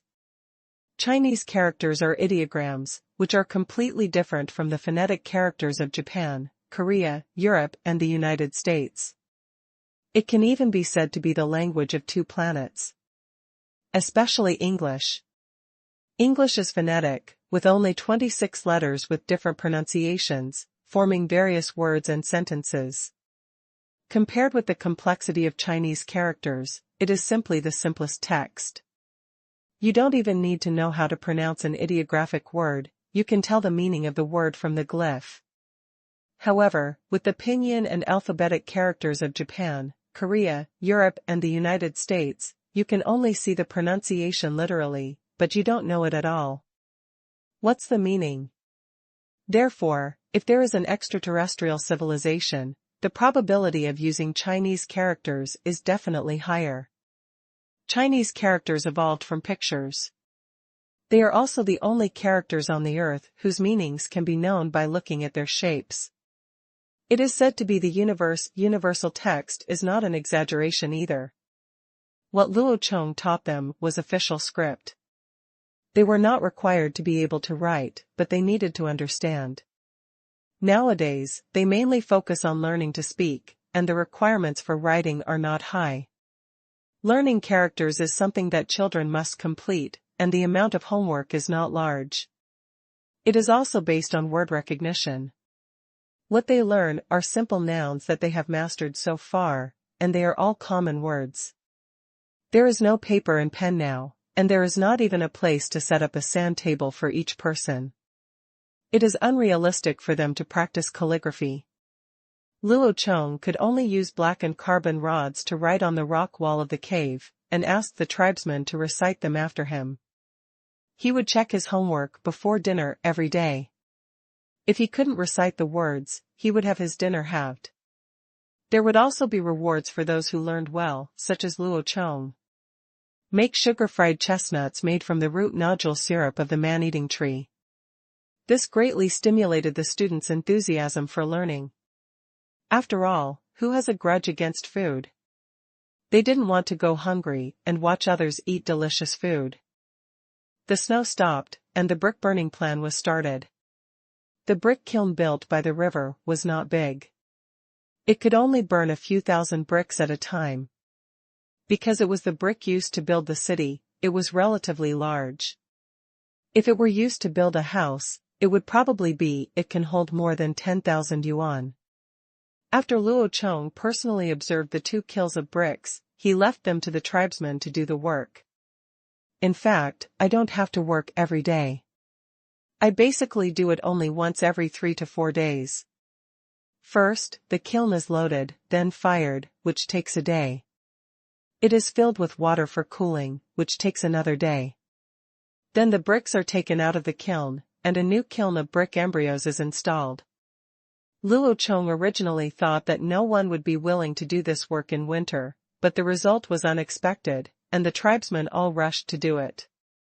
Later, Luo Chong figured out the reason. Because moving bricks is a laborious job, Luo Chong would not deduct food from those who moved bricks, and those who participated in brick moving could eat 3 meals a day. Those who don't move the bricks have to stay and learn Chinese characters. If they don't learn Chinese characters, their dinner will be halved, so everyone rushes to move the bricks. This is so, simply. Life goes by like this day by day, learning Chinese and Chinese characters every day, feeding antelopes and rabbits, and moving bricks every few days. It is ordinary but fulfilling. When everyone is not busy, they chat in Chinese, even if they don't want to, because many things can only be expressed in the Chinese taught by Luo Chong, and it is impossible to express those new things in the native dialect of the original tribe. There are also people who are making jewelry to decorate themselves, and most of them are men. They wear bone necklaces, stone necklaces, feathers, and other things, to greet them. Luo Chong didn't know why, but an elder later told him that in order to prevent the degeneration of the human race caused by incest, many tribes would gather together at the beginning of spring to hold blind dates, and both men and women who had just come of age could participate. If a woman likes a man, she will follow him to his tribe. The criteria for pleasing the eyes are whether you are strong enough, how strong the tribe is, and whether there is a lot of food. If you want to see this, you can look at the bone ornaments on the man's body. If you carry a particularly long thigh bone as a weapon, then your tribe will definitely have the ability to hunt large beasts, and it also means that your tribe will not be short of food. If the body is covered with bone ornaments, it means that there is a lot of food in the tribe, otherwise where would there be so many bones? That's so reasonable, Luo Chong was speechless. In fact, this is similar to animal courtship. Deer will compete to see whose antlers are bigger, cattle and sheep will horn each other, and even birds will build a beautiful nest first to attract the mother bird to return to the nest to lay eggs. Human beings are the same, except that the most important thing for human beings now is the amount of food. But is there a shortage of women in the Han tribe? It's obvious that there is no shortage of women. But what the Han tribe is lacking now is men. Everyone is working hard, but there aren't enough women in their tribe? Luo Chong despised them. It's just that Luo Chong wrongly blamed them this time. Everyone knows that there are many women in their tribe, and they come from 3 tribes. They are not close relatives at all. There is no need to go outside to find them. They just grow so big that every winter making jewelry has become a habit. And this year, Luo Chong also posed a problem for everyone. In the past, everyone wore a lot of jewelry on their heads, but this year they all tied up their hair. Everyone didn't know how to decorate their hair, so they could only make some necklaces to hang around their necks. Superior. Now in the entire tribe, only Luo Chong wears a snakeskin hairband to tie his hair, and then inserts a bone hairpin. The others have no decorations on their heads. They just find a random ribbon to tie their hair, not even a hairpin, just for distinguished from the leader. Luo Chong himself felt that something was missing. The ancients also had the habit of wearing hats. Based on the style of the hat, you can tell what the person does. In addition to the hat, there are various hairpins, and by the way, there are also crowns. As a result, Luo Chong came up with jewelry such as crowns. In addition, because carpenter tools were also made, Luo Chong asked the barrel to prepare a batch of wooden combs. A crown, that is, a hairband, is used to tie the hair on the top of the head to form a bun, and the crown is a hairband that is put on the bun. The material of the crown is mostly gold and silver, or leather, jade, and there are also mixed ones, such as gold inlaid with jade. Leather inlaid jade has various styles and is a beautiful decoration. It's okay if everyone wears a crown. If you want to distinguish yourself from the leader, it just needs to be different in style and material. Gold has been a symbol of nobility since ancient times. The Han tribe did not have gold, but they had copper and tin. The color of these things is the same as gold and silver, so Luo Chong's crown is made of copper. First, carve a crown out of a wooden board. You can engrave some patterns and words on it, such as hollow carvings. Luo Chong's crown is hollow and carved. This is also done to reduce the weight. If you just make a copper hoop, it will be too heavy. There are a Chinese character. The wood board was carved, and an indentation was pressed into a clay block to serve as a mold. Then it is cast with melted copper water, and a hollowed-out thin copper plate is formed. The copper plate is then rolled on a wrist-thick wooden stick, hammered into a round shape, and then fixed with a copper hairpin. Luo Chong, who was wearing a golden crown, was naturally taller again. This time, he also changed his shotgun for a cannon. If he changed it himself, he could not let his tribe have nothing on their heads, so he made a silver one out of tin for the big tree. Yes, the pattern above is a tree, and the big tree likes it very much. Under Luo Chong's guidance, other adult men also made some leather hairbands, and even wooden hairbands, as well as bone hairpins or wooden hairpins. Luo Chong gave them the large fangs of the lungfish that he had brought back from the last time he went out. They were also ground into various shapes and glued to the hairbands. From then on, there was a new rule in the Han tribe. Children can only tie their hair or wear hairbands, but they cannot insert hairpins. Adult men can wear crowns or hairbands, and they must insert hairpins to distinguish adults from adults. Minors. Now that women have combs, it is no longer just a ponytail hairstyle. Adult women have to wear their hair in a bun. They can use wooden combs or hairpins as headdresses. Underage girls can wear their hair in a ponytail, wear it down, or braid it. Hairpins are also used for decoration. As a strategic material, metal cannot be used to make jewelry for everyone, so Luo Chong distributes metal jewelry as rewards. Anyone who has done meritorious service to the tribe will have the opportunity to get it. After a series of reforms, in the Han tribe, one can now tell a person's identity and age class by just looking at his head, or whether he has made any contribution to the tribe. The headband used to treat illnesses was also made by Luo Chong. It was made of python skin wrapped in wood and had a moire-patterned copper buckle on it. It was awarded to him in the name of being the fastest in learning Chinese characters. Chu Bing was very happy.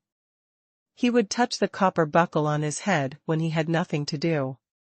He was the first among children to own metal jewelry.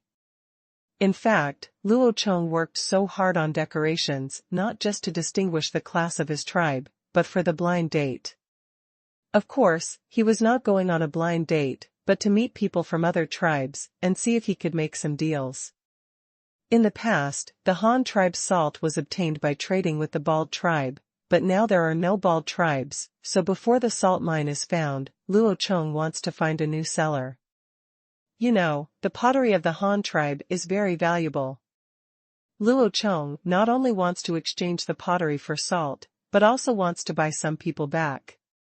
He hopes that with less than 200 people now, he will not be able to fill Luo Chong's city in the next life. Winter is a weight loss season. Animals will feed themselves fat in autumn. When it snows, they will shrink into their nests and sleep beautifully all winter. It is called hibernation.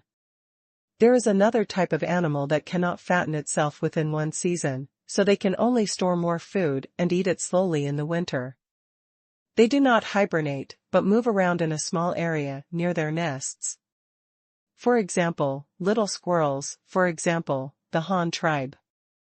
However, not all tribes can store enough food for the winter like the Han tribe, such as the Black Rat tribe to the east of the Han tribe. The Black Rat tribe is a medium-sized tribe with a population of more than 150, which is slightly less than the current number of Han tribes. There is one big difference between their tribes and the Han tribes, and that is belief. The Black Rat tribe has its own gods, as well as witches who are responsible for communicating with the gods. There is no elder position in their tribe, so the work of passing on knowledge is also completed by witches. I don't know how many generations ago, there were less than 50 people in the Black Rat tribe, and life was as difficult as that of the Han tribe.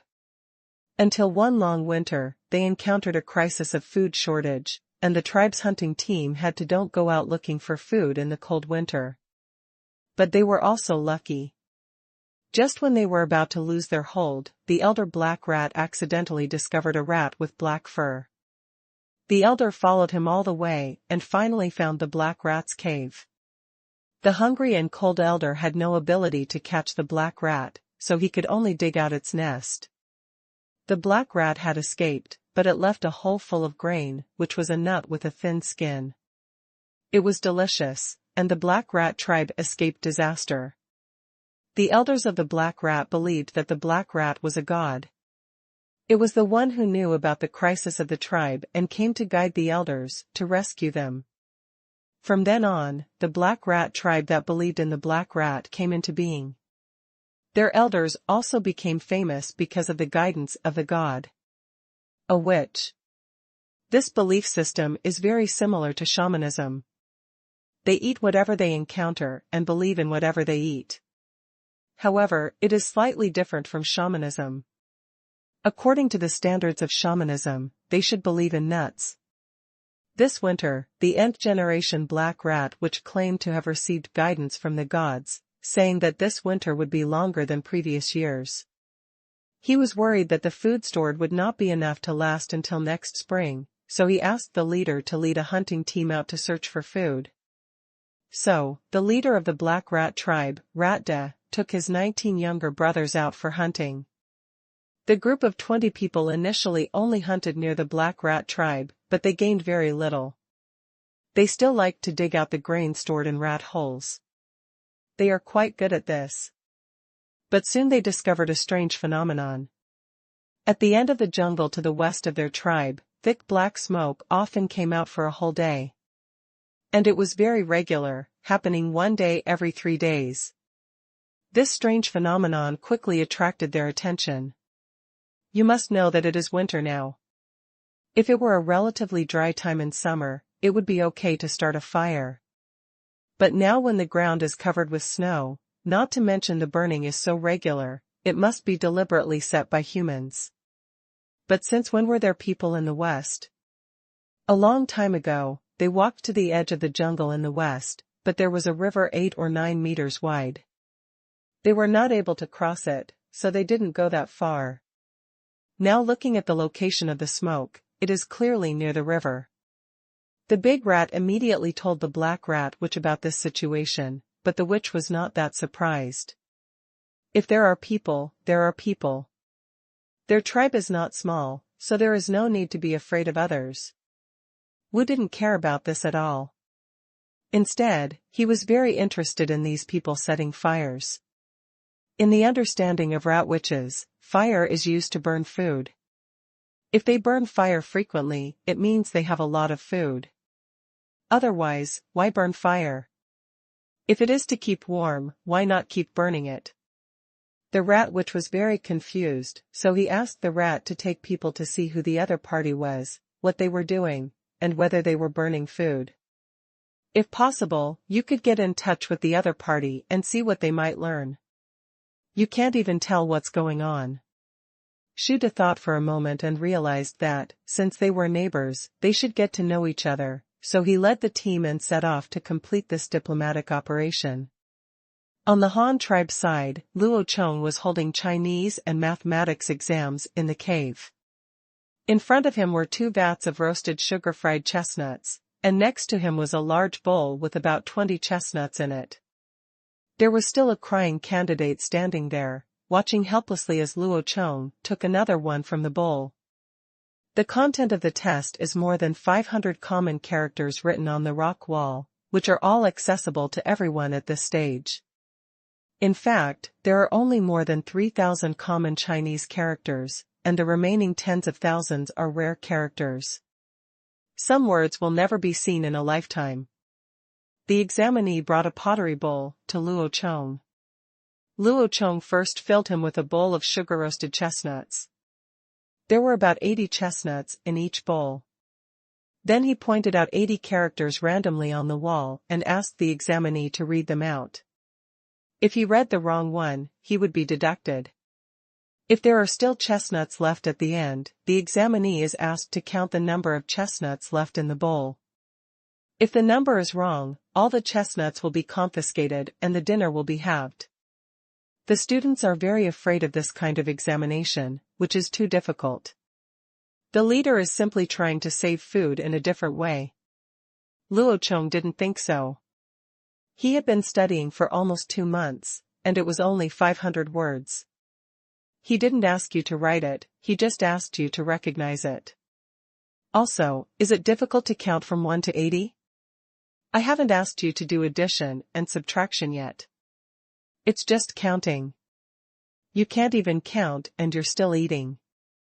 The entire tribe had mournful expressions on their faces, extremely envious of Lu Ji and Tong, who were burning bricks in the kiln outside. These 2 people were special cases.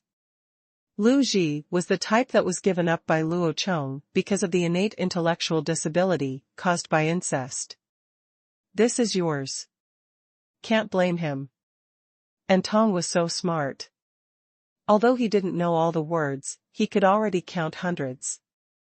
Luo Chong just taught them to count to 100, and this guy could draw inferences on his own, thinking of the next 200, 300, so this guy is also a special case. Now Mu Tong and Lu Ji were leisurely eating roasted chestnuts with sugar. If nothing happened, they would look at the fire in the kiln and throw a handful of firewood into it after a while. This work is not tiring, but rather boring, and it is not cold. Although it is winter, they are guarding the entrance of the kiln, and they are sweating due to the heat. Considering the situation of the 2 of them, Luo Chong also gave them some pine nuts and chestnuts as snacks, which were considered as benefits of work. The 2 of them have been burning from last night to this afternoon. At this time, the temperature in the kiln is already very high. From the observation port, it can be seen that the brick embryos have been burned to a dazzling red level. It is time to fill the kiln with water and seal it.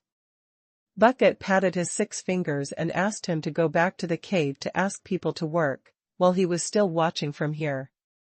Liuji nodded, climbed up the slope to the ground, and went to the cave without looking back, leaving the barrel with its own burning hole underground. Oh.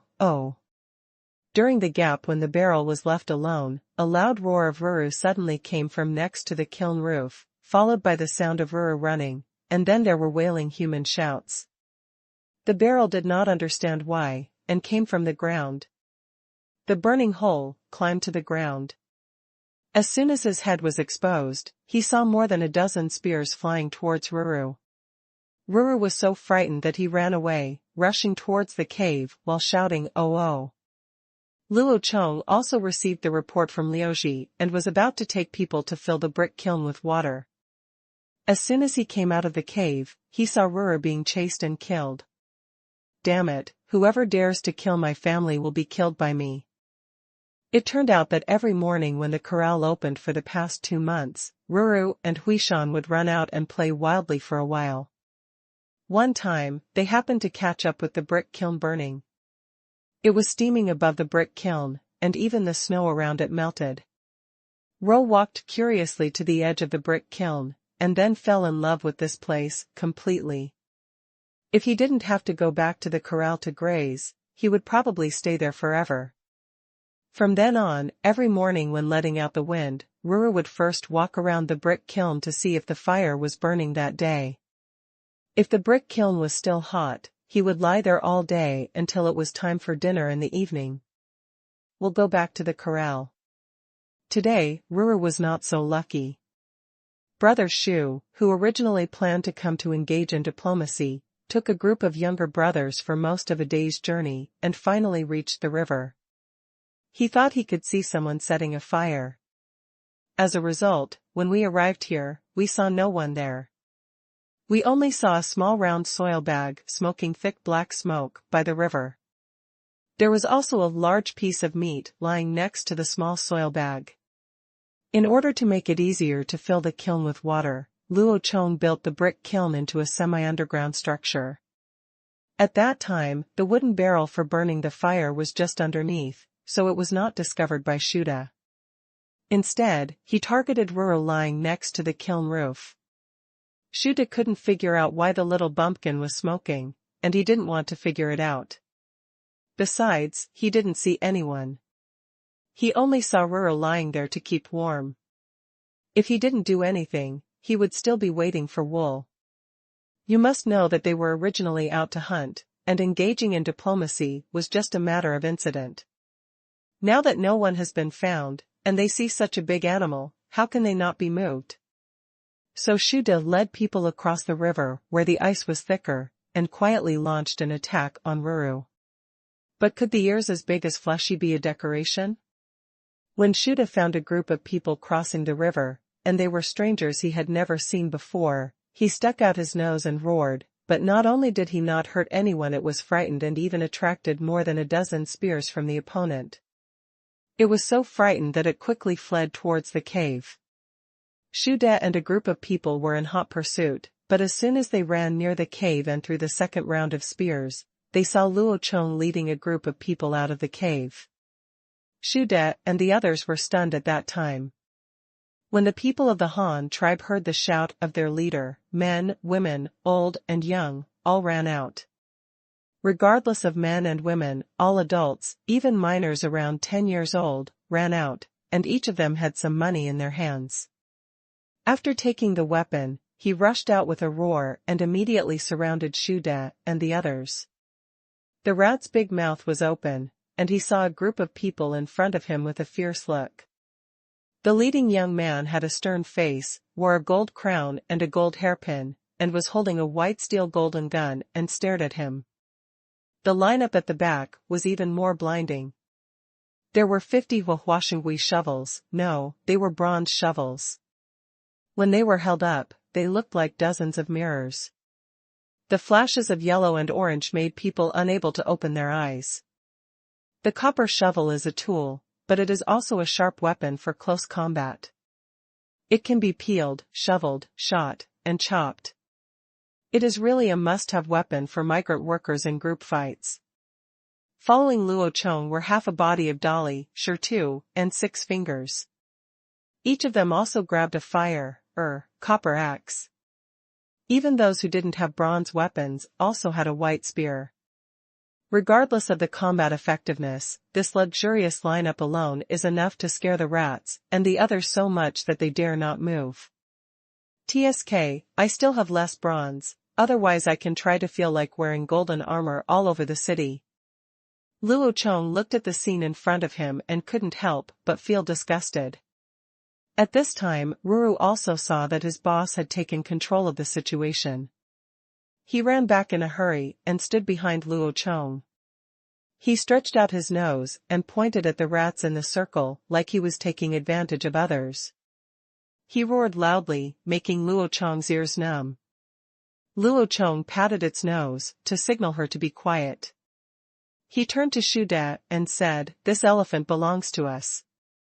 "Who are you?" Shu De was a little confused. Although he couldn't understand what Luo Chong said, he still understood what Luo Chong meant. This fat monster belonged to this tribe. After all, Luo Chong seemed to be very familiar with this monster. He didn't expect that this neighboring tribe could control such a big monster, and there were quite a few of them. It looked very powerful. But what he didn't expect was that Huishan, who was one size bigger than Ruru, also heard the noise, ran out of the corral, stood next to Ruru, and looked at the people surrounded curiously. The big rat and a group of younger brothers were so frightened that I, the second best, actually had. Seeing that Shu De and the others were all looking shocked, Luo Chong frowned and said to the elder next to him, "Elder, go and ask them who they are and why they came to us. Communicating with people who don't speak Chinese is troublesome, and you have to make gestures, but Luo Chong is holding a golden gun to shoot, so how can he do this?"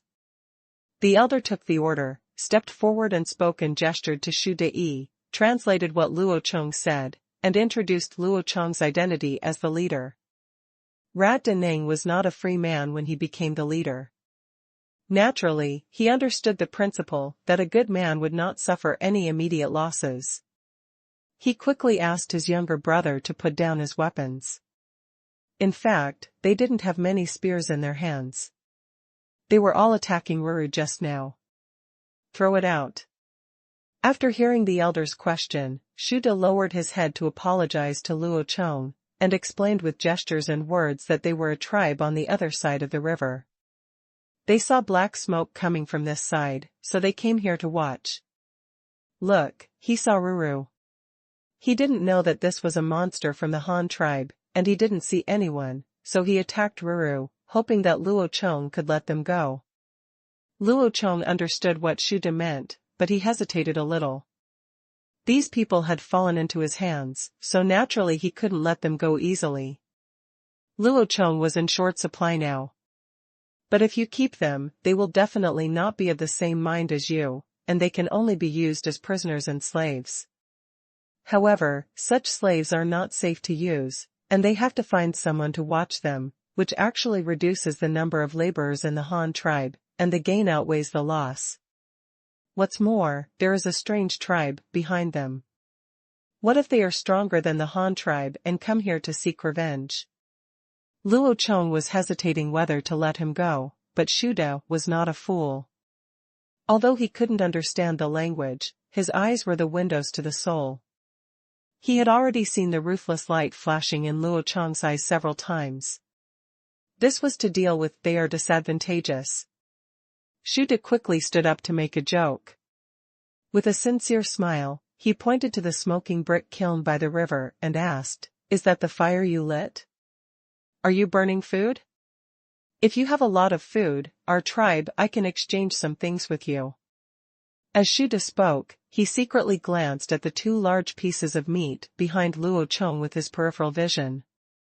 If their tribe got one, it would be enough for the entire tribe to eat for a month. Make a deal? Luo Chong didn't expect the rat conference to say this. If he really had something that Luo Chong could like, it wouldn't be impossible. After all, even if he left these people behind, Luo Chong would have no place now, no food left to feed them, and he would have to waste manpower to see them. Watching them. Then what do you have in exchange? If it's useless, we won't exchange it. Luo Chong asked tentatively, and then asked the elder to translate. Yes, what can we exchange for it? Shu De thought with some worry that he just said this just to divert Luo Chong's attention, hoping that Luo Chong would not kill them, but if they really talked about a deal, what would they get in exchange? Can we use the stone basin in exchange? Shuda hesitated and said. Stone basins are essential daily necessities that every tribe needs. Although there are not many black rat tribes, there are still a few.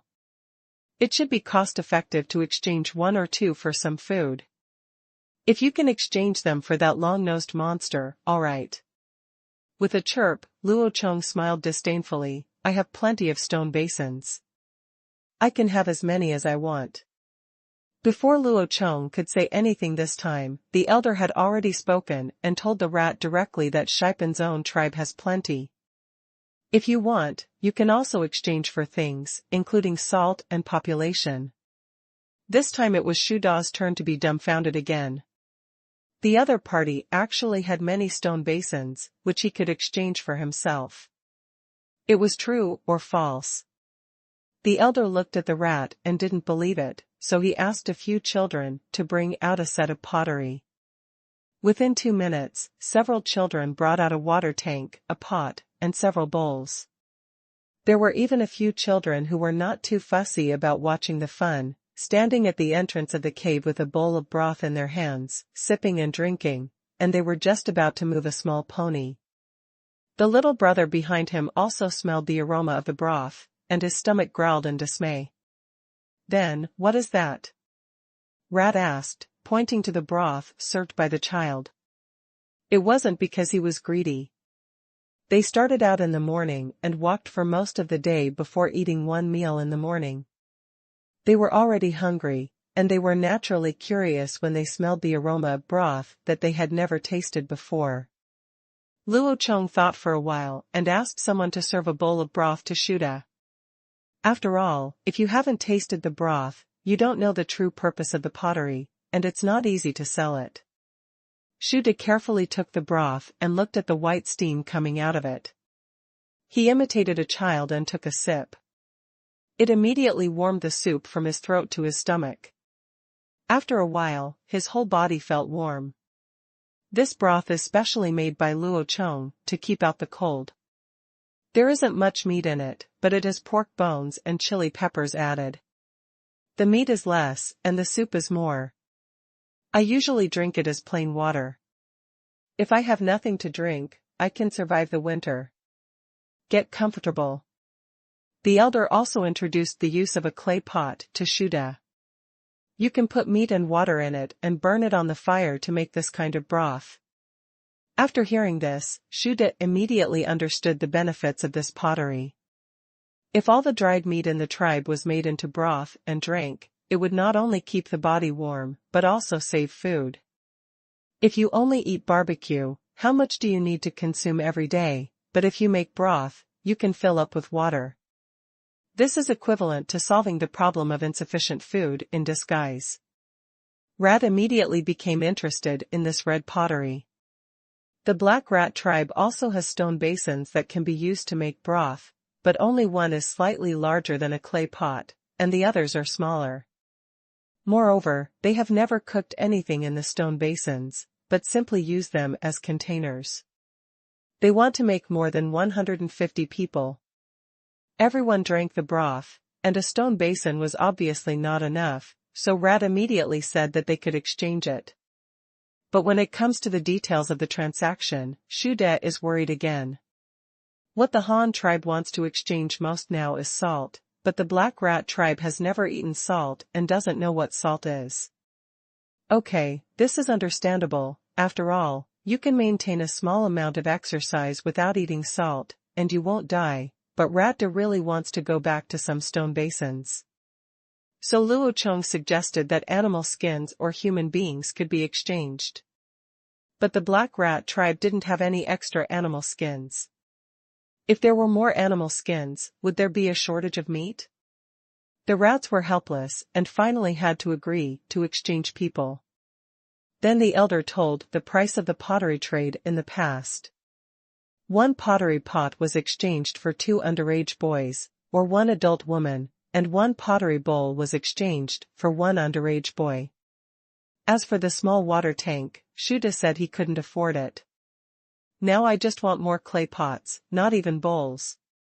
Shuda agreed with the price, but this time they didn't bring women or children at all, so there was no way to exchange it this time. But Shuda wanted to take back a clay pot. After all, he still needed to use this thing to convince the mouse wizard and the tribe. Then he asked Luo Chong if he could let him take one away first, and they could give it to him next time. Credit? Luo Chong has never thought about such things as credit. Although a clay pot is nothing to Luo Chong, but I know you very well. What if you default on the loan? He doesn't want to be regarded as a fool. Now these days, it's the uncle who owes money. The rat saw Luo Chong waving his hands, and was about to refuse, and hurriedly gestured, "We will definitely bring people next time." We didn't bring anyone this time. Do you think we can exchange food for one first? Shuda waved, took a bulging animal skin bag from a younger brother and handed it to Luo Chong, and then said, "There is food in this, although it is not much, but we only brought so much when we came out this time. I hope you can first let us take away a stone basin, and we will use someone to return it next time." Luo Chong glanced at the animal skin bag nonchalantly. "What do you mean?" "It's just a deposit." "Your sincerity is enough, but I am short of this food. Moreover, this bag is bulging, and it doesn't look like meat, but it looks a lot like nut shenma." Luo Chong opened the bag randomly and took a look inside. Then another glance. And then another look. And then, well, his eyes were straight, and he couldn't move it out of the bag. The bag was indeed filled with nuts. They had light yellow shells, with many small pits on the skin. The shells were gourd-shaped, with large ends and a slightly thinner middle. With a gentle squeeze, the shells would split in the middle. There are 2 red-coated fruit kernels inside. When the coating is peeled off, there are light yellow kernels inside. There is a gap in the middle, and it will split in half, with a light touch. What the hell could this be if it wasn't peanuts? Numerous peanuts flashed through Luo Chong's mind instantly, including fried peanuts, boiled peanuts in salt water, fried peanut kernels, peanut butter, peanut oil. Peanuts, also known as longevity fruit, are nuts with very high nutritional value. Eating more of them is not only good for your health, but also improves your intellectual development. Children and the elderly can especially eat more of them. The most important thing is that peanuts are also an oil crop. What is the concept of 50% oil content? How much oil can be extracted if planted in a large area? With grease, you can make soap, candles, and explosives. If you don't have peanuts, you can only collect animal fats, but you can only cut out much oil throughout the year. Therefore, it is not an exaggeration to say that peanuts are strategic materials. Luo Chong suppressed his excitement and endured it for a long time before regaining his composure. He smashed his mouth and pretended not to be interested and said, "Can this thing be eaten?" "How to eat it?" Shuda nodded quickly, took out a peanut and put it in his mouth to eat. Then he proudly gestured to Luo Chong, "This nut is very delicious." He was the first shaman of their tribe. He found this nut under the guidance of God. Grow food. God? Which? Luo Chong doesn't really believe this. He is now curious about where the other party's peanuts come from. Are they collected wild peanuts or grown by themselves? Is the other party a farming tribe?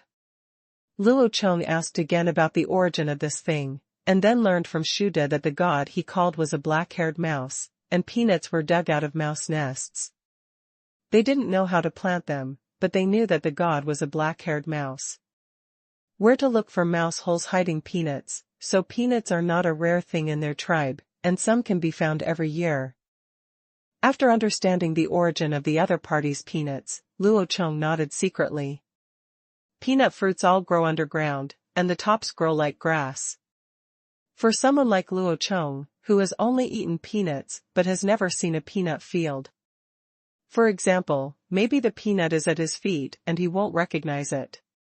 It can be said that Luo Chong was lucky this time, otherwise he might have missed this important crop. He did not have the ability of a black mouse to dig peanuts from the ground. Luo Chong pretended to taste one and expressed that he liked it very much. He told Shuda that peanuts could be exchanged for pottery, but the shell must be intact and not damaged.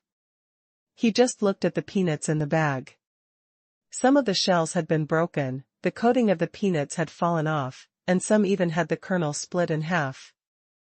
It was okay to eat such peanuts, but Luo Chong wanted to. It is used as a seed, so the more complete it is, the better.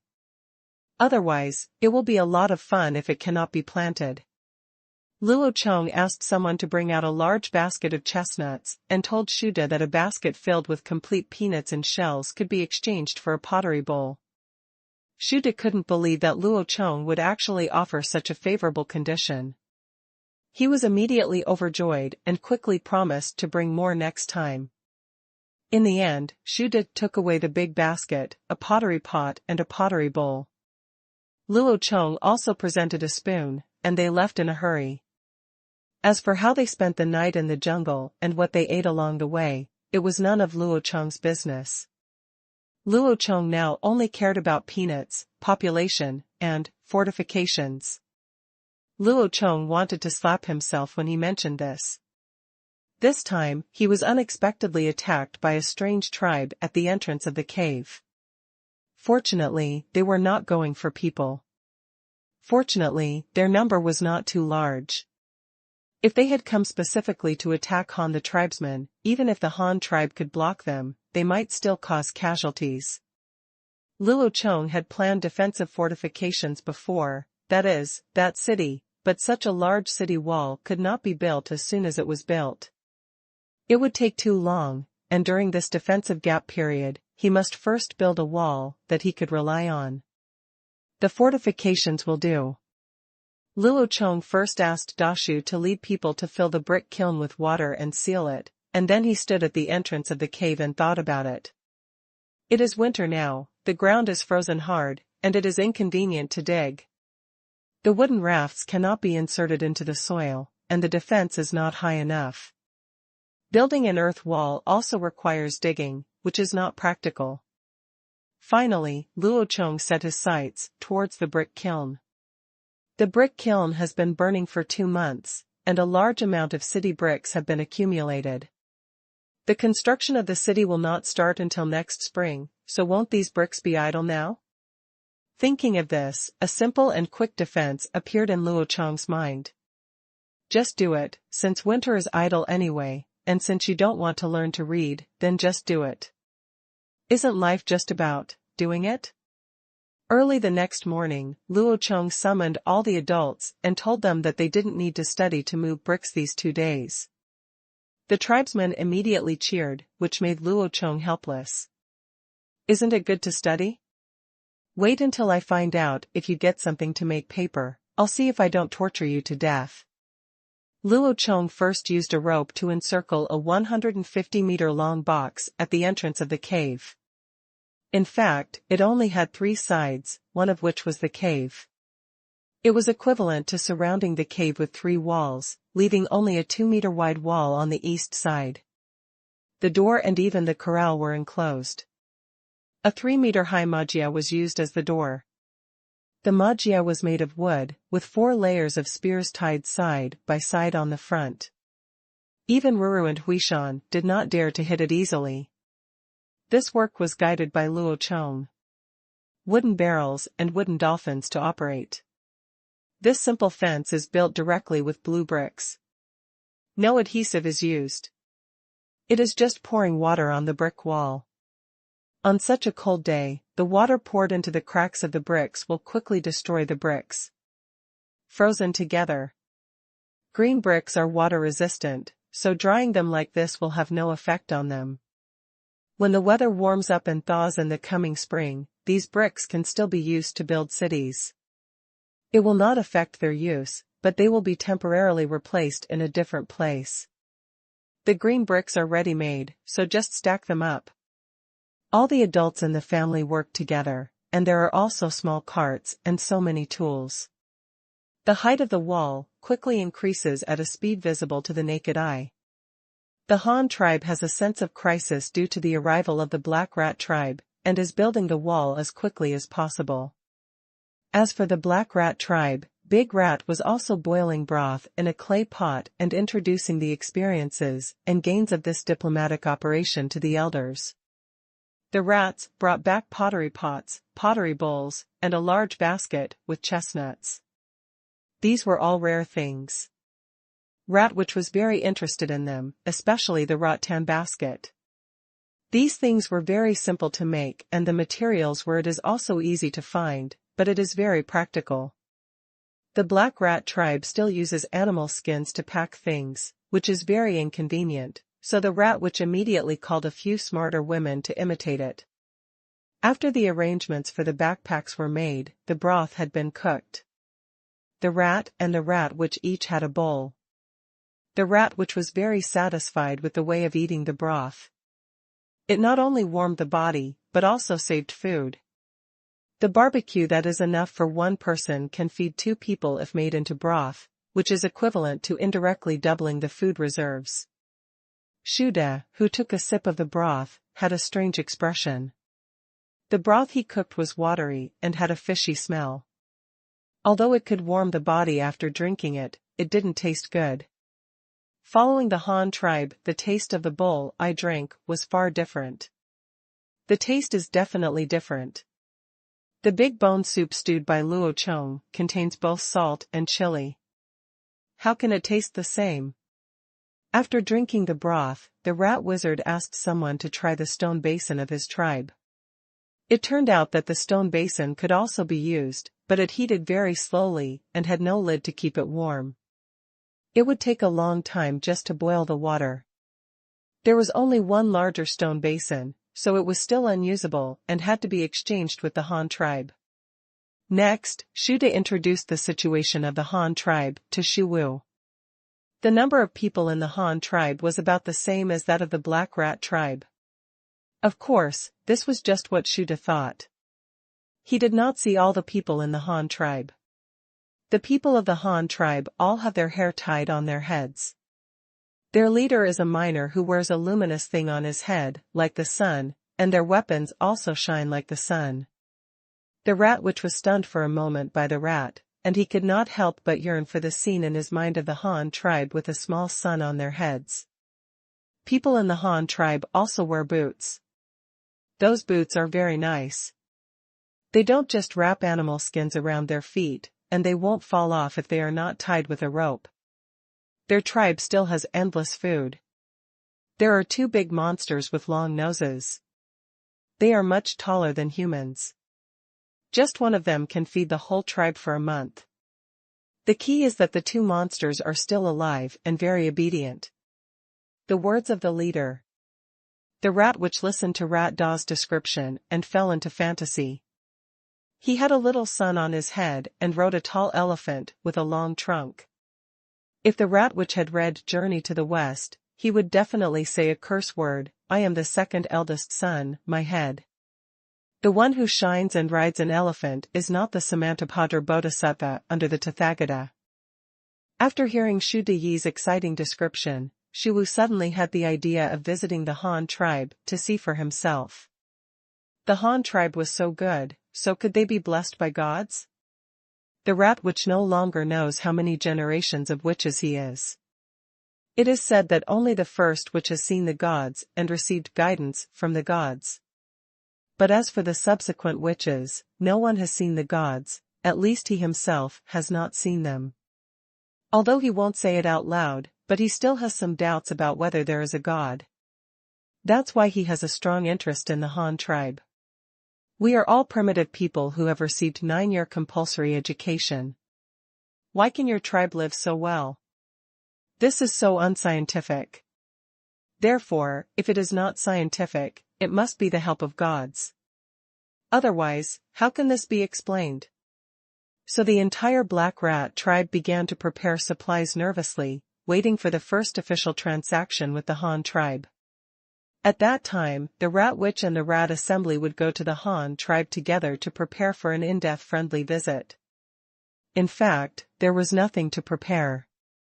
The main thing was to imitate the backpack, and the other thing was to pick up intact peanuts in the shell. Peanuts are not rare. Although they are delicious, they cannot be eaten as staple food. They can only be used as snacks or just to save money in critical moments. In autumn, the gathering team of the Black Rat tribe dug out a lot of them from the holes in the ground, and there was no problem in getting a few baskets together for the Han tribe. After all, a basket of peanuts can be exchanged for a pottery bowl, which is already equivalent to the price of a boy who is about to become an adult. If no one can replace it, then there must be no need for anyone to replace it, but some people don't think so. I heard that these pottery and backpacks were obtained from the Han tribe. Naturally, the Han tribe would not be short of these things. Moreover, the Han tribe also had endless food, beautiful shoes, and glittering weapons. Thinking of this, some people have already developed a sense of expectation for the Han tribe. Instead of staying in the Black Rat tribe and suffering, it is better to join a more powerful tribe. The women were looking forward to endless food and a good safe environment, while the boys were interested in the luminous weapons described by the hunting team. Those hunting teams were surrounded by dozens of bronze shovels. The blinding reflection is still fresh in my memory. In the Han tribe, the temporary wall has been completed. The wall is 3 meters high and nearly half a meter thick, enough to block any human attack, unless of course using cannons. The green bricks used to build the city are very large. Each brick is 40 centimeters long, 20 centimeters high and 20 centimeters wide. It is a standard large cuboid. The fired green bricks can be stacked very quickly, and a layer of water is poured on top to fill the joints. In 2 nights, a thick layer of ice has formed on the wall. The 40 centimeters thick green brick wall, plus the thickness of the ice layer, is nearly half a meter thick. There are also some steps piled up with blue bricks behind the wall to facilitate standing behind the wall for defense. A simple ice brick wall has been built, and defensive weapons must be prepared. From the last encounter with the Black Rat tribe, we can see what the Han tribe members are holding: shovels, well, bronze shovels. Although that thing can also be used as a weapon, it can only be used in close combat. However, as long as it is in close combat, it is easy to cause casualties, so long-range weapons are the focus of development. Previously, the hunting team used stone axes to fight the Bald tribe. At that time, they were able to win with less. However, the lethality of stone axes was limited, and the probability of being directly killed was low. The possibility of injury was higher, so they still used throwing weapons. The spear is relatively safe. If it is hit, it will definitely die. In the past, the throwing spears of the Han tribe were all wooden spears. They directly burned the saplings of the man-eating tree and then ground them into spear points after carbonization. The penetration power was not enough and they were not durable. However, Luo Chong still has several hundred kilograms left. The gold and silver plates, so what are you waiting for? We started directly to transform the spear-throwing work. Because it is a throwing weapon, the weight of the weapon must be controlled, which directly determines the range of the weapon. Therefore, the new spearhead is very pointed and thin, only 15 centimeters long, and less than 3 centimeters at its widest point, with a triangular structure. As for the reason for making the triangular shape, of course it is not the bloodletting artifact mentioned in the rumors. In fact, it is just to maximize the structural strength and strive for the minimum weight when the material strength cannot be guaranteed, so it is triangular. Shape. The material used this time is also bronze, with a copper-tin ratio of 4:1. Instead of using the cumbersome lost wax method to pour the mold, this time a spearhead model was directly cut out of wood, a hole was inserted into the clay block, and it was cast directly. Alright. The spear shaft is 2.4 meters long, and the spearhead is 2.55 meters long. It is similar to the javelin used in modern sports. Moreover, Because a metal spearhead is added to one end, the center of gravity must also move forward. Luo Chong also specially marked the best position for holding the spear on the spear shaft. Easy to exert force and exert the farthest range. Metallurgical team, carpentry team, assembly line operations, the finished product is produced very quickly. In addition, the triangular spearhead does not need to be sharpened at all, as long as it is sharp and hard enough, so a lot of polishing time is saved. By the fourth day after Xu De left, 260 new throwing spears had been produced and production was stopped. The total amount of copper and tin plates was more than 100 kilograms. The man-eating saplings stored before were almost used up. Luo Chong, I am even thinking about planting a batch of man-eating trees next year to provide wooden poles for making weapons. With the wall and spear throwing, Luo Chong finally gained some confidence. This time, as long as no more than 20 people came, the more than 60 adults of the Han tribe could annihilate all the enemies in one round of spear throwing. The last time Xu De came to the Han tribe was 4 days ago. At that time, the brick kiln was filled with water and closed. Xu De spent 2 days preparing at home before embarking on the journey to the Han tribe again. From the Black Rat tribe to the Han tribe, there are mostly jungles along the way. If we travel quickly, it will take more than half a day, but this time we brought the older rat shaman, the women and boys who were used for trading, and a lot of peanuts and rations, which slowed down their progress and forced them to rest for a night on the road. By the time Xu De and his party arrived at the river, it was already the morning of the 4th day. This day happened to be the day when the brick kiln was filled with water and sealed. There was no one outside the wall. When the fence was built, the barn door was never closed because the barn was also enclosed in the fence. Ruru and Huishan could play inside the fence all day long. This morning, Luo Chong held Chinese and mathematics exams in the cave again. The tribesmen all watched with sad faces as Luo Chong took sugar and roasted chestnuts from their bowls. They missed the days of working in the past few days. Xu De, who had just arrived at the river, was a little confused. Yesterday, he could still see smoke coming from the river in the distance. Now the little earth bag has become cold, and the long-nosed monster is not here either. There is a person around him. No one. Xu De led his tribe across the river, but could not find the cave of the Han tribe. The Xu De and the tribesmen who had never been there were looking forward to it and urged Xu De to lead the way. The straight deep ditch on the ground was still there. Xu De looked west along the deep ditch and saw a white and green ice wall suddenly appeared there. The big rat started running, quickly rushed to the ice wall, stepped forward and patted it a few times. The ice wall was frozen very solid, so solid that it made the big rat's hand hurt.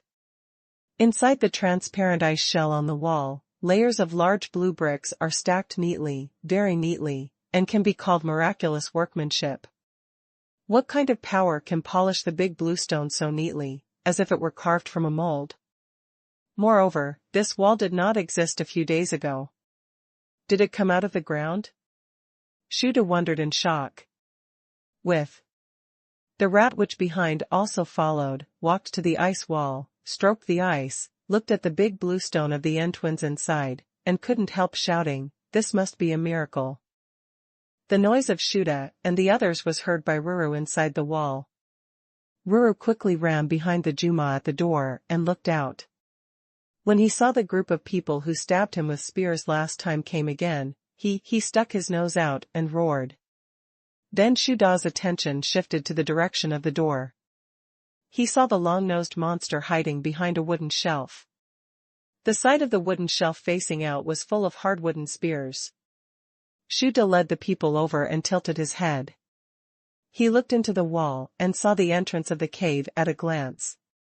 When Ruru saw this group of people coming, he ran to the entrance of the cave to call Luo Chong. As soon as Ruru left, Huishan came to the door again and stood guard, looking curiously at the people outside.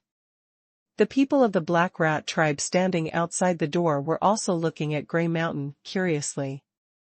the rat boss and the rat which touched the Juma at the door, thinking about the use of this thing, thinking about the enemy rushing towards them, but they were all beaten by the people above.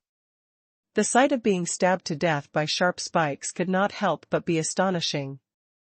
The women and boys were thinking about why the Han tribe didn't eat Hui Shan and how much meat it would have been.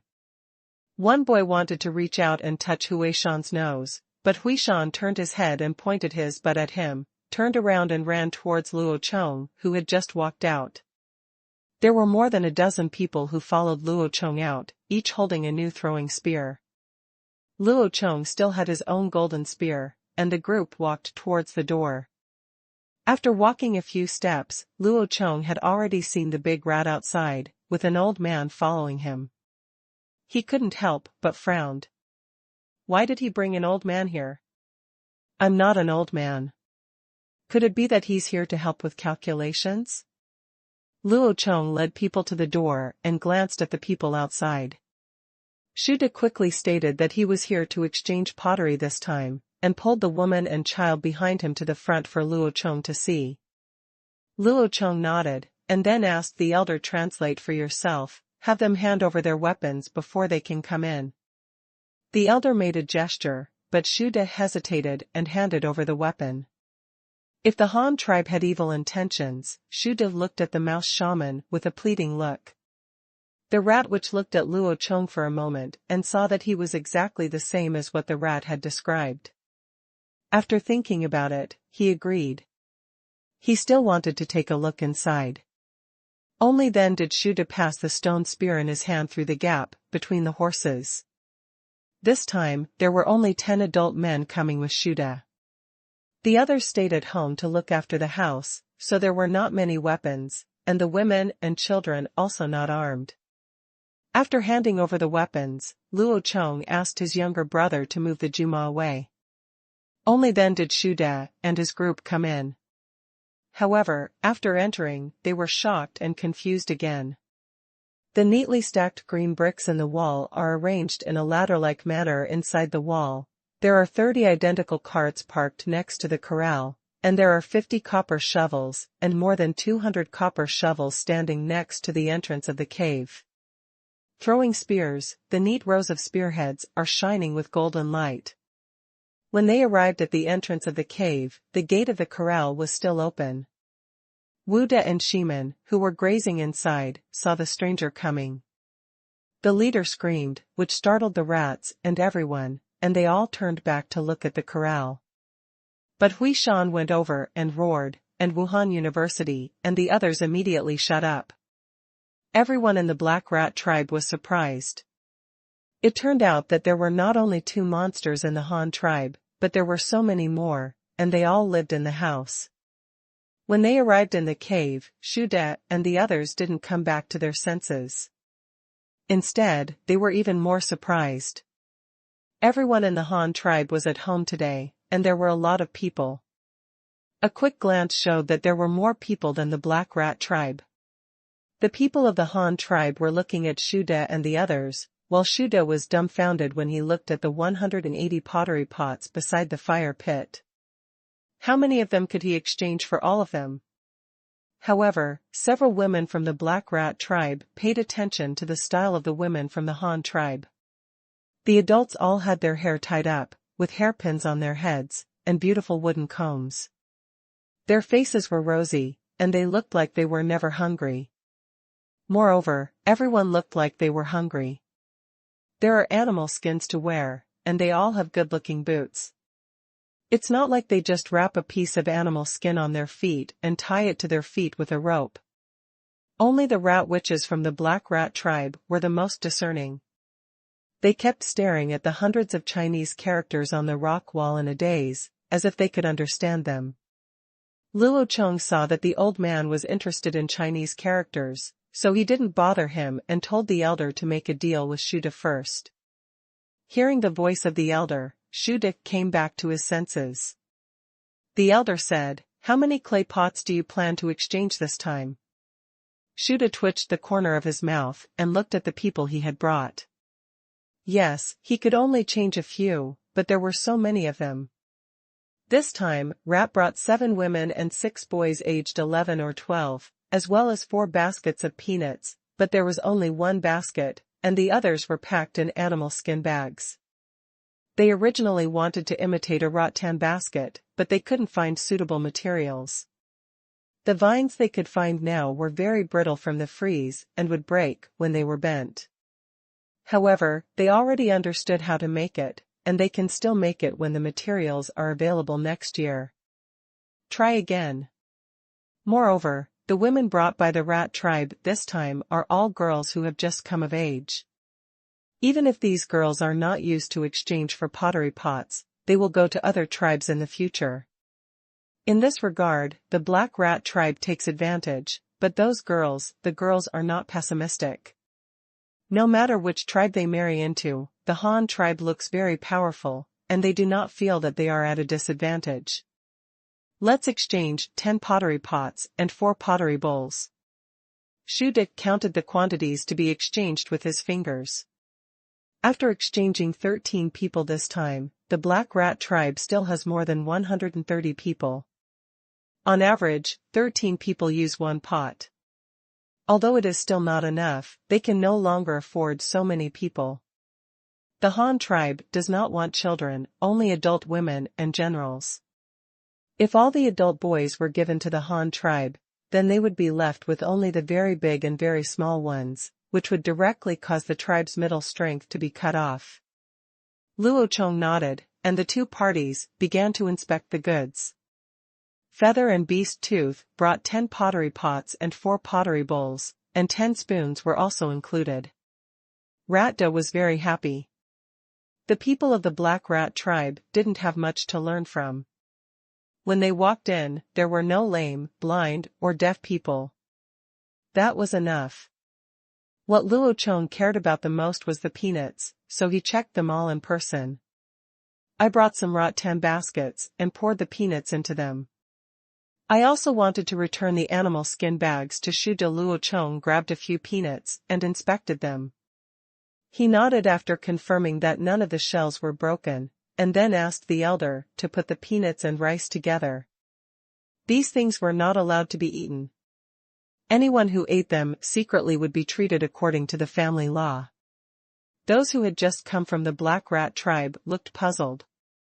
Why didn't they eat it after they returned? Then why do you want peanuts? Naturally, Luo Chong would not tell them. Even if he did, they wouldn't understand. Even the elders wouldn't understand, let alone them. But he knew that what Luo Chongrang did was definitely right. Seeing that Luo Chong and the others had finished their transaction, the rat witch hurriedly walked to Luo Chong and asked what those Chinese characters were. He had been holding back this question for a long time. His intuition told him that those Chinese characters were very advanced, like mural, but not like it. He had been looking at them for a long time and seemed to understand something, but he couldn't figure out what he understood. Seeing that he was interested, Luo Chong took a small stick and pointed at the word Han at the top. Then he pointed at the character on his golden crown and read Han with the pronunciation of Mandarin. The rat witch listened to Luo Chong's pronunciation and read it several times before he pronounced it correctly. Now the rat witch was even more surprised. This symbol turned out to have a pronunciation, so what were the others? A strong desire for knowledge instantly occupied the rat witch's brain.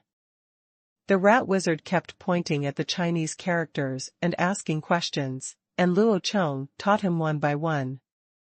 Each character on the wall has a different pronunciation and a different meaning. The rat witch pointed to the word wood, and Luo Chong first taught him how to pronounce it, then pointed to the log outside and the rat witch's wooden staff, and then read again. The rat witch was surprised. These symbols were different, but each symbol represented the same thing. It seemed that there was nothing that could not be expressed in Chinese characters. Luo Chong pointed to car again, read the pronunciation first, and then pointed to the trolley outside. The rat witch also followed suit. Later, the rat witch stopped reading the words and pointed at the things and asked what they were, but Luo Chong could name all the things. Only then did the rat witch understand that those symbols were another form of expression in the Han tribe's language. The Han tribe's language could both be spoken and painted on the wall. But the Black Rat tribe does not have such symbols, and their dialect cannot name various things. They usually call them this, that, and it is easy to confuse things. What are the uses of these symbols? After asking around, the rat wizard fell into thinking. If everyone learned this symbol, would he write some symbols for others to see, so that others would know what he said? Luo Chong didn't know what the old man was thinking, but he saw that he was thinking and didn't bother him. If Luo Chong knew that the rat witch had figured out that words could be used to convey information, I'm afraid he wouldn't be praising his genius. Although people in the Han tribe learn Chinese characters every day, they have never thought about the uses of Chinese characters. This point makes Luo Chong extremely disappointed. I'm still not good at thinking. How do humans progress? Isn't it because of constant thinking? Every day, he faced a group of students who could only be forced to learn Chinese characters by coercion. Suddenly, a person who took the initiative to learn and also liked to think came. Although he was an old man, Luo Chong was still very happy, so he took the initiative to invite the rat wizard and Shu Da and the others stay overnight and can leave tomorrow. The rat witch heard Luo Chong's invitation and readily agreed. He also had many questions that he wanted to communicate with Luo Chong. In this way, everyone from the Black Rat tribe stayed as guests. Luo Chong announced that they could have an extra meal today, and they could also have lunch. The tribesmen were also very happy. But the cave was a little crowded, and it was okay to stand and sit. If everyone lay down and slept, there would definitely not be enough space, so Luo Chong prepared to move the rabbit pen out to free up some space in the cave. Just do it. The new rabbit pen was placed in the corner of the corral. Luo Chong chose the location and asked people to start work. The ground was first paved with a layer of blue bricks. It would not work without paving. Rabbits love to drill holes. If they escape, they will not good anymore. Then use green bricks to build the wall. There is no adhesive. It is just piled up with green bricks. However, it is impossible for a rabbit to knock down such a thick wall. Put a few logs on top to make the beams, then lay hay to make the roof, and put some wood and bricks on top, and it's complete. Thick hay was laid inside, and a few pieces of wood were thrown in for the rabbits to grind their teeth. Luo Chong asked the women to carry more than 50 rabbits into the outer pen, and then they also carried the grass from the rabbit pen in the cave. Grass has their own smell, which can make them less unfamiliar. Luo Chong also took a look and found that 16 more of those rabbits were pregnant. Not only the 9 big rabbits, but also some of the smaller rabbits caught in the first batch. This made Luo Chong very happy. Considering how much 5 is, this is still the most conservative estimate. Last time, there were 6 or 7 in the litter.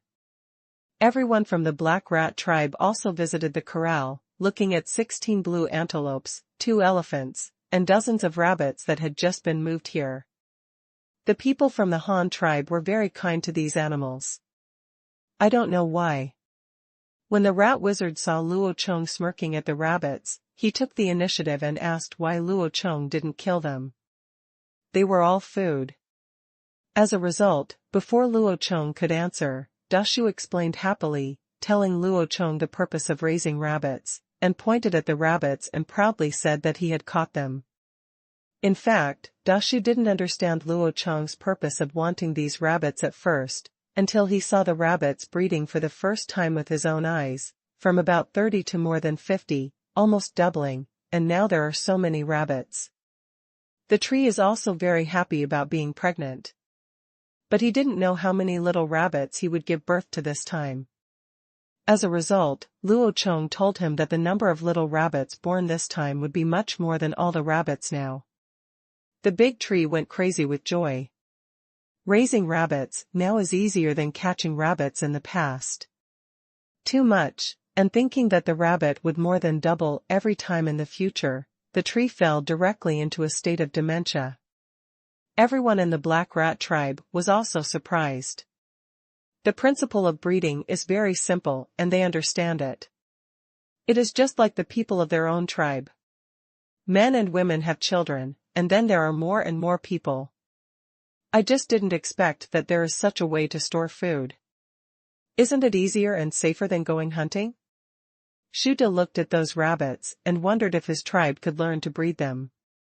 Shuda, on the other hand, had secret guesses about the magic of the Han tribe. Then he quietly pulled Luo Chong aside and asked in a low voice, Han tribal leader, who told you these things? Is it the god of your tribe? Why is there no witch in your tribe? Or is it that you are the witch? Luo Chong felt that the old man was inexplicable at first, and it took him a long time to figure out what he meant, but when faced with this problem, he hesitated again. Is there a god in this world? If it was the previous life, he would definitely say no without hesitation. But now, if there is no god, how did he get here? So this question is really difficult to answer. Luo Chong himself doesn't believe it if there is no god, but he has never seen it if there is a god. After thinking for a long time, Luo Chong said, I am not a witch, and there are no witches in our tribe. I know these things innately. Maybe there is a god in this world, but I have never seen him. The rat witch is also trying hard to understand what Luo Chong means. There is no witch, and you have never seen a god. You still know so much innately. How on earth do you think you are a god? Why? Maybe it's really possible, otherwise how could he know so many things that humans don't understand, especially things as advanced as Chinese characters and Chinese? This thought instantly occupied the rat witch's brain, causing him to look at Luo Chong abnormally, his eyes full of awe and respect. Luo Chong was dumbfounded by the rat witch, so he interrupted him with a question, You are a shaman from the black rat tribe, so have you met the god of your tribe? How did you know that this year's winter would be longer, and why did you let him? Your leader is out looking for food. When the rat witch understood Luo Chong's problem, he suddenly felt bad. Luo Chong stabbed him directly in the heart. If I have seen God, why should I come to you? We still can't get enough food for the winter? The rat witch sighed softly and shook his head. Seeing that no one was looking around, he said to Luo Chong, I haven't seen God either, and I have never received guidance from God. For this answer, Luo Chong felt normal, but also a little disappointed. He also wanted to see what the god looked like and whether he could help him return to Shinma. The two were silent for a while, and then Luo Chong realized that the rat witch had only answered half of the question, so he continued to ask, How did you know that winter will become longer this year? The rat witch thought for a while and then told Luo Chong. He crossed his fingers and Luo Chong's and said, Every 14 winters, one winter will become longer, and there will be 14 more sunsets than the usual winter. Luo Chong was stunned when he saw the 14 fingers that the two of them had put together. What does this mean? What is the rule that there are 14 more days every 14 years? It is a leap year in this world? Do you have a calendar? Luo Chong asked the rat witch in great surprise. The rat witch looked at Luo Chong in confusion, saying that he didn't understand what a calendar was. Luo Chong patted his head and asked another question, How do you calculate the sunrise and sunset? This time the rat witch understood. He fumbled and took out a triangular piece of bone from his arms. Luo Chong recognized it. It should be the shoulder blade of some large animal. The bone looked old, with a yellowish-brown surface. It must have been played with frequently, and it was shiny, giving it the feeling of being patinated with paper. 15 holes were drilled into one of the edges, and a rope of unknown material was inserted into the holes. Many knots were tied on it, and some symbols were engraved on the bones. The rat witch handed the bone to Luo Chong and let him see for himself.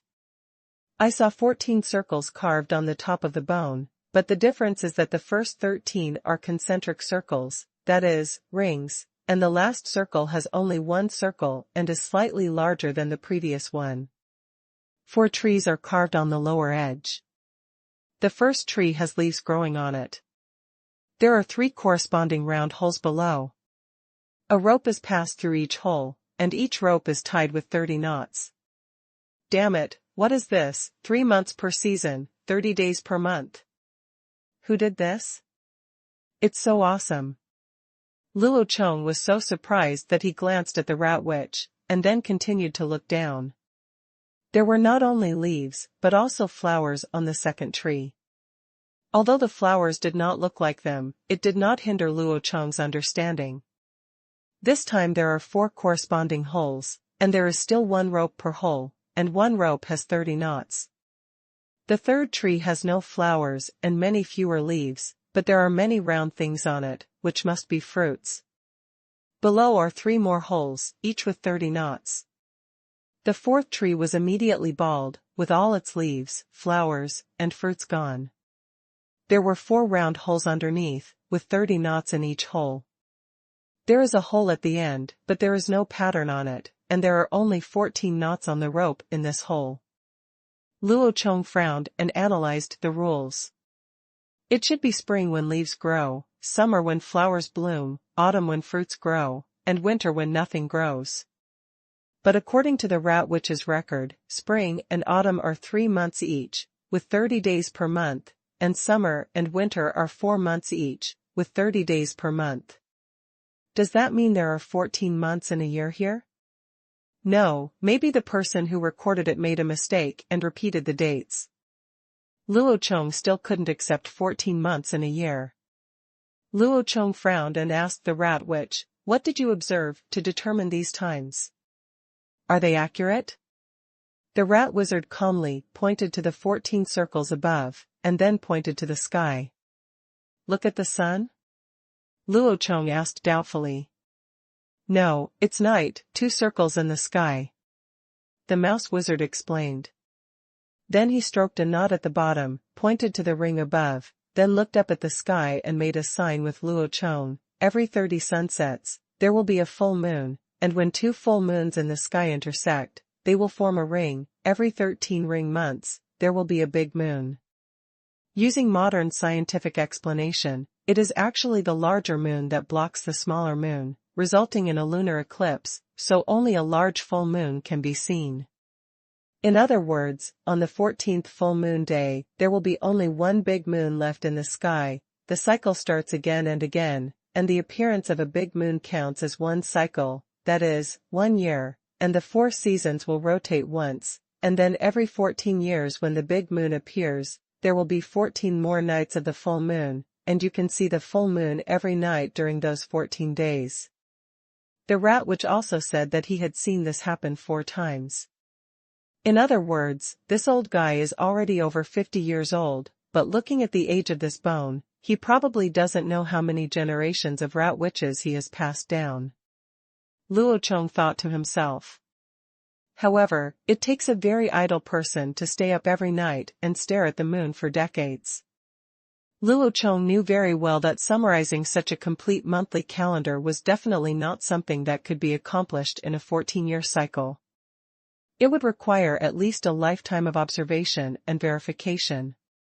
So this winter is the 14th great winter. Will there be 14 extra days? Luo Chong asked, pointing to the bone. The rat witch nodded, and then put away the bone calendar again. It looked very precious. Luo Chong secretly gave him a look of contempt. "Don't I know if you put it away? I will remember it after reading it once." Everything. However, as a newcomer who has only been in this world for less than half a year, it is impossible to summarize a complete calendar on his own. For this point, Luo Chong has to thank the rat witch. After moving the rabbit outside, the rat witch also visited the corral, and the group walked around the wall again. Everyone in the black rat tribe was interested in everything, including small carts, various bronzes, blue bricks, pottery, breeding, and more. The Han tribe's lunch, fish soup. Shuda drank the fish soup and looked at Luo Chong, looking like he was hesitant to speak. After holding it in for a long time, he still couldn't hold it back. Chief of the Han tribe, can our black rat tribe learn breeding? After Shu Dei finished speaking, other people from the black rat tribe, including the rat witch, also looked at Luo Chong. Luo Chong smiled lightly, then shook his head and said, "You guys can't learn. Only I can breed animals." Shuda was a little reluctant. "Why can't we?" "First of all, you need to catch a live animal, know what it eats, and keep providing it with food. If you raise it less, they will not breed. If you raise it too much, they will get sick. By then, not only the animals will if you die, all of you will die too," Luo Chong explained. This is not Luo Chong's alarmist statement. There is a saying among modern breeders, a family with a lot of wealth does not count those with fur. In other words, no matter how rich you are, if you don't do a good job in epidemic prevention, everything will be over. For example, if rabbits are raised on a small scale, with dozens of them, and if they are bred for no more than 5 generations, the genes will degrade. You must catch hares from the wild every year to optimize the genes. Otherwise, it will be all inbreeding, or they will all be destroyed within a year. If the scale is large, the sanitary conditions and feed conditions of the rabbit pens will lead to an epidemic. By then, not only the rabbits will be destroyed, but the people who raise the rabbits may also be infected, and then they will be destroyed. The Suashing Han tribe is not that big. When there are thousands of rabbits in the future, they must be careful. First of all, they must have a clean rabbit house, and they must be cleaned and fed by someone every day, and they must be disinfected and inspected from time to time. Luo Chong could only use the simplest method to do this, spreading quicklime to disinfect and feeding realgar powder to kill parasites. He had no other good ideas. In a word, breeding is risky, investment needs to be cautious. Shuta thought of the people in the tribe who got sick and died, and imagined that the animals they raised would also get sick and die, and they would die piece by piece. In the end, all the people would die as well, and he couldn't help but sigh, why is it so difficult? The clever rat which obviously had a different brain circuit than others. He suddenly asked Luo Chong, chief of the Han tribe, do you know how to heal? With a little knowledge, some diseases can be cured, but the best thing is to avoid them. Luo Chong said with a slight nod. This time the rat which was completely stunned. This Han tribe leader was omnipotent. If others said he was not a god, he would be the first to refuse. In fact, he didn't know that Luo Chong only knew some simple operations such as battlefield first aid, and the other ones were taught by his chemistry teacher when he was in college. Everyone in the Black Rat tribe was very surprised. They didn't expect that the leader of the Han tribe had so many things. Looking at his own tribe, he didn't have anything he had. Even the pottery pots could only be exchanged with the Han tribe for their population. After lunch, Luo Chong took people to the brick kiln to move bricks. The brick kiln had been cooling down for a day and night, and it was time to leave the kiln. All the adults, even those who were just exchanged today, were dispatched, pushing 30 carts, carrying green bricks one by one, and then loading the new brick embryos into the kiln. As a result, Shuda asked his 10 younger brothers to help him, saying that they could not eat the food of the Han tribe in vain, and they could also help with the work. Don't you just want to steal some lessons? Luo Chong didn't care at all about Shuda's little thoughts. If you install a kiln once, you can learn how to bake bricks. I wrote the word Luo backwards. Why don't I use the labor that I got for free? So Luo Chong didn't refuse. Shuda and Shuda stood beside Luo Chong, marveling at such a magical tool as the cart, but they couldn't even imitate the rattan basket. Shuda asked, Chief of the Han tribe, your cart can be compared to ours. A deal? Luo Chong was stunned when he heard this, thought for a while and said, okay, but what do you want to exchange with us? This. Shuda was speechless for a moment. Yes, they can't even afford to exchange for clay pots. They can only exchange 10 of them with human beings. Such a small cart is so powerful, it must be better than the earthenware pot is probably worth more, but I can't exchange it all back. There are too many good things in the Han tribe, and it is obviously unrealistic to replace them all with the Black Rat tribe if you change one of them. The rat witch watched the people pushing bricks on carts, but he had other ideas. Chief Han, your cave can no longer live in, why do you still have so many people? Will you move elsewhere in the future? No, this place is very good. There is water here and there is such a big open space. We will have endless food, enough to feed 30 tribes like us, so we will not move away. Luo Chong stretched out his 2 palms and gestured back and forth 3 times. 30 tribes of 200 people, oh my god. The eyes of Rat De and Rat Witch were about to pop out.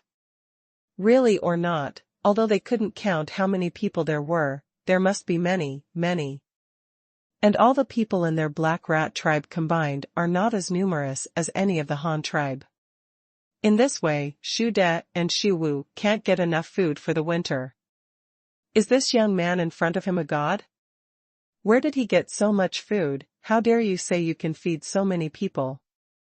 With water and a lot of open space, can there be endless food? Where is the food? The rat wizard looked around blankly for a week, wondering.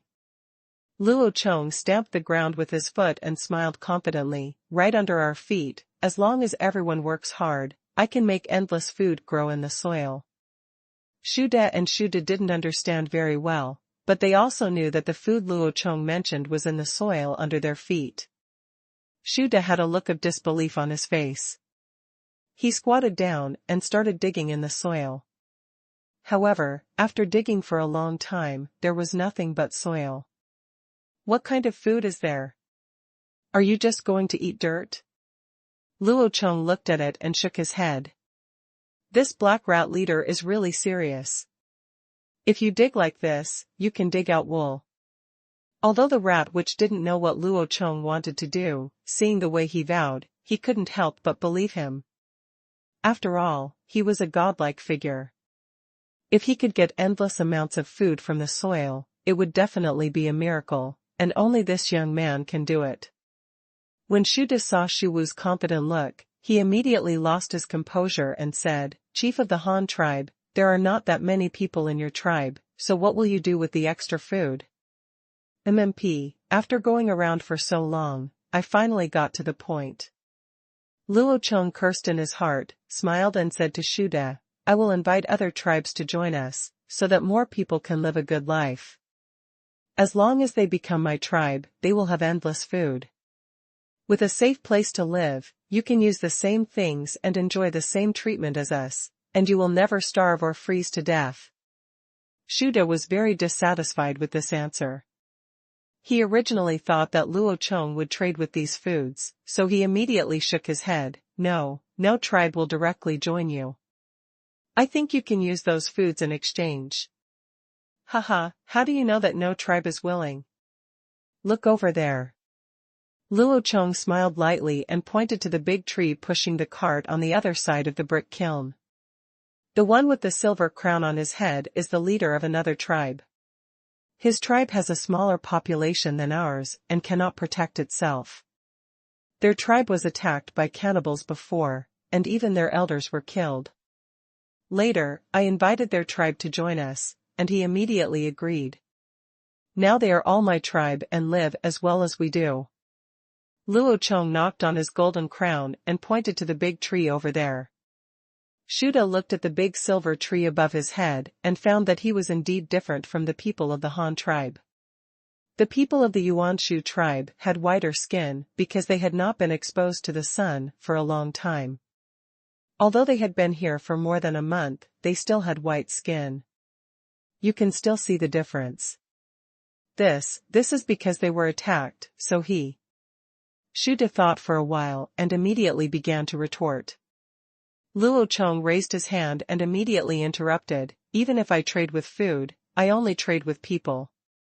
Isn't that the same as joining my tribe? The rat opened his mouth and wanted to say something, but he didn't know what to say. Yes, exchanging people to the Han tribe isn't that the same as joining the Han tribe? Luo Chong saw that the time was ripe, so he released another bombshell. The cannibal tribe is on the other side of the river. They have many adult men, and there are never less than 50 adult men every time they appear. There are also many long-nosed monsters as big as Grey Mountain may not be far from your tribe, so I hope you will be careful. After saying this, Luo Chong patted Shuda on the shoulder, turned around and went back to the wall. Luo Chong left quietly, but both the rat witch and the rat were frightened by the news. The rat wanted to ask, but saw that Luo Chong had already walked away. The rat witch was more tactful. What he wanted to ask was not Luo Chong. He was also worried whether Luo Chong had deliberately deceived them, so he took the rat wizard to ask Dashu. Dashu was an eyewitness to the incident, so he could describe it clearly. He told how he found out about Luo Chong's battle with the strange fish, went to a faraway place to capture the four-legged beast alone, and then led them to fight against the cannibals. In the end, even the cannibals, what happened when both mounts were turned back was described so vividly that it frightened both Rat De and Rat Witch into a daze. But Shu De and Shu Wu were not in the mood to listen to the story now. They were sure that the cannibals were near their tribe. How could they safely stay as guests in the Han tribe? They immediately went to Luo Chong to say goodbye, saying that they were going back to prepare for defense. Since they were leaving, Luo Chong didn't need to keep them anymore. He just gave them 10 big fish as food for them on the way. Before leaving, Luo Chong also said to the rat wizard, "If you are in danger, you can come here to seek help." Shu Wu and Shu De said they were very grateful to Luo Chong for telling them this situation, and they would do business again in the future. Of course Luo Chong likes doing business. The more people, the better. Otherwise, who will live in the city if it is built? The visit of the two top leaders of the Black Rat tribe is over. Not only did they see the strength of the Han tribe, they also took away important news. Luo Chong also got the 4 baskets of peanut seeds he wanted, and accidentally learned the world's lunar calendar, but the accuracy remains to be seen, so every night these days, he will go outside to look at the moon. According to the rat witch, this year is a leap year, and winter will last 14 days longer than usual. However, it has only been nearly 3 months, and there is still 1.5 months of winter. As a result, it has become colder these days. Just the day before the 3rd full moon in winter, it snowed heavily for another day and night.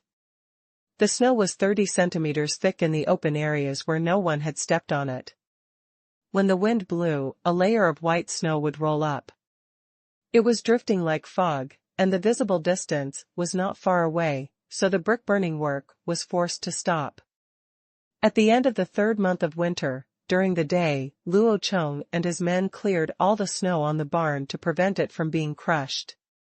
The little rabbits in the rabbit house were also born. This time, 16 rabbits gave birth together, and 98 rabbits were born at once.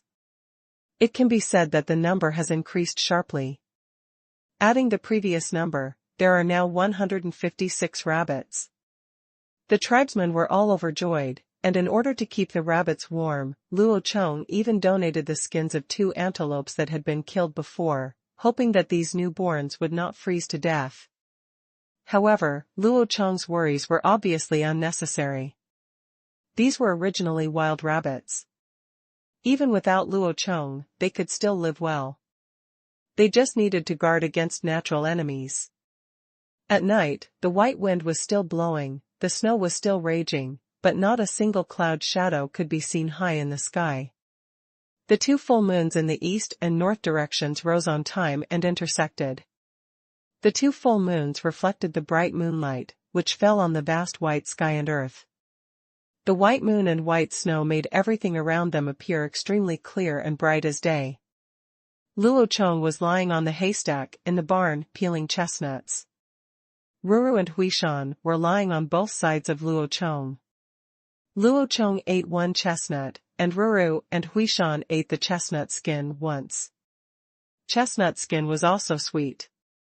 It tastes good when chewed. After all, animals like Iris can even eat tree bark. Luo Chong fed Huishan a chestnut skin.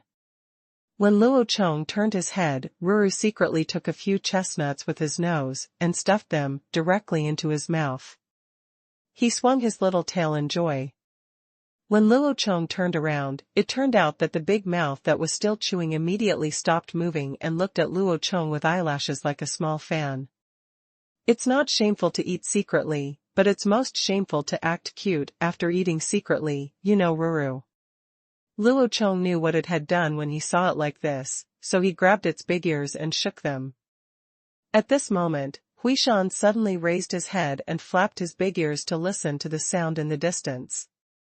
Luo Chong thought there was something going on outside, and listened carefully to what was going on outside, but all he could hear was the whistling wind. But less than a minute later, a violent earthquake came from the ground.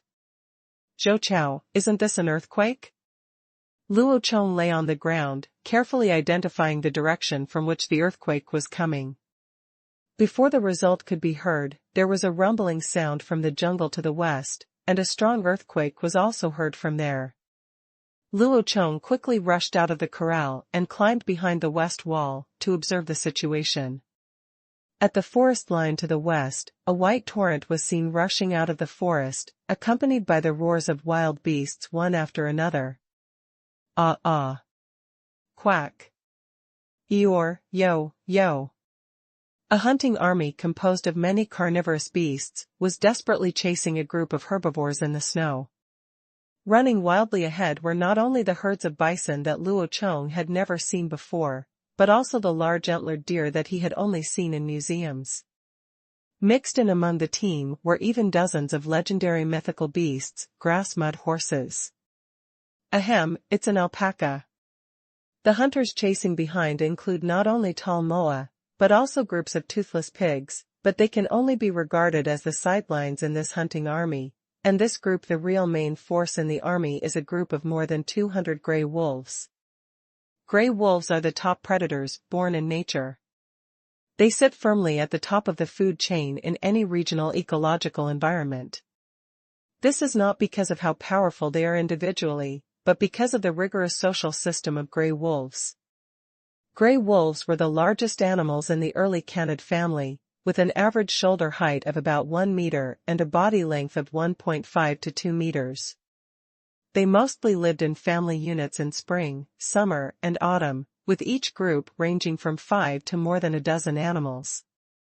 But in the cold winter, when food is scarce, they will spontaneously gather in large groups of hundreds, led by a wolf king, to hunt large groups of herbivores. The main hunting targets are forest bison, giant horned deer, etc. A pack of more than 200 or dozens of wolves like the one in front of Luo Chong is really rare. It may be because the ecological environment is good now, and there are more wolves, Luo Chong secretly guessed as he lay behind the wall. Gray wolves have a very strong ability to withstand hunger. They can go without eating for up to 3 weeks, but they can also eat about 20 kilograms of meat in one meal. This is where the word gobble comes from. If they are targeted by a group of hungry wolves, it will be broken down into skeletons in minutes. Moreover, gray wolves have excellent endurance. In order to track their prey, they can even spend half a month running hundreds of kilometers, hanging firmly behind the prey. Just stalking can destroy the prey. Hundreds of hungry wolves are following you every day for half a month, asking you if you are afraid. They dare not sleep, eat grass, or drink water. If they relax even a little bit, they will surround and attack them and eat them. Even a force as powerful as a herd of bison can only avoid them. Its edge. The Han tribe lives in a plain in the mountains. Not only are there no tall trees here, but there are a lot of wild grasses and low shrubs. In previous years, it was an important transit station for herbivores to supply food in winter.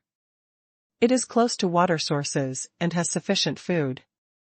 But this year, I've got a big piece of grass. Where are my grass and my shrubs? Moo?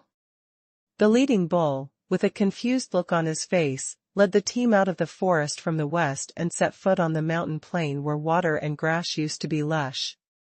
In the eyes of the wide-open bull, he could only see a vast expanse of white, not to mention shrubs and weeds, not even hair. There is not even one. The wolves held one after another behind them, and more than 50 pigs also joined the assisting team. More than a dozen moa cruised around the outside, constantly moving around to fight the jungle, and driving inward the alpacas and elk that were trying to escape. A large number of pursuers were behind them, waiting to eat their bones and flesh, and the leading bull no longer cared about the traceless food, and led more than 100 bull boys to escape to the northeast. The most vulnerable group in the escape team are the more than 30 alpacas.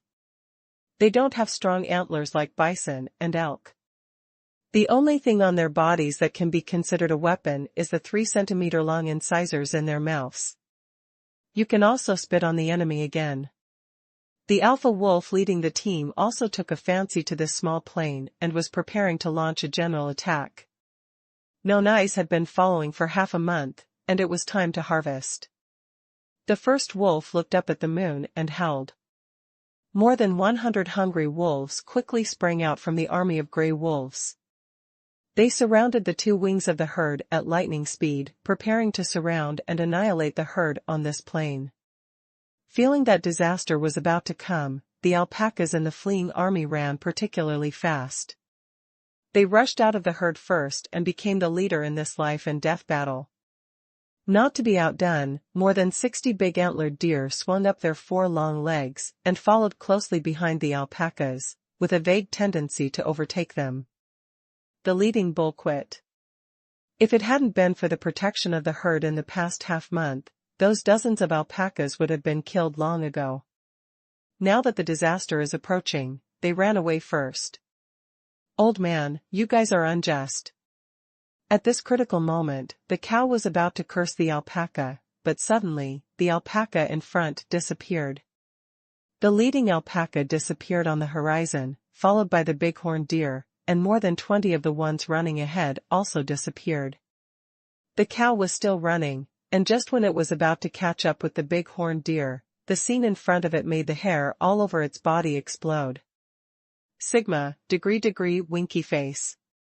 MMP, when did a deep and long ditch appear?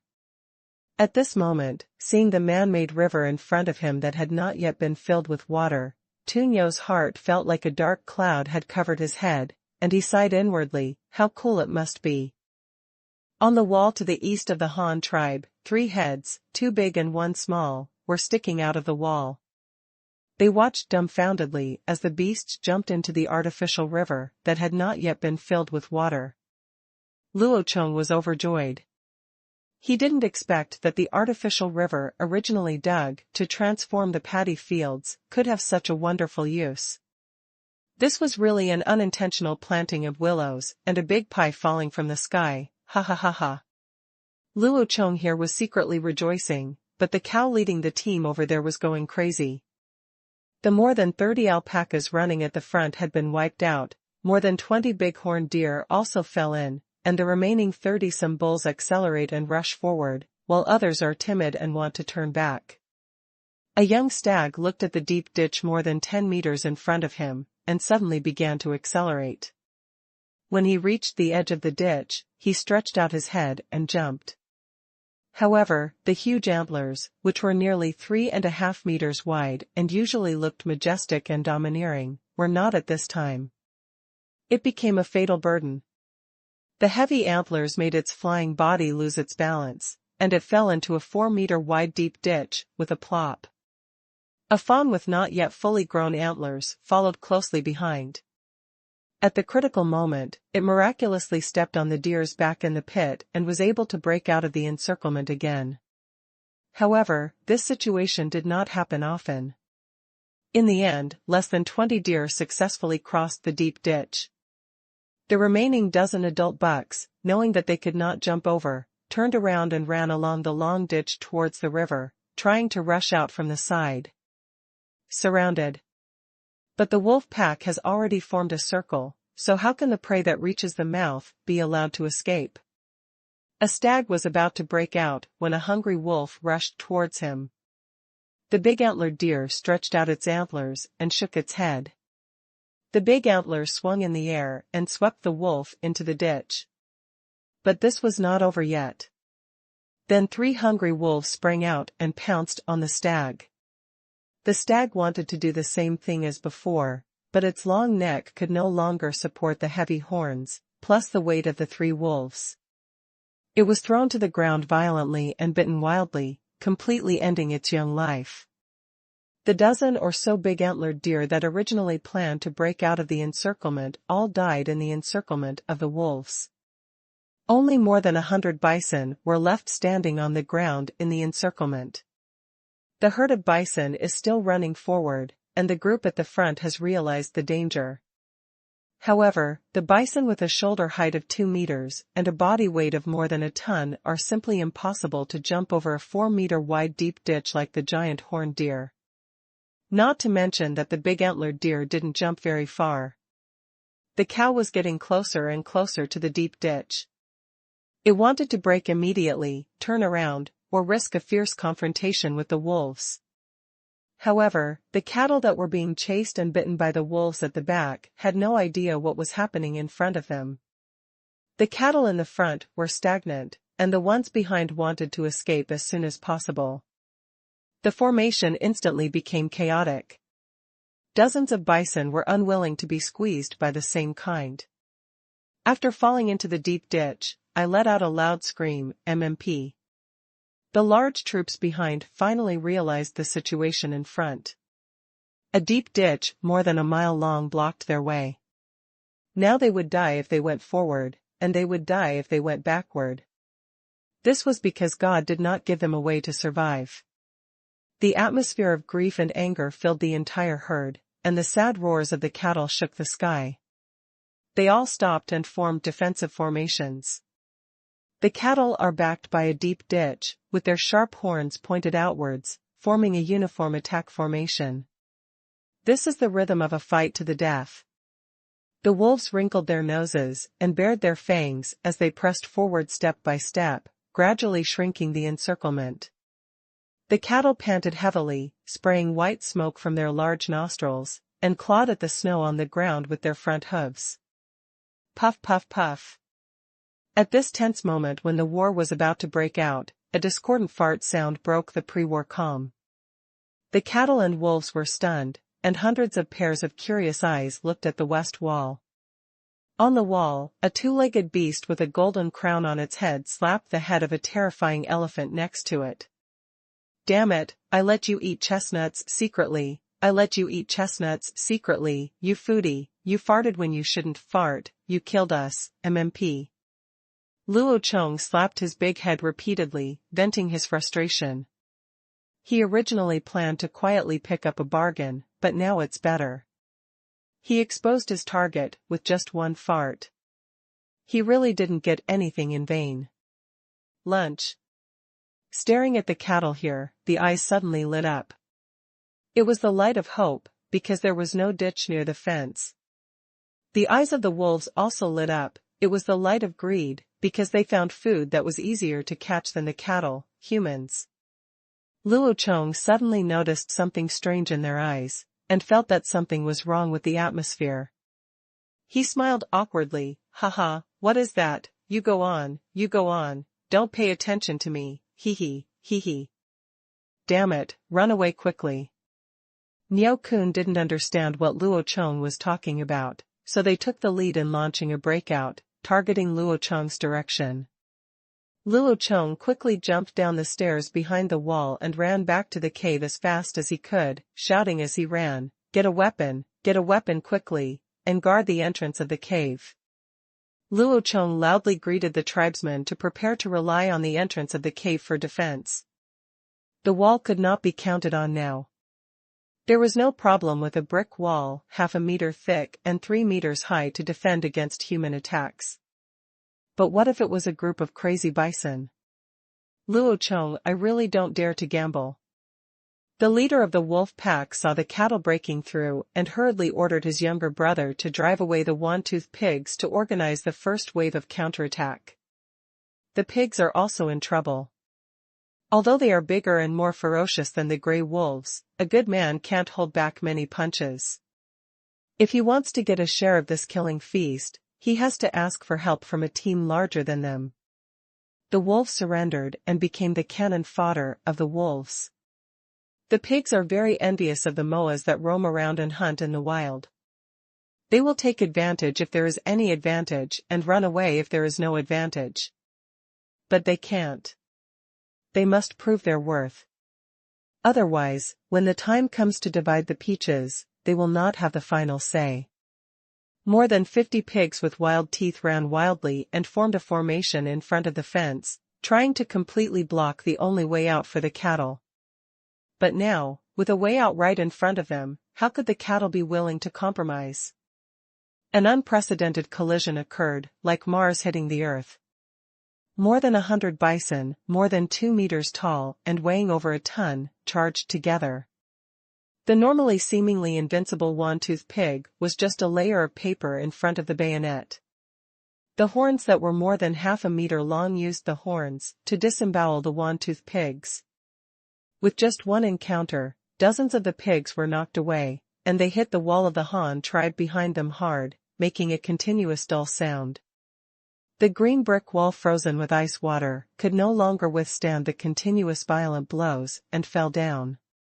Ruru and Hui Shan were so frightened that they ran to the entrance of the cave and kept backing up, almost blocking the entrance with their butts. The remaining dozen one-tooth pigs were so frightened that they actually turned around and stepped on their companions' bodies to run into the wall. More than a dozen cattle from behind also rushed in the chaos. The two sides met and started fighting. In an instant, the fence of the corral was broken down.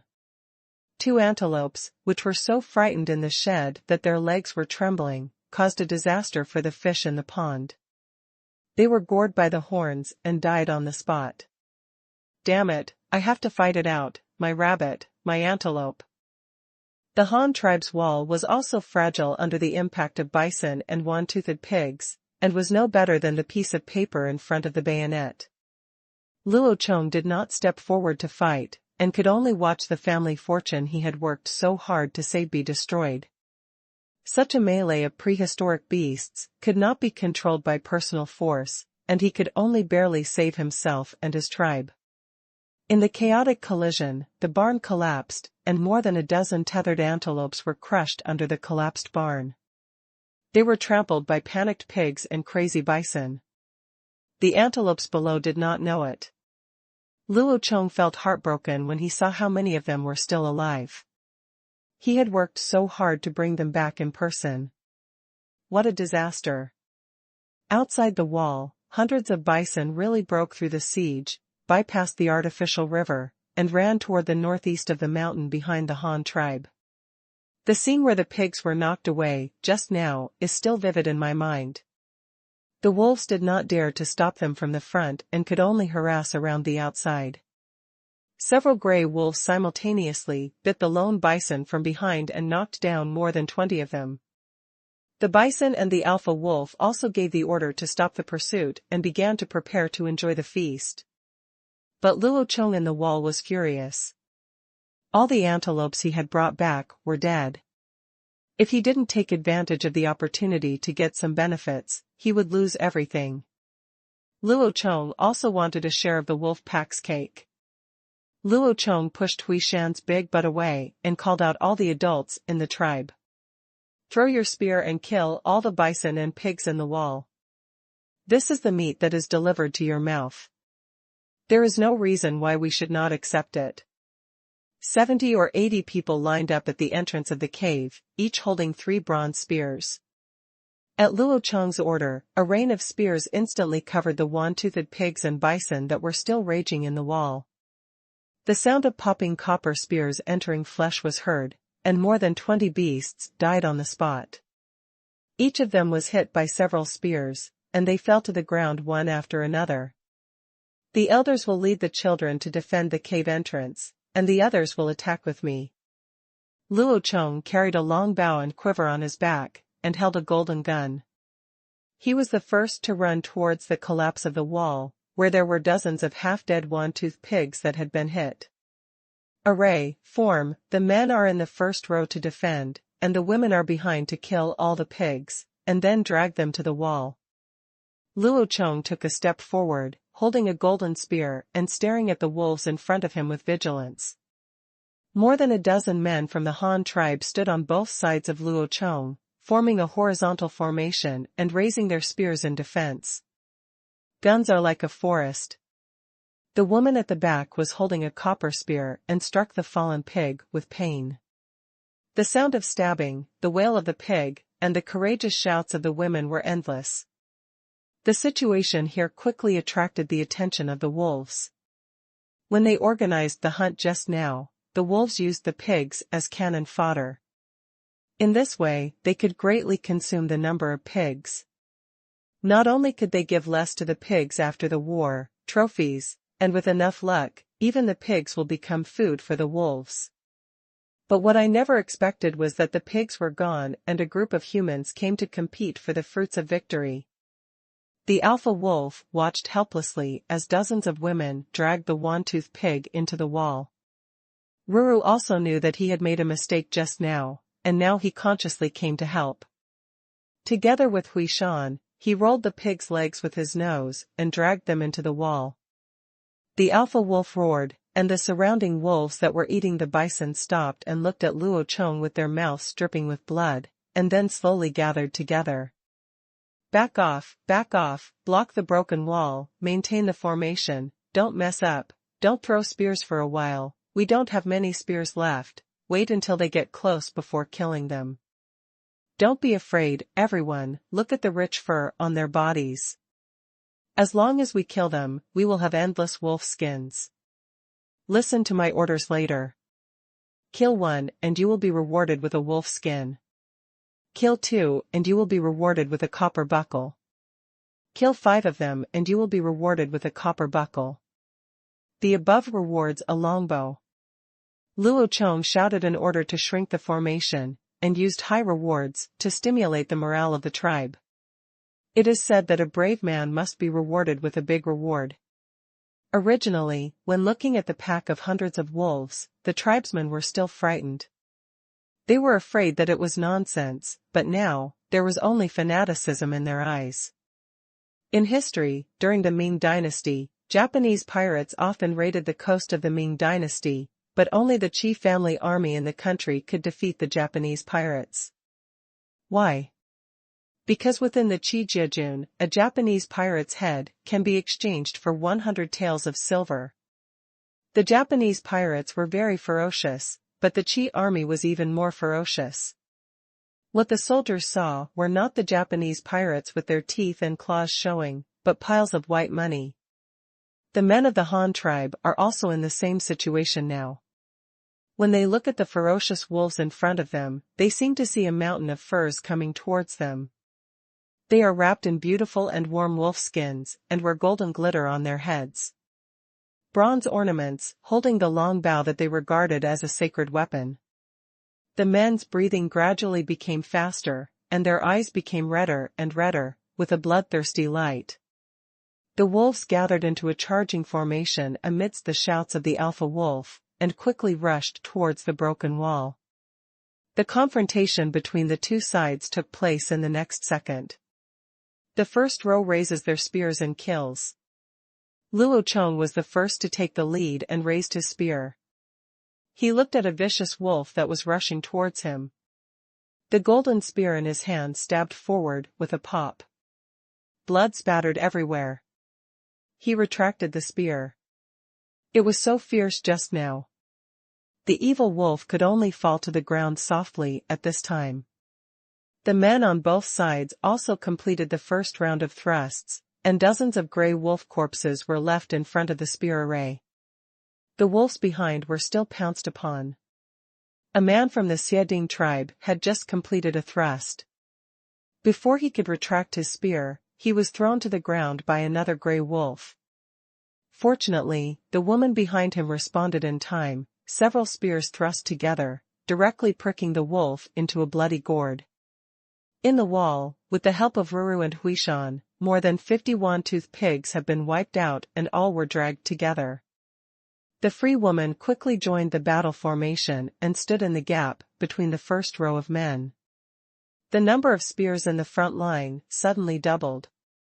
The remaining women also stood in the second row with spears, ready to deal with emergencies at any time to prevent anyone from being knocked down due to mistakes.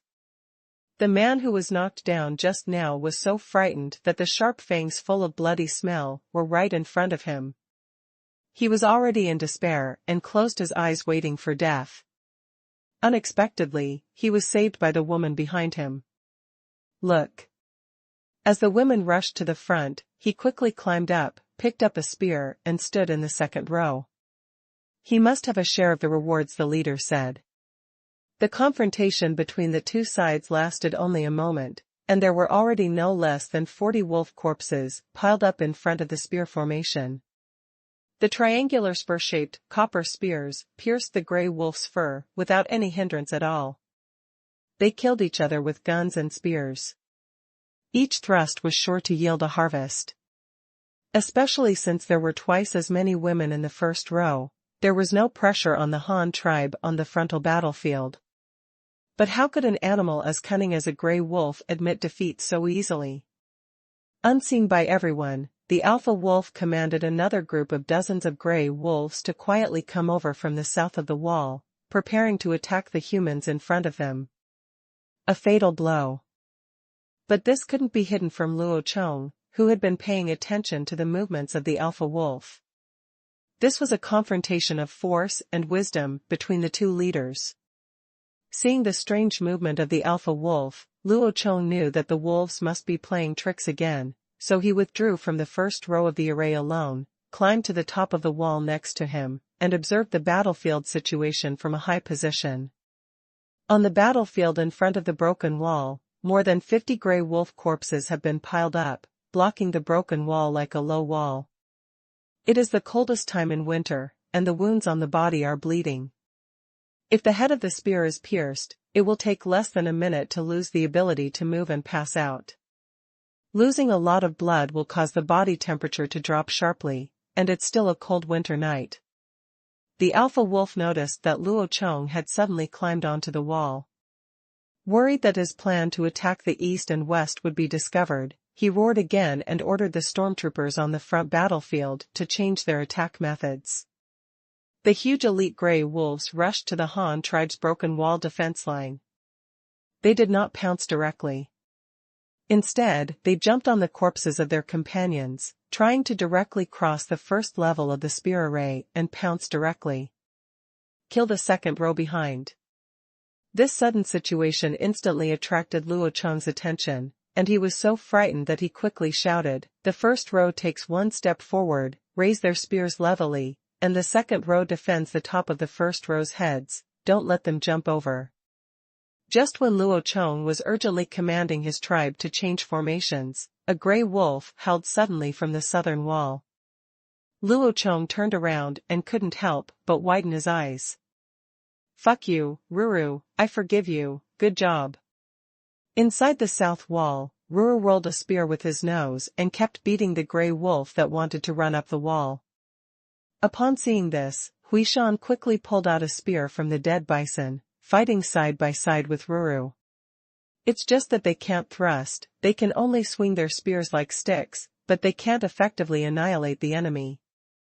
The frontal battlefield stabilized, and the alpha wolf saw that the attack was ineffective, so he just let the wolves attack from the front and stopped charging to avoid more casualties.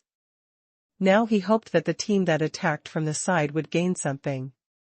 The alpha wolf's eyes turned to the south side of the wall, watching a strong gray wolf jump on the back of its companion, and was about to jump over the 3-meter-high wall, but suddenly a feather flew out from diagonally downwards.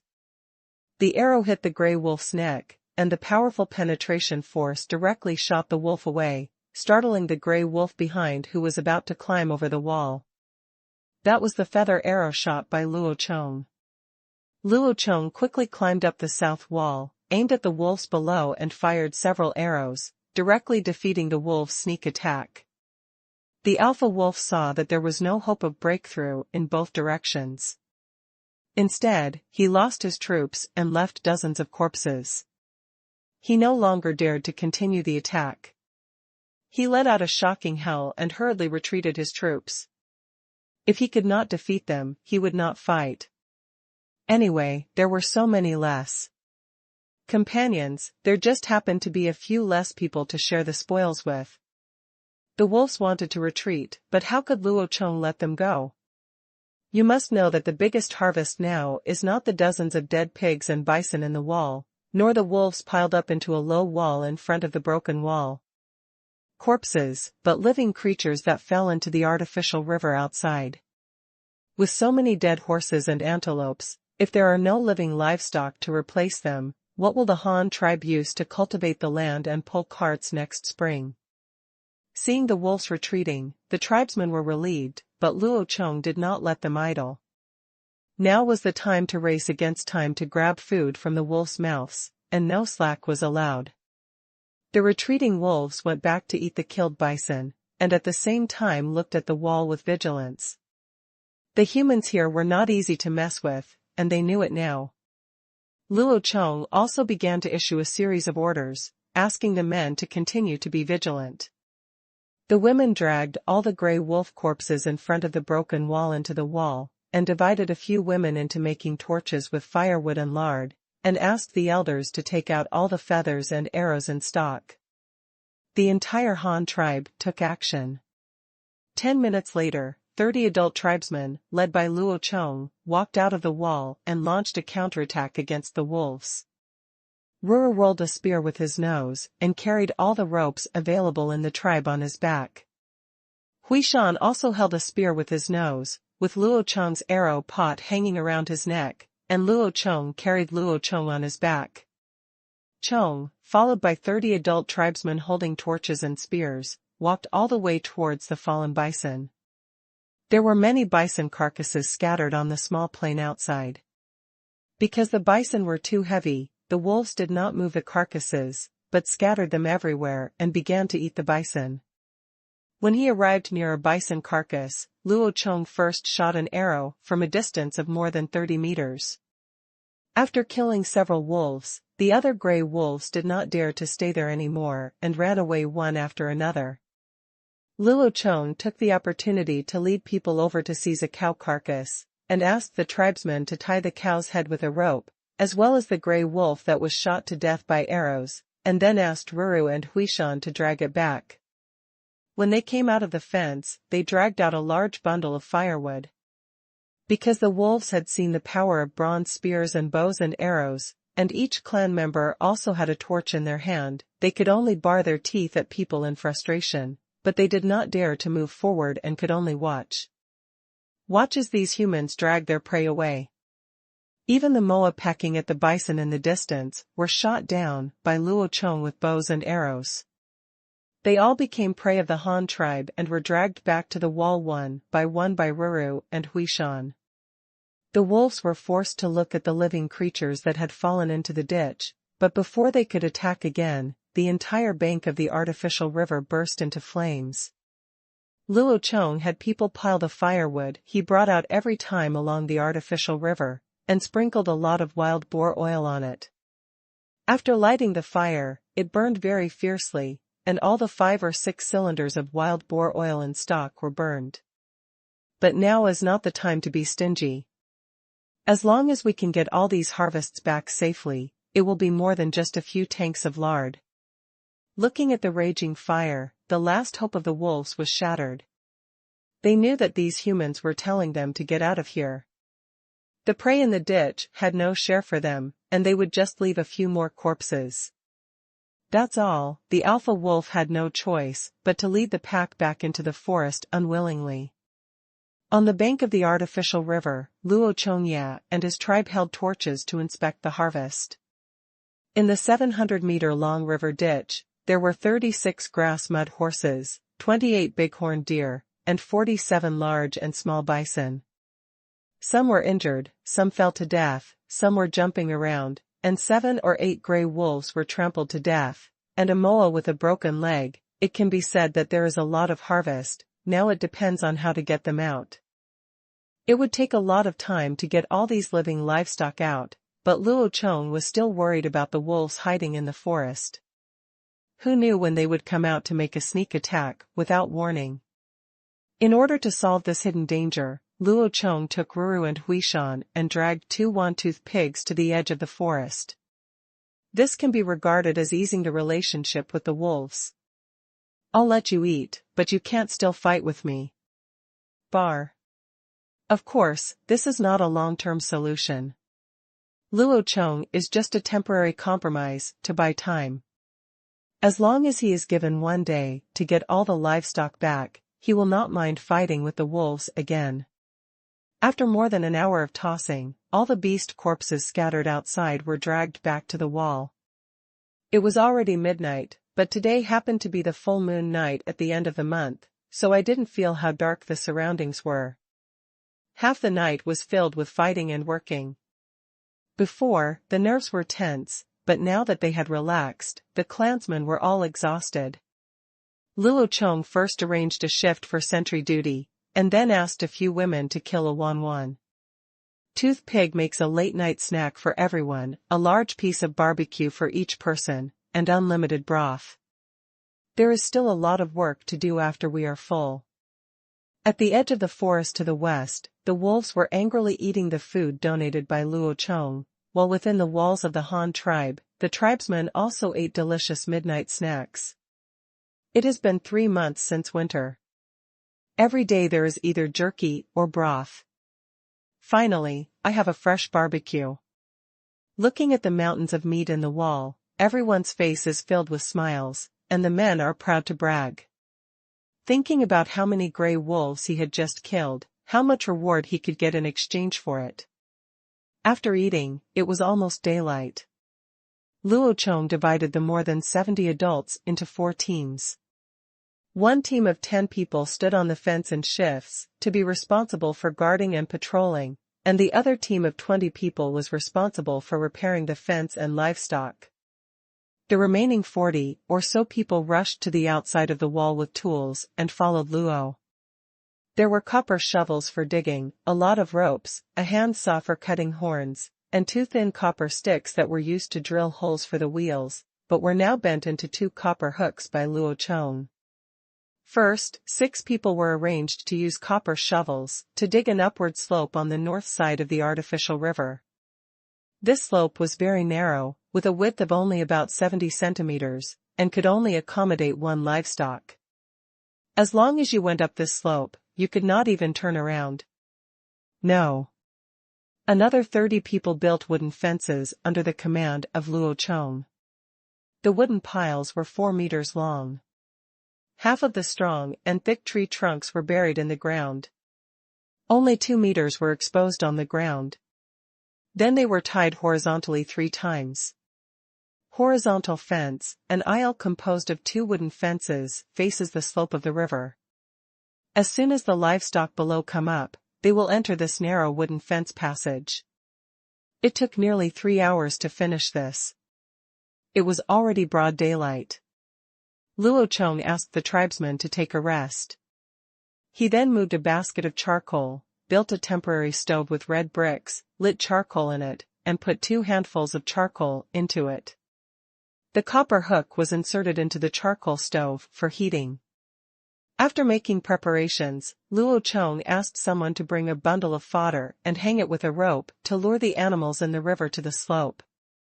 These herbivores originally migrated around in search of food. In previous years, the residents of the Han tribe was also one of their important feeding points. In addition, after fleeing last night, they fell into this long ditch, like a prison. It was cold and hungry, frightened, and already exhausted. A bundle of delicate hay was dangling in front of her. Even if they were Lu Shaohui's upper body, they couldn't resist the temptation of such delicious food. The first one to be caught was an alpaca that was as long as a stuffed toy. It had long brown hair on its body, and a mass of messy hair in the shape of a killing animal on its head. There was also a slant in front of its head. Bangs. It is nearly 2 meters long and about 1 and 2 meters high at the shoulders. It is as big as a donkey and has a slender and long neck, but it is very light, weighing only about 150 kilograms. Under its round sweater, it actually has only a slender body. An adult can easily pick it up. Alpacas are timid animals by nature, relatively docile, and easy to domesticate. Generally, they will run away immediately when encountering danger. However, when this alpaca foolishly followed the grass to the wooden passage, it could no longer run away. Luo Chong specially arranged for 6 people to stand on both sides of the wooden fence with wooden sticks as thick as their arms. As soon as the alpaca came up, they would immediately use the wooden sticks to drive the alpaca's front and rear ends to death, making it trapped in the passage and unable to move. Without even turning around, someone put a rope loop around its neck and led it directly into the wall. The alpaca was very scared, but its neck was tied and it couldn't run away. In addition, there were people feeding it grass, so it didn't resist violently. The second one that came up was not caught with grass at all, but a bull that ran up on its own. It ran into the channel and hit the thick tree stumps used to intercept it. Fortunately, the posts of these fences were buried deep. It didn't knock down the wooden fence. Luo Chong didn't give it a chance to collide a second time, and directly gave it a severe punishment. They sealed it with arm-thick wooden sticks from the front and back, and then used 2 ropes to tie the 2 huge horns on its head. 3 adult men were used to tighten each rope to both sides so that it could not turn its head. The bull kept struggling and shaking its body. Its wide eyes looked at Luo Chong in fear as he approached step by step with the red-hot copper hook in his hand. His breathing became more and more rapid, and his huge nostrils kept spraying white smoke. Chi! Moo!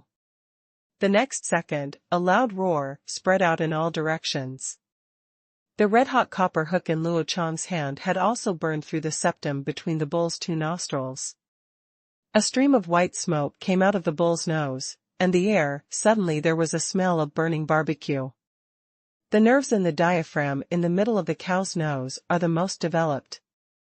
A heavy blow can produce strong stimulation, not to mention directly piercing a hole with a red-hot copper hook.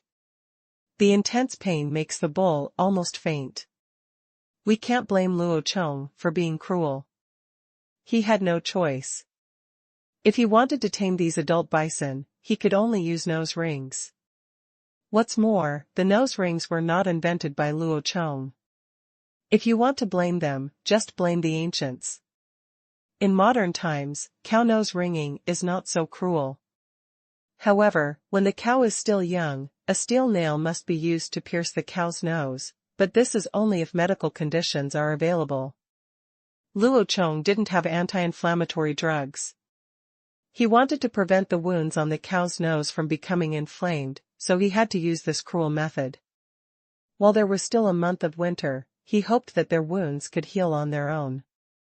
This season is the season with the least bacteria. Coupled with high-temperature sterilization, there should be no problem. Historically, someone invented the cow nose ring as early as the spring and autumn period, and the time when humans tamed bison was even earlier, so early that it is impossible to verify. There is a story in Lu's Spring and Autumn Annals: a domesticated old cow lost its temper. A strong man named Wu Hui stepped forward to wrestle with the old cow. As a result, the cow's tail was pulled off, but the cow was still intact. But a child can lead a cow away by its nose.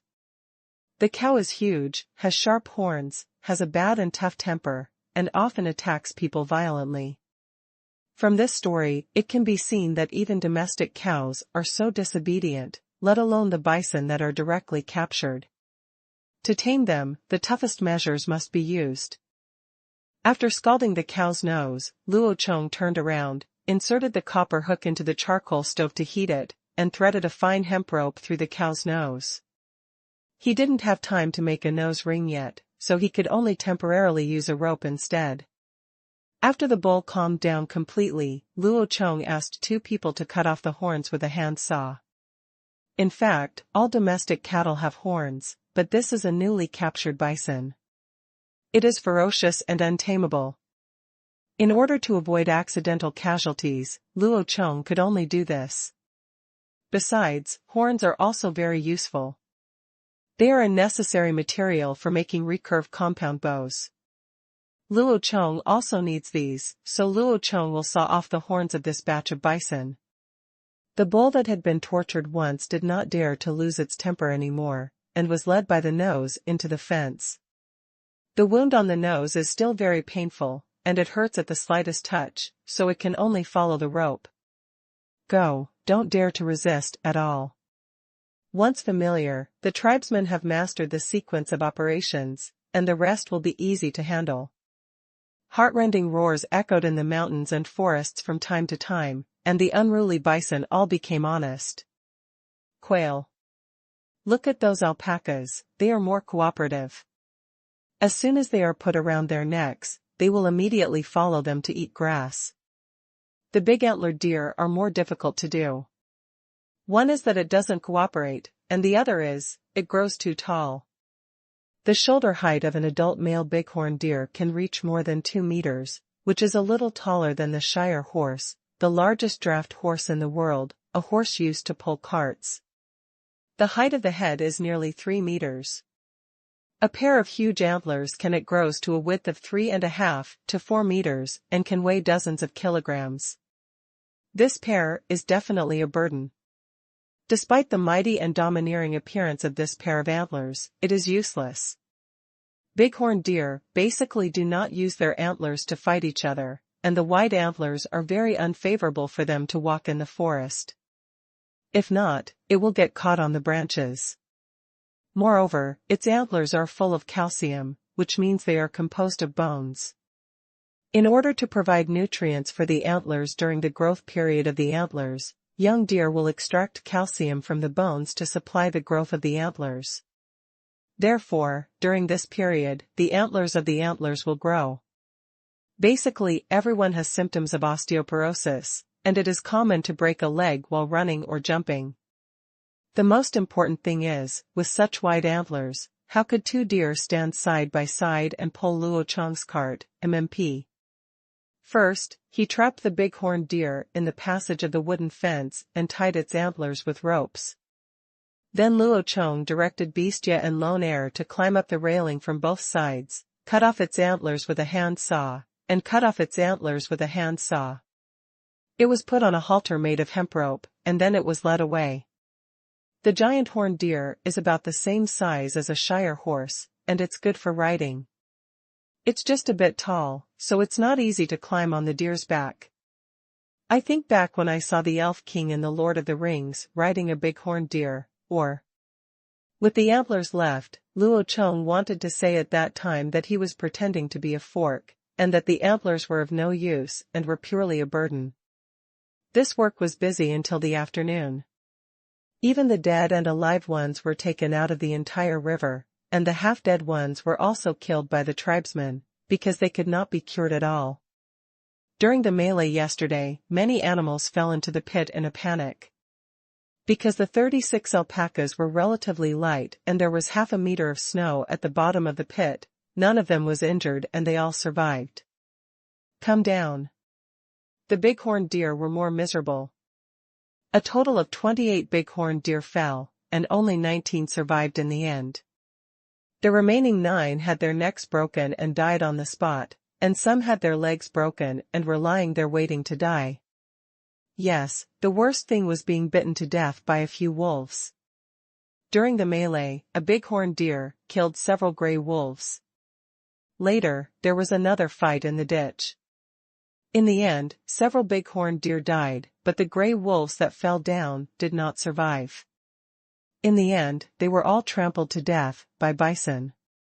There were 8 dead wolves picked up from the ditch alone, and a moa with a broken leg was also killed and taken away. There were not many casualties among the 47 bison that fell, and 42 survived. Among the 5, some had broken necks, some had broken legs, and the most unlucky ones were those that fell first and then were dropped again. My companion pierced his stomach with a horn. How unlucky is this, tsk tsk.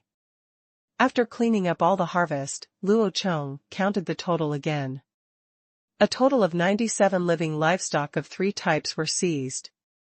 The dead buffalo carcasses, including those killed by wolves and snatched back, and those dropped to death in ditches, plus those killed by spears in the wall, totaled 45 dead buffalo, which was more than the number of surviving buffalo.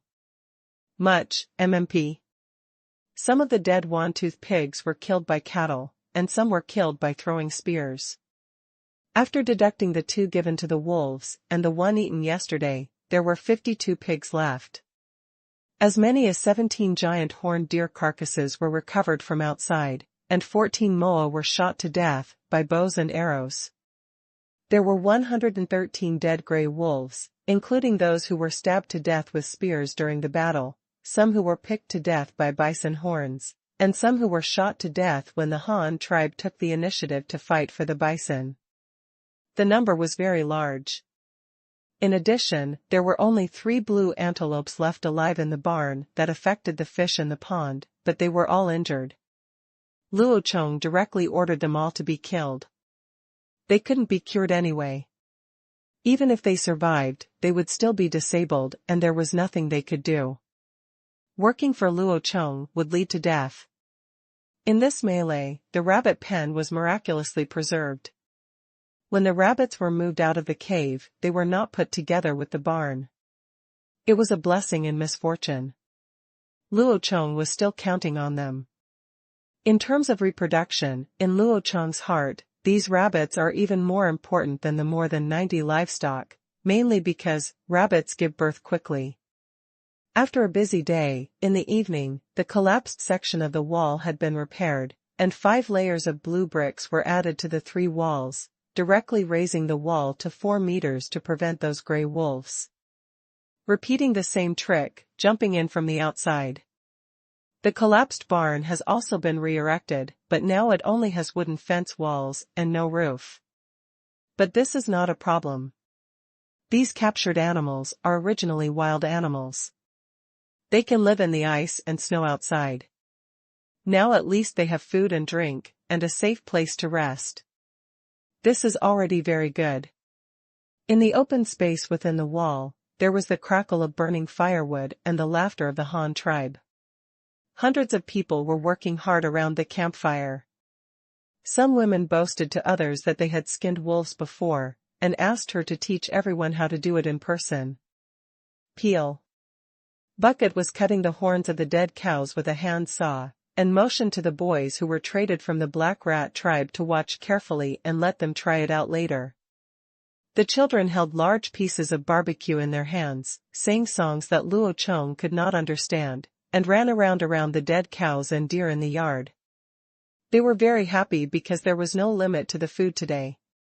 Luo Chong, on the other hand, was holding a torch and commanding everywhere. The cowhide should be peeled like this, right, cut off the hoof directly from the ankle. Hey, Dashu, be careful. You have to pull out all the big tendons on the cow's legs. They can be used to make bows and arrows. Don't break them. Who is that? Come down, right, let's talk about you. What's the point of riding a dead cow? If you have the ability to ride a live cow. Yes, you did a good job. All the suet needs to be refined first. Go and prepare a few more large water tanks. Hey, Ruru, don't spit on each other with the alpaca anymore, or you won't get the sweet root. Luo Chong stood in the middle of the open space, looking at the clansmen who were still working tirelessly after a busy day and night, and couldn't help but feel a little worried. The tribesmen only thought about having endless food, but they did not expect that there was only 1 month left in winter. When the weather warmed up, what to do with the endless meat? It was impossible to preserve it. The work of skinning and cutting meat lasted until midnight, but the tribesmen were so tired that their eyes were red and they didn't know how to rest. They were really happy. These people had never seen so much meat in their whole lives. In the end, there was nothing they could do. Luo Chong, we can only force them to rest. The meat will not escape in the yard, so there is no need to worry. Arrangements were made for several tribesmen who had rested to take turns guarding, and Luo Chong also went to rest. He didn't rest for 2 nights and 1 day, and it was really hard to hold on. At dawn the next day, the tribesmen who had only rested for half a night got up energetically. Luo Chong was helpless and could only rearrange their work for them. First, the lame man, Big Mouth and Monkey were asked to open a furnace, to smelt copper and make 42 bull-nose rings. Then the men were asked to dig 2 small pools, lay them with green bricks, and pour in plant ash water to nitrate the beasts. There are more than 200 skins, including cowhide, pigskin, deerskin, horse and antelope skin, and wolf skin, divided into 2 types, hairy and leather, which are soaked in 2 pools respectively. The remaining people were still decomposing the meat, dashu, and a few people were sorting the horns and tendons, and Luo Chong called the 3 adult men who had fallen off the top. "Where did the salty stone you used to trade with us come from?" "It's the salt we eat now." "Chief, the salty stone is in our cave, but I haven't seen it." One of the men replied. "Never seen it? Didn't you say it's in the cave? You live there every day, how come you haven't seen it?" "What about you two? Have you seen it?" Luo Chong asked strangely. "Chief, I know where it is, but I haven't seen it either." "Chief, what they both said is wrong. In the innermost part of our previous cave, there was a cave entrance leading to the ground. The salty stone was obtained from that cave. However, the cave entrance was very small and could only accommodate 3 or 4 years old. The children went in, so none of us adults saw it." The last man explained to Luo Chong in a very silly way that the life of the Han tribe was so good now and there was endless meat, and he did not want to make the leader unhappy and be kicked out. "Oh, if this is the case, it is reasonable. The only way salt exists in nature is sea salt, which is mineral salt. However, salt is a water-soluble substance, so there are very few surface salt mines. Even if there are surface salt mines, when there is a heavy rain, the salt on the surface will be dissolved by the water and then seep into the ground, so it is almost impossible for surface salt mines to exist in theory." "Well, your answer is very good. Can you still remember the specific location? If I ask you to look for it again, can you find the entrance of the cave?" Luo Chong nodded and continued to ask. The man nodded quickly and said flatteringly, "Yes, I can find the cave." "Chief, shall we go today?" Luo Chong frowned and glanced at him. Why did he feel like this guy looked so like a traitor who couldn't wait to lead the way for the Japanese? Luo Chong didn't speak. He turned around and climbed up the wall to look to the west for a while, and then said, "No, don't worry yet. Those wolves are still lurking in the jungle to the west. It will be too dangerous if there are too few people there. After a while, time." Yes, the leader is right. It's not safe to go now. I'm really not as good as the leader. Damn it, are primitive people capable of such advanced behavior as flattery? If you were more educated, would you still say, "My king is wise, and we are ashamed of ourselves"? What the hell? Shut up and go back to work. Luo Chong glared at him and sent the 3 people away. Now that we know where the salt mines are, we don't have to worry about the lack of salt. It's just a matter of time when we can mine them. Luo Chong asked people to take out all the salt in stock and began to teach them how to make marinated meat so that they could save all the meat. By the way, there are also sausages. This time I harvested a lot of pig intestines and cow intestines. After washing them, they are perfect for stuffing sausages. On both sides of the story, the Han tribe was dealing with the harvest in a hurry, and the Black Rat tribe who had been guests of the Han tribe had already gone back. The Black Rat tribe and the Yuanshu tribe are both on the east bank of the river. The distance between the 2 places is only half a day's journey. The Rat Witch and the Rat Lord took Luo Chong's warning seriously. There were actually powerful cannibals near their tribe. The situation is very dangerous. The two senior officials discussed it and finally decided that Shuda would take a hunting team of 20 people to explore westward to see if there were any traces to prove whether it was really what Luo Chong and Dashu said. In the Black Rat tribe settlement consisting of several huge tents, the rat witch instructs the women to build fences and walls for defense, and even imitates the Han tribe to build a horse barrier with wooden stakes and stone spears as a gate. This time he visited the Han tribe as a guest, which made the rat wizard feel a lot. He also learned a lot. He wanted to learn about the tall and solid walls of the Han tribe, as well as brickmaking, pottery making, and breeding. But he couldn't do it at all. Now he just imitates it, which is also imitated. Watching the tribesmen cooking broth using the pottery they bought from the trade, they discussed while eating how powerful a tribe that could make such a high-end stone basin would be. And according to people who came back, there were more tribes in the Han tribe. Nice one. It would be great if we could also be exchanged to the Han tribe. Although this sentence was not spoken, it was the sentiment of many members of the Black Rat tribe. The rat witch took a backpack knitted by a woman from his own tribe. It was crooked and not symmetrical at all. The grids were all different sizes. Even the closing of the sides of the basket couldn't be done properly. It was very prickly. He couldn't help but sigh. The gap, is it that big? You can't even learn it. The rat witch closed his eyes, and the dazzling golden Han character on the golden crown on Luo Chong's head kept flashing in his mind. Is that their god? Luo Chong's words kept echoing in his ears. God may exist, but I've never seen him. I was born knowing so much that no one told me. This land can support 30 tribes of 200 people. We will not move away. I will invite other tribes to join us. Every word he said kept impacting the rat witch's brain. Join the Han tribe. As long as you join them, you will have endless food, endless animal skins to wear, and a safe place to live. Don't you really want to follow that godlike young man?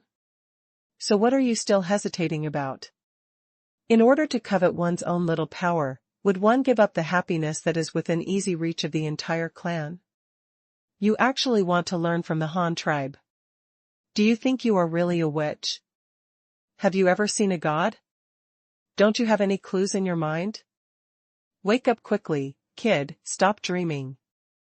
A voice kept rising in the heart of the rat witch, making his head dizzy. He opened his eyes suddenly, and said suddenly with excitement. No, no, our tribe is not smaller than the Han tribe. Why should we join it? Didn't the Han leader say that we can make the soil grow endless food? Wait, in case what he said is not true. Really, just wait a little longer. The rat witch quickly found an excuse to comfort himself. At this time, an 8 or 9-year-old child suddenly ran in from the tent door. As soon as he came in, he said loudly, "Witch, our leader is back." Soon, Shuda came back with the hunting team and entered the tent with a bunch of things in his hand. Woo, look, it turns out that what the Han tribe said is true. The rat frowned and put a bunch of necklaces in front of the rat witch with an ugly expression. The rat witch picked it up and looked at it carefully for a while, and then said with a somewhat ugly face, "This is a necklace made of human bones." Where did you find it, Of? In the dark forest, just north of our tribe. We first found the tree tribe's residence, but it had been burned down. Then we searched some distance eastward, and found many frozen corpses in the forest. They had horrific patterns painted on their faces, and they were all adult men, and these human bone necklaces were found from those corpses.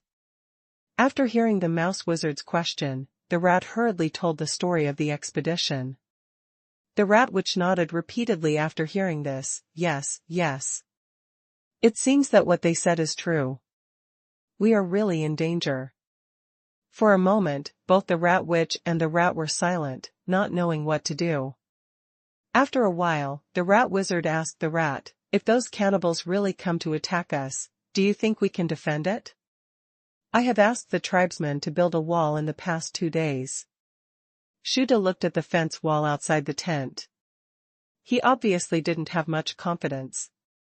Not to mention the army of cannibals, it was estimated that a child could easily climb over the wall. The rat wizard saw the rat's expression and asked unwillingly, "What if all the walls are replaced with those that resist horses? You can also crawl over here. Then let's make that kind of brick wall. If we can't make blue bricks, we can always make adobe bricks, and we have a lot of people." The rat wizard still argued without giving up.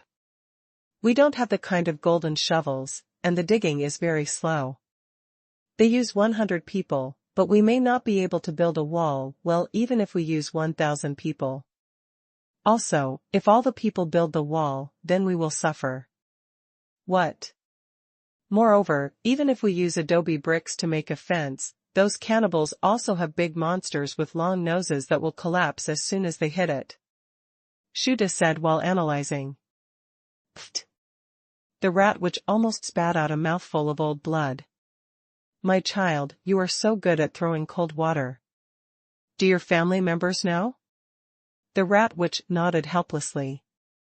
In fact, he knew this in his heart and knew that what the rat said was the truth. In the end, he could only say helplessly, "Let's try to do more to resist the horses and arrange more people to stand guard. Also, let women and children make more weapons, even if they just pick up more rocks. If there comes a day when we can't defeat us. Hey, let's talk about it then. If it's our people, a little more would be nice." Shuda nodded and was about to get up and go out to arrange work, but suddenly he seemed to think of something. He turned back and said to Mouse Witch, "I have a bold idea. We can actually have more people." The rat wizard was delighted when he heard this. "Oh? Tell me, what do you think? Do you remember the chestnut tribe to the south of our tribe, the tribe that guards the chestnut forest? They must also need these pottery.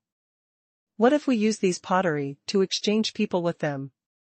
The Han tribe traded with us, exchanging a pottery pot for 2 underage boys, or an adult woman, and a pottery bowl for an underage boy, then we would give him double the amount. We exchange the pottery pots for 2 women or 4 boys from the Li tribe, and then use these people to trade with the Han tribe. We will keep the extra people ourselves, so that our number will increase. There will also be more and more pottery," Shuda said with suppressed excitement. The Mouse Witch's eyes lit up after hearing this. "Oh? So the transaction can still be like this? You kid is really a talent." Even Luo Chong, who was far away on the west bank of the river, did not expect that the first second-tier dealer in primitive society who wanted to be a middleman and pay the price difference would be born. It seemed that he was the one who contributed to it. "This is so, simply awesome. Well, this method is good, just use this method. You take the people to the Li tribe immediately, trade with them with the pottery pots we exchanged, and take 5 of them first. We must hurry up on this matter, there will be more in winter. It's been more than a month. If it's any later, the ice on the river will thaw, and we won't be able to go to the Han tribe by then," the rat wizard quickly explained. "Okay, I'll be there right away." Shuda agreed and hurried out to make arrangements. On the Han tribe's side, Luo Chong was thinking of ways to kill those wolves. Those wolves had been hiding in the forest and were always a hidden danger. In the last battle, inside the wall, the Han tribe had a high wall to defend, and the wolves could not jump in. Even if a section of the wall collapsed, Luo Chong also had a spear formation, which could rely on favorable terrain for defense. No matter what kind of war, the defending side can always take advantage. The last battle can prove this. Although the wolves were large in number, they still failed to break through the spear formation of the Han tribe. The wolves also knew that they were no match, so I can't hide it now. Maybe I'm holding back something bad. But it's not a problem for the 2 sides to be at each other like this. Basically, all the salt and stock is used to marinate meat, leaving only enough for 200 people to use for a month. But what will happen after this winter is over? Sooner or later, I will still go bald. If you go and take a look at the tribe's cave, you will inevitably encounter wolves. Luo Chong thought about it. It was impossible to go out to fight. It would be useless if there were too few people. However, he could only bring out 50 adults at most, but when it came to fighting in the forest, 50 people faced hundreds of monsters. Grey wolf, that's only for food. Pia, I asked you to be disobedient, be honest and don't move around. Beside the barn, Lame and Dolly were putting nose rings on the bison. After passing a bent copper bar through the cow's nose, they twisted the two ends of the copper bar together, and finally twisted the excess parts into small circles on both sides. The shape is like the tightening spell of the supreme treasure. The bison was a little dishonest because of the pain, so Xiao Zubing took a cane and slapped the cows but in a frightening manner from behind, which made Luo Chong's eyes light up. Yeah, use that, family method, ha ha ha, I'm really talented. Luo Chong laughed and ran back to the cave. Huishan and Ruru, who were grazing next to them, felt inexplicable. The owner had gone crazy again. Elder, do you still have the thorn vine we used as a method? I need a lot of it. Luo Chong asked the elder as soon as he entered the cave. Oh, there is that thing. There are quite a few of them growing just above the entrance of our cave. Although the elder didn't know what Luo Chong wanted that thing for, he still answered honestly. Okay, I get it. After Luo Chong finished speaking, he went outside to collect thorn vines. These vines were very hard, about as thick as a finger, and covered with sharp thorns, which could be used to make deadly traps. First use an axe to chop it into sections according to the length of your thumb, then soak it in cold water and freeze it. Wait until a layer of ice crust is frozen on top to wrap the thorns inside, and finally apply a layer of ice on the outside. Thick lard. As long as this thing is swallowed by the wolves and the ice shell on it melts in the stomach, even if the thorn vines cannot penetrate the stomach, they can still rot the intestines. At least the internal bleeding will be safe.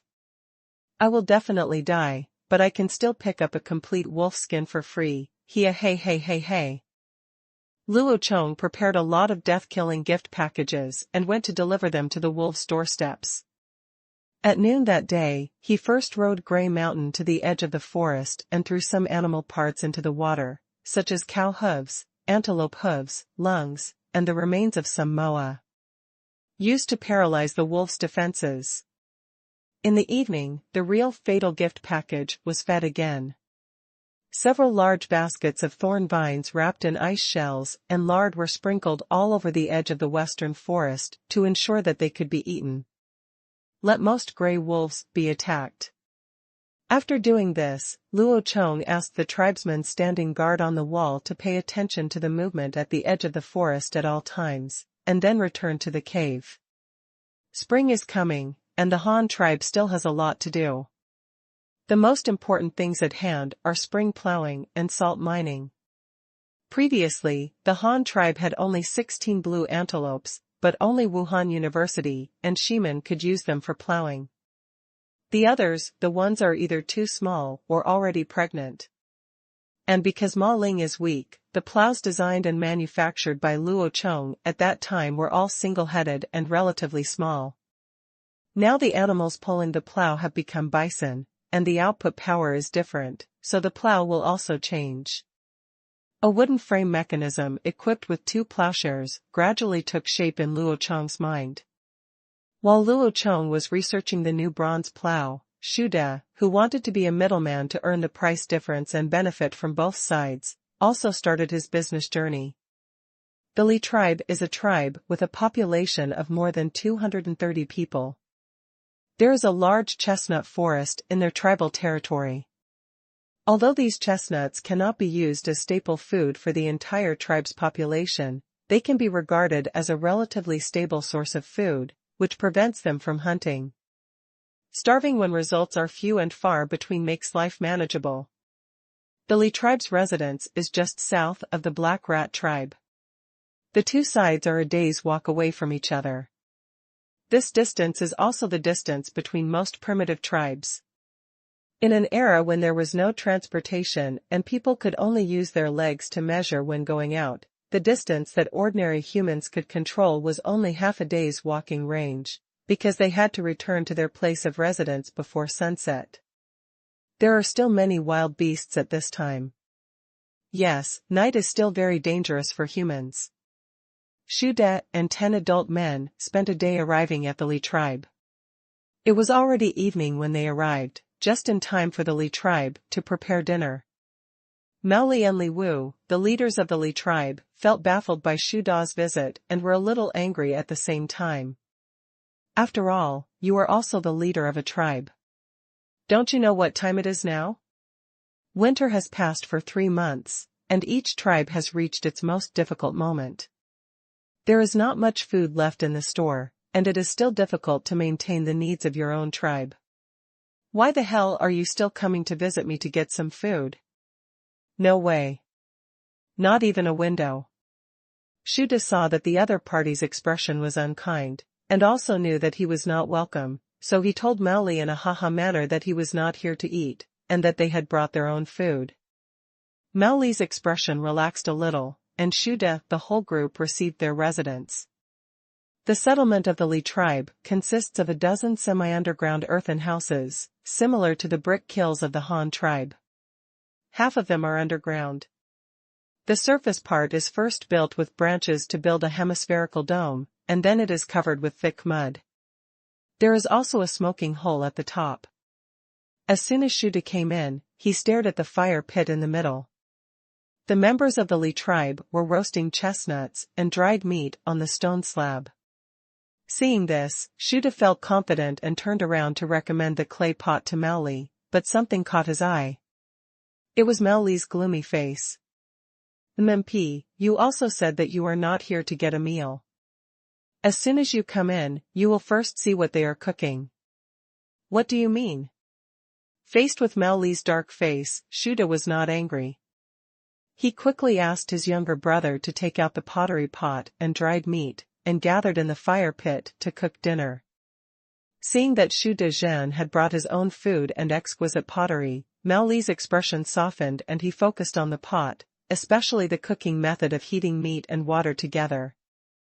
Seeing that he was interested, Shu De took the opportunity to introduce to him the various benefits of clay pots.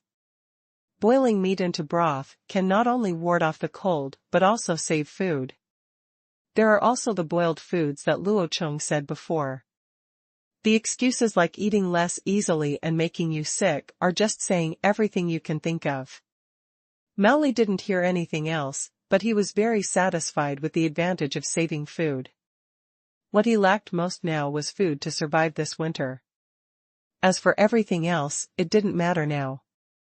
But he couldn't accept Shu Da's quotation, because Shu De only brought a clay pot. Without a water tank and a clay bowl for comparison, he couldn't intuitively display the size and value of the clay pot. Finally, after bargaining between the two parties, he settled on a clay pot. The price is settled in exchange for 3 boys or 1 woman and 1 boy. But Shu Da's biggest purpose in making this transaction is to increase the combat effectiveness of his tribe, so he only wants boys, but not women. These 10 to 11-year-old boys are actually not young anymore. They will reach adulthood in 1 or 2 years. It's not because they have no hunting experience. In fact, they can still fight if they pick up weapons. After all, based on the 14-month calculation here, their actual size is equivalent to that of a junior high school student on Earth. Mao Li expressed dissatisfaction with this. Even if his tribe had more than 230 people, it was a bit unbearable to trade so much middle power at one time. The two parties agreed that this was only a one-time transaction. Next time there was such a transaction, it would never be only for boys, rats, etc. Dia quickly agreed. Early the next morning, Shu De left behind 5 clay pots and returned to the Black Rat tribe with his 10 younger brothers and the 15 boys from the trade. The winter was getting shorter and shorter, and the trade with the Han tribe had to be carried out quickly. As for the Han tribe, every clan member has a smile on their face because their leader is giving them rewards for their merits. In this tribal defense battle, every clan member performed very bravely, and the rewards promised by Luo Chong will now be given out. Wolf skin is something that every adult has, and there is no shortage of it anyway. Copper jewelry is not a problem. Although the stock of copper on hand is not very much, Luo Chong is not stingy. When it comes to decorating hairbands, Luo Chong is not only not impatient, on the contrary, he is also willing to support it. Luo Chong attaches great importance to the little thing of tying hair. The Han tribe started too small, with only more than 50 people at the beginning. Now the largest proportion of the population are foreigners. This is a very dangerous thing, and Luo Chong relied on uniform hairstyles to unite these people. When all people are doing one thing at the same time, these people will subconsciously regard the similar people around them as their own. This is a very wonderful psychological phenomenon. Take the army for example. Soldiers come from all over the world and don't know each other. But when they put on uniforms and hold the same weapons, they will naturally unite into a collective. Just like when Luo Chong had just joined the army in his previous life, a group of recruits wearing new military uniforms stood together. "Comrade, this military uniform is beautiful. Look at these pants, eh? These military boots, eh? This hat. I will be the most generous and durable person in the future. Luo Chong, hey, this hat is green. Comrade, what do you mean? Luo Chong, oh, I said I am also the most patient person. What's the difference between us soldiers? Speaking of which, everyone is just wearing the same clothes, but the psychological changes are so wonderful, just like this scene in the Han tribe now." Dolly pointed to the copper buckle on his head and said to the wooden dolphin, "See, I am the strongest man in the Han tribe. This time I killed 5 wolves, and the copper buckle the leader gave me is the biggest." Mudu also pointed to the copper buckle on his head. "I have tied my hair now. I am also from the Han tribe.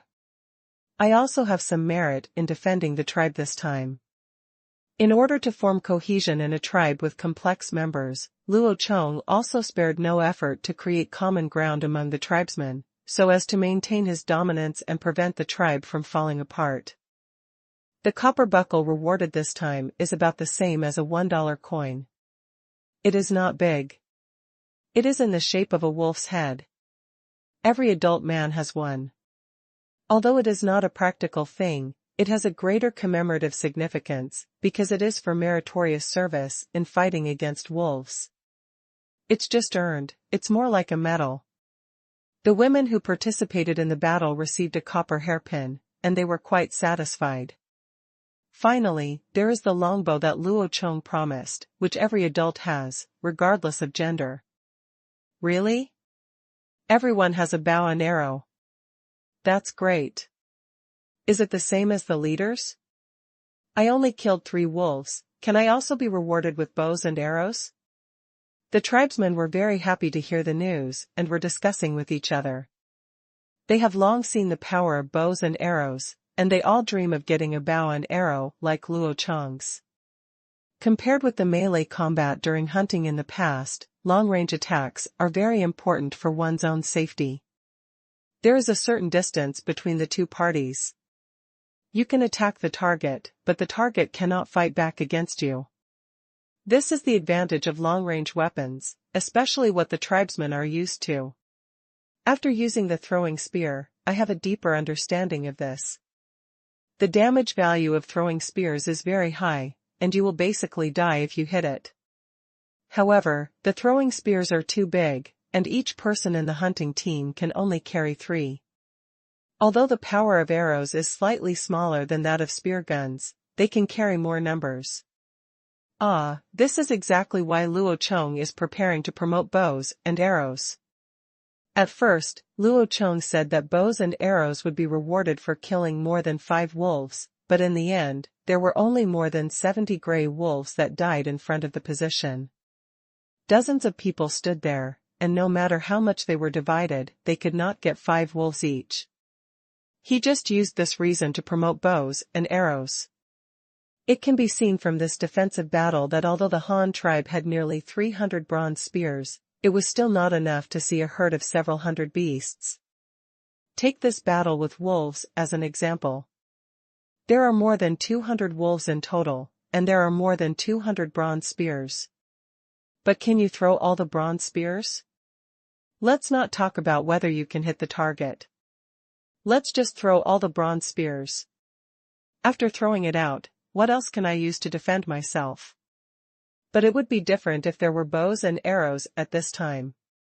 In medieval Europe, the standard equipment for British archers was 25 arrows per person, which was also the maximum number of times most soldiers could draw their bows continuously. But now is the primitive era, and human beings' physical fitness is astonishingly good.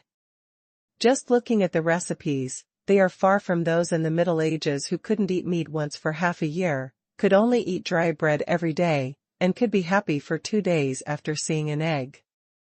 Soldiers can be compared. Think about it, you don't need too many. As long as each person can shoot 30 arrows, even if the aim is inaccurate, you can wipe out the wolves with just a covering rain of arrows. The advantages of bows and arrows are so outstanding. Therefore, taking advantage of the remaining month of winter, Luo Chong prepared to equip as many bows and arrows as possible. The new standard bow and arrow are still single-piece longbows made of fir wood. The bowstrings are made of sisal fiber with no elasticity and super tensile strength.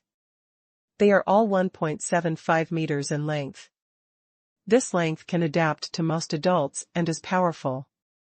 It won't be too small. And now that there are ready-made wood and complete sets of woodworking tools, mass production is not impossible. However, in actual operation, many difficulties were encountered, the most important of which was opening wood. The material of the longbow must be hardwood with a certain degree of elasticity. It is best to use fir, and the sapwood and core wood close to the bark must be 1:2. The core material from the heart of the tree cannot be used because of its toughness.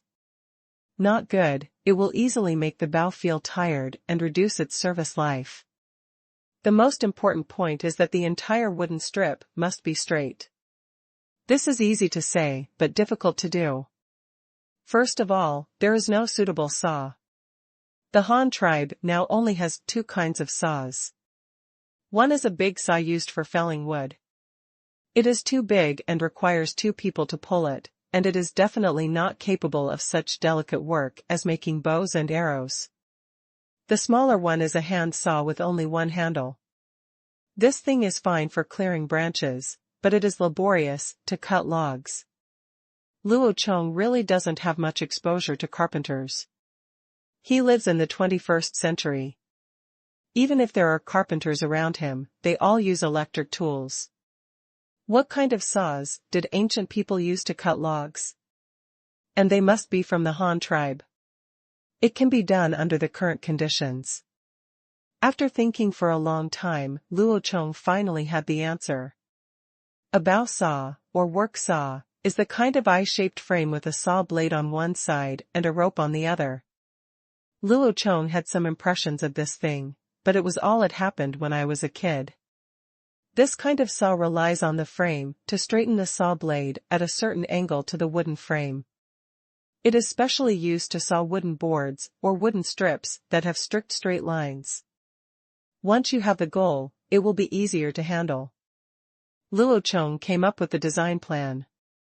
The new saw blade with holes at both ends was completed by the lame man. The wooden I-frame was made by the wooden barrel. They all had certain experience and made a small tool. Still no problem. Luo Chong himself went to study another problem, how to draw a long straight line on a log. When drawing lines in carpentry, the first thing Luo Chong thinks of is the ink line. This is a great invention of the Chinese ancestors. 2 points determine a straight line. The Han tribe has ready-made thread, so just use hemp thread. The key is where the ink comes from. The Han tribe cannot make paper now, and the progress of Luo Chong's teaching of writing is only in terms of literacy, and does not require the ability to write. Therefore, there is no urgent need for pens, inks, paper and inkstones, but now it seems that the ink must be produced first. In ancient times, Chinese people used ink sticks mixed with water to write. What exactly is ink? In fact, it is just the residue of incompletely burned oil smoke. In ancient times, people mostly used pine smoke ink. Pine trees contain a lot of oil and are oily wood. When the oily pine wood is burned, it will produce a large amount of unburnable oil smoke residue, which is the main raw material of the ink. Collecting these oil fumes is also very simple. Generally, you build a kiln and then build a long flue.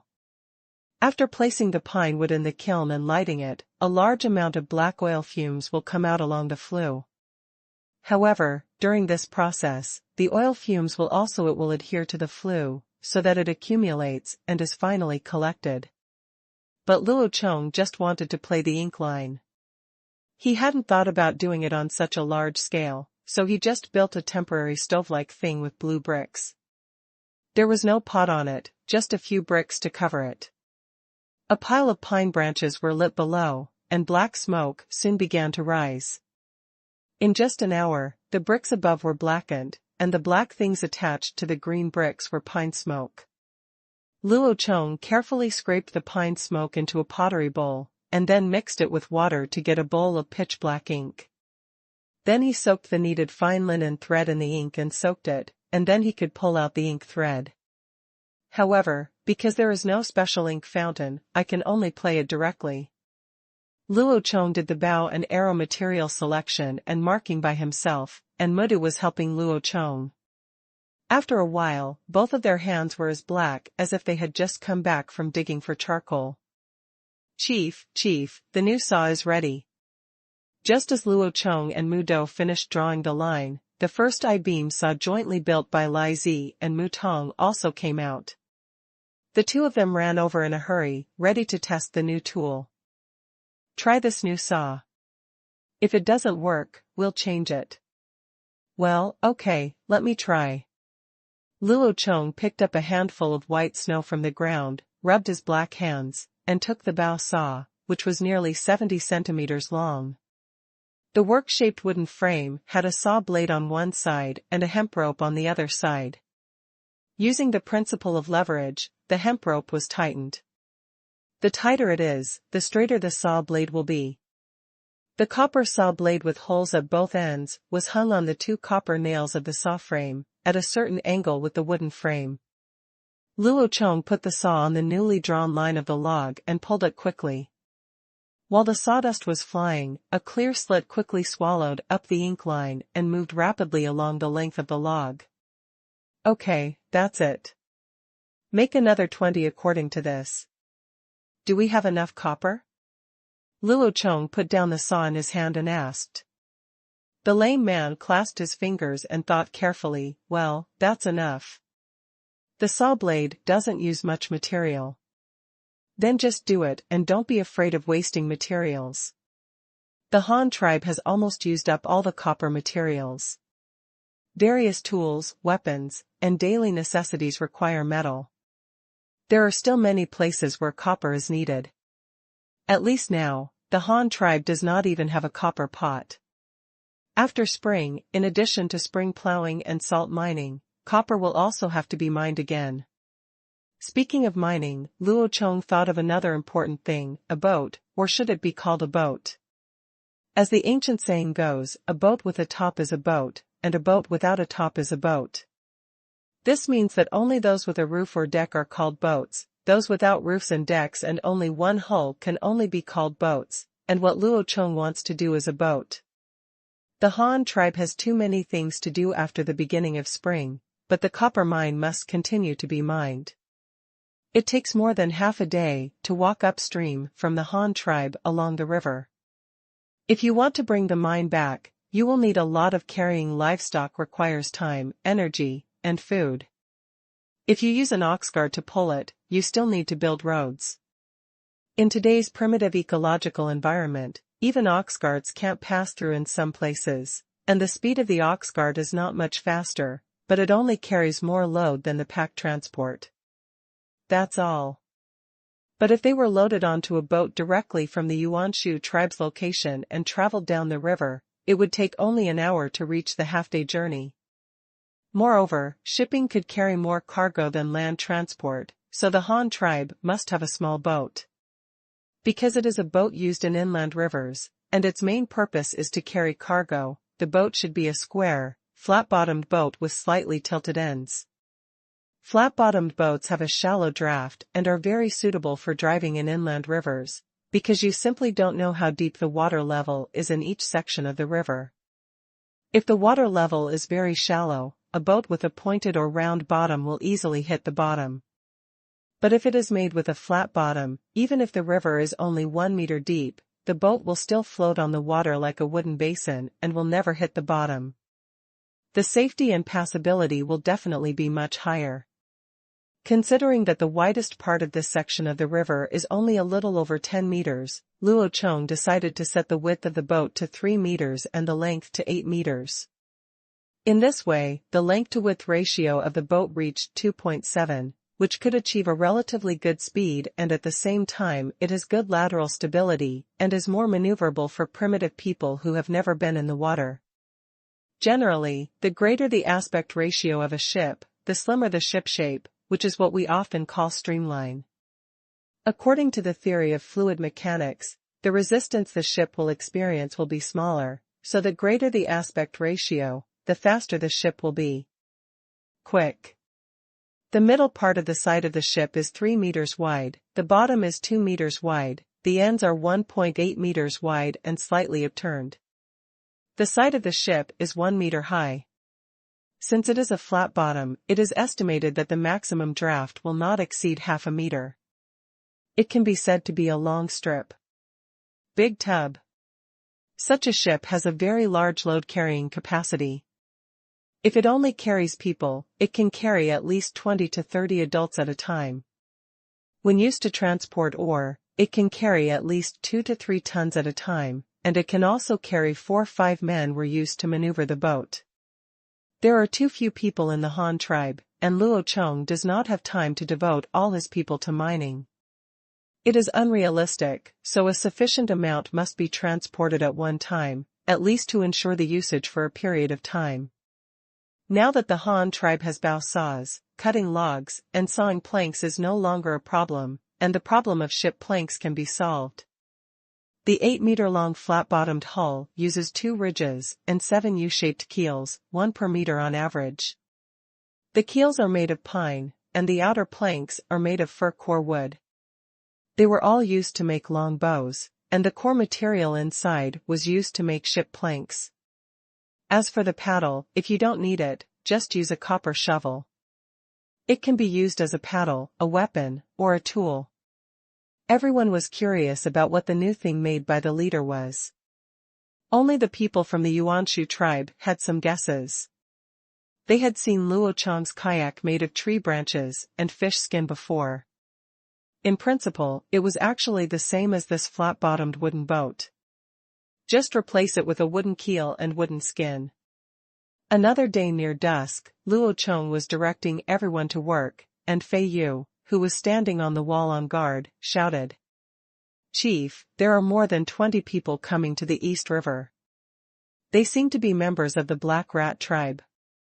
They are coming towards us." "Oh?" Luo Chong was stunned and quickly climbed up the wall.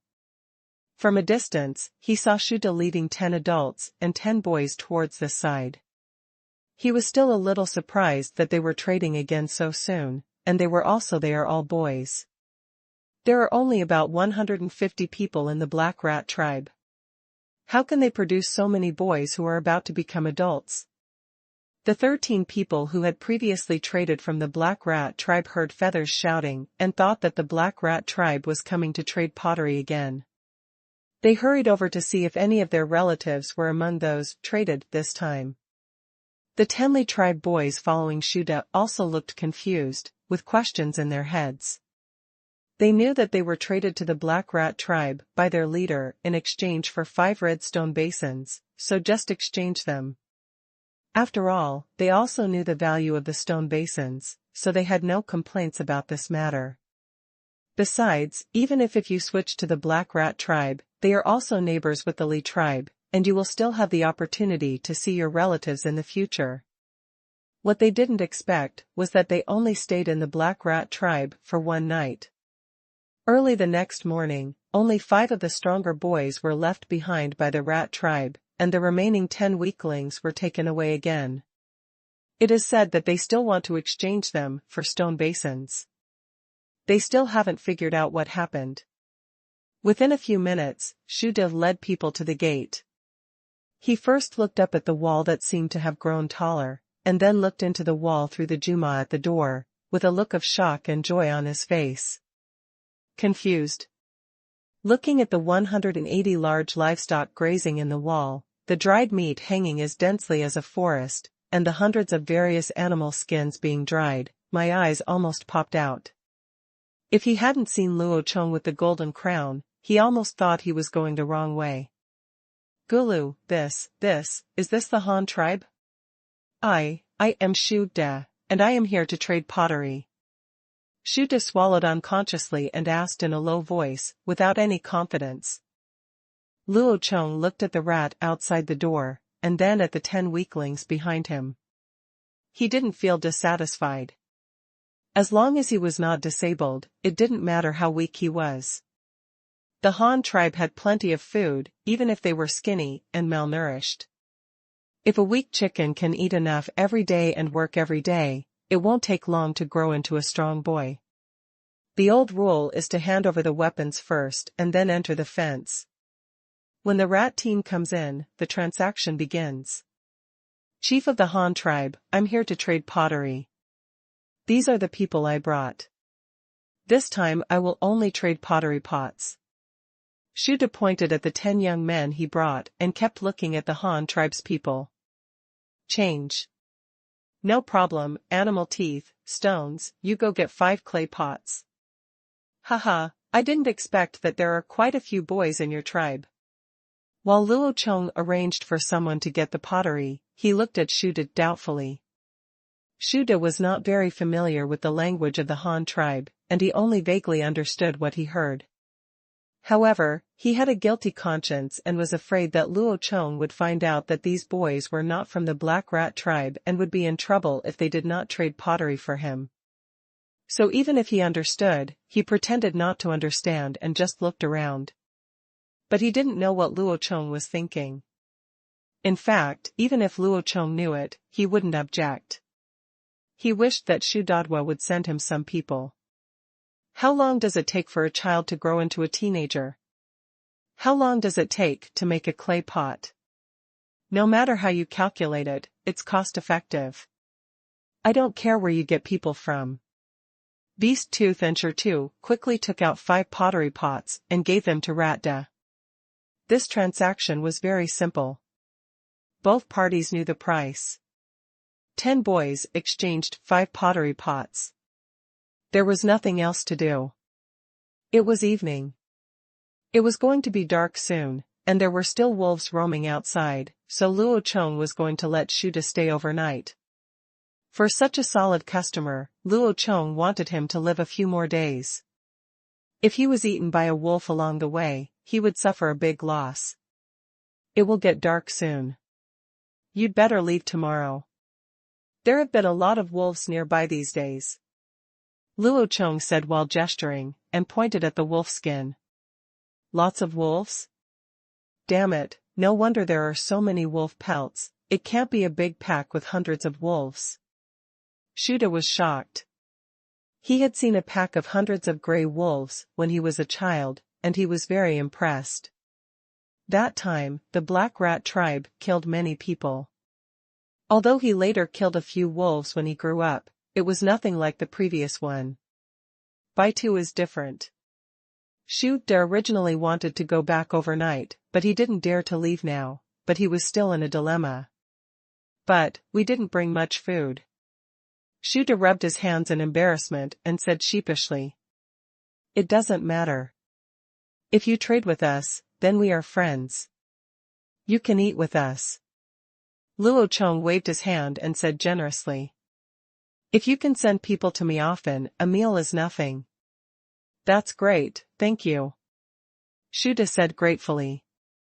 Okay, let's stop working today, and go make something delicious to entertain the guests. Let's do meat today. Luo Chong shouted and led Shuda into the cave first. The children also cheered and prepared to eat. The 10 young men from the Li tribe looked at Shuda and Luo Chong in bewilderment as they completed the transaction. They didn't understand a word, and they just sold it to the Han tribe in a confused manner. Looking at the situation just now, Shuda wanted to use them and this tribe again. 5 clay pots were exchanged. It turns out those red stone basins were not made by the Black Rat tribe themselves. Although I didn't quite understand what was going on, the newly joined tribe looked very powerful. It was incredible that they still had so much food after such a long time in winter, and it was all meat. What frightened them even more was the group of bison, elk, and elephants that were taller than humans, and they were still alive. Oh my God, this was all meat. I really hope this is my final destination. Let's go. After 2 days of traveling, they really didn't want to be traded to other tribes again. However, what they were worried about was obviously impossible. Luo Chong quickly asked the elders to lead them into the cave. First, they did some personal hygiene, each changed into a clean and strong animal skin, then changed their hairstyle, and then taught them identify the people, who is the leader, who is the elder, what each person does, and finally arrange a place for them to live. These newcomers will not be assigned a job. Their first task is to learn Chinese and Chinese characters, and to know everything in the tribe. The other thing is to eat, open their cheeks, and eat in unlimited quantities. The Han tribe has no shortage of food. The teenagers couldn't be happier. When they were in the Li tribe, because food was scarce, they could only provide adult men first, then adult women, and then the children, and finally the elderly and disabled people. And it's not just that, even if they are the same children, they will be divided into 3, 6, or 9 grades. Children who are strong will always get more food than them, because the survival rate of strong children is greater. This is just like a group of cubs competing for milk. The weak ones are always pushed aside and cannot get milk. If they cannot get milk, they will become weaker, and then continue to be unable to get milk. This is a vicious cycle of the weak and the strong, and it is also the elimination law set by nature, so they become trading objects. But now luck has befallen them, and their fate has taken a turn. There is a large circle of earthenware pots surrounding the fire pit in the center of the cave. The broth in the pot is still bubbling. The aroma of the broth with salt and chili fills the entire cave. Everyone is wiping it with concentration. Halotzi. Especially the 10 teenagers from the Chestnut tribe who have just joined. They have never seen cooking like this before. They usually only eat roasted chestnuts. Barbecue? When will it be their turn? About an hour later, the meat was almost cooked, and everyone was queuing up to receive their meal with a big bowl. This scene shocked the 10 teenagers. No matter men, women, adults, or children, everyone had a bowl of meat. Soup, bowl with chunks of stew meat. Don't they treat them differently when eating? Not to mention them, even Shuda had never seen this way of eating. Seeing everyone eating big chunks of meat and drinking soup from big bowls, he just wanted to say silently, "It's so extravagant." The 10 teenagers ate with their mouths full of oil. They ate the food in the bowl and looked at the food in the pot. They wanted to lick the bowl in their hands. When they saw someone finish the first bowl and go to get the second bowl, they couldn't sit still, so they took the second bowl, the third bowl, and stuffed their stomachs into it like a bottomless pit. Holding the food, he rolled his eyes. Only the people from the Rat and Black Rat tribes are more reserved in appearance. The 10 teenagers didn't know if this was the treatment for newcomers, and they didn't know how many more meals they could eat of such delicacies. They might as well eat it first, it would be worth it even if they died now. Luo Chong's mouth twitched when he saw it. Even the landlords didn't have enough food left to let them waste it like this, so he shouted to stop them. Damn it, don't be so exhausted just after you change it. If you just eat a meal and you're exhausted, that's too bad, MMP. When all 10 people looked at him with hiccups, Luo Chong told them with gestures and words, from now on, there will be at least 2 meals of this kind of food every day, and there is no limit, but you must not eat to full, because eating to full will be a waste. Although the Han tribe has a lot of food, it's not so much that it can be wasted. Don't stuff it into your mouth when you can't eat it anymore, and risk your life on one meal. You will still have to eat for a long time in the future. After everyone had eaten, when it was time to rest at night, the cave was already very crowded because there were more and more people, but there were still 12 people living outside. They were all people who had to take turns to watch at night. Luo Chong Qian, within a few days, a green brick shed with a leeward side was built inside the wall for them to live in. Xu De and his party were also arranged here, but instead of sleeping, he stood guard on the fence with Luo Chong. Luo Chong kept looking outside, wanting to see if the wolves still came out of the forest at night, and Xu De, but he was looking inside the wall. He couldn't understand what the Han tribe had experienced in just a few days, so that there would be such a big change, especially the hundreds of wolf skins that were hanging out. He could tell what kind of beast skins they were, and even more clearly. How ferocious this beast is, and so many wolf skins are fresh. The Han tribe actually killed so many gray wolves, and their fighting power was so powerful. Xu De secretly made a comparison. If it were his own tribe, he would have absolutely no confidence that he could defeat hundreds of gray wolves. And for today's transaction, the Han tribe didn't have to go anywhere. They just sat at home, roasting themselves over a fire and drinking broth, and took in 10 younger brothers. But I ran so hard for several days that my toes were almost frozen.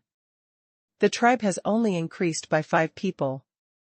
It would be great if my tribe could also make pottery, but this is simply impossible. Alas, the gap with the Han tribe was so big that Xu De couldn't help but sigh again and went back to sleep. When it was time to change the guard in the middle of the night, Dashu and Beastya got up. Luo Chong called them over and asked about the situation of the wolves in the past few days.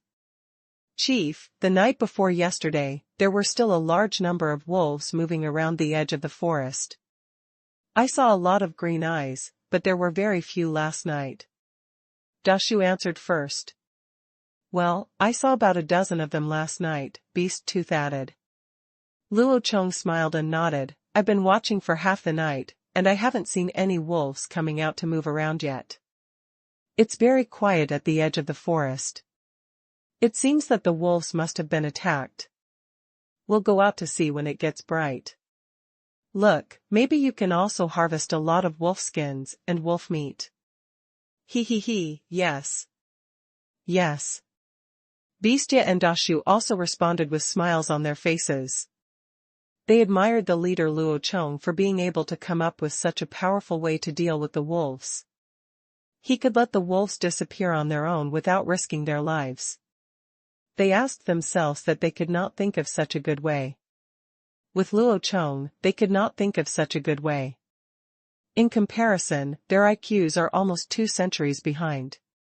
Early the next morning, after seeing off Xu De and his party, Luo Chong gathered 30 adults, had breakfast early, and set off to the jungle to the west. Ruru and Huishan also followed. Due to the siege of wolves these days, they haven't been out and about for a long time. They swung their big buttocks and followed behind with their little tails flicking, sniffing, and looking everywhere. Luo Chong first went to the edge of the forest and checked the place where the thorn vines had been scattered a few days ago. The thorn vines were basically gone. There were still traces of rummaging and many gray wolf footprints on the surrounding snow. Seeing this, Luo Chong breathed a sigh of relief. He was already sure that the wolves had been attacked, but he still didn't know what the outcome would be and how many gray wolves had eaten the thorn vines. Luo Chong waved his hand, and everyone remained silent. They formed a formation silently. Each person held 3 spears and followed Luo into the forest. Luo Chong was still leading the way. He wanted to carefully observe the traces left by the wolves.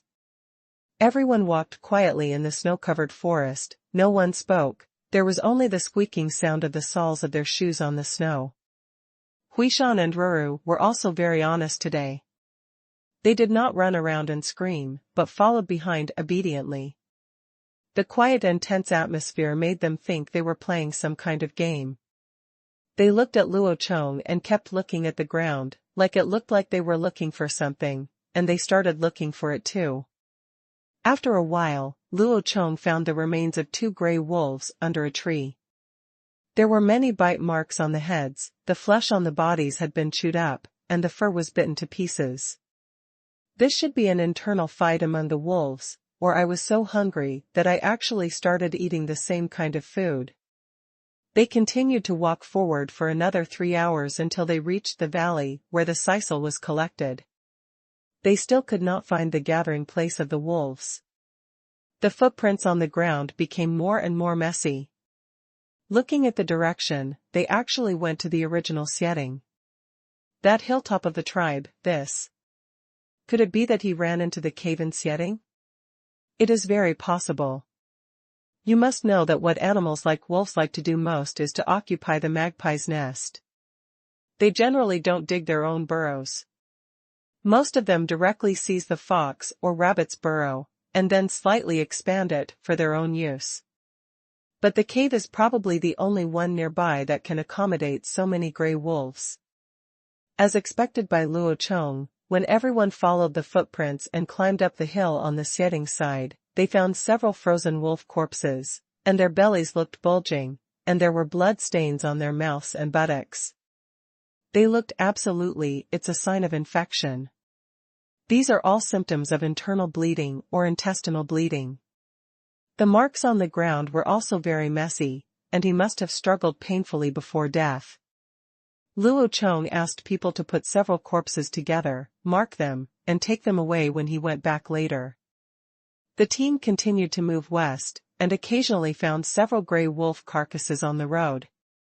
It was almost noon when they arrived within 1 kilometer of the cave. The surroundings were still quiet, but the footprints of gray wolves on the ground became denser. It seems that they are really hiding in the cave. Luo Chong carefully led people around the cave, but there was still no reaction from the surroundings.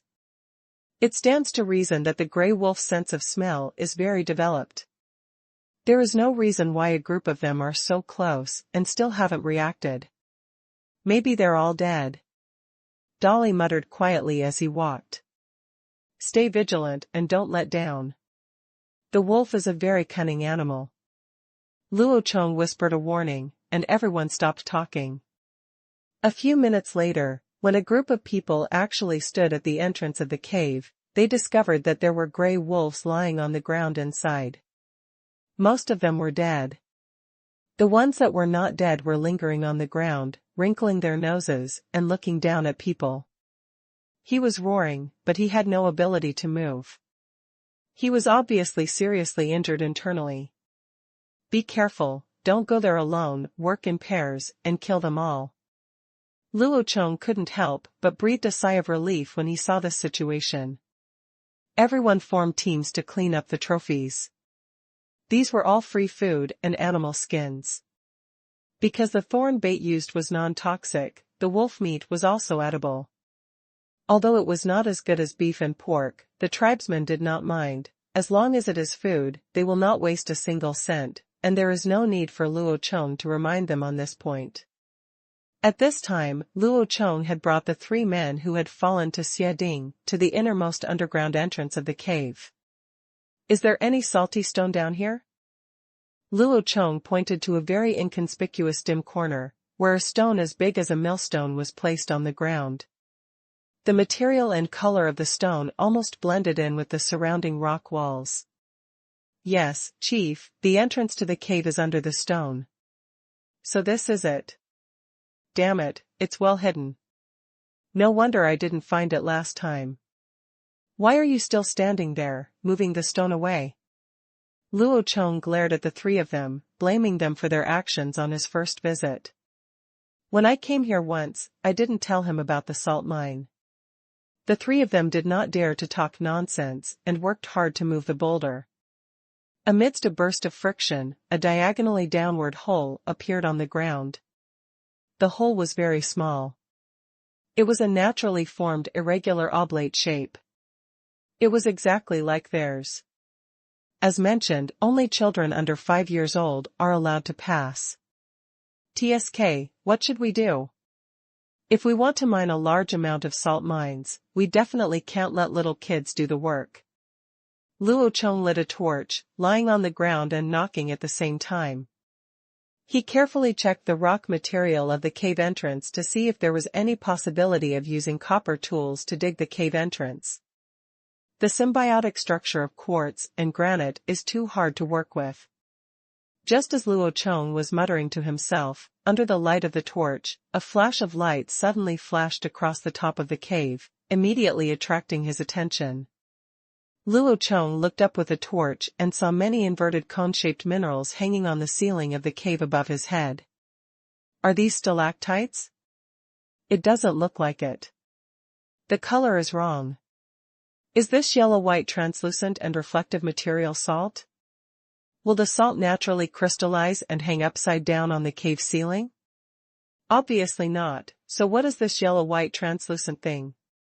Luo Chong took out an arrow and tried to shoot down some of the stone cones on the roof of the cave, but he tried twice with no effect, so he could only call for Dolly. Dolly, bring a fist-sized stone over here and see if you can knock that thing off the roof of the cave. Okay, let me try. I'm strong, hee hee. Dolly, who was carrying the wolf carcass, happily ran over to help.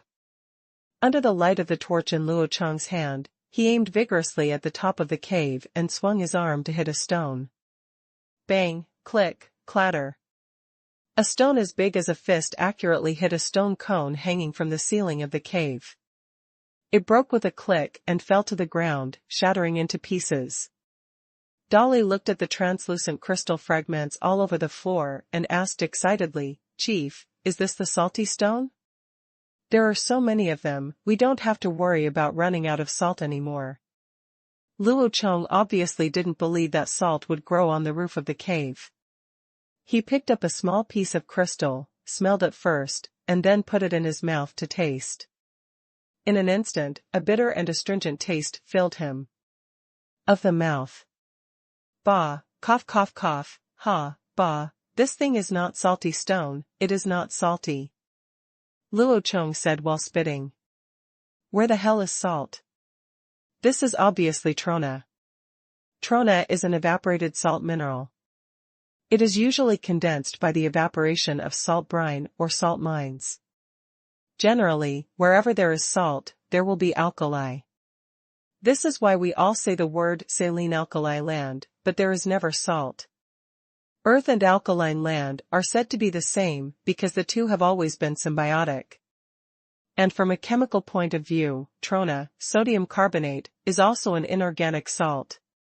It is called an alkali because it dissolves in water and produces hydroxide ions, which is highly alkaline. In fact, it is a salt.